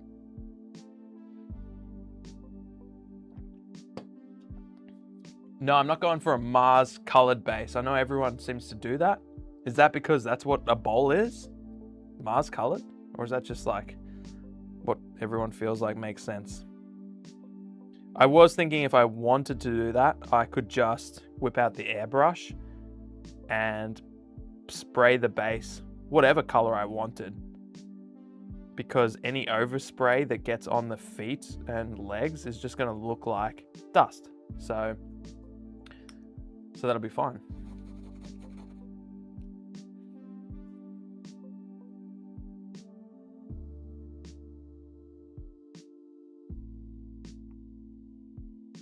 I need to rim these afterwards. I just feel like they're gonna look infinitely better. You've done well, Fox, given... You didn't say Fox, I added that in there. But I assume that's who you were talking to, given the frequent distractions. Yeah. I mean, MJ, I distract myself, to be honest. If you all weren't here, it would be much of the same thing, just far less entertaining. Because at least you guys give me like cool things to be distracted about. If I get distracted, it's like just making my 17th tabletop game that I'm never going to actually like make. Or whatever. Or watching StarCraft 2 replays from like 2009. So this has been good. This is keeping me focused. Started playing Conflict 47 and I spent 2 hours of just building up the look of the bases alone for my mech minis. Yeah. Conflict 47's been having a bit of a War Machine kind of rebirth, isn't it? I am a hobby squirrel. You know it all too well, MJ. That's us. Our gift and our curse. A bold color with the barbed wire is all I've seen, Cohen says. Yeah, that's what I've seen. Luke Pryor, hey, what up? Good to have you. Welcome aboard. We just started. Don't tell him. Don't tell him how much we've descended into madness. And especially don't tell him, guys, about the intercontinental rim jobs. He'll get it, but just out of context, it doesn't, you know. Sometimes this is the problem. Can you see the edge of the rim, like here? Doesn't have any, which doesn't make any sense. This is a problem if you water it down sometimes. You get like your PVA goes further, not a problem when you're buying Kohl's PVA. But, yeah.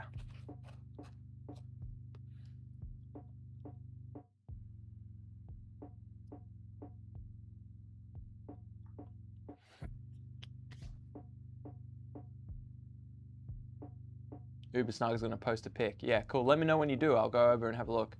Always said my hobby is having hobbies. So good, Luke. So true.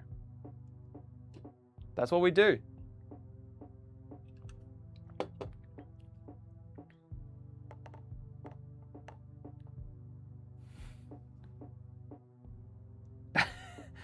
Have you ever thought about, like, if someone asked you, like, why do you war game? Oh no, I just got some on the rim.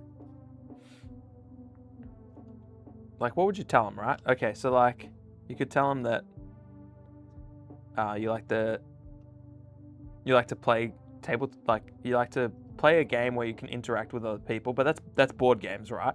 So how is tabletop games different from board games? There's the tactical element. Well, not always, because like there's lots of tactical board games. So is it the hobby element? But that's the part you usually do without the people. So is it like it kind of blends creativity, your personal creativity, with something that you can play with other people, but also like board games can do that too. But I mean, like, why board games over tabletop games then? Like, why do we do this? It only took us 9 hours, but why do we do this? Especially if you're like me, where I don't really like building models, and I like painting. I've learned to like painting models more than I did originally, especially with speed paints and slap chop and skirmish games. Skirmish games are the GOAT. But why do you all do this? Like, what is it about tabletop wargaming? Like, why don't you just do board games instead? Or PC games, which have lower monetary investment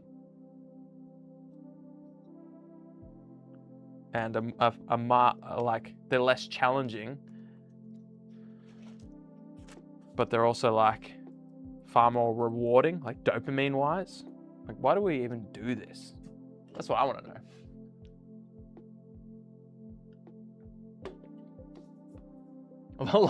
Bingle says, the live's still going. What have I missed out on? I'll be honest, the last 9 hours is a blur. I don't know what you've missed out on. Luke Pryor's on his 6th reel of PLA printing Altair-based stuff. Boom! That's my truck, which we were going to paint if we finished all of the other models, which we are nowhere near painting. So that's not getting painted. But thank you, Luke Pryor. Thanks for backing the Altair Colony-based Kickstarter. You can find it on my mini factory. It's double the price now. Is that because we're greedy? No, it's because we're less confident. Like, we want to... How do I explain this? Yes, it's because we're more greedy. But it's also because it's the price we always wanted to charge for it. It's also the price that it's probably going to take to get my coworker, who has a very good job, that would pay him far more to do his actual job than to work on Altair Colony base. It's kind of the dollar-tree amount that would entice him to continue. Which, I mean, he's already addicted and he doesn't even play war games. He doesn't even really know what war games are. But anyway, this is a tangent. Thank you, Luke, for supporting Altair Colony base. It was insane. Lots of people have... It's been so cool looking at everyone print this thing that we made. Pretty unexpected. We didn't expect 450 people to back this thing. We thought, let's give them something. Let's just, like, we've created this thing. We're really proud of it. We think it's really cool. We think people will like it because we love it. Well, I love it. It's such a different aesthetic to everything else that exists. Let's put it out there, but let's not charge them an arm and a leg. Let's charge them 30 bucks Australian. So 19 US or whatever it was at the time. And people liked that price point. I'll tell you that much for free. Well, I'll tell you that much for 30 bucks. So anyway, thank you. Thank you for supporting it. 6 reels of PLA. How much Altair Colony base have you printed? And you'll love the next set. Conflict is a great game, bolt action rules, but enough sci-fi to take it out of historic territory. And that might be an important thing for people. I know for me, because I don't know. I mean, I know World War II. I know parts of World War II well, but I also don't know some things about World War II at all. So I get nervous about historical games for that reason. So if it takes it out of there, I can understand why people like Conflict 47. It also looks cool. Like it's not ultra sci-fi, right? You know, is it alternate history? Reminds me of Scythe, the board game. Anyway. Luke said, I'm not one for building models. I was losing my mind putting Necromunda minis together recently. Yeah, and because of the kit bashing that's kind of implied with Necromunda, I can understand that a lot.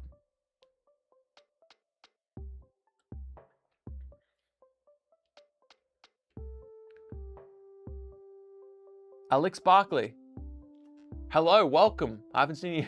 Maybe you've already been typing. I'm sorry, I'm not that great. I'm trying to keep up with the chat, but welcome. You said war games seem like the only hobby where you put effort into and contribute to an opponent's enjoyment. That's such a great point. You know what? Damn, I never thought about that. That's great.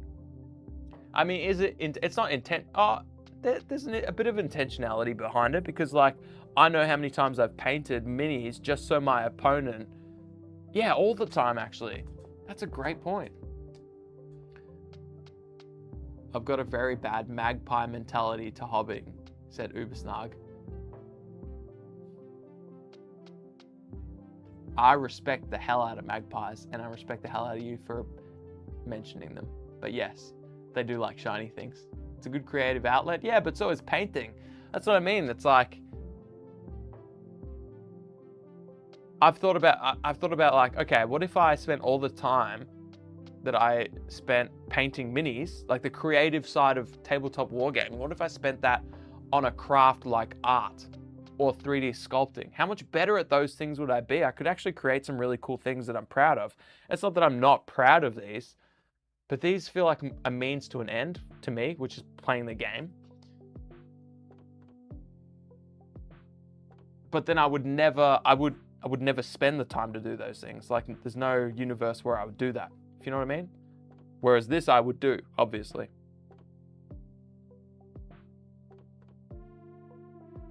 Ubersnug said, between an Imperial Fist 40k army, Imperial Fist 30k army, which are they different? Like, they're probably different, right? I always thought a cool thing about 30k is like, you could kind of yada yada your way into using it in 40k or vice versa. You said Conflict, Necromunda, Halo Flashpoint, Battletech, and I haven't finished painting any of them. Okay. I feel that. I'm standard tabletop. Oh, Luke, you're standard tabletop in the Discord. Just realized I have different names. Well, yeah, okay. I've never made the connection, to be honest. But you comment on my YouTube, our YouTube videos as Luke Pryor, as this name, which I've seen. This is how I know you. And I appreciate that because you're very active and I appreciate that. That means a lot.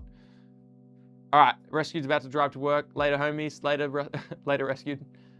It's probably a while ago. I don't know when he sent that. I'm catching up. I assume I just got here as it ended? No. I'm going to be here for another 2 hours, man. You're fine. Analog line, you're just in time. In fact, you're early.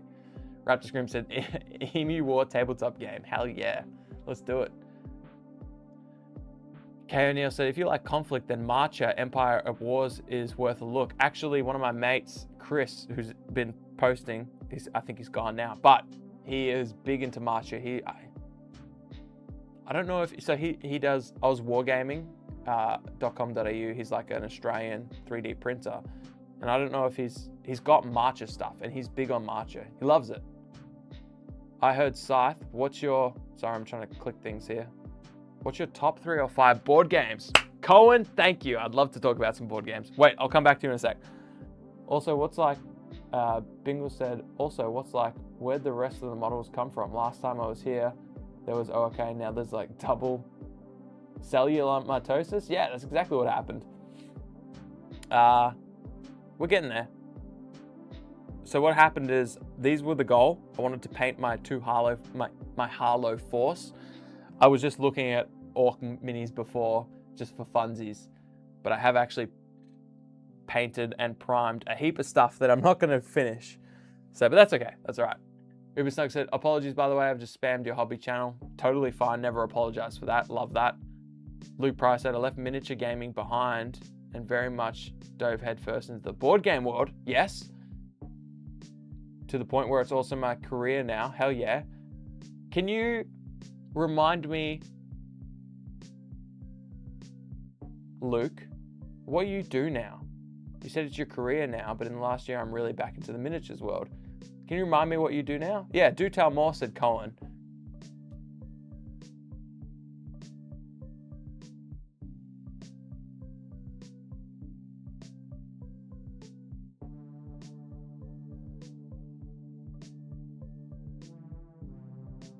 Okay, so my top 3 to 5 board games. Number 1. Trying to remember what it's called. Outer Rim. Is that what it's called? The Star Wars game. I talk about it all the time. Work for GameFound and have done for the last 5 years. Sorry, Luke Pryor. You did talk to me about Altair Colony Base and going through. I mean, you didn't talk to me. You didn't intentionally try and rope me into using GameFound, but you did talk to me about GameFound. Yeah. Thank you. Yeah. Sorry, I didn't make that connection. I actually saw the G on your profile, but I didn't want to assume. Yeah, you're a legend, by the way. Just looking to help out someone who's trying to do a Kickstarter and just. Yeah, and when I was like, oh, the reason I'm using Kickstarter is this, and this. Yeah, cool. I was just letting you know. I was just talking about. Anyway, you're a legend. You're a genuine down-to-earth person, and that's sick. GameFound is awesome. In fact, the StarCraft miniatures game I ordered through GameFound because I've had such good experiences the last 2 times I've used it. It's not an ad, and you don't expect me to do an ad for you, but I'm just telling you how I feel. Outer Rim, always back to rimming, said Uber Snug. Yeah, I love it. The Outer Rim is the best one. Anyway. Outer Rim, love it. It's Star Wars. You can just lose yourself in flying your ship around, playing the cool Star Wars characters. It's objectively, like, I'm not going to give you objectively like the best games of all time. I'm going to talk about the ones that I like for my weird reasons. Yeah, Luke is a legend, by the way, everyone. So he's actually a legend. Sorry, I didn't make the connection earlier, Luke. But yeah, so Outer Rim, number 1, because it's Star Wars. And the guy I play with, and this is important, it's who you play with. Because like there can be some great games you never actually get to the table. And I don't rate those games because it's like, well, how can I give something number 1 if I never play it? You know? The guy I play with loves Outer Rim as much as I do, and that's important. I have also really loved Battle for Hoth. I've loved playing that with Fatboy on Tabletop Simulator. And that's another good thing that helps out games in my rating, is if I can play it with my homies internationally, because it's got like a good support for it on TTS. But yeah, I mean, I don't think Battle for Hoth is my top 5. Definitely not. I love Sidereal Confluence, which is a game where you trade. We've got a few editions over there. It's a game where you trade resources. You have like a 10-minute window where you can trade with. You could play it up to 8 players, and you can be trading with 8 people. You could be like, and you trade in these little resources that are cubes. They all have their weird names, but no one refers to them. They just call them cubes. You've got like little green cubes, little brown cubes, little white cubes. You got big black cubes, BBCs we call them. You got big yellow cubes. You got hexes, and so basically, when the trading window starts, every time we play, we set a timer for it. And it's like a Wall Street, what do you call it? Like a stock. It's like a Wall Street floor where you're just, you've only got 7 minutes. You need to wheel and deal to get the resources you need. So you're just like, all right, man, I need that cube. What do you need? And he's like, oh, I don't need anything. But I need her yellow cubes. And he's just like, oh, okay, well, I reckon I know she needs my green cubes. So don't trade with anyone. Let me get back to you. I'll try and trade with her and get those cubes for you. And he's like, well, why wouldn't I just trade with her? She'll probably give me more. And then you talk to her and you're like, okay, yeah, you could trade those with him, but I'll throw in this. But then you've got 5 minutes and there's 8 of you and you're all trying to do that. I just think that's so fun. Some people hate it. Some people, there are people who have said, what games are you playing? Like when we start to get to 8 players, back when we had the big board game nights, they were like actively telling us, let me know if you're planning on playing Outer Rim, because I will, sorry, not Outer Rim. They'd love to play that. Sidereal Confluence, because I'm not interested. I won't come. And it's like, I mean, I'm gonna come. So some people hate it, but I love it. I think it's fun. I think it's a great 8-player game. Luke said my top 5. Ooh, Star Wars Rebellion, really good. Sheriff of Nottingham. Blood Rage is also fantastic. Arkham Horror. This feels like if I'm rating the top 20 board games, these 5 are in there. Mythic Battles of Pantheon. Oh, actually, yeah, that's good. JL Stuff said, absolutely loves Oath. From the Root developers. Root is up there with my top 5, 100%. I've got every expansion. There's an Emergent Story. What's the other game they did?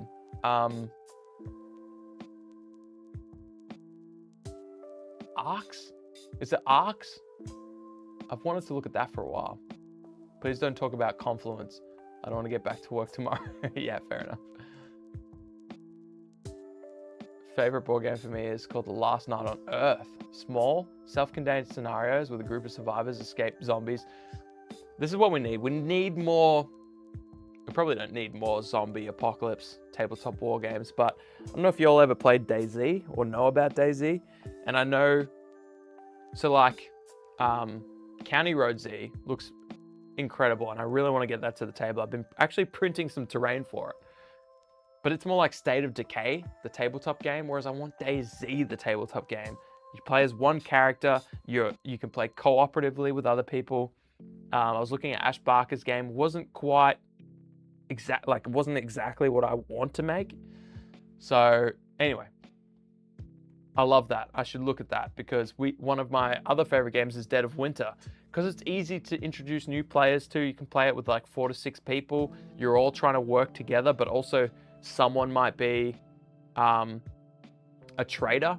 So you're trying to figure that out, but also no one might be a traitor. So sometimes you're suspecting people that are just trying to help, you know? And anyway, I love Dead of Winter. Dead of Winter is great.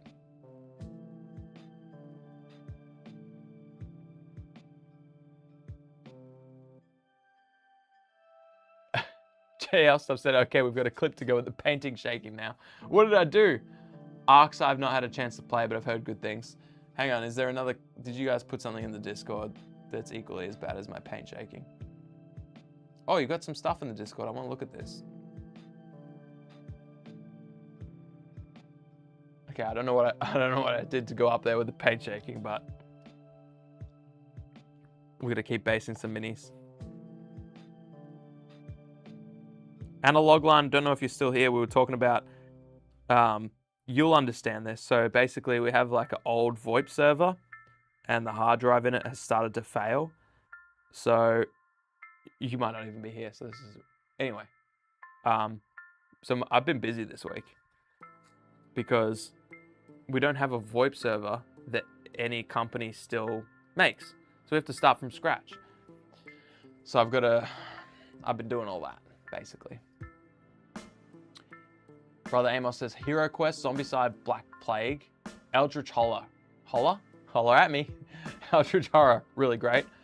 Elder Sign and Lords of the Waterdeep. I haven't played Lords of the Waterdeep yet. Heard good things.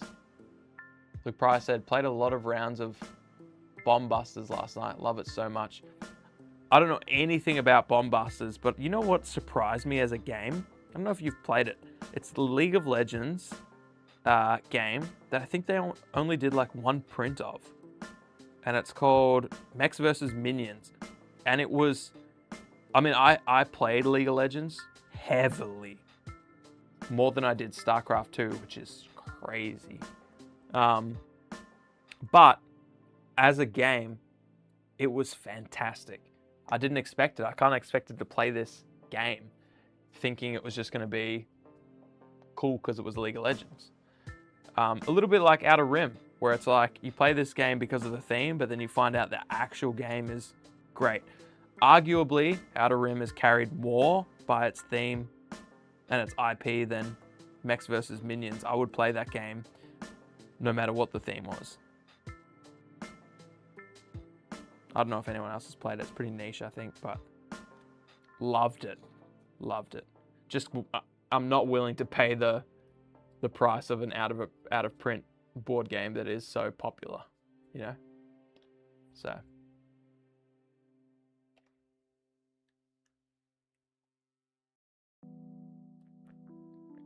It was, wasn't it? Thank you guys for backing me up. That makes me feel good. Hard drive, Analog Line said, hard drive fails, second best computer failure in 2026 for sure. Only recently followed by memory failures. Yeah. Honestly, it's part memory failure by me for not trying to bring it to leadership. Like, I mean, I brought it to them like 12 times in a strategic plan, but you really got to say, this is what's happening. Like, this thing could die and we'll have no phones. It's we don't have, it's a single point of failure VoIP server. So like, yeah, anyways, I could be dead right now. I could get a call tomorrow on my day off. So that's what we're dealing with. I think I'll just go like 3CX or something and just get that going for now. But yeah, JL stuff, Mechs vs. Mini was amazing production. Jez, welcome. You might have been here for a while. I don't know, but first time I've seen your name. So welcome, Jez. Mechs vs. Minions is great. Luke Price says Mechs vs. Minions is a great game, but I never played League of Legends. That's what I'm talking about. Like, it's just in isolation, it's just a great game. If I got a chance, if I owned it and got a chance to play it more, it would probably sneak into my top 5. But I just think about games I can play with my mates who maybe aren't big board gamers or whatever. I love Spirit Island. These cooperative games like Spirit Island and sort of Dead of Winter and things like that. yeah, really good. Love those games.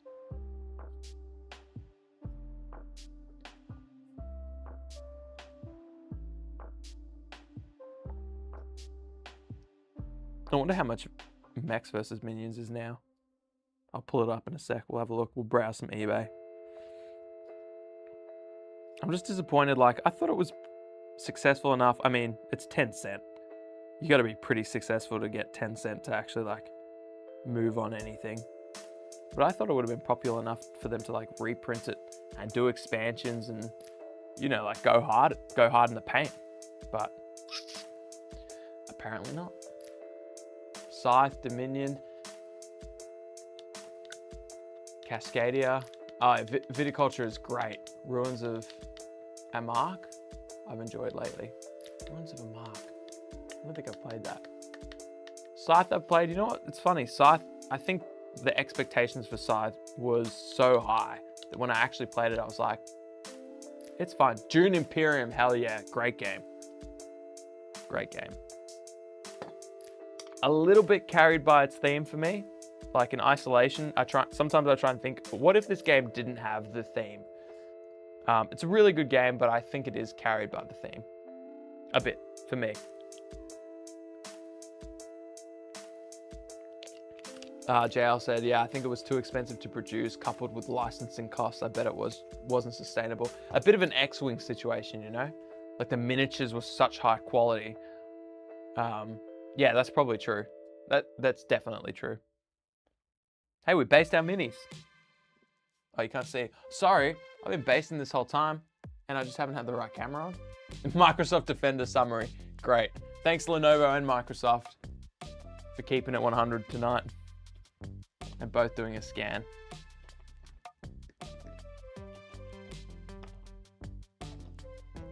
Anyway, we based them all. And like you can see, there's some patches of white, but when I rim job them, I'll fill in those patches with like a nice watered down. But yeah, we got some minis painted. It's not bad. Pretty good. Pretty good. I might actually go back in and fill in those patches, to be honest.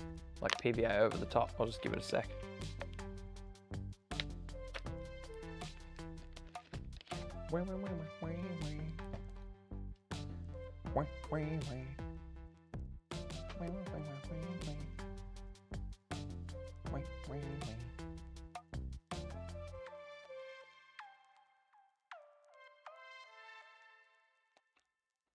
All right. I'll come back, get another drink, do a little bit more basing, and then I might just clean up a little bit and chill out. Yeah. Oh, that's what I want to look at. Before I go on a break, I'll quickly look at, I just want to quickly, for my own, I want to look at Mechs versus Minions, see how much it costs to get it.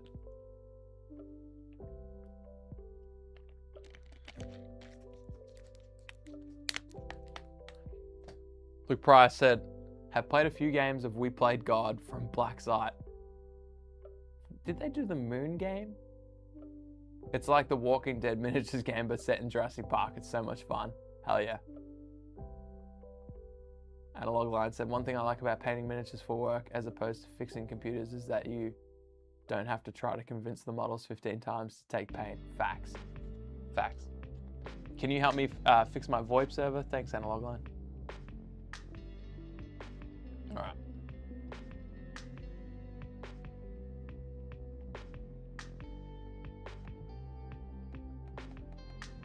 Whoops.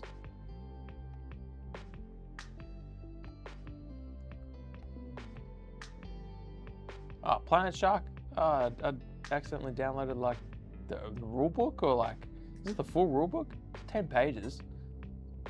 All right, I'll keep that tab open. All right, let's go. Mechs versus Minions board game. Shopping. I'll open this up for you guys. There we go. There is no, it's okay. So I've gone Mechs versus Minions board game. I've clicked shopping. There's 5 options. And only 2 of them are actually Mechs versus Minions. Here we go. $367. I know when you Noble Knight Games has it for $524. I think when you first ordered it, it was like $190 or something. Why won't it let me visit? Is it pre-owned? Oh, $10, okay. It's the Korean version, okay. So really, if we want to pay for it, we're buying it from Noble Knights. And it's $500. Are you kidding me? Okay, I guess I'm $500 poorer. Black Site 2 Luna. Yeah, that's the game I was thinking of.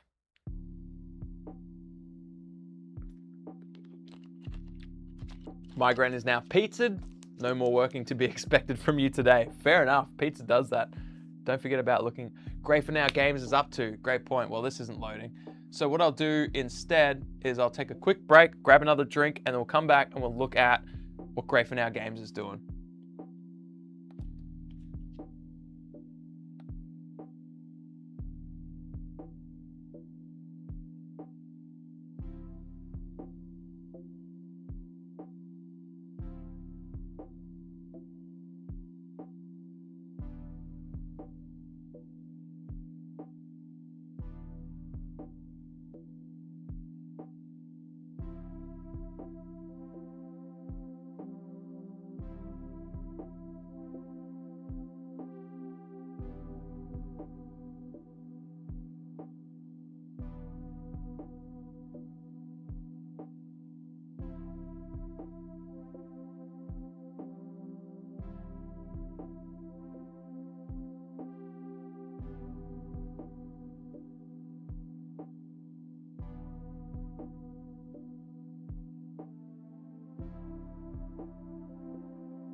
You'll see that? The timing on that was impeccable.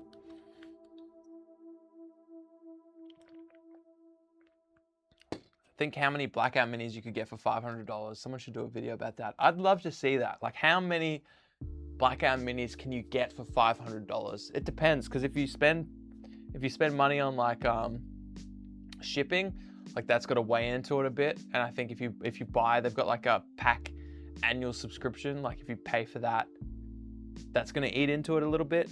Probably like, you could probably get like a couple handlers, maybe a couple boxes or something, like a couple, maybe like Harlow or whatever. Like probably a force box and expansion. What else could you get? Maybe like drones, something like that. Anyway, I don't know. So hopefully someone does a video on that. I feel like that's probably gonna get like 200K views or something. That'd be crazy. Who would actually do that? A lunatic, probably. Yeah, I agree, JL stuff. I think $500 wouldn't get you close to enough models for a default sized army. Then you'd need the rule book, an army book.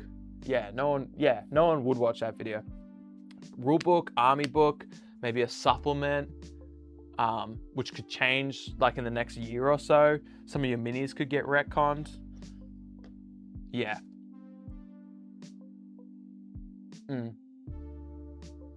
Well, let's check out what Great For Now Games is doing.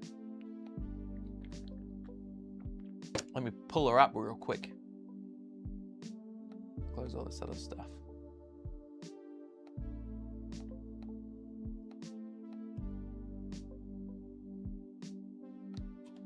Great For Now Games.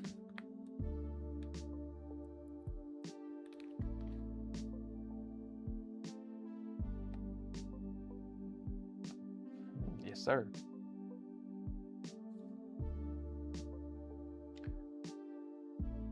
Luke said, sorry if you have already answered this, but what led you to making Altair Colony Base? Is it the start of something bigger? Did you just have an aesthetic and design idea and just go for it? So many things, so many different things went into Altair Colony Base. So me and my mate who made Altair Colony Base, he did so much of the actual work, but also has never played a tabletop game in his life.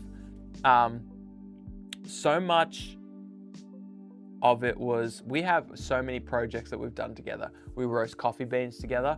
We have a company called blacksparrowcoffee.com.au where we roast beans made to order type thing, coffee beans. It's awesome.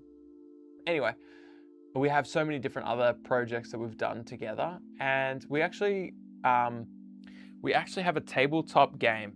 The bigger thing that it's a part of is we had a tabletop game where we wanted to make, I don't know if you've ever heard of Zoids, like an old 90s, is it 90s or early 2000s anime called Zoids.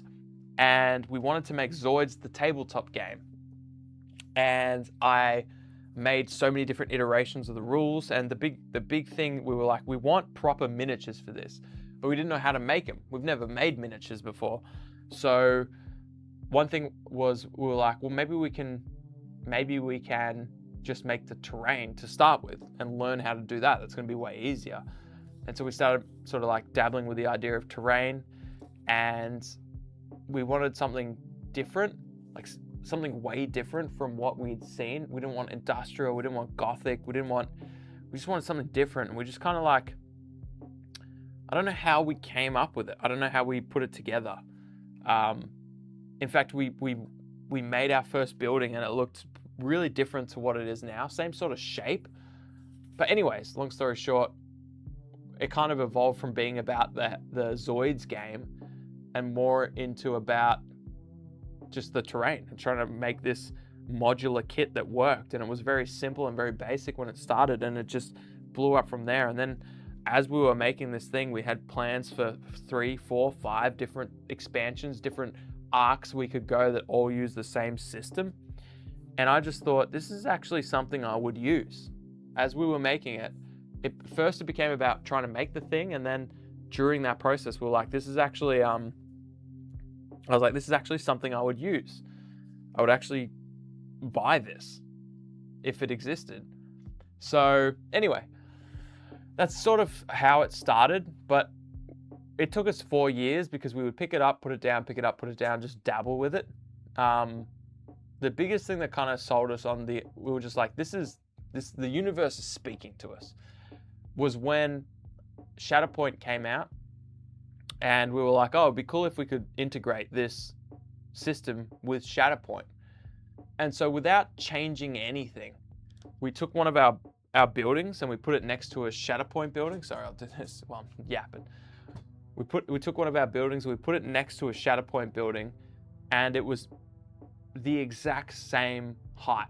like millimeter perfect, the exact same height. And we're like, that's crazy, because we pulled this out of our ass. We were like, one thing I was sick of is like how when you hold up this miniature next to a doorway, he's like knocking his head on the door, because 28 millimeter buildings aren't actually, models are more like 32 millimeters, and 28 millimeter buildings are not even 28 millimeters. So there's that mismatch. I was like, I want something like if you walked into a big compound that you could actually, like this, if I walk into this room, this studio, if I walk into this space, I take up this much space in this space, if that makes sense. Whereas this miniature, try to go to the top down. Oops. This guy takes up way more space in this building, right? And like if this is the door, yeah, he's not bumping his head on it. But like, I mean, this is like a normal domestic door, but it's not an industrial door, if you know what I'm saying. And like imagine he's in there with one other person. You're just like, bro, are we in the cubicle together? Like, it's tiny, you know? So we were like, I want something that's actually practical, something that actually makes sense as a big structure. And anyway, so we made that first, and then we put it next to the Star Wars Shatterpoint building, and we're like, it's perfect. And this was the kicker: if you print out one of our buildings, and Shatterpoint has like a 3-inch melee range, it's got like a little bespoke melee range tool. If you put any 2 miniatures in our building, you don't have to measure, they're in melee. Like, if you put it hard up against this corner and hard up against another corner, it's like 1 millimeter within melee range. So you know, and we never advertised it or talked about it, but you know, if you print our building and put 2 dudes in it from Shatterpoint, they're in combat, they're in melee. So we were just like, once we did that, we're like, all right, that's the universe saying, yeah, you got something here. And we should have pushed it more as a Shatterpoint game, but Shatterpoint came out after we'd started making it. But then by the time we were finished to produce it, was like, obviously we launched the week or 2 before they said, it's not even, you know. Anyway, that's a long answer for how our Zoids game became something else. And we still, and in our head, we're like, we're 4 expansions away from being able to pay someone to properly make proper Zoid miniatures. Not actual Zoids, we'll have to figure something out there, but that's the goal, I guess. But that's 4 expansions away, and we have some crazy ideas. Like the next one that we're planning is Alcara Labs, which is an interior set that's focused on like a laboratory colony base. Like you've gone into a lab and you're just like, what the heck are they doing in here? There's cryo chambers, they're smashed up. In this room, there's like an old medical lab. Like, what were they doing in this? That's the vibe we want to capture with it, which we think would be great for games like Nemesis or whatever, but also like any interior games, Parsecs, etc., that would lean well into it. And then our next one is like a Fallout inspired, combining the interior and the exterior Vault Tech type stuff. We got lots of ideas. Anyways, oh, and the Antares mining base, but we got big plans for Altair Colony Base that extend beyond. This is just the start, is what I'm saying. Anyway, did that answer your question?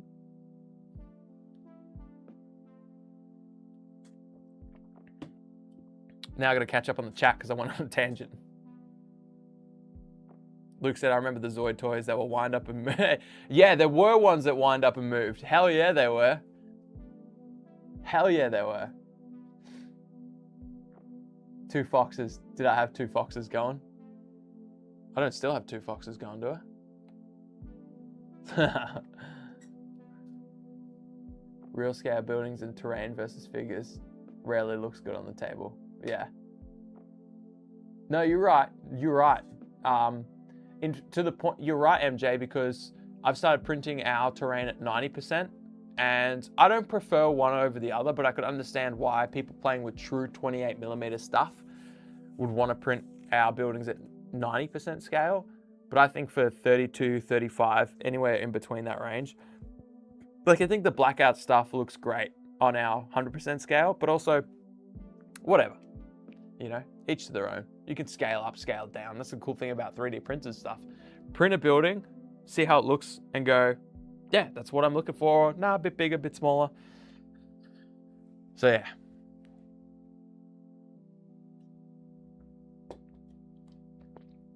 You all got me on a tangent. That's your fault.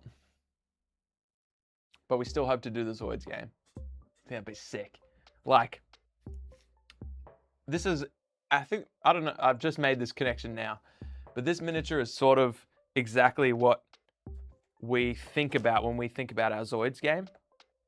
Like, there are so many Zoids, which are just like mechanized animals. I'll pull Zoids up in a sec for people that don't know what I'm talking about.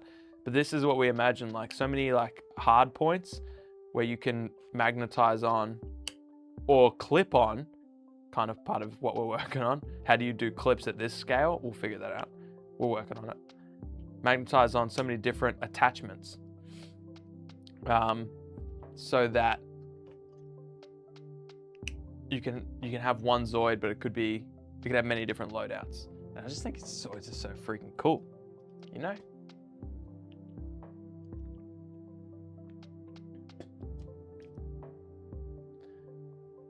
I only just realized that since the toys that made us doc series, basically, if you were born in the 80s, almost all the cartoon shows you loved were made purely to see a toy range. Yeah, facts. Skirmish games versus bigger scale matters. Kill Team, Shatterpoint, real scale buildings would be much different looking than bolt action. Oh, 100%. And that's the thing. Analog line, great point. It, like, so much of the terrain that I was using or looking at when we were first building Altair Colony Base was what, let's think, 2021. So it still felt like it was the old school, made for full-scale war games terrain, which you're right. Full-scale war games, like MJ alluded to, like it just doesn't look right if you've got true scale buildings on a 6x4 table. Sorry. Can't even see me. Yeah, yammering. You don't need to, you can hear me, but yeah. And so now that skirmish games have gotten arguably way more popular than full-scale games, there is more room for true scale buildings. So yeah, anyways.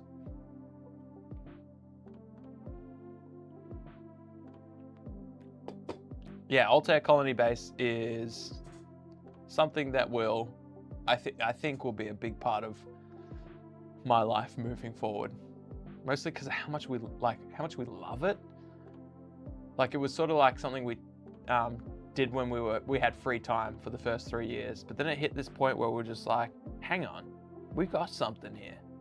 And that excited us so much, and we'd send it around to a few people and they're like, yeah, this is actually something. And that encouraged us a lot. And then once it went from like this cool little thing we're doing on the side to something that might actually be something people like, it just kicked up a notch. Anyway, it's not an ad. You don't have to buy Altair Colony Base. But if you do, you can go to our Mine Mini Factory.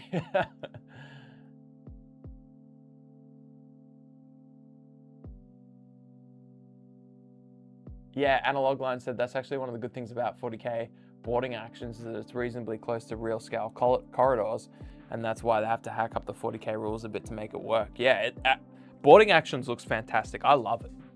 I love the idea of it. I painted a whole wall system, which I gave to Shane, which is probably somewhere here.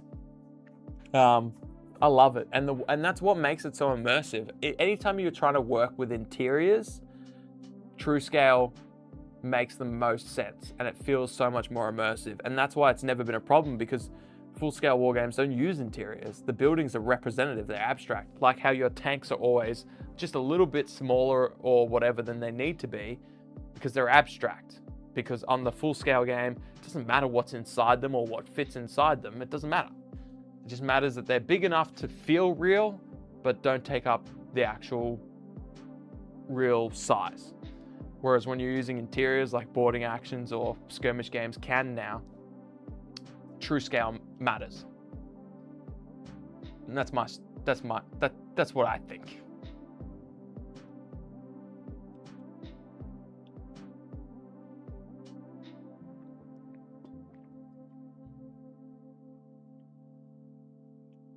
Luke Pry's been working on and off for a Wild West game.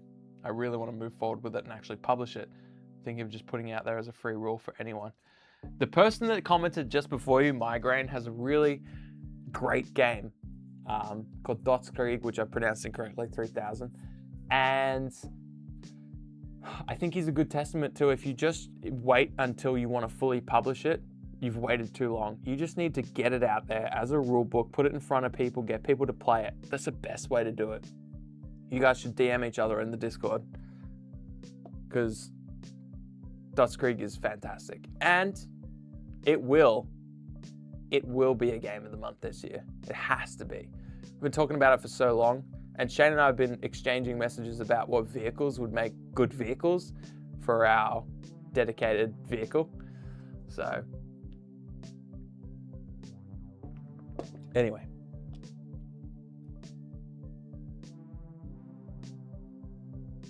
Yeah, stick it up on Wargame Vault.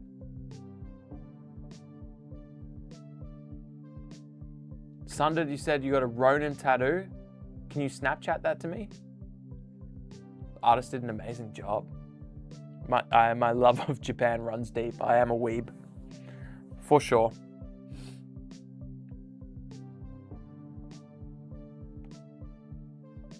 All right, let's find some great for our game stuff. What do you reckon? Oh.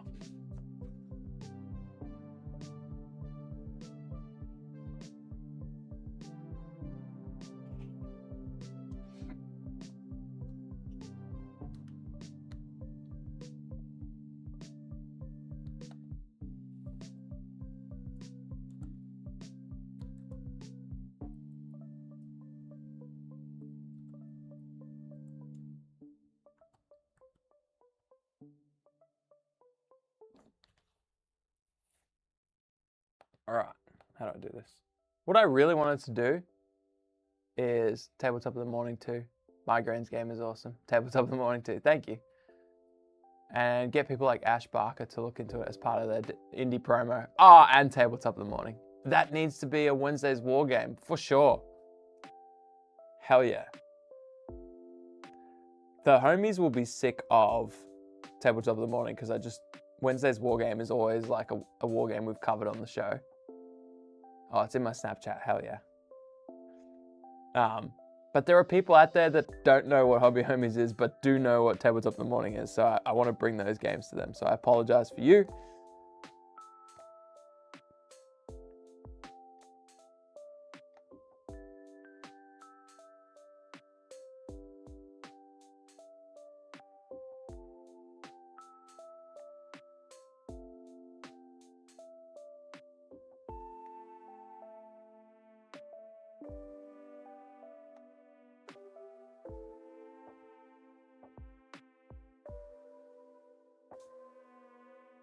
Can you guys hear this?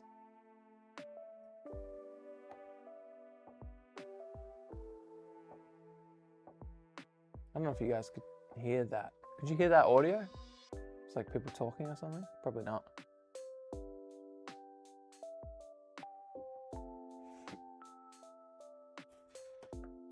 We're not really hobbying anymore, so we did some stuff. We did some good stuff.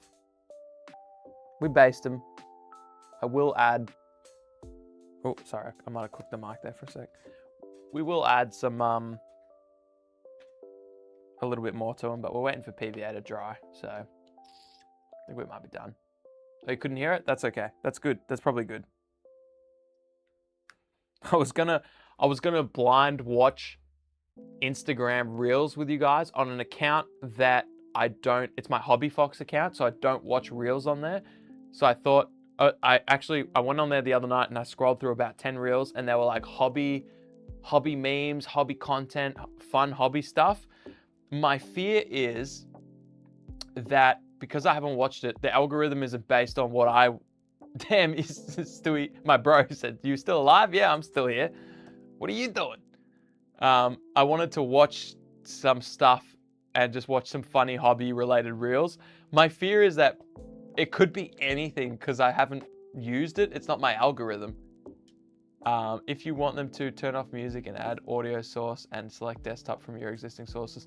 Churchy, it's the Instagram one. It's the web source. So it should just automatically play, right? If I make that the web source, the source that they see, they should also hear it, yeah? I just don't know if it might be a bit risky. I don't want them to play something like political or racist or something and make people think that that's my... I don't watch reels on this Instagram, but the 10 that I saw the other day were like, had me in fits. Anyway. You need to go to the web source scene. Yeah, and then the audio will just come through, yeah? I wasn't on the web source scene before, which is why it didn't come through. Tessid said, how are you still streaming? The strength of 1,000 homies, I guess. MJ's gonna have to bail soon. Great to hang out with you, and well done on powering through, Fox. I don't even feel like I've powered through. This has been a breeze. I did say I'd go to 9:30, which is 15 minutes away. But we got to look at some Test of Honor stuff and maybe also some racist memes. I don't know what to expect. Churchy is always off camera, even when he's not in the room. What a bloody hero. He's in the void. The void extends beyond the room, my friend. The void is everywhere. Tessid said, I'm buying Blackout because of your videos. So thanks. Tessid, you are in for a treat. Please jump in the Discord. Please jump in our Blackout channel. Please share everything that you do. And I've decided this is just part 1 of the stream. I don't know when the next one will be, but we got to pick this up where we left off. So stay tuned. Jump in the Discord. Shame to miss out. Go. No. MJ, we'll do it now. We'll do it now.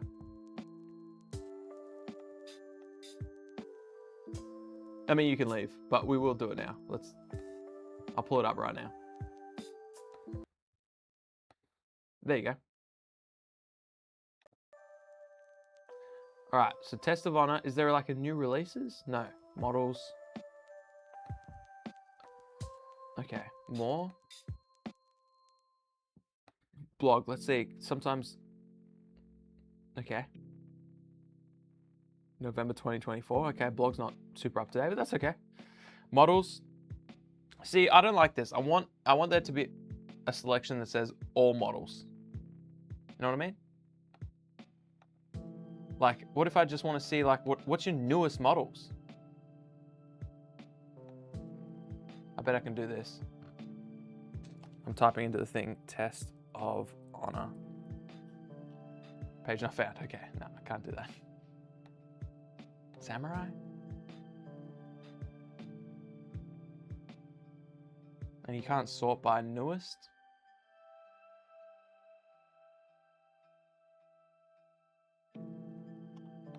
What about Gaza Trace Toll? What's new?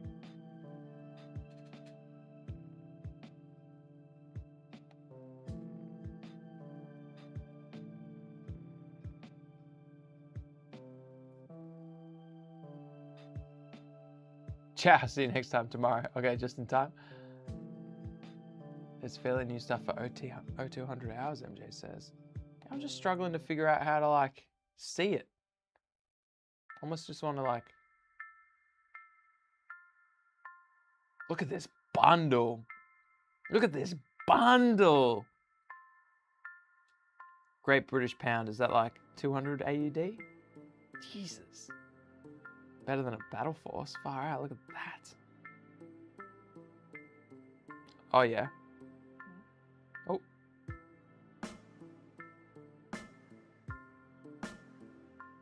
Damn, okay. The blog post, nothing since August 2025. I'll talk to Graham. I think there's some stuff we could do for the website.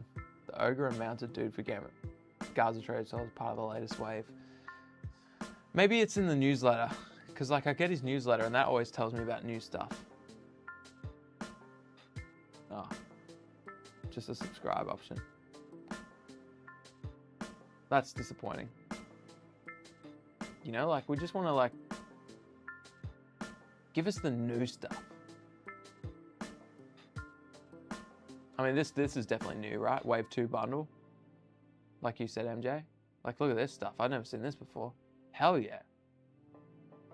This dude looks cool. Oh, this last with the mace and the shield. She ballin'. This little weirdo. Hell yeah.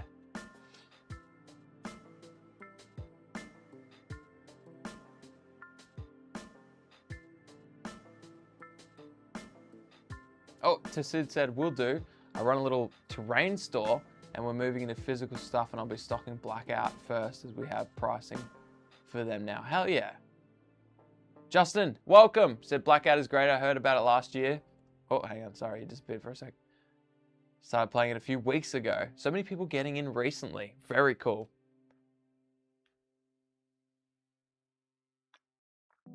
Tasid said, oh man, that bleeds old GW.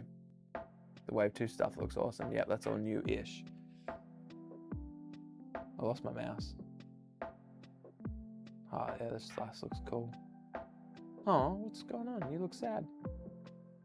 Bro, you could fit more books in this bag. Like, this is just inefficient. I feel like he's showing off. He's like, oh, I need to carry so many books that they're falling over for that person that I'm interested in. Because look, like, there's some sag in here. There's some sag in his sack. This dude's sack is sagging. He could do better. This red book and this red book here, take the 2 red books, stuff them in the bag, dude. You'd be holding them, you'd have a way easier time. And don't look so menacing when you're trying to sell a pie. Like, you're just bad business. First of all, don't hold the knife. Like, what? Like, why are you actively holding the knife? Are you going to chop this pie in half so someone can sample it? Put the knife in the box, smile, sell the pie. And this bloke, I mean, this cunt's not fooling anyone. What are you doing? Oh, look at my shiny thing. And you got a knife behind your back? Bro, we can see it. If you're going to be a roguish character, hide it. You're doing your best. Everyone else is having a go. But Struth, put the books in the bag. So much character in these models. Already, I've made characters for them. There's a very Terry Pratchett in styling. So true, Drunken Archer. So much character. Discworld is 100% an inspiration. Guess what's in the pie, says MJ. I could guess already. Disappointment, I can tell. Some pies you really have to be a lot more aggressive about in the sales pitch. Really, really aggressive. Facts, yeah. Oswald Gaming says, still going, what a champ. Thanks, you're a champ also. But I am still going. I mean, I'm not doing anything. I'm just chilling out looking at stuff with the homies. Commenting on these minis. Also, I didn't pay it any mind, but great paint jobs. Look at this. Look at this rusted, dirty NMM. And the horse is phenomenal. It's actually so hard to go this close up on a mini and have it look this good. Look at that. Have you guys seen the game? What's the game? The Knight of the Seven Kingdoms. It's like a Game of Thrones spin-off. Fantastic. Fantastic. Look at this. Look at this. Look at the mouth on this. Someone spent longer painting this mouth than I did all these minis. I promise you that much. Great. Cards of Trade is tall. That's a thick book. Our book's not that expensive. Big, is it? No, we don't have all this stuff in it.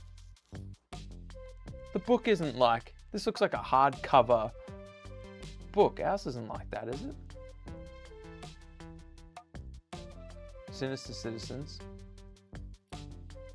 All this stuff doesn't feel new because I think I've seen it in the newsletter, but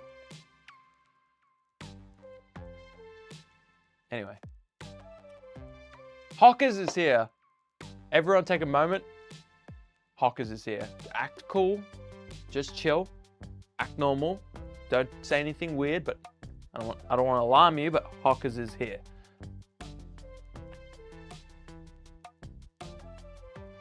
That's a good point about being that close and looking that good. Imagine how they look just on the table. Yeah, exactly. That's what I'm saying. In fact, Can I show you some of the best miniatures you'll ever see in your life? Is our Test of Honor miniatures that were painted by a commissioned painter who no longer does commissioned art, which is such a crime because these are the most beautiful miniatures I've ever seen in my life. And they look incredible up close, even better on the table. And you guys will have seen them if you've seen our Test of Honor battle reports and stuff. But just like, I just can't even fathom painting to this quality. And do you know how much I paid? Like, in hindsight, I wish I had like, I wish I could, I'm tempted to go to him now.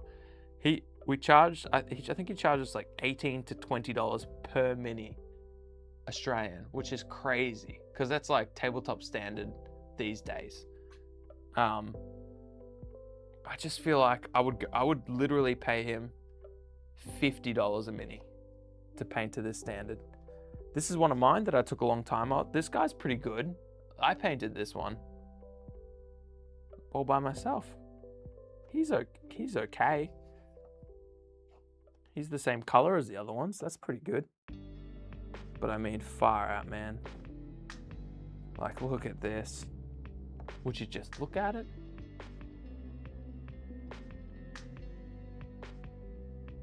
Good Lord.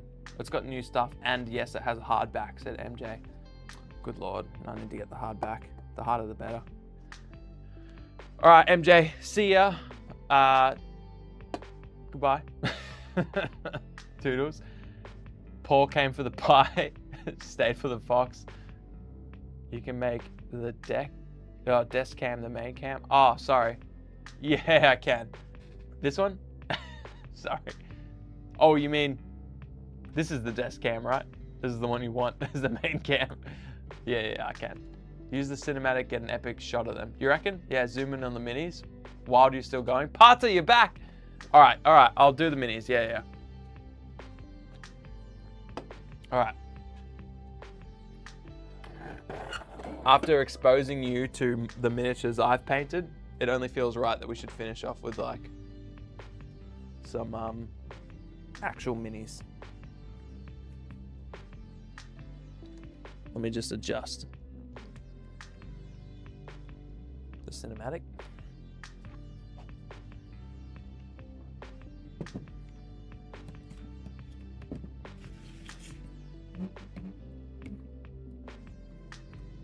All right, let's pull it up.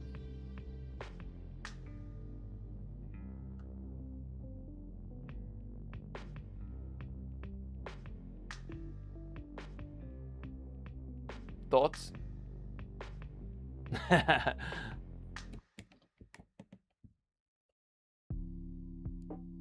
Insane, right? Could definitely get some backlight, but I haven't got any. Oh, you know what? I do. I'll show you. This will blow your mind. Just insane miniatures. And this is a big problem I have with Test of Honor. It's like, okay, so if I want to keep playing the game,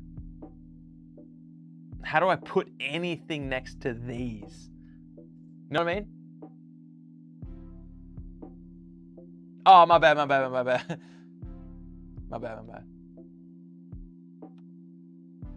My bad. Sorry, gang. Sorry.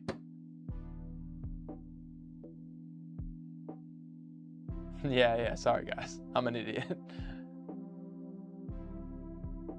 I was just too busy looking at the minis. Look at that. Just insane.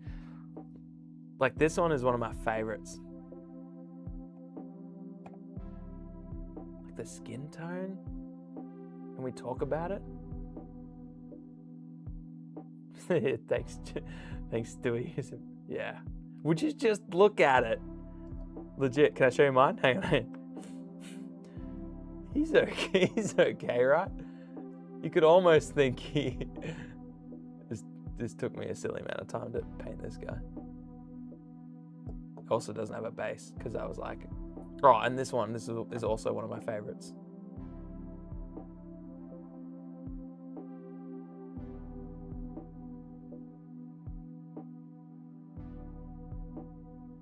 Wait, Gaza Tray is tall is still the main screen? Are you still messing with me? You are. You got me. Yeah, you're right. Highlights aren't even highlights because the transitions are so smooth. Malos? Yeah, I'm still going. Everyone's so surprised. Fair enough. Yeah, insane miniatures. Such a shame he stopped. And that's why I would pay so much for him to just like do me another batch. Because like imagine having like an army worth of miniatures painted in this standard. Incredible, right? The best miniatures I've ever seen.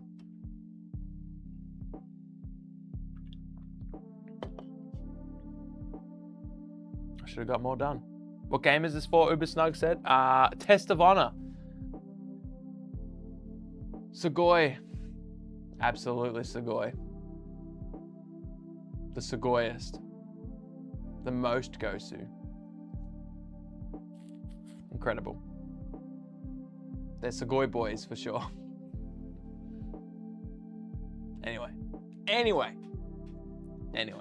you gotta look at me compared to that. Disappointed. Yeah. So we just got that small batch painted by him. They were fantastic. He was incredible. He was local. So I could just drive down, give them to him, drive down, pick them up. Took him about 10 days. I was probably 2 weeks, to be honest.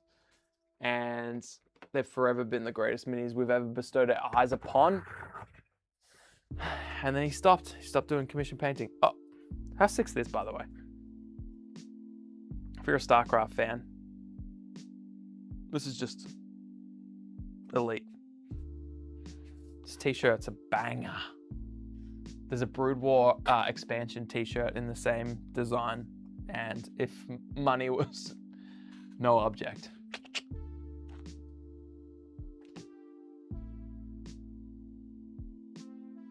Must have been a pricey paint job. I think it was $18 per mini, 20 for the like the horses or something. It was something crazy where it's like I would pay that in a heartbeat now. Easily. Probably why I stopped, because like $18 isn't worth it. Those are $50 miniatures, easily. Malice said, those are awesome. Any suggestions on where to learn painting 101? You doing all right? I'm doing great. I'm doing awesome. Painting 101, I would say one of my favorite instructors is Marco Frazzoni.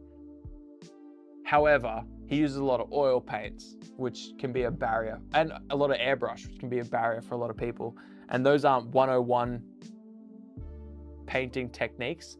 Those are intermediate painting techniques. But I think the way he does it is useful for people. So anyway, my throat's getting,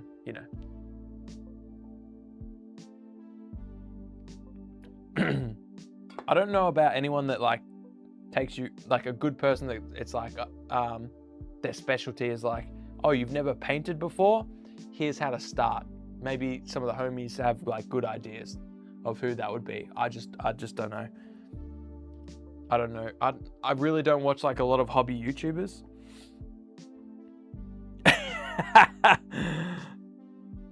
My brother, Juiced Fox in the chat, just sent me a thing saying, the whole chat trying to see your minis on the PIP camera, which is the picture-in-picture camera. And so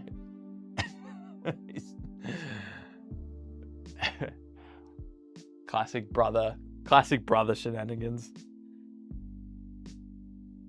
Juiced Fox actually has what do you got? You got a Star Wars Legion droid army, Grievous and the like.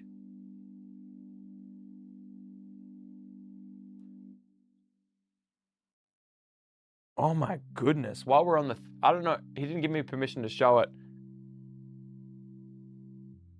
So I won't. But Sunded, if you're here, I'd love to show a picture of your tattoo. It's sick. I'll ask him. It's a Ronin. It looks amazing. Can I show this on stream?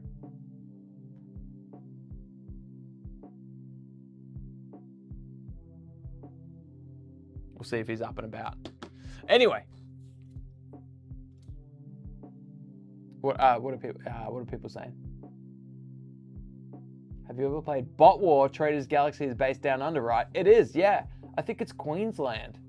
I haven't played it. I saw it when I lived up on the Sunshine Coast. There was a local store called Heretics Haven, which still exists and is still awesome. And they had a Bot War, like a demo table, full scenery and everything set up, and it looked incredible. 80s, it's Transformers, right? It's basically Transformers. And it looked amazing. It looked sick. I loved it, but I never played it. They had a full like catalog of their stuff. Let me show this. Oh, sorry, it's pretty bright because like that's how cameras are. Hang on, let me try and fix this. This is his ink. Look at that on your arm. Hell yeah, that's sick. Meow. That's cool. Hell yeah, Sunday, that's sick. That's cool. I like that.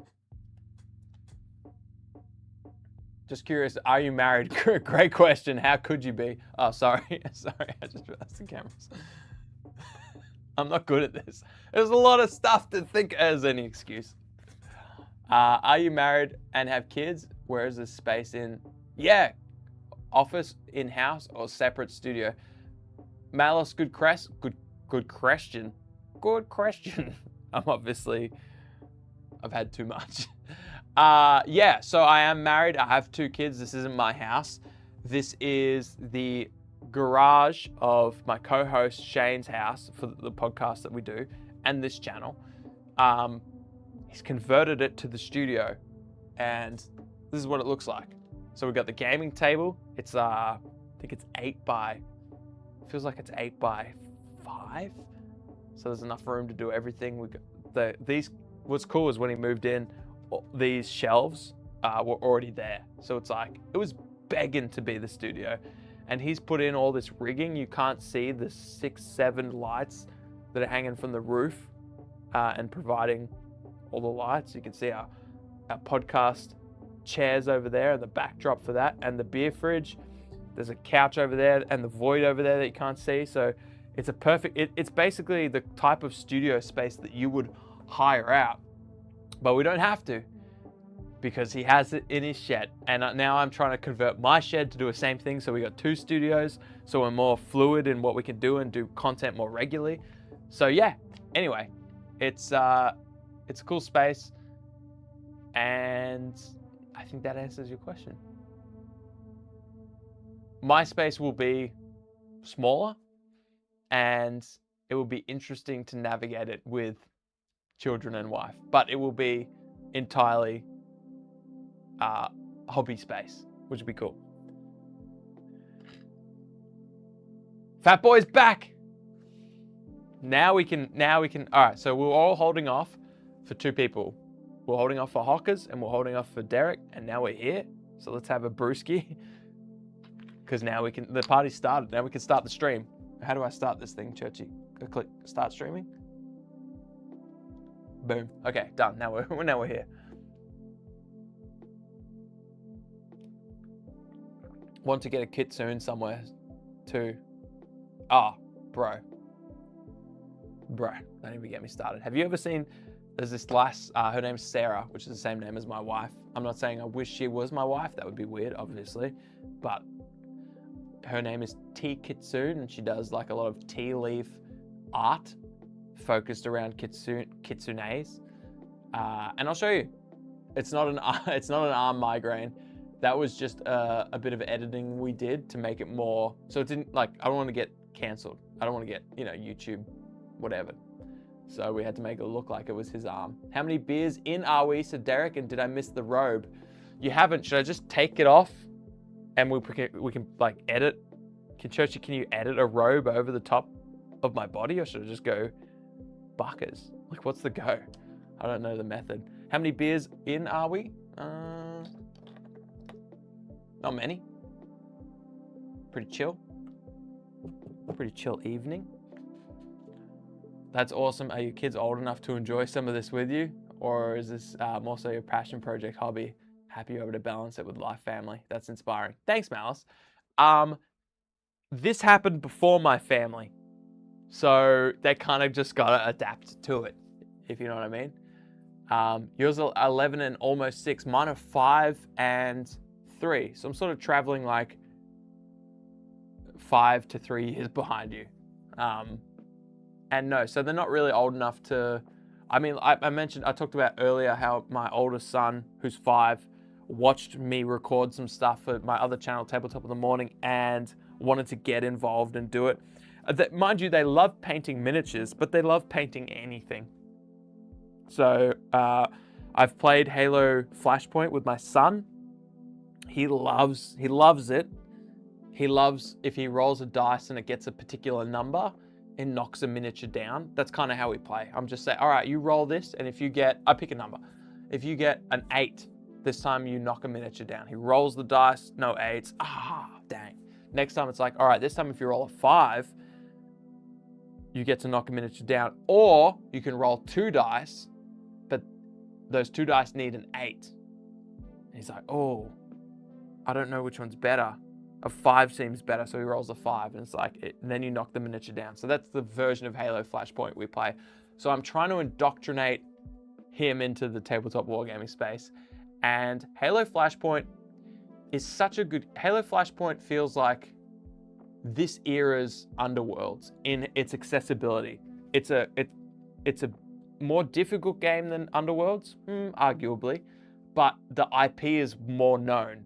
And even to people that don't know it, it's still very known in that it's an alien versus a guy with a common looking gun in armor, you know? So I feel like Halo Flashpoint is good for that. So was that, no one asked that?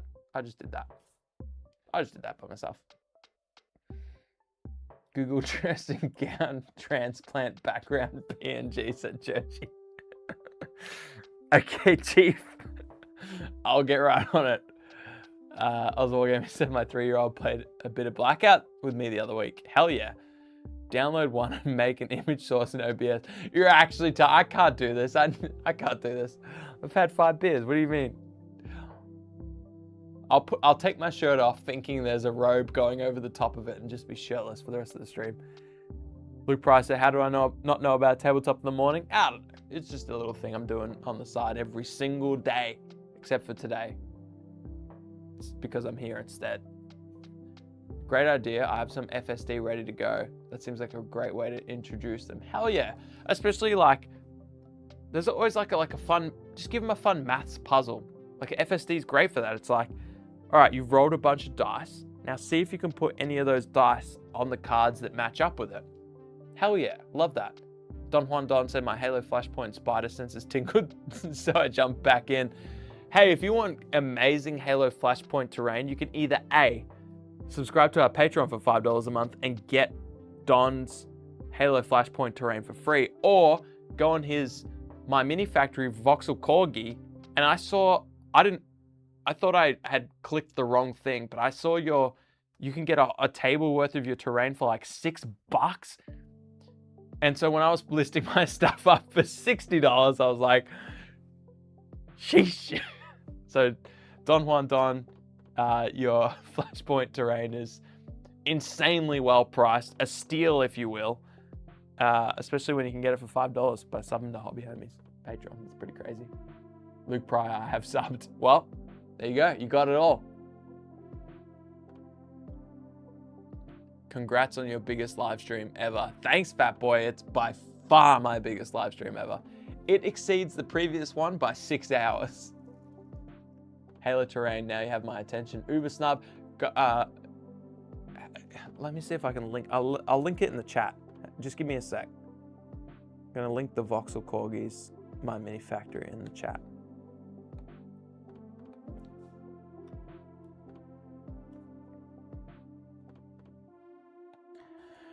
What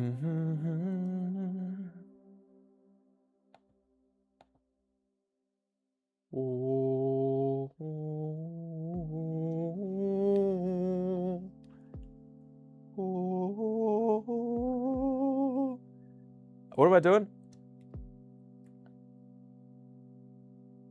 Hell yeah, Voxel Corgi Workshop. If you search My Mini Factory and search Voxel, it's the top one that comes up. You click Sci-Fi Terrain as his collection. $10. This is crazy because you get a full. There's 3 different. Anyway, I'll just link it. You guys can check it out. His prices are insane. And for how mechanically sound it is, it blows us out of the water. We go to Don, who made this, for advice on how to exist. Okay. There you go. Do yourself a favor, check that out. If you play Halo Flashpoint or even any sci-fi games, I feel like ultra sci-fi, like far future sci-fi, these games are like, this terrain is sick for. Check it out.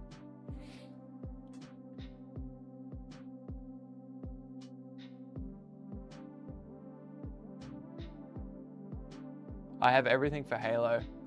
Luke Pryor, I was a massive fan of Dead Zone. Oh, up your alley then, isn't it? I love tabletop game meets board games in the way that, yeah, 100%. Don said there's other stuff too. There is. There's some great stuff in our STL files, thanks to the likes of you and everyone else. Is there someone else that sent, I'm sorry, there's someone else that sent me something the other day to put in the STL file and I haven't followed up. I apologize. There's going to be something else coming to the STL file soon. As the people who have made STLs and offered them to the Hobby Homies Patreon know, I'm not great at following up. So Malice, don't thank me for all I do. And you might not be, you might be already thanking everyone else for all they do to make Hobby Homies happen. Because without the Patrons, without Churchy, without the people providing amazing STLs for our Patreon to add value to it, all that stuff, like we literally couldn't do it. So, yeah. We literally couldn't do it. The mini swaps, the blackout monthly challenges, couldn't do it.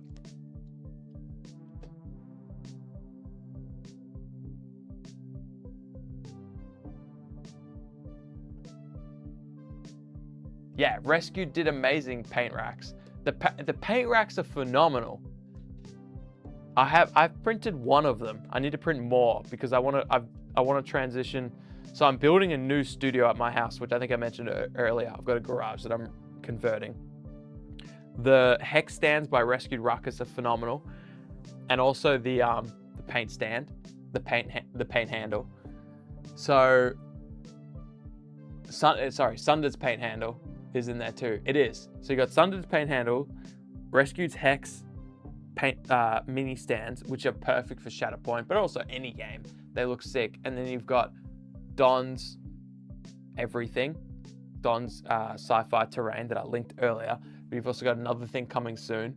I feel like I should put something in there, right? Maybe I'll put all the scatter terrain for Altair Colony Base. I should do that. Yeah, I'll do that. But there's also another thing coming as well. So that's cool. But anyways, you guys are awesome. Especially, no, I don't want to say especially because then it makes people feel, anyway, Rescued, Sundered, Don, you're amazing. Thank you so much.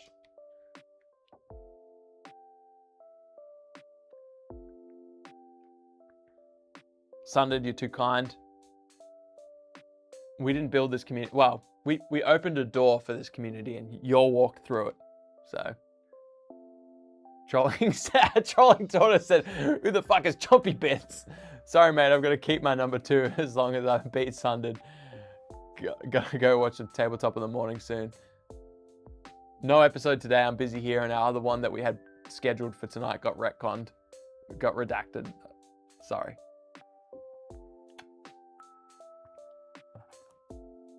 Do you have a page somewhere Discord with your favorite links?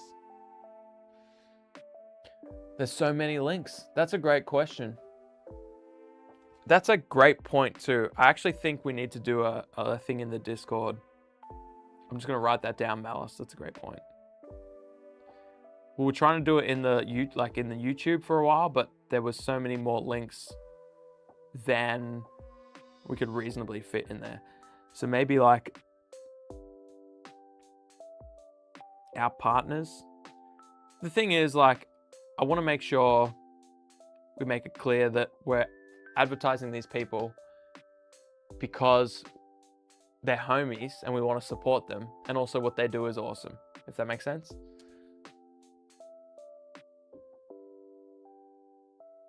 Hobby Homies transition to STL distribution network incoming. True. I was going to say, I never want to become, who are the people that, there was a guy who, his YouTube channel started to go downhill a little bit. He was like a GW hater, but then his videos where he talked about 3D printing went way better than all his other content. So then he transitioned into just his YouTube videos were an ad for his Patreon, which was just a STL distribution center essentially. So I'm trying to remember who that was, but I don't want to be that.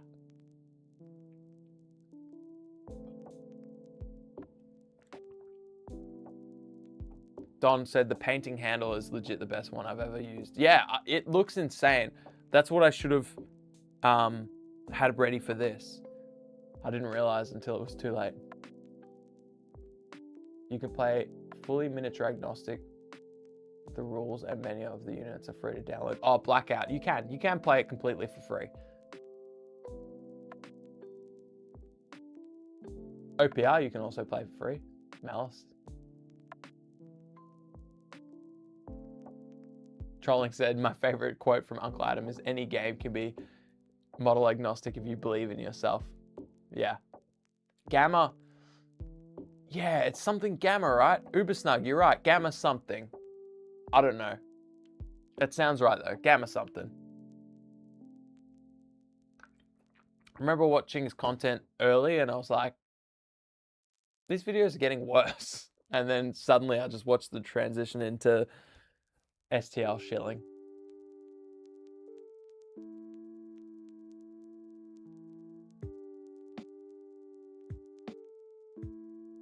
Sundered, he's not being too kind. It's actually legit. It's actually legit. What's your favorite scale of game? Said Luke Pryor.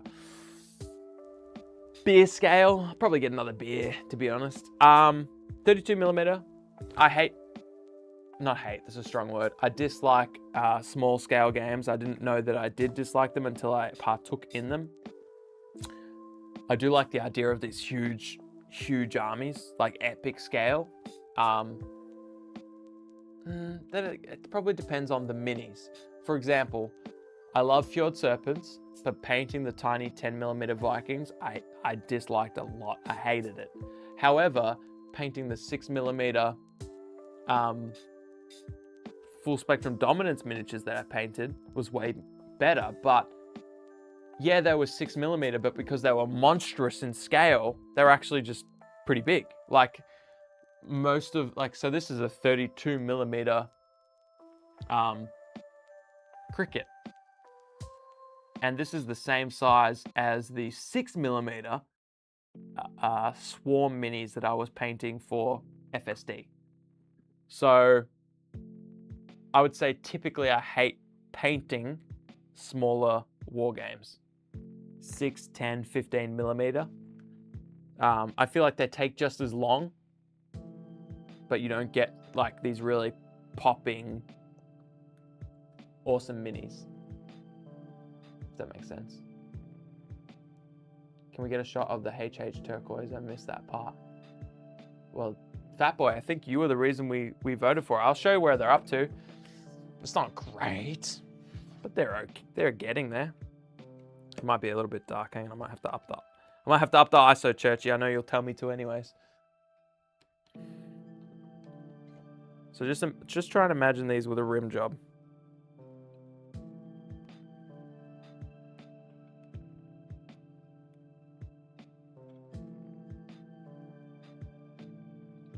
So they're getting there, right? They're okay. Oops, sorry.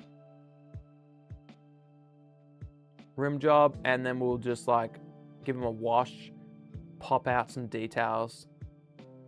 I think they'll look good on the table. Like I think that turquoise pops. So, and there's some ones that I'm super happy about. Like this guy. I feel like, hang on, let me pull this a bit closer.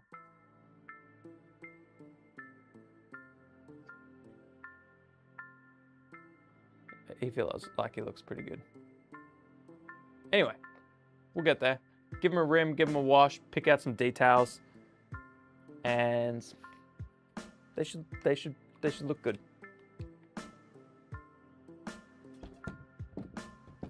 Doing orange visors? Yeah, I think so, Churchy. I think that will pop, you're right. Especially after I put the Griffhound orange on that other visor. I think that's what I want to do.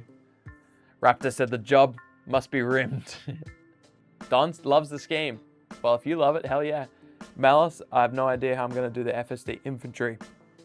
Yeah. I think, I don't know the rules for painting small scale, but I think it can be done. I think there is a trick to it, but yeah. I was one game said I should call her. Never looked at this many dudes and their dirty rims. Yeah. Malice is out. Good morning, evening. Thanks to all. Thanks to you, mate, for tuning in. You're a legend.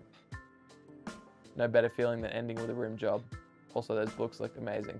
Blokes look amazing. Thanks, Trolley. A wash, a dry brush, a rim. Hell yeah, that's it. That's the recipe. Gonna do any barbed wire or grass? I think I'll do some grass tufts for sure.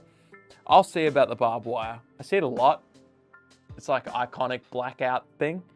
I think I'll base the rims. I think I might even, we'll see. We'll see.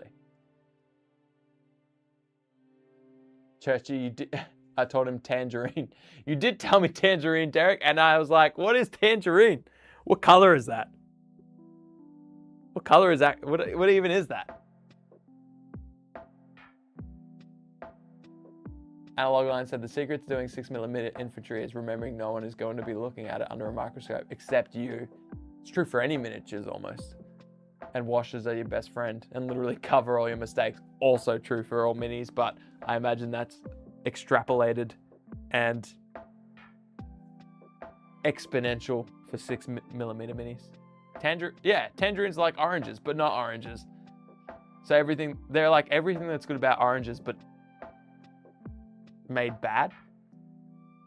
Like our limes and not lemons. Fair. Other eyes on your shirt. Oh, these eyes? You're giving me a lot to think about. Same, but different. Oh no, my citadel brush is ruined with PVA. Whatever will we do? Okay, I'm gonna take a quick break, get one more drink. When I come back, maybe we'll look at some memes on my unknown Instagram. We'll look at some reels. We'll see if they're funny. And we'll have a laugh and we'll sign off. Which, I mean, if the reels are good, we could be here for another hour. Let's be real. Anyways, I'll be back in a sec.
Can I just say the BRB timers in the last couple BRBs have been immaculate.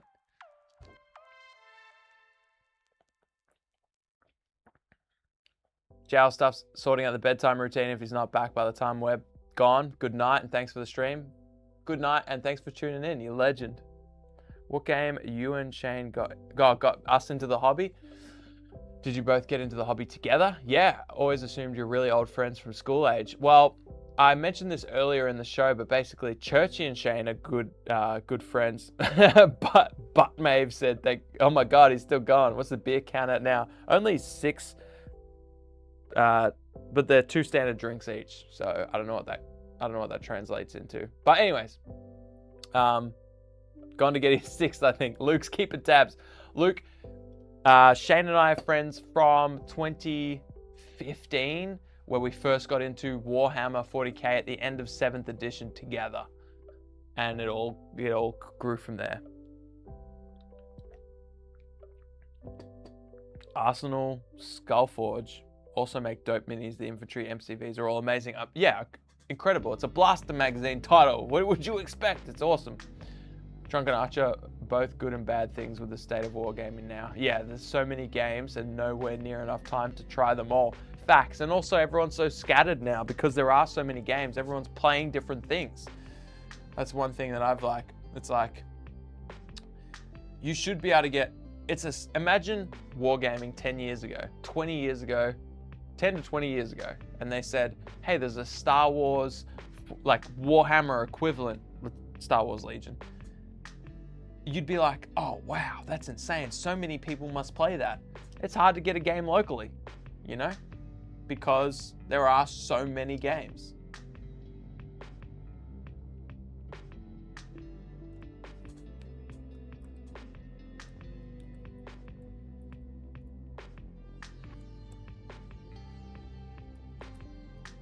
Sorry, I just tuned out for a sec. Like you guys probably do many times. All right. The original said, good night, good morning. Hell yeah. Prince Asher Hayat, I'm going to say Prince, said hello. 6 at 2 standards is easily 30 beers, I guess. Yeah, I was wargaming. My hobby ADHD suffers bad because there's so many shinies. Facts. Yeah, Luke said, I would have thought you'd been into it for many years, especially as you have the indies, like you love the indie stuff so much. Yeah, we evolved quickly, maybe. Quickly evolved is maybe not the right word. Prince, you're new, welcome. New into wargaming or new here? Kurt, you're back. Morning from Chicago, where's the robe? It's coming. We couldn't get home on my lunch break to get it because I had to buy food because my food was covered in ants. And it didn't look as tasty that way. I could just take my shirt off. I kind of know Warhammer when I was young. That's how I got into tabletop wargaming. I kind of knew Warhammer when I was young, and then when I came back around. So how did you get here, Prince? Like what game brought you here? Well, hang on.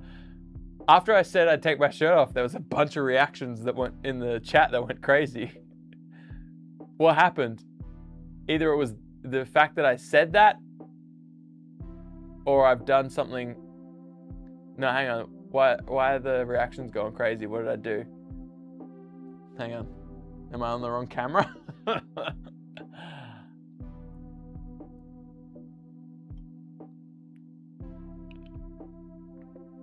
All right, let's see. Prince is from the Philippines. Kurt's in Chicago too. Chicago's crazy right now.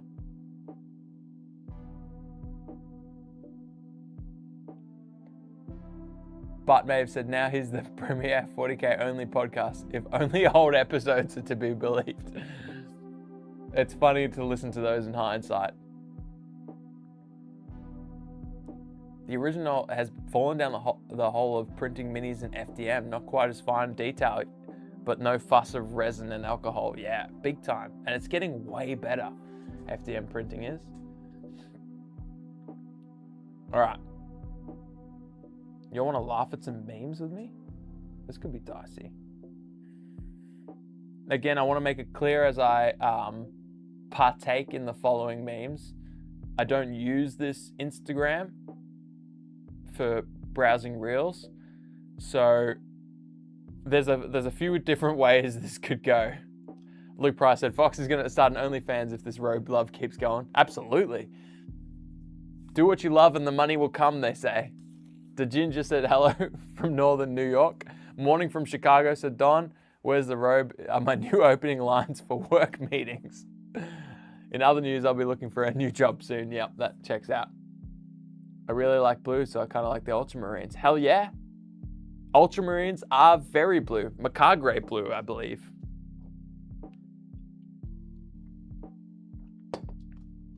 Okay. Yeah, so this could go a few different ways. I've never touched this, except for the other night when I checked out 10. And I think I want to blame Hockers. I think Hockers has sent me so many funny memes and reels on Instagram that it's built my algorithm for me. But if anything, it doesn't matter. I'll tell you if it's not. I'm just worried. I'm just worried it's gonna go, all right, this is a 35-year-old married dude who doesn't use his Instagram. Let's throw some stuff at him. I've lost it though, actually, my Instagram. Okay.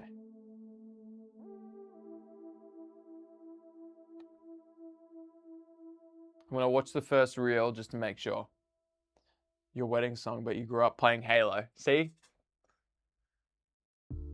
Now, how do I play this so that it comes through my ear? I probably have to change the source. Church, are you still here?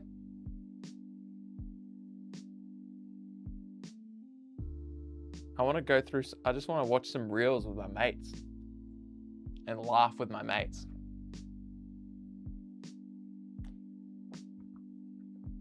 Calgar blue. You're right, Uber Snug.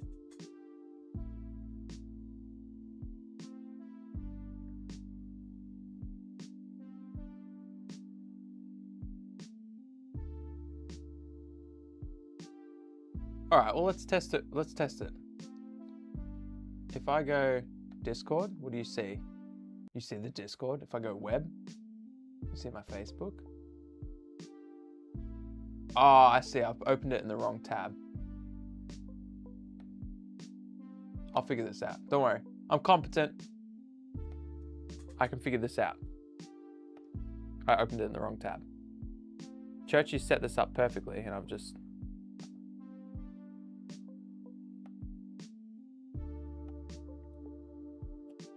butchered it, is all.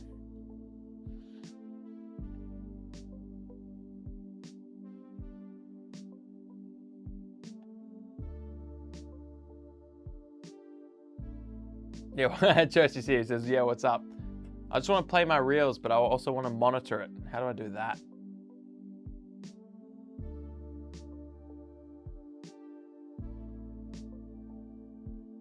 Will the desktop audio just pop up and I can monitor it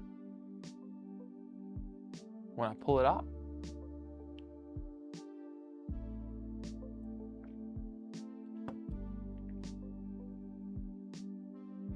I've accumulated some things in front of me. Let me remove some of them for you.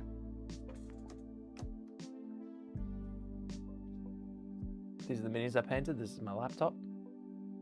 These are my beers. This is my paint mug, which is...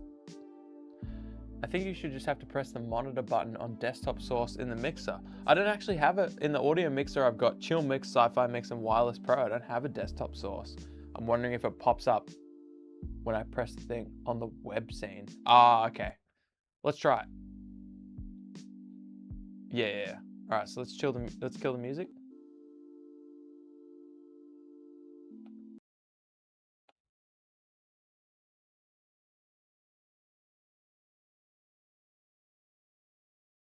Is there no music playing for this?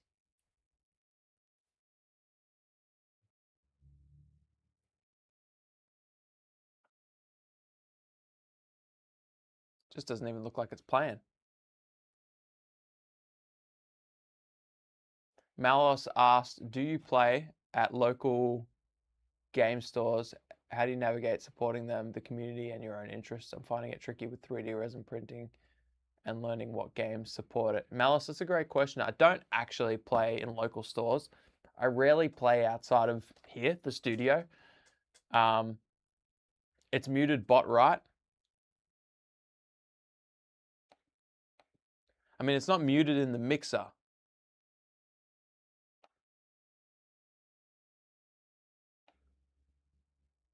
You know, like the audio is just not. Let's go properties, devices default, speakers. No.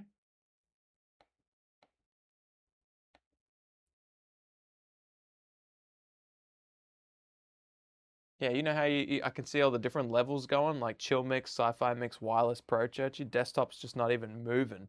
It's as if like I've got the tab muted, but I don't. You know what I mean? Anyway. You have the video muted. Oh my god, yeah. You're right. I'm a fucking idiot.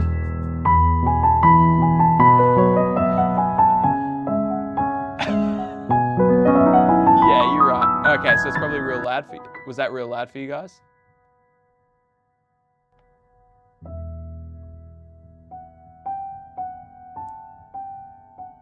Let's get the levels right before we move down the list. Yeah, sorry guys. I know Instagram videos are muted by default. My bad. Churchy, you good. You did everything. How's the levels? Because we're gonna be going through some memes. And again, I don't know what to expect. We could get anything. We could get some chick just like throwing them around. We could get a lot of stuff. It was a bit loud, better now.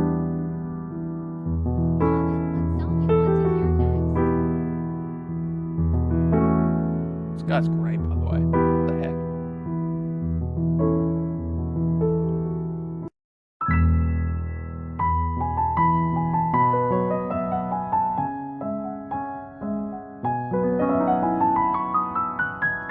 Yeah, Don, you're right. What Malice asked is great. I do wanna talk about it more. How do you navigate supporting a store with 3D printed models? It's like it's good to have them. Anyways, let's watch these. I would love to chat about that in the Discord. Sorry if it was a bit loud, everyone. Still maybe a touch loud? Yeah. Oh, hang on. I can probably figure that out for you. Hello. Yeah, it's probably a bit loud still, hey.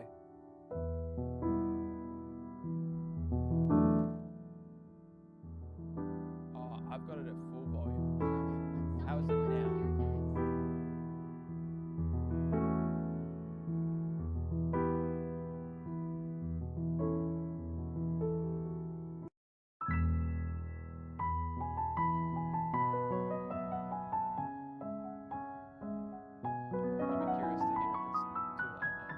For people. I'll mute it for a sec. Much better? All right. You're quiet. You turned your mic down? No, I didn't. That's interesting. I haven't touched mine. I didn't make myself quieter, but let's just play some reels. Remember, police hotlines and glory holes both receive anonymous tips. Until we meet again. Yeah, I guess so. Remember. Yeah, it was an intense experience. You know, I just did the work. Watched a lot of retarded people. Spent time with them, observed them. Watched all the retarded stuff they did.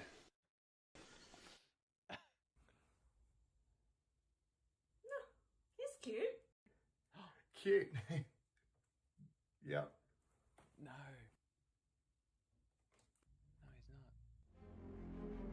Hello, Inquisition.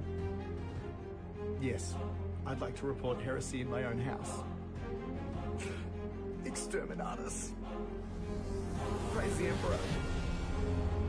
Friendly reminder, It doesn't have to make sense to anyone else. If it makes you happy, that's all that matters. Finish the costume. Mom, can you give me some money, please? Mom, can you give me some money, please? Stop. God, we should walk away from this. Hold on.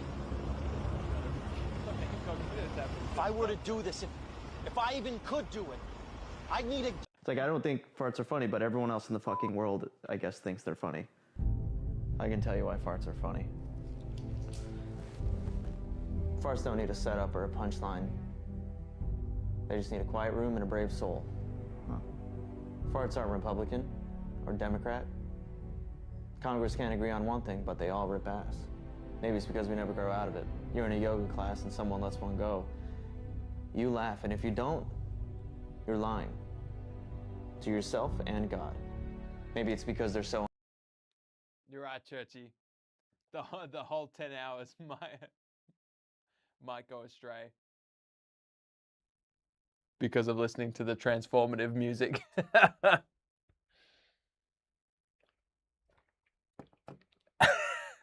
So am I quiet now, or was that just a weird interaction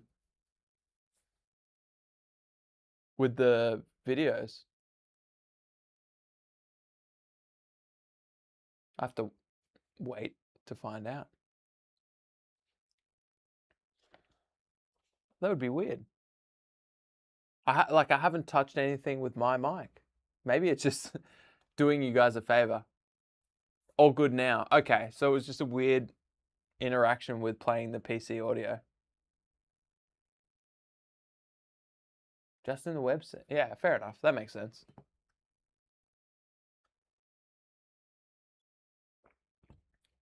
Churchy, you said something about something.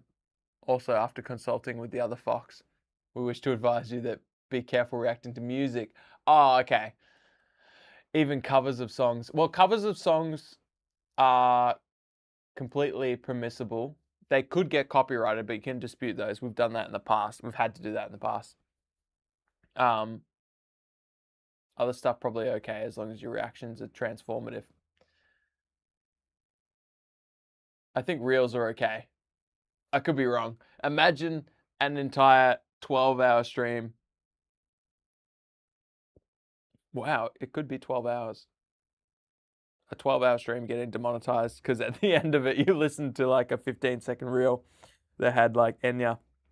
Who can say where the road goes? Where the road goes? Only time. Demonetized.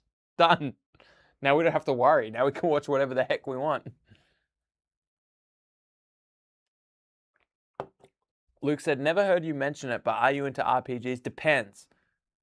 Because I'm not actively into RPGs. But if Shane tells me he wants to run a winter-themed Cthulhu RPG with me, Churchy, and Chaos, I mean Rory, then I'm going to do that RPG. So, so yes, I'm into RPGs in that context, but no, I'm not. I mean, I have a couple I've got 3 RPG rule books. I've got there's a game called The Wild Sea. I've got that. That looks incredible. The art is fantastic. The theme is so unique. We've done an RPG in the studio on it, and I think it would be really cool to do an RPG where we just put up. We got like 4 of these wireless mics. Where are they? These ones. With the 4 of us all mic'd up, sitting around this table. However, you know when you get together with your mates and you run an RPG and you just how's the way to say this? I feel like we would get cancelled, is the way to say it. So we would love to do that. That would be really cool. I think that would be a lot of fun. That'd be so much fun. And that would be really cool. I've also got, I'm a big Citizen Sleeper fan. It's my favorite game of all time on PC.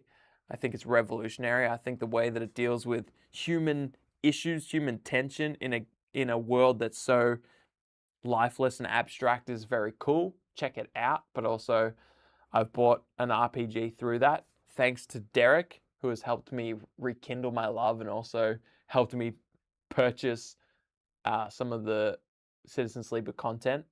So thank you, Derek. And the other RPG I have is the Root RPG, which I mostly sold off the expensive bits, but I still have it. So anyways. But Maeve said there's a lot of Enya in this live stream. Correct? Was this the first Enya in this 12 hours? Was it? Actually, maybe, because I sang it twice already. But I think I was muted. I think it was in my breaks. So it probably is. Yeah. Patreon exclusive RPG night. That's a great way not to get cancelled. Because then it's just the homies. They get it, you know? As a DM, my terrible accents would almost immediately get me cancelled. Give me an accent and I'll do it terribly just for you, Butt Maeve, and you can reference it and you can say, see, this guy's still online. That would work for both of us. I believe you've done the hybrid of RPG wargame, a la 5 Parsecs, OPR quest, or campaign play. For sure. Yeah. Luke's in the exact same boat with RPGs. I'm not into them. It's like, there's a lot of people that aren't into RPGs. Like, you wouldn't buy your books, you wouldn't choose to run them. But if someone says, hey, I'm going to do this, I'll have your character set up. Are you in? You'd be like, hell yeah, sounds good. Missed the last 10 minutes. What's happened in the last 10 minutes? We watched some reels. They weren't as funny as what Hockers sends me. I'll be honest. But I was worried about getting demonetized. Is this even monetized? Probably not. There's a live stream. I don't know how that works. I've already made all the money. You guys have already sent me money. We could probably just watch reels without giving a shit. Oh, but you could get copyright strike. That's a big thing, right? You get 3 of those, you're out.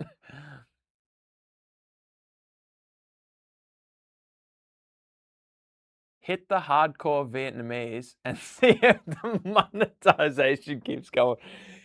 You know, I had a Vietnamese friend that told me how to read Vietnamese words. And I'm not going to try it.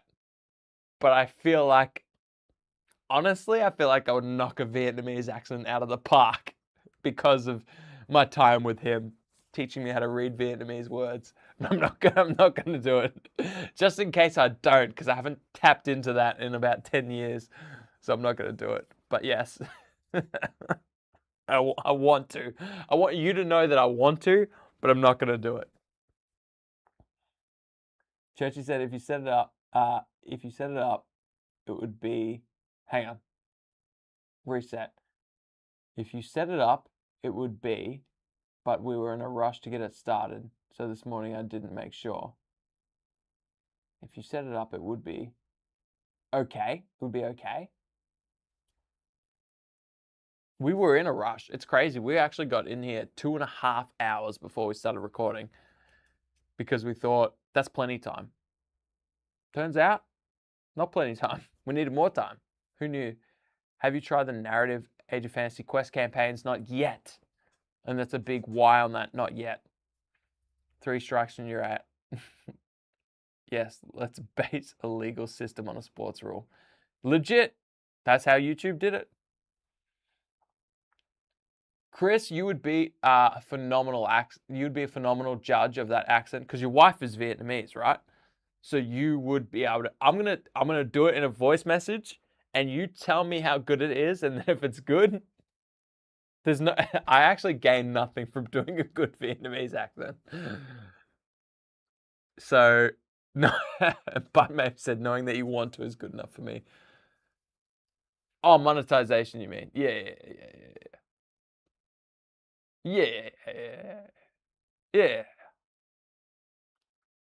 At this point, we're just chatting. Is that what the Twitch category? Churchy, you might know this.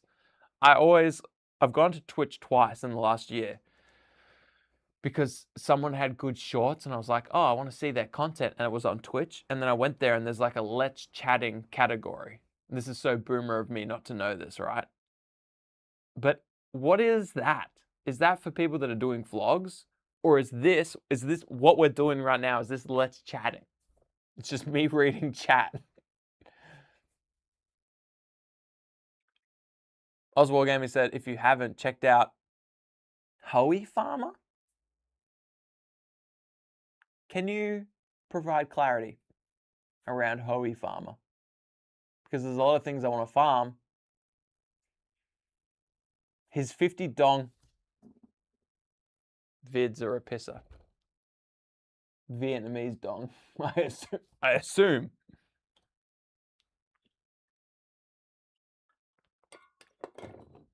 Vietnam is the first place I shot a gun in my life.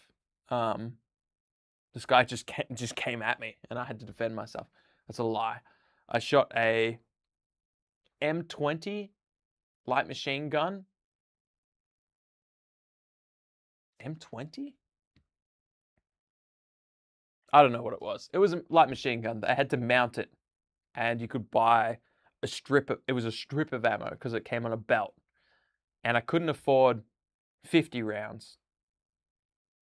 So I bought 20. And I was like, that'll be fine. Because I'll just like, they said you can kind of use it semi-automatic. Like if you just tap it, it'll shoot 1 or 2 bullets.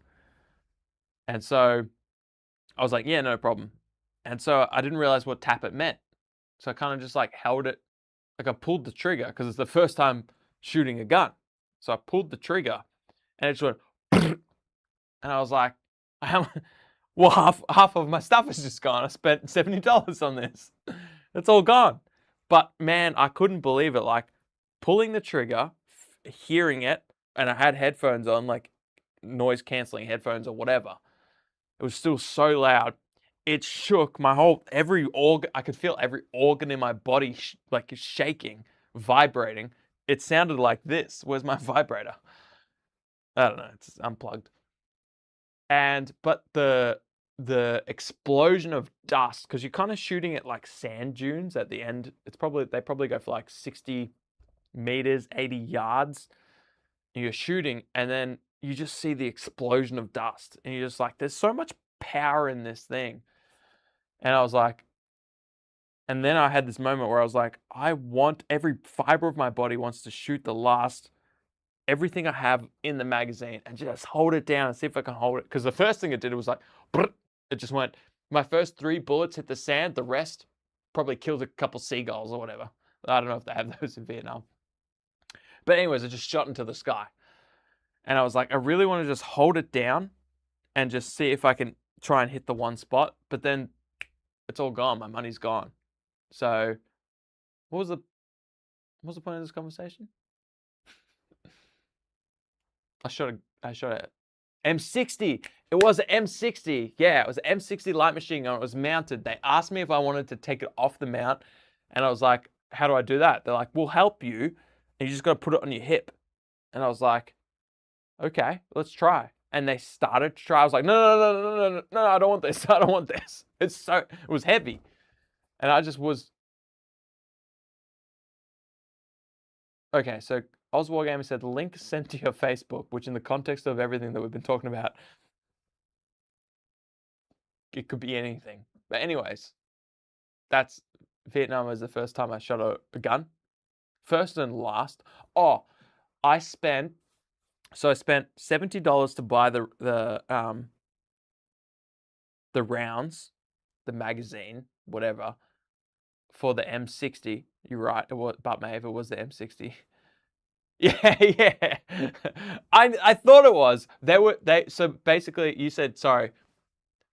But Maeve said, holy fuck, hip firing M60 is insane. They offered to put it on my hip and I would hold it, but they were also still holding it, and the end of it was still in a mount. So it was basically just unclipping it from the whatever like mount it was in and putting it on my hip, and they would assist me in holding it. So it wasn't like me properly hip firing it with no other support. So anyways, the point of the story is, then as I was walking out, I saw a couple of like really old rifles that they had. I was like, that would be cool, like a bolt action rifle. That would be really cool. to have a go at.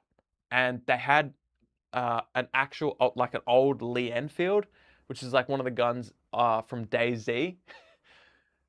And I was like, how much does that cost? They're like, you can fire, I think it was each individual bullet was like $8 or whatever. And I was like, give me 10, $80, give me 10 of those.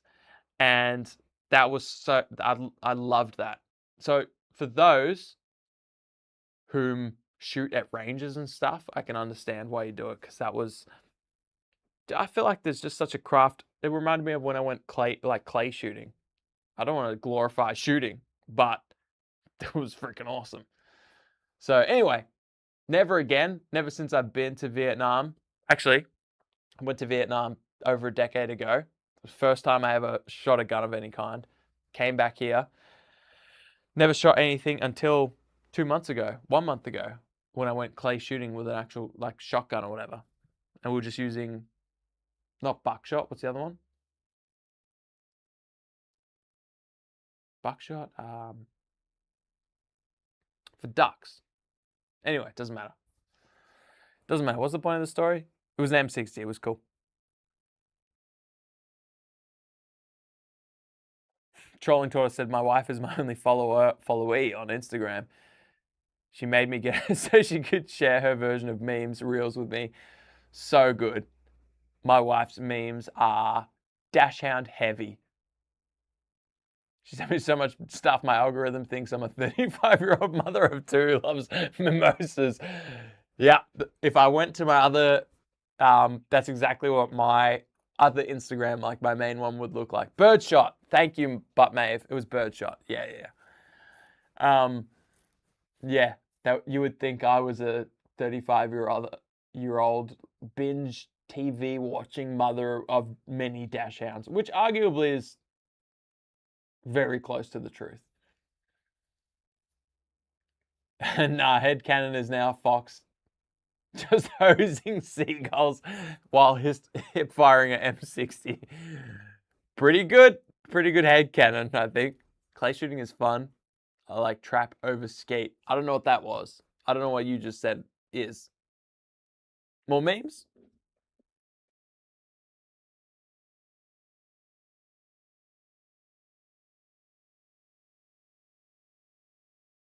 One more beer?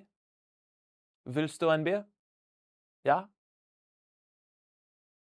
My wife has hijacked my Audible account, and now I keep getting the sexy fantasy books recommended to me. Let's unpack that. Let me get a beer. Let's unpack that.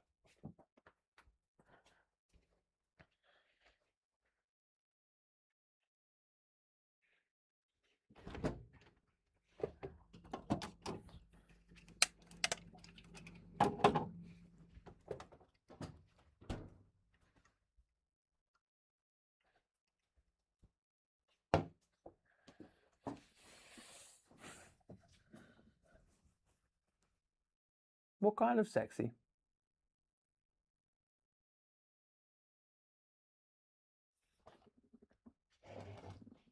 Tell me more. I've heard the words trap and skeet in rap so many times it's a gang thing, said Butt Maeve. Brother Amos said, trap the clays, fly from behind to in front. Yeah. Skeet goes across in front. Yeah, so I think the biggest challenge, right, is the ones that go from behind to in front, because you have less time to react. Is that what you said originally? Let me have a look, that you prefer those. Trap, you said trap? Yeah, so you said trap, which is the ones that fly from behind to in front, you prefer, because they're a bigger challenge, right? Those were the ones I liked the best. Have you ever considered going to Essen Spiel convention in Germany? I have. I've considered it many times. However, it's in Germany, and that's quite a ways away. I do want to go to Germany. I do want to go back to the home of my people. I'm Jewish, and I think it would be cool. The Shadow Daddy books. Can we Google that? Can we pull that up? Is that a real thing? Someone's reading a book. Your wife is reading. Yeah, he said, go ahead and look up Shadow Daddy book memes. I'm going to. Shadow.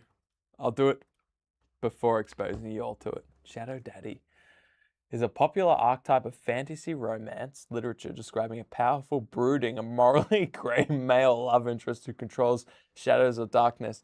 Are you it? Son, are you a shadow daddy? Luke Pryor said it's bloody amazing. Shadow Daddy? Which part? Which book? Luke, give us more context. I'm just kidding. You mean Essence Spiel, obviously, but I wanted you to think for a second. My family goes back to nobility in the fatherland. Hell yeah. Morally grey brooding, they often are dangerous, feared, and act as bad boys or anti-heroes. So, like, is Twilight Shadow Daddy fantasy? Isn't like the... I mean, that's obviously child's play compared to what I think I'm reading here. My goodness. You say your wife reads this? Okay. Lucky man. I mean, maybe, can I call you Shadow Daddy? That needs to be your nickname in the Discord. We've got some work to do.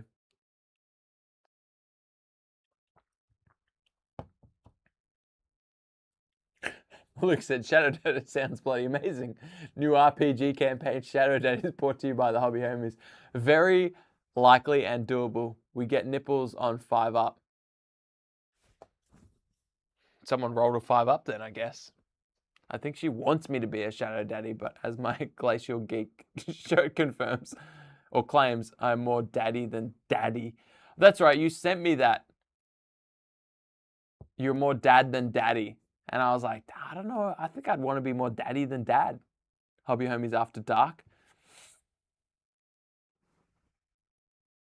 That could be a thing.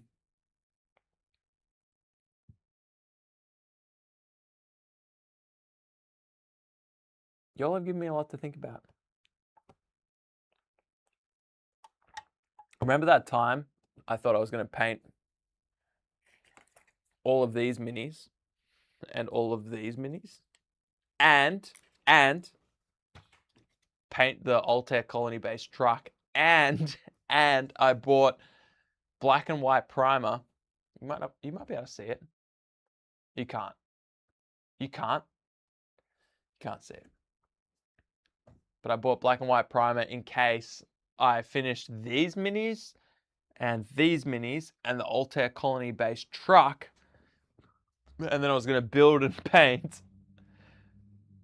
Task Force Upire up here. That's what was going to happen. But alas, that did not happen. We did not even finish these. So now I know what to expect from a 10-hour live stream. Trolling Tortoise said, my wife's friend writes books about a woman sent back in the Wild West. I love it already. But there are dragons, of course, because you've gone back in time and the space-time continuum has been messed up and now the dragons have re-emerged. Of course, yeah. And then she has to save the world by sleeping with the dragons. Well, how else are you going to stop the dragons? Have we learned nothing but from Shrek? Like you've got to give them something, you know? Like you can't just walk up to a dragon and be like, I've got nothing to offer you, but I really want you to stop like burninating all the villages. You got to give them something. What does a dragon want? You know, if you really think about it, what does a dragon want? And Shrek taught us that. And so she has to sleep with the dragons. We you did, but we read one together and we died laughing because of how relatable it is, right? It's like when something's so funny, like a comedian says something, you're like, that's so me. That's why you laughed. Right? Like, we've all thought about sleeping with a dragon. Like, if a dragon comes to your doorstep, you making your morning coffee, you get up, it's the morning. You walk out the door and there's a dragon there. And it's like, hey, I was thinking about burning your entire house. And you as well. And you're just like, yeah, but like, have you ever thought about the other possibilities? Like, have you ever thought about that? And then suddenly there's a book and someone writes a book about you. Anyway, what were we talking about? We don't have the heart to tell her we couldn't take it seriously one moment. I think you should take it seriously. I think it's a very serious thing. I think more people need to think about what happens when a dragon attacks you, because it's a real thing. And if it does happen, I don't want you to be underprepared. Juice Fox? There's still time. Go, go, go.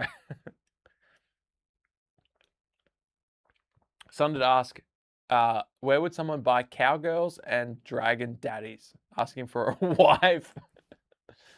I don't know where someone could buy cowgirls, but I know we can get dragon daddies. There is a pod. Hang on, this scroll. Hang on. Buttmave said there's a pod called Dungeons and Daddies, and it's great. It should be great. Sunday said I should really be writing Cypher's Edge scripts right now, but this is way more fun. It's just me talking to you guys. You're typing stuff and I'm reading it word for word, verbatim, if you will. That's all we're doing. And I'm having fun. Hold on, getting the name of the book from my wife. It's on sale on Amazon. Color me shocked that it's on sale, because that sounds like it should be charging more. A Shrek reference double-barreled with a Trogdor reference in this economy, but maybe you're a man of my culture. Hell yeah. Burninating other people. Have we all thought about sleeping with a dragon? Surely. Right? Like what would it look like, you know? Also, for real, Strong Bad and Shrek was my childhood. How... yeah. Master Raccoon, Dragon Clung. Don't let Fox look up Bad Dragon Toy for the love of God. Should we do it live? Bad Dragon Toy. Right, let's look it up. Bad Dragon. Is it one word? Oh, you've capitalized each individual word. That's very specific. Bad Dragon. CEO. These are the top results. Bad Dragon CEO, Bad Dragon coupon, coupon codes, hoodie, mug, race car, meme, vector, or coffee mug. What if I write toy? Controversy. This is the top result is Bad Dragon Toy controversy. Instagram, CEO. What happened to the CEO? Don't do it, everyone's saying. I haven't hit enter yet. What happened to the CEO, by the way? I didn't realize what I was getting myself into. Next live stream, crowd writing a HH smart book. Screen share it. Don't do it, no. Screen share now. I'm getting mixed opinions. I don't know if I'm supposed to screen share it or never hit enter. And here's where it all comes crashing down. All right, I definitely need to hit enter before I screen share it. Shane is going to come back and the first thing he says is, Fox, what did you do? Yeah, he will. He'll be like, why did we get all these reports? Like, we've never had a single report, but you did one live stream and suddenly you've got 19 reports. Should I just hit enter like off screen? Like I'm a grown-ass man. Should I just look at this? Do not, said Bingle. All right. I still to this day I don't know what this thing is. My search right now is Bad Dragon Toy CEO. If I hit enter, okay. What if I search it? Well, no, it doesn't matter. There's enough of you saying don't do it. Incognito mode. All right, it's bad. All right, okay, all right. I'm not gonna do it. What if I ask ChatGPT what is Bad Dragon Toy? I'm not gonna do it. Why? There's some very telling auto completes here. Anyways, We're not going to look that up. We're absolutely not going to look that up. Oh, every fiber of my being wants to. Oh, Sundon said, we all know he's going to go home and look that up. Obviously, I'm going to. That's a no-brainer. I need to know. I need to know. Do I need to know? Just ordered to. Oh, it's a toy. It's an object. I assume it's like, you know. I assume what kind of object it is. Coward said mugs of monsters. First of all, your name's hilarious in the context of what we're talking about. But also, I get the vibe of what it is. But like, if I were to look it up offline, not many people would be like, no, don't do it. Sunday said, you should look it up with your wife. But Maeve said in Palpatine's voice, do it. You need to know, Trolling Tortoise says. This isn't the way to end the stream, friends. We got other stuff we can do. The dark side. What does he say? Home to many abilities that some consider to be unnatural. Do it. Look it up on your wife's phone. It'll probably autocomplete, let's be honest.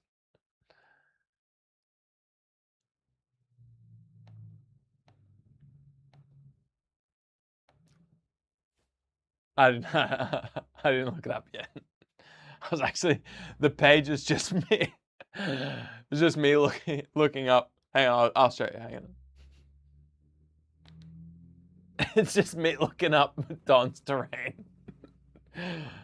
Which, by the way, is immaculate. Look at this. Can we look at this? Would you just look at that? All of this for $10. Oh, wait. Oh, yeah, this is on stream. Yeah, sorry. And 90% goes to the creator, which means he gets $9.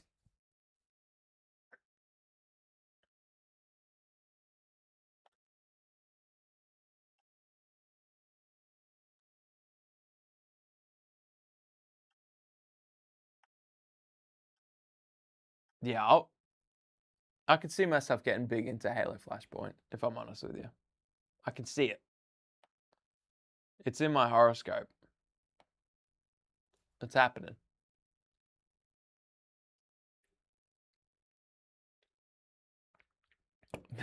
Churchy says, Churchy, do you know what do you know what it is? He said next stream is sponsored by Bad Dragon. That's the company, right? Only someone that knows knows. My work here is done, said Sundon.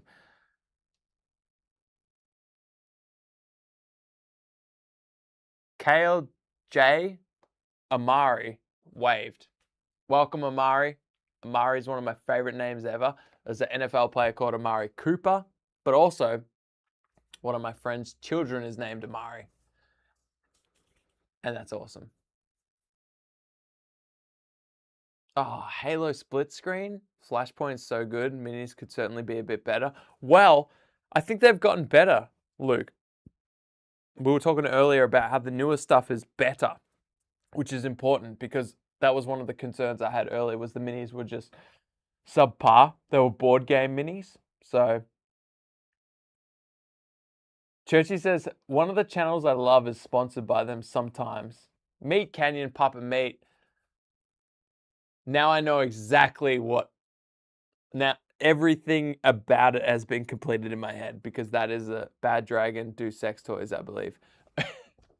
You all like how he added, I believe, at the end? You just said that was sponsored by them. One of your favorite channels is sponsored by them? And you believe it might be sex toys? Churchy, come on now. I know the void is lonely, but we can put two and two together. I imagined it was sex toys, but you all are talking about don't do it. You don't think I'm going to pull up sex toys? It's a sex toy.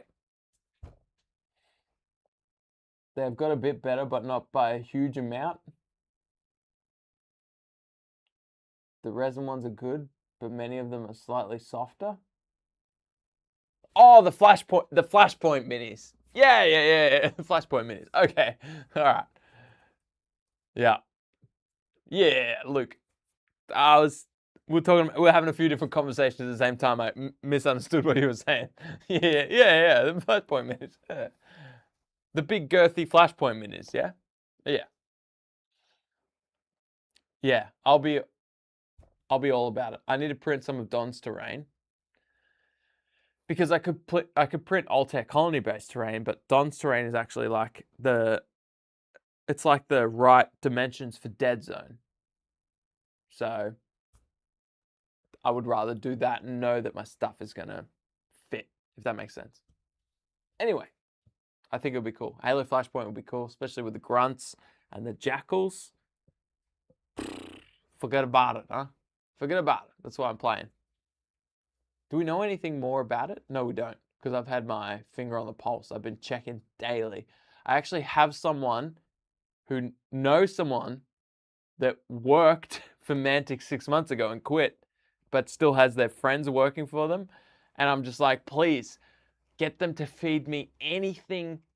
Like, leak me some stuff. I don't care. Just give me anything. I want to know about the UNSC troops. I want to know about the jackals. I want to know about the grunts. I want to know about anything about all that side of Flashpoint. Just give it to me. And they're like, hell yeah, easily. So I'm just waiting. I'm just like refreshing my phone, waiting for it. So on the plus side, if you're excited about that like I am, hopefully, if you follow Tabletop of the Morning, you'll find out about that maybe ahead of other people, but I don't know. I don't know if his mate is actually, I don't know. We'll see. The contacts, I've had contacts that don't do, they can't do things, you know? Uber Snug said the Noble Team minis are done in Mantic's Mastercraft resin, and the detail's really good. So why don't they just why don't they just do everything in the Mastercraft resin? Is it too expensive for them? Like, you would think if you had access to a really good way of high quality minis, then surely it's just a no-brainer unless it's a cost thing. I don't know. Churchy said the toy they're known for is the big old dragon dong, isn't it? I like how he ends it with a question. Trying to maintain your innocence, Churchy. I think the toy they're known for is the X1 big old dragon dong V2 Pro. I think is that it? Is that the one they're known for? I don't know. You guys tell me. You probably know. I don't know anything about this. Nagrum said you're still going. Barely. I mean, arguably, this isn't probably what people signed up for. This is just me talking to the homies who are still in the chat, which I just checked my phone before. And let me see if it's still the case. Yeah. There's still 23 people in chat. For the last 10 hours, for the last 11 and a half hours, yep, I didn't lie. For the last 11 and a half hours, we have maintained 25 people in the chat, despite the chat, like the people tuning in being this. Me just talking to you. You guys you're awesome. I just want to let you know before this devolves into dragon dongs and Churchy pretending he doesn't know what's what. I just want you to know you're awesome. All right. This is actually the most active. I have to scroll up a lot because this is the most active chat the chat's ever been. Makes sense. We're talking about dragon dogs here. We're talking about what we would do if a dragon came to our door. The only series sale on Amazon is Thunder of Cosimo series, which is the same universe, which is even better. Wild West Dragons still, but she's cursed with cold curse. She's cursed with cold curse thing. Trolling. I need more information. This is amazing. The only way she can get warm, the only way she can get warm and survive the curse is gratuitous amounts of hanky panky. I love how paper thin the plot is. Oh, I'm so cold. The only way I can get warm is with the heat of a dragon's cock. All right, trolling tortoise, your wife's friend is doing the Lord's work. Mantic's roadmap for Halo this year heavily hints at grunts and jackals. Oh, it's absolutely happening. Luke said, ask Ronnie, he can keep a secret. He can't keep a secret to save his life. Ronnie, you said. He told me about Halo at Ukig well over a year before it was announced. Ronnie, I don't think that's my contact. Can you, Luke, hit me up. Let's get me in contact with him. Flashpoint has been great. Said Nagram, I think its cost. The 6 Noble Minis plus cards was over £70. Is that, sorry, is that pounds? Or euros? I don't know the difference, sorry. It's very different, because if it's £70, it's $140 for 6 Noble Minis and cards. But that's all you need, right? That always plays into me. Gotta lean into it, bro, says Churchy. Oh shit, I gotta catch up. Churchy, damn straight, you gotta lean into it. You can't just drop straight on. The stream got spicy. Hell yeah, I missed the whole hobby section. But Maeve said just came for Churchy's dragon dongs. Churchy does have a dragon dong. I don't know if it's on his persons at the moment. Excuse me. Ronnie Renton is the owner of Mantic. Oh, that's not my contact. That's definitely not my contact then. But Maeve said, Night Legend, great work on the stream. Thank you. UKGE is the UK Games Expo. There you go. Well, tell Ronnie to hit me up. Why am I dealing with all these minions behind his back? I don't want to do that. I'm not a rogue. Just let me talk to him directly. Tell Ronnie, say Fox says hi. Tell him. I think trap and skeet are different types of targets on delivery methods. I hope I'm spelling those right. I think you are. All right, gang. I feel like, oh dang, it's another half an hour and we can say it was a 12-hour stream. That's pretty tempting, just for the memes. Speaking of memes, okay, all right, how about this? I'll take a 3-minute break. We'll come back. We'll watch some more memes. If we get demonetized for them, so be it. Who cares? And we'll finish in like half an hour, which is the longest it's ever taken a stream to finish.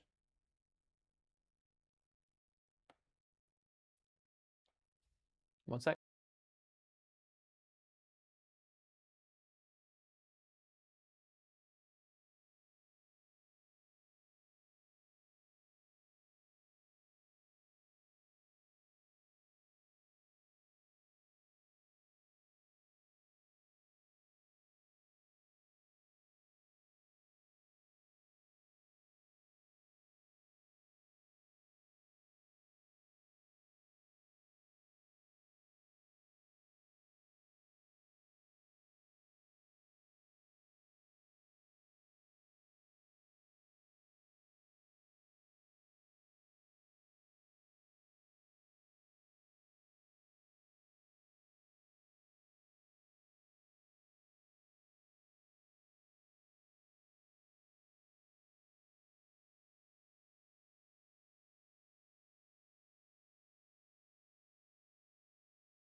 Okay, so scraped my elbow. Have you seen Alex Jones 40K reels? No, they're probably on this account, but I'm terrified to look. Churchy Place, can you remote access Fox's computer while he's gone and open the Dragon Dog can of worms? The tab is still open. Literally after I end the stream, I'm looking it up. Oh no, don't do that to 40K. It's Malos. The void may give me some power, but that I cannot do. Any Altair colony based leaks? Not that I haven't already talked about. I've talked about the next expansions, the ones that we're working on, which I'll briefly mention. The Alcara Labs is the next expansion that we're working on, which is a full interior set that has labs and medical bays and things. It's interior focused. The one after that is sort of like an interior, exterior, Vault Tech, Fallout kind of focus vibe. And the one after that, now we may shift the order of those last two, depending on how we feel, is like a mining lab, industrial, like deep rock galactic kind of vibe, but mixed with our aesthetic. Yeah, Antares mining base with conveyor belts and lifts and pulleys and rocks and mining and ore and all that kind of stuff. Anyway, Chumba said, dude, I fell asleep and you're still at it. What a legend. Thank you. You're a legend. Can you recap? I was asleep. I hope I just did a good job of it. Yeah. We also have one other expansion we don't want to talk about for legal reasons because we're not sure. We think it's so unique, but it borders. It's hard to explain. Yeah, we have lots planned for Altair Colony Base, and we just want to. The good thing about the first one that was so exciting for us was that 450 people backed it. So there's 450 people that have access to the files. Now maybe like only 50 of them will actually print it, because you know how, I know how it is to buy STLs. But even if 50 of them print it, it's such a good pool of people to like perfect a system. You know, some people might be like, hey, I was doing this thing, and when I tried to do this, this, and this, they don't actually work like this. And you go, okay, A, can we fix it and make it better? Because if we do, it fixes the issue for that person, but it also fixes it for the future. So, yeah. Can I test print for you? Nagrom, hit me up, because you can't test print Altair Colony Base for us because it's out there. People are already doing that, but we have an expansion where we would love some test printers for. So jump in our Discord, DM me. Top of the morning said, liquefied pork, you're back. You're back.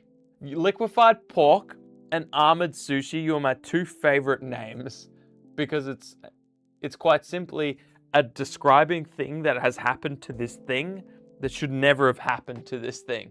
Like, sushi should never be armored. It should be soft and delicious, as always. And pork, good Lord, what happened? Anyway, still at it, I see. I hope my prints, hoping to start my prints this weekend. I'm a backer. Oh, for Altair Colony Base. Crazy, we've had so many people talk about Altair Colony Base. Thank you so much. Nagrom said, I own Altair Colony Base. Well, start printing. You can test print if you already own it. Absolutely. Please give us your feedback. We want to make this like the most intuitive. Cheap is something we want to work on. Most intuitive, cheap, not as cheap as freaking Voxel Corgi's Halo Terrain. Obviously, just get that instead. But anyway, we want to expand on this. We basically want to make, what do you call it? You know, Sourceman Studios, Flatline City stuff? We want to make that, however, better, which we can't. They're phenomenal. And the reason they charge what they charge is, we're going to be like, all right, if you can't afford that, we have this other system that we feel like can't compete. They're doing a fantastic. Anyway, basically, like, that feels like inaccessible to a lot of people based on pure cost. Anyway, liquefied sushi coming in. Said Chumbas. Is that you? Is that your other account? Anyway, Don't get me started on Alt-Tech Colony Base because it's such a fun project. I've loved it. The response has been crazy. Same as Tabletop of the Morning. Response has been crazy. I'm just making up words. Good night, folks, said Razorback. Awesome stream, Fox. See you in the Discord. Yeah, you will. I did want to talk about something. Someone just commented on, so we have an old video, and the video is Warhammer 40k versus one-page rules, Grimdark Future. Which one should you play? And if I could boil it down to a handful of points, it's basically, did you speed paint those guys or was it detail? These ones in front of me for the stream, speed painted, 100%. It's all contrast paint. The actual painting time of these would have been a couple of hours. I took longer because I'm doing this. Anyway, so we did this video and the basic points boiled down to 40k, obviously, far more accessible, very deep lore, years, decades of lore, incredible miniatures, so many factions, all of that stuff. And OPR was, and deep rules, thick mechanics, all of that. Luke said, I have some calls to be on, so I officially have to go now. Has been a blast. Hope you get a chance to do some more of these. Have a great night, homies. Have a great day, homies, you said. I added words. Thank you, Luke. There will be more of these. This has been the easiest. I was worried. I was worried that 10 hours would be far too long. We're going to go over 12. Easily. So I hope to do more 4 to 5 hour streams in the future because that's going to be a breeze. This has been so much fun. Y'all are awesome. I think you guys have made the stream. The fact that continuously there's been 20 plus people in here chirping and talking and keeping me motivated to do stuff. You're the best. Luke, you're awesome. Thank you so much. Anyway, we made this video where it was comparing OPR to 40k. And basically it's obvious, right? Like 40k has years of lore. It's super accessible in terms of you can walk into so many stores, you can find games, etc., etc. OPR is free and more accessible in that regard. You can build your list in an app, pick up minis off your shelf and play the game. But that's only true if you're already in wargaming. OPR is for someone that's already in wargaming. If you're trying to if you're like a person who's just played board games and you try and walk into OPR and you're like, where do I start? And they're like, oh, you just buy some minis. And it's like, all right, well, where do I buy minis? And they're like, oh, well, they're STL files. You get your mate to print them. I'm like, I don't know anyone. How am I supposed to print them? You buy physical minis. Well, how do I do that? We go to the website. What's their website? Well, actually, their website, so they've got a Patreon, but also they've got a My Mini Factory. You know what I mean? So anyway, this person just posted a comment just then when I was grabbing a drink. And I wanted to read it because I wanted to talk about it with you guys. But first, before I read this, I want to read what you've said. You said, time is a construct, said Sunded. That's true. You need to sit on a donut tomorrow, I think. That's a great point. My back is actually cooked, but I haven't even noticed it until now you've mentioned that, and now I'm in hideous pain. I've got a clock in at work as well. Said Trolling Tortoise, Sunded, you're only 50 XP away. I concede my number 2 crown. You don't need to. You don't need to concede it. Unless Sunded stays in here, in which case it's his for the taking, so. Again, thank you all for your super chats. That was insane.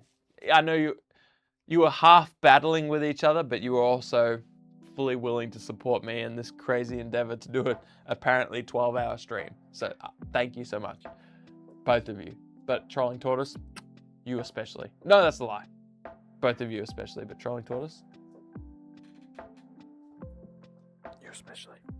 So, Porkins commented on a YouTube video about 40k versus OPR and said, in my opinion, I think the overly complicated and convoluted rules of 40k actually waters down the competitiveness in a way that OPR doesn't. Hot take.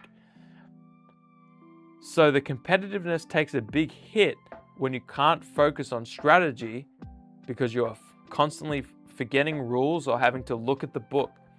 OPR's simplicity leaves more room for focus purely on strategy and list building, therefore leaves more room for competitiveness and less gotcha moments. And I think this is kind of the argument where it's like chess is the ultimate strategy game. It's perfectly balanced, and it's like the more rules you add to that, the less balance you get in it, if that makes sense. Let me catch up on the chat before I extrapolate. Sunday said I don't have to get up for work for hours yet.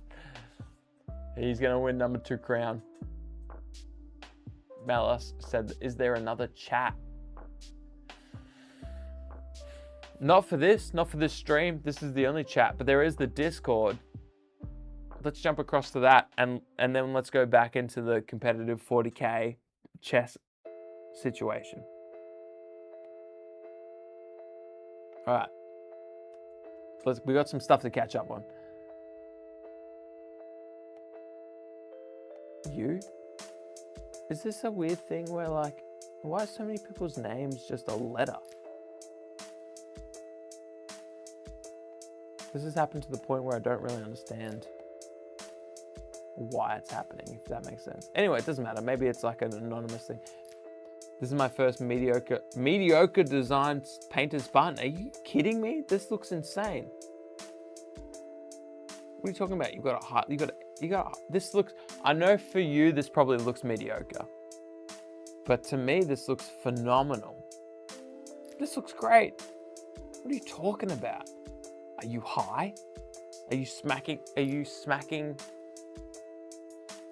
the glass pipe? This looks phenomenal. Look at this. You said this is your first mediocre design painted spot. I don't know what you mean. This looks incredible. This looks fantastic.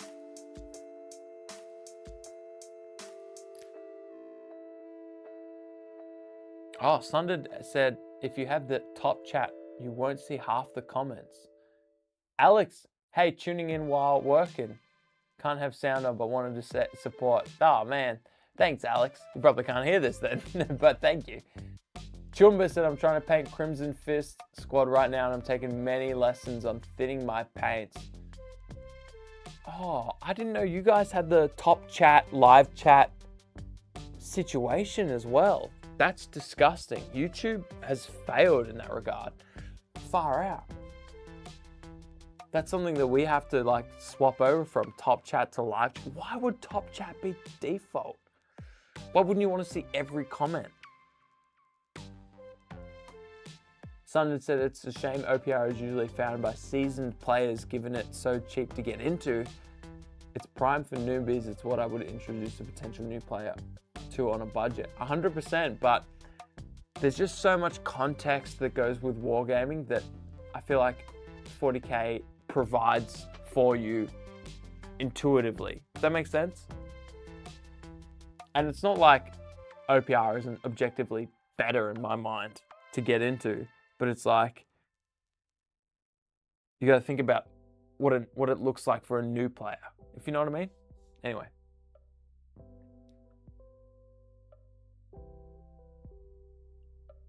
Hell yeah. Hell yeah. What are these models? These look sick. Very mediocre, very mediocre photo, but starting to block out some colors for Lord of the Rings. I was going to say Lord of the Rings. Looks like a witch knight. Hell yeah. Oh my god. What's going on with these names? Can people join like anonymously or something? Which is fine if you want to, but if you don't, I want to give you props because what the fuck? That base looks insane. Hell yeah. Oh my god. What is that for? You didn't even say. Oh yeah. Really had to focus on the lines to try and draw out the details, shades and contrast paints as said. don't work too great on the original models. The heck, this looks incredible. Another day in the painting mines. Oh, some pro acrylic represent. Makes me encouraged, like you're such a good commission painter and a log line that when you have pro acryl, contrast paints, and model color, like the exact same paint range I've got right here, it's encouraging. My magpie mentality has me jumping between so many games.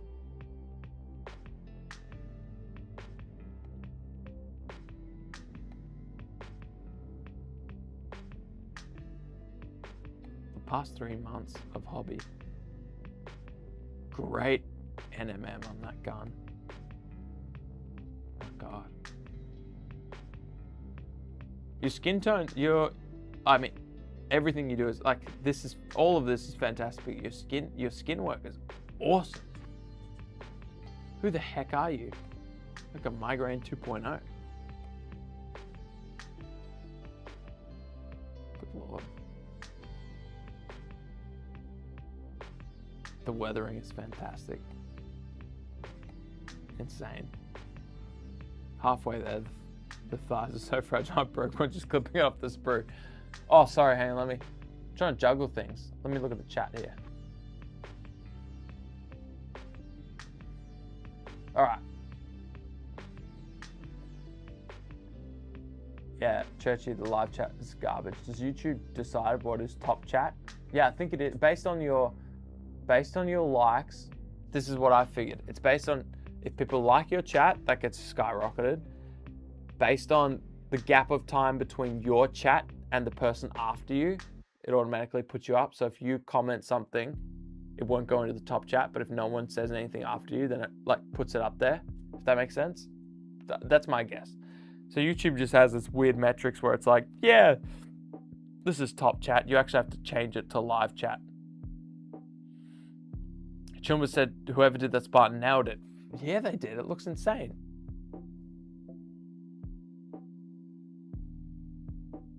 Hang on, maybe I can pull this. I want to pull this up for a sec. Full screen. There we go. While I talk about it. Yeah, someone said it certainly is easier to get excited about 40K coming in fresh with all the lore and everything. Yeah, it feels like it takes far less effort to explain 40K to someone, you know, than it does OPR. Does that make sense? So I was in competitive 40K. Oh, so Parter said he was in competitive 40K for years, finally hit a wall at LVO with the opponents being too cutthroat and shitty at the tables. I conceded and left the scene to move over to Age of Sigma. Interesting. How did you find that?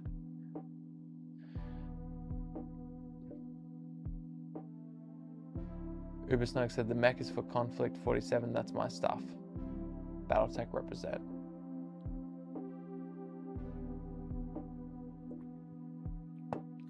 Parter said the people in Age of Sigma is way better. Been playing for the last 6 years. Represent Canada at Worlds twice. Hell yeah. So many friends and laughs. That's the vibe. That's what you want to get from your games. I mean, there are some people that love it. I've got mates that love it for the competitive nature, and laughs and fun times is not why they play the game.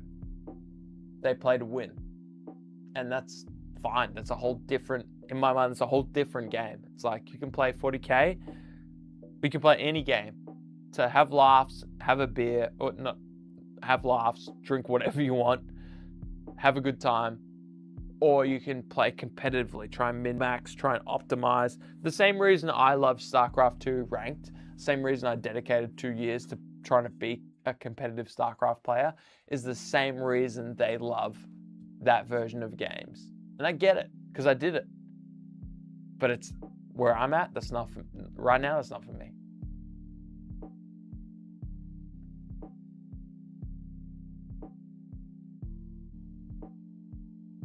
Ubersnug, I don't know why your name's being, I don't understand what's happening in the Discord either. I've never seen it where it's just like the first letter, but their full profile. Yeah, I don't understand it. It's good to know it's not like you're joining the Discord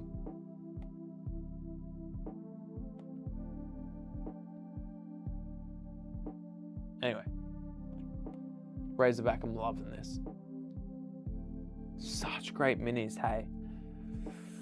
If they didn't make such good minis, GW would be fucked. M. Just M. Give me your name. Oh yeah, see, this looks sick. Love this. See, this dragon rocks up on your door. I'm just saying, you're finding a way. You're getting some baby oil or something.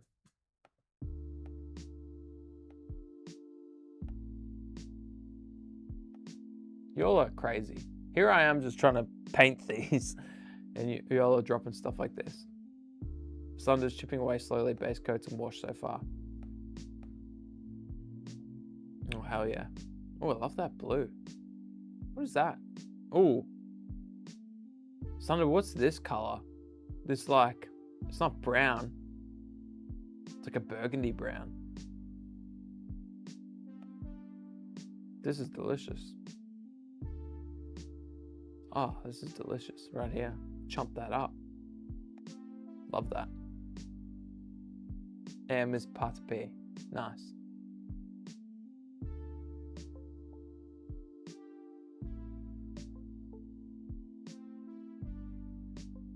Hell yeah.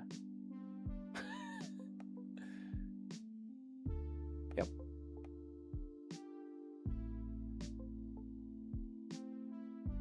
Yep. That's what's up. That's what's up. Chumba said I played Battletech Mechs first because I'm old and grew up with Mech Warrior. God, Mech Warrior 2, 31st century. You don't need to tell me what Mech Warrior is. I loved Mech Warrior. Which is the one? I need to find the one that I played. It had like a dusty red cover.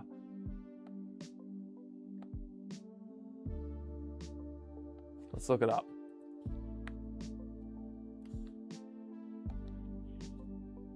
Oh, sorry. Let me... Web? Yeah, there we go. I feel like it was this one. What is this? Yeah, Mech Warrior 2. This is the one I played. Hell yeah. This was the game. This was when Activision was, you know? Hell yeah. Discord. Oh, there you go. Churchy said Discord thing in stream is safe mode. Up top in Discord, there is a purple stream safe banner thing. Oh, okay. There you go. So I try to play AOS, but after playing OPR Fantasy, I just vibe with that more. Hell yeah. The Mech Warrior 2 cover went insanely hard. Bro, it does. It does. Mech Warrior 2. I thought it... Is there a Mech Warrior like 4? I mean, obviously there is. No.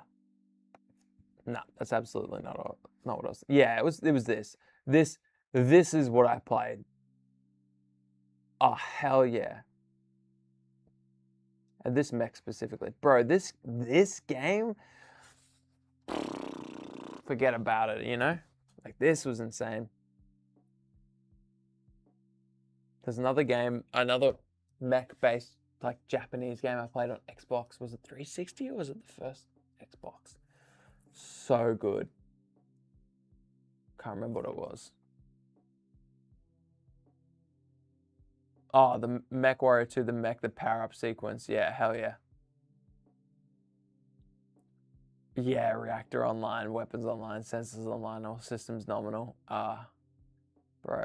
And the soundtrack is amazing. That's what I'm saying. Like, Activision, this is when it was hitting. Like playing this. This is crazy to look back at, you know? But playing this was... Oh, the first time you played this, still blows my mind. I'll try and find that game I was talking about, the mech-based Japanese game.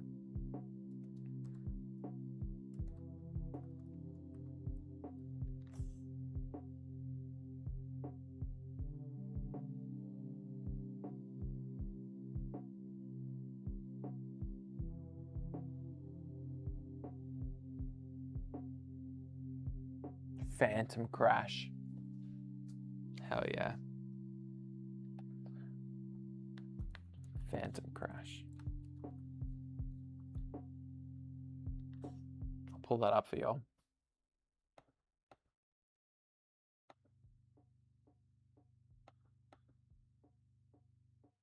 I don't even know what I'm looking for, but this game blew my mind on Xbox. It was like MechWarrior. You had so much more going on. You had these like little, I don't even know how to explain it, like little companions with you.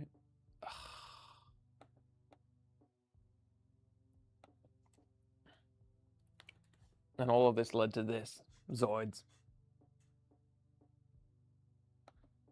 I've got this Zoid, the Shadow Fox. It's worth a bit now, I think. Because it's like out of production or whatever. But anyways, this is the game we want to make. So you could like take this gun off the back and put on something else. Ugh.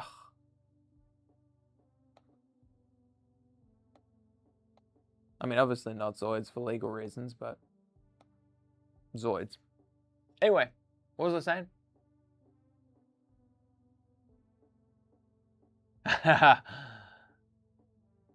Chuma said I can hear those images. Hell yeah.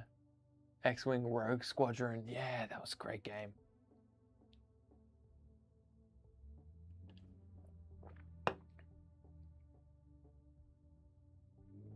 I don't know you went this long on lives, lol. Me neither. This is the first time. Thank you, Project. Yeah, I don't normally go this long. Oz Wargaming says, Zoids is peak. Ubersnark, R-oids, facts. Skullforge may be making Zoids for Arsenal soon. You can't even tell me that. You can't even tell me that. The first thing I thought of when, who was it? Deep into the brain cavities now. It was Snarling Badger. Their last mech game. The first thing I thought was, I bet I could do that Zoids. Chrome Rangers? That sounds made up, but that's probably their name. Oh, Sunded said, what was the animal cartoon version of Transformers? Love that. Had the toys. Are you thinking of Beast Wars? And Sunded just said Beast Wars. Yeah. At the exact moment I said it. You're thinking of Beast Wars. The Beast Wars toys. Someone said it earlier where so many 90s shows existed just to make the toys. Beast Wars is the perfect example of that.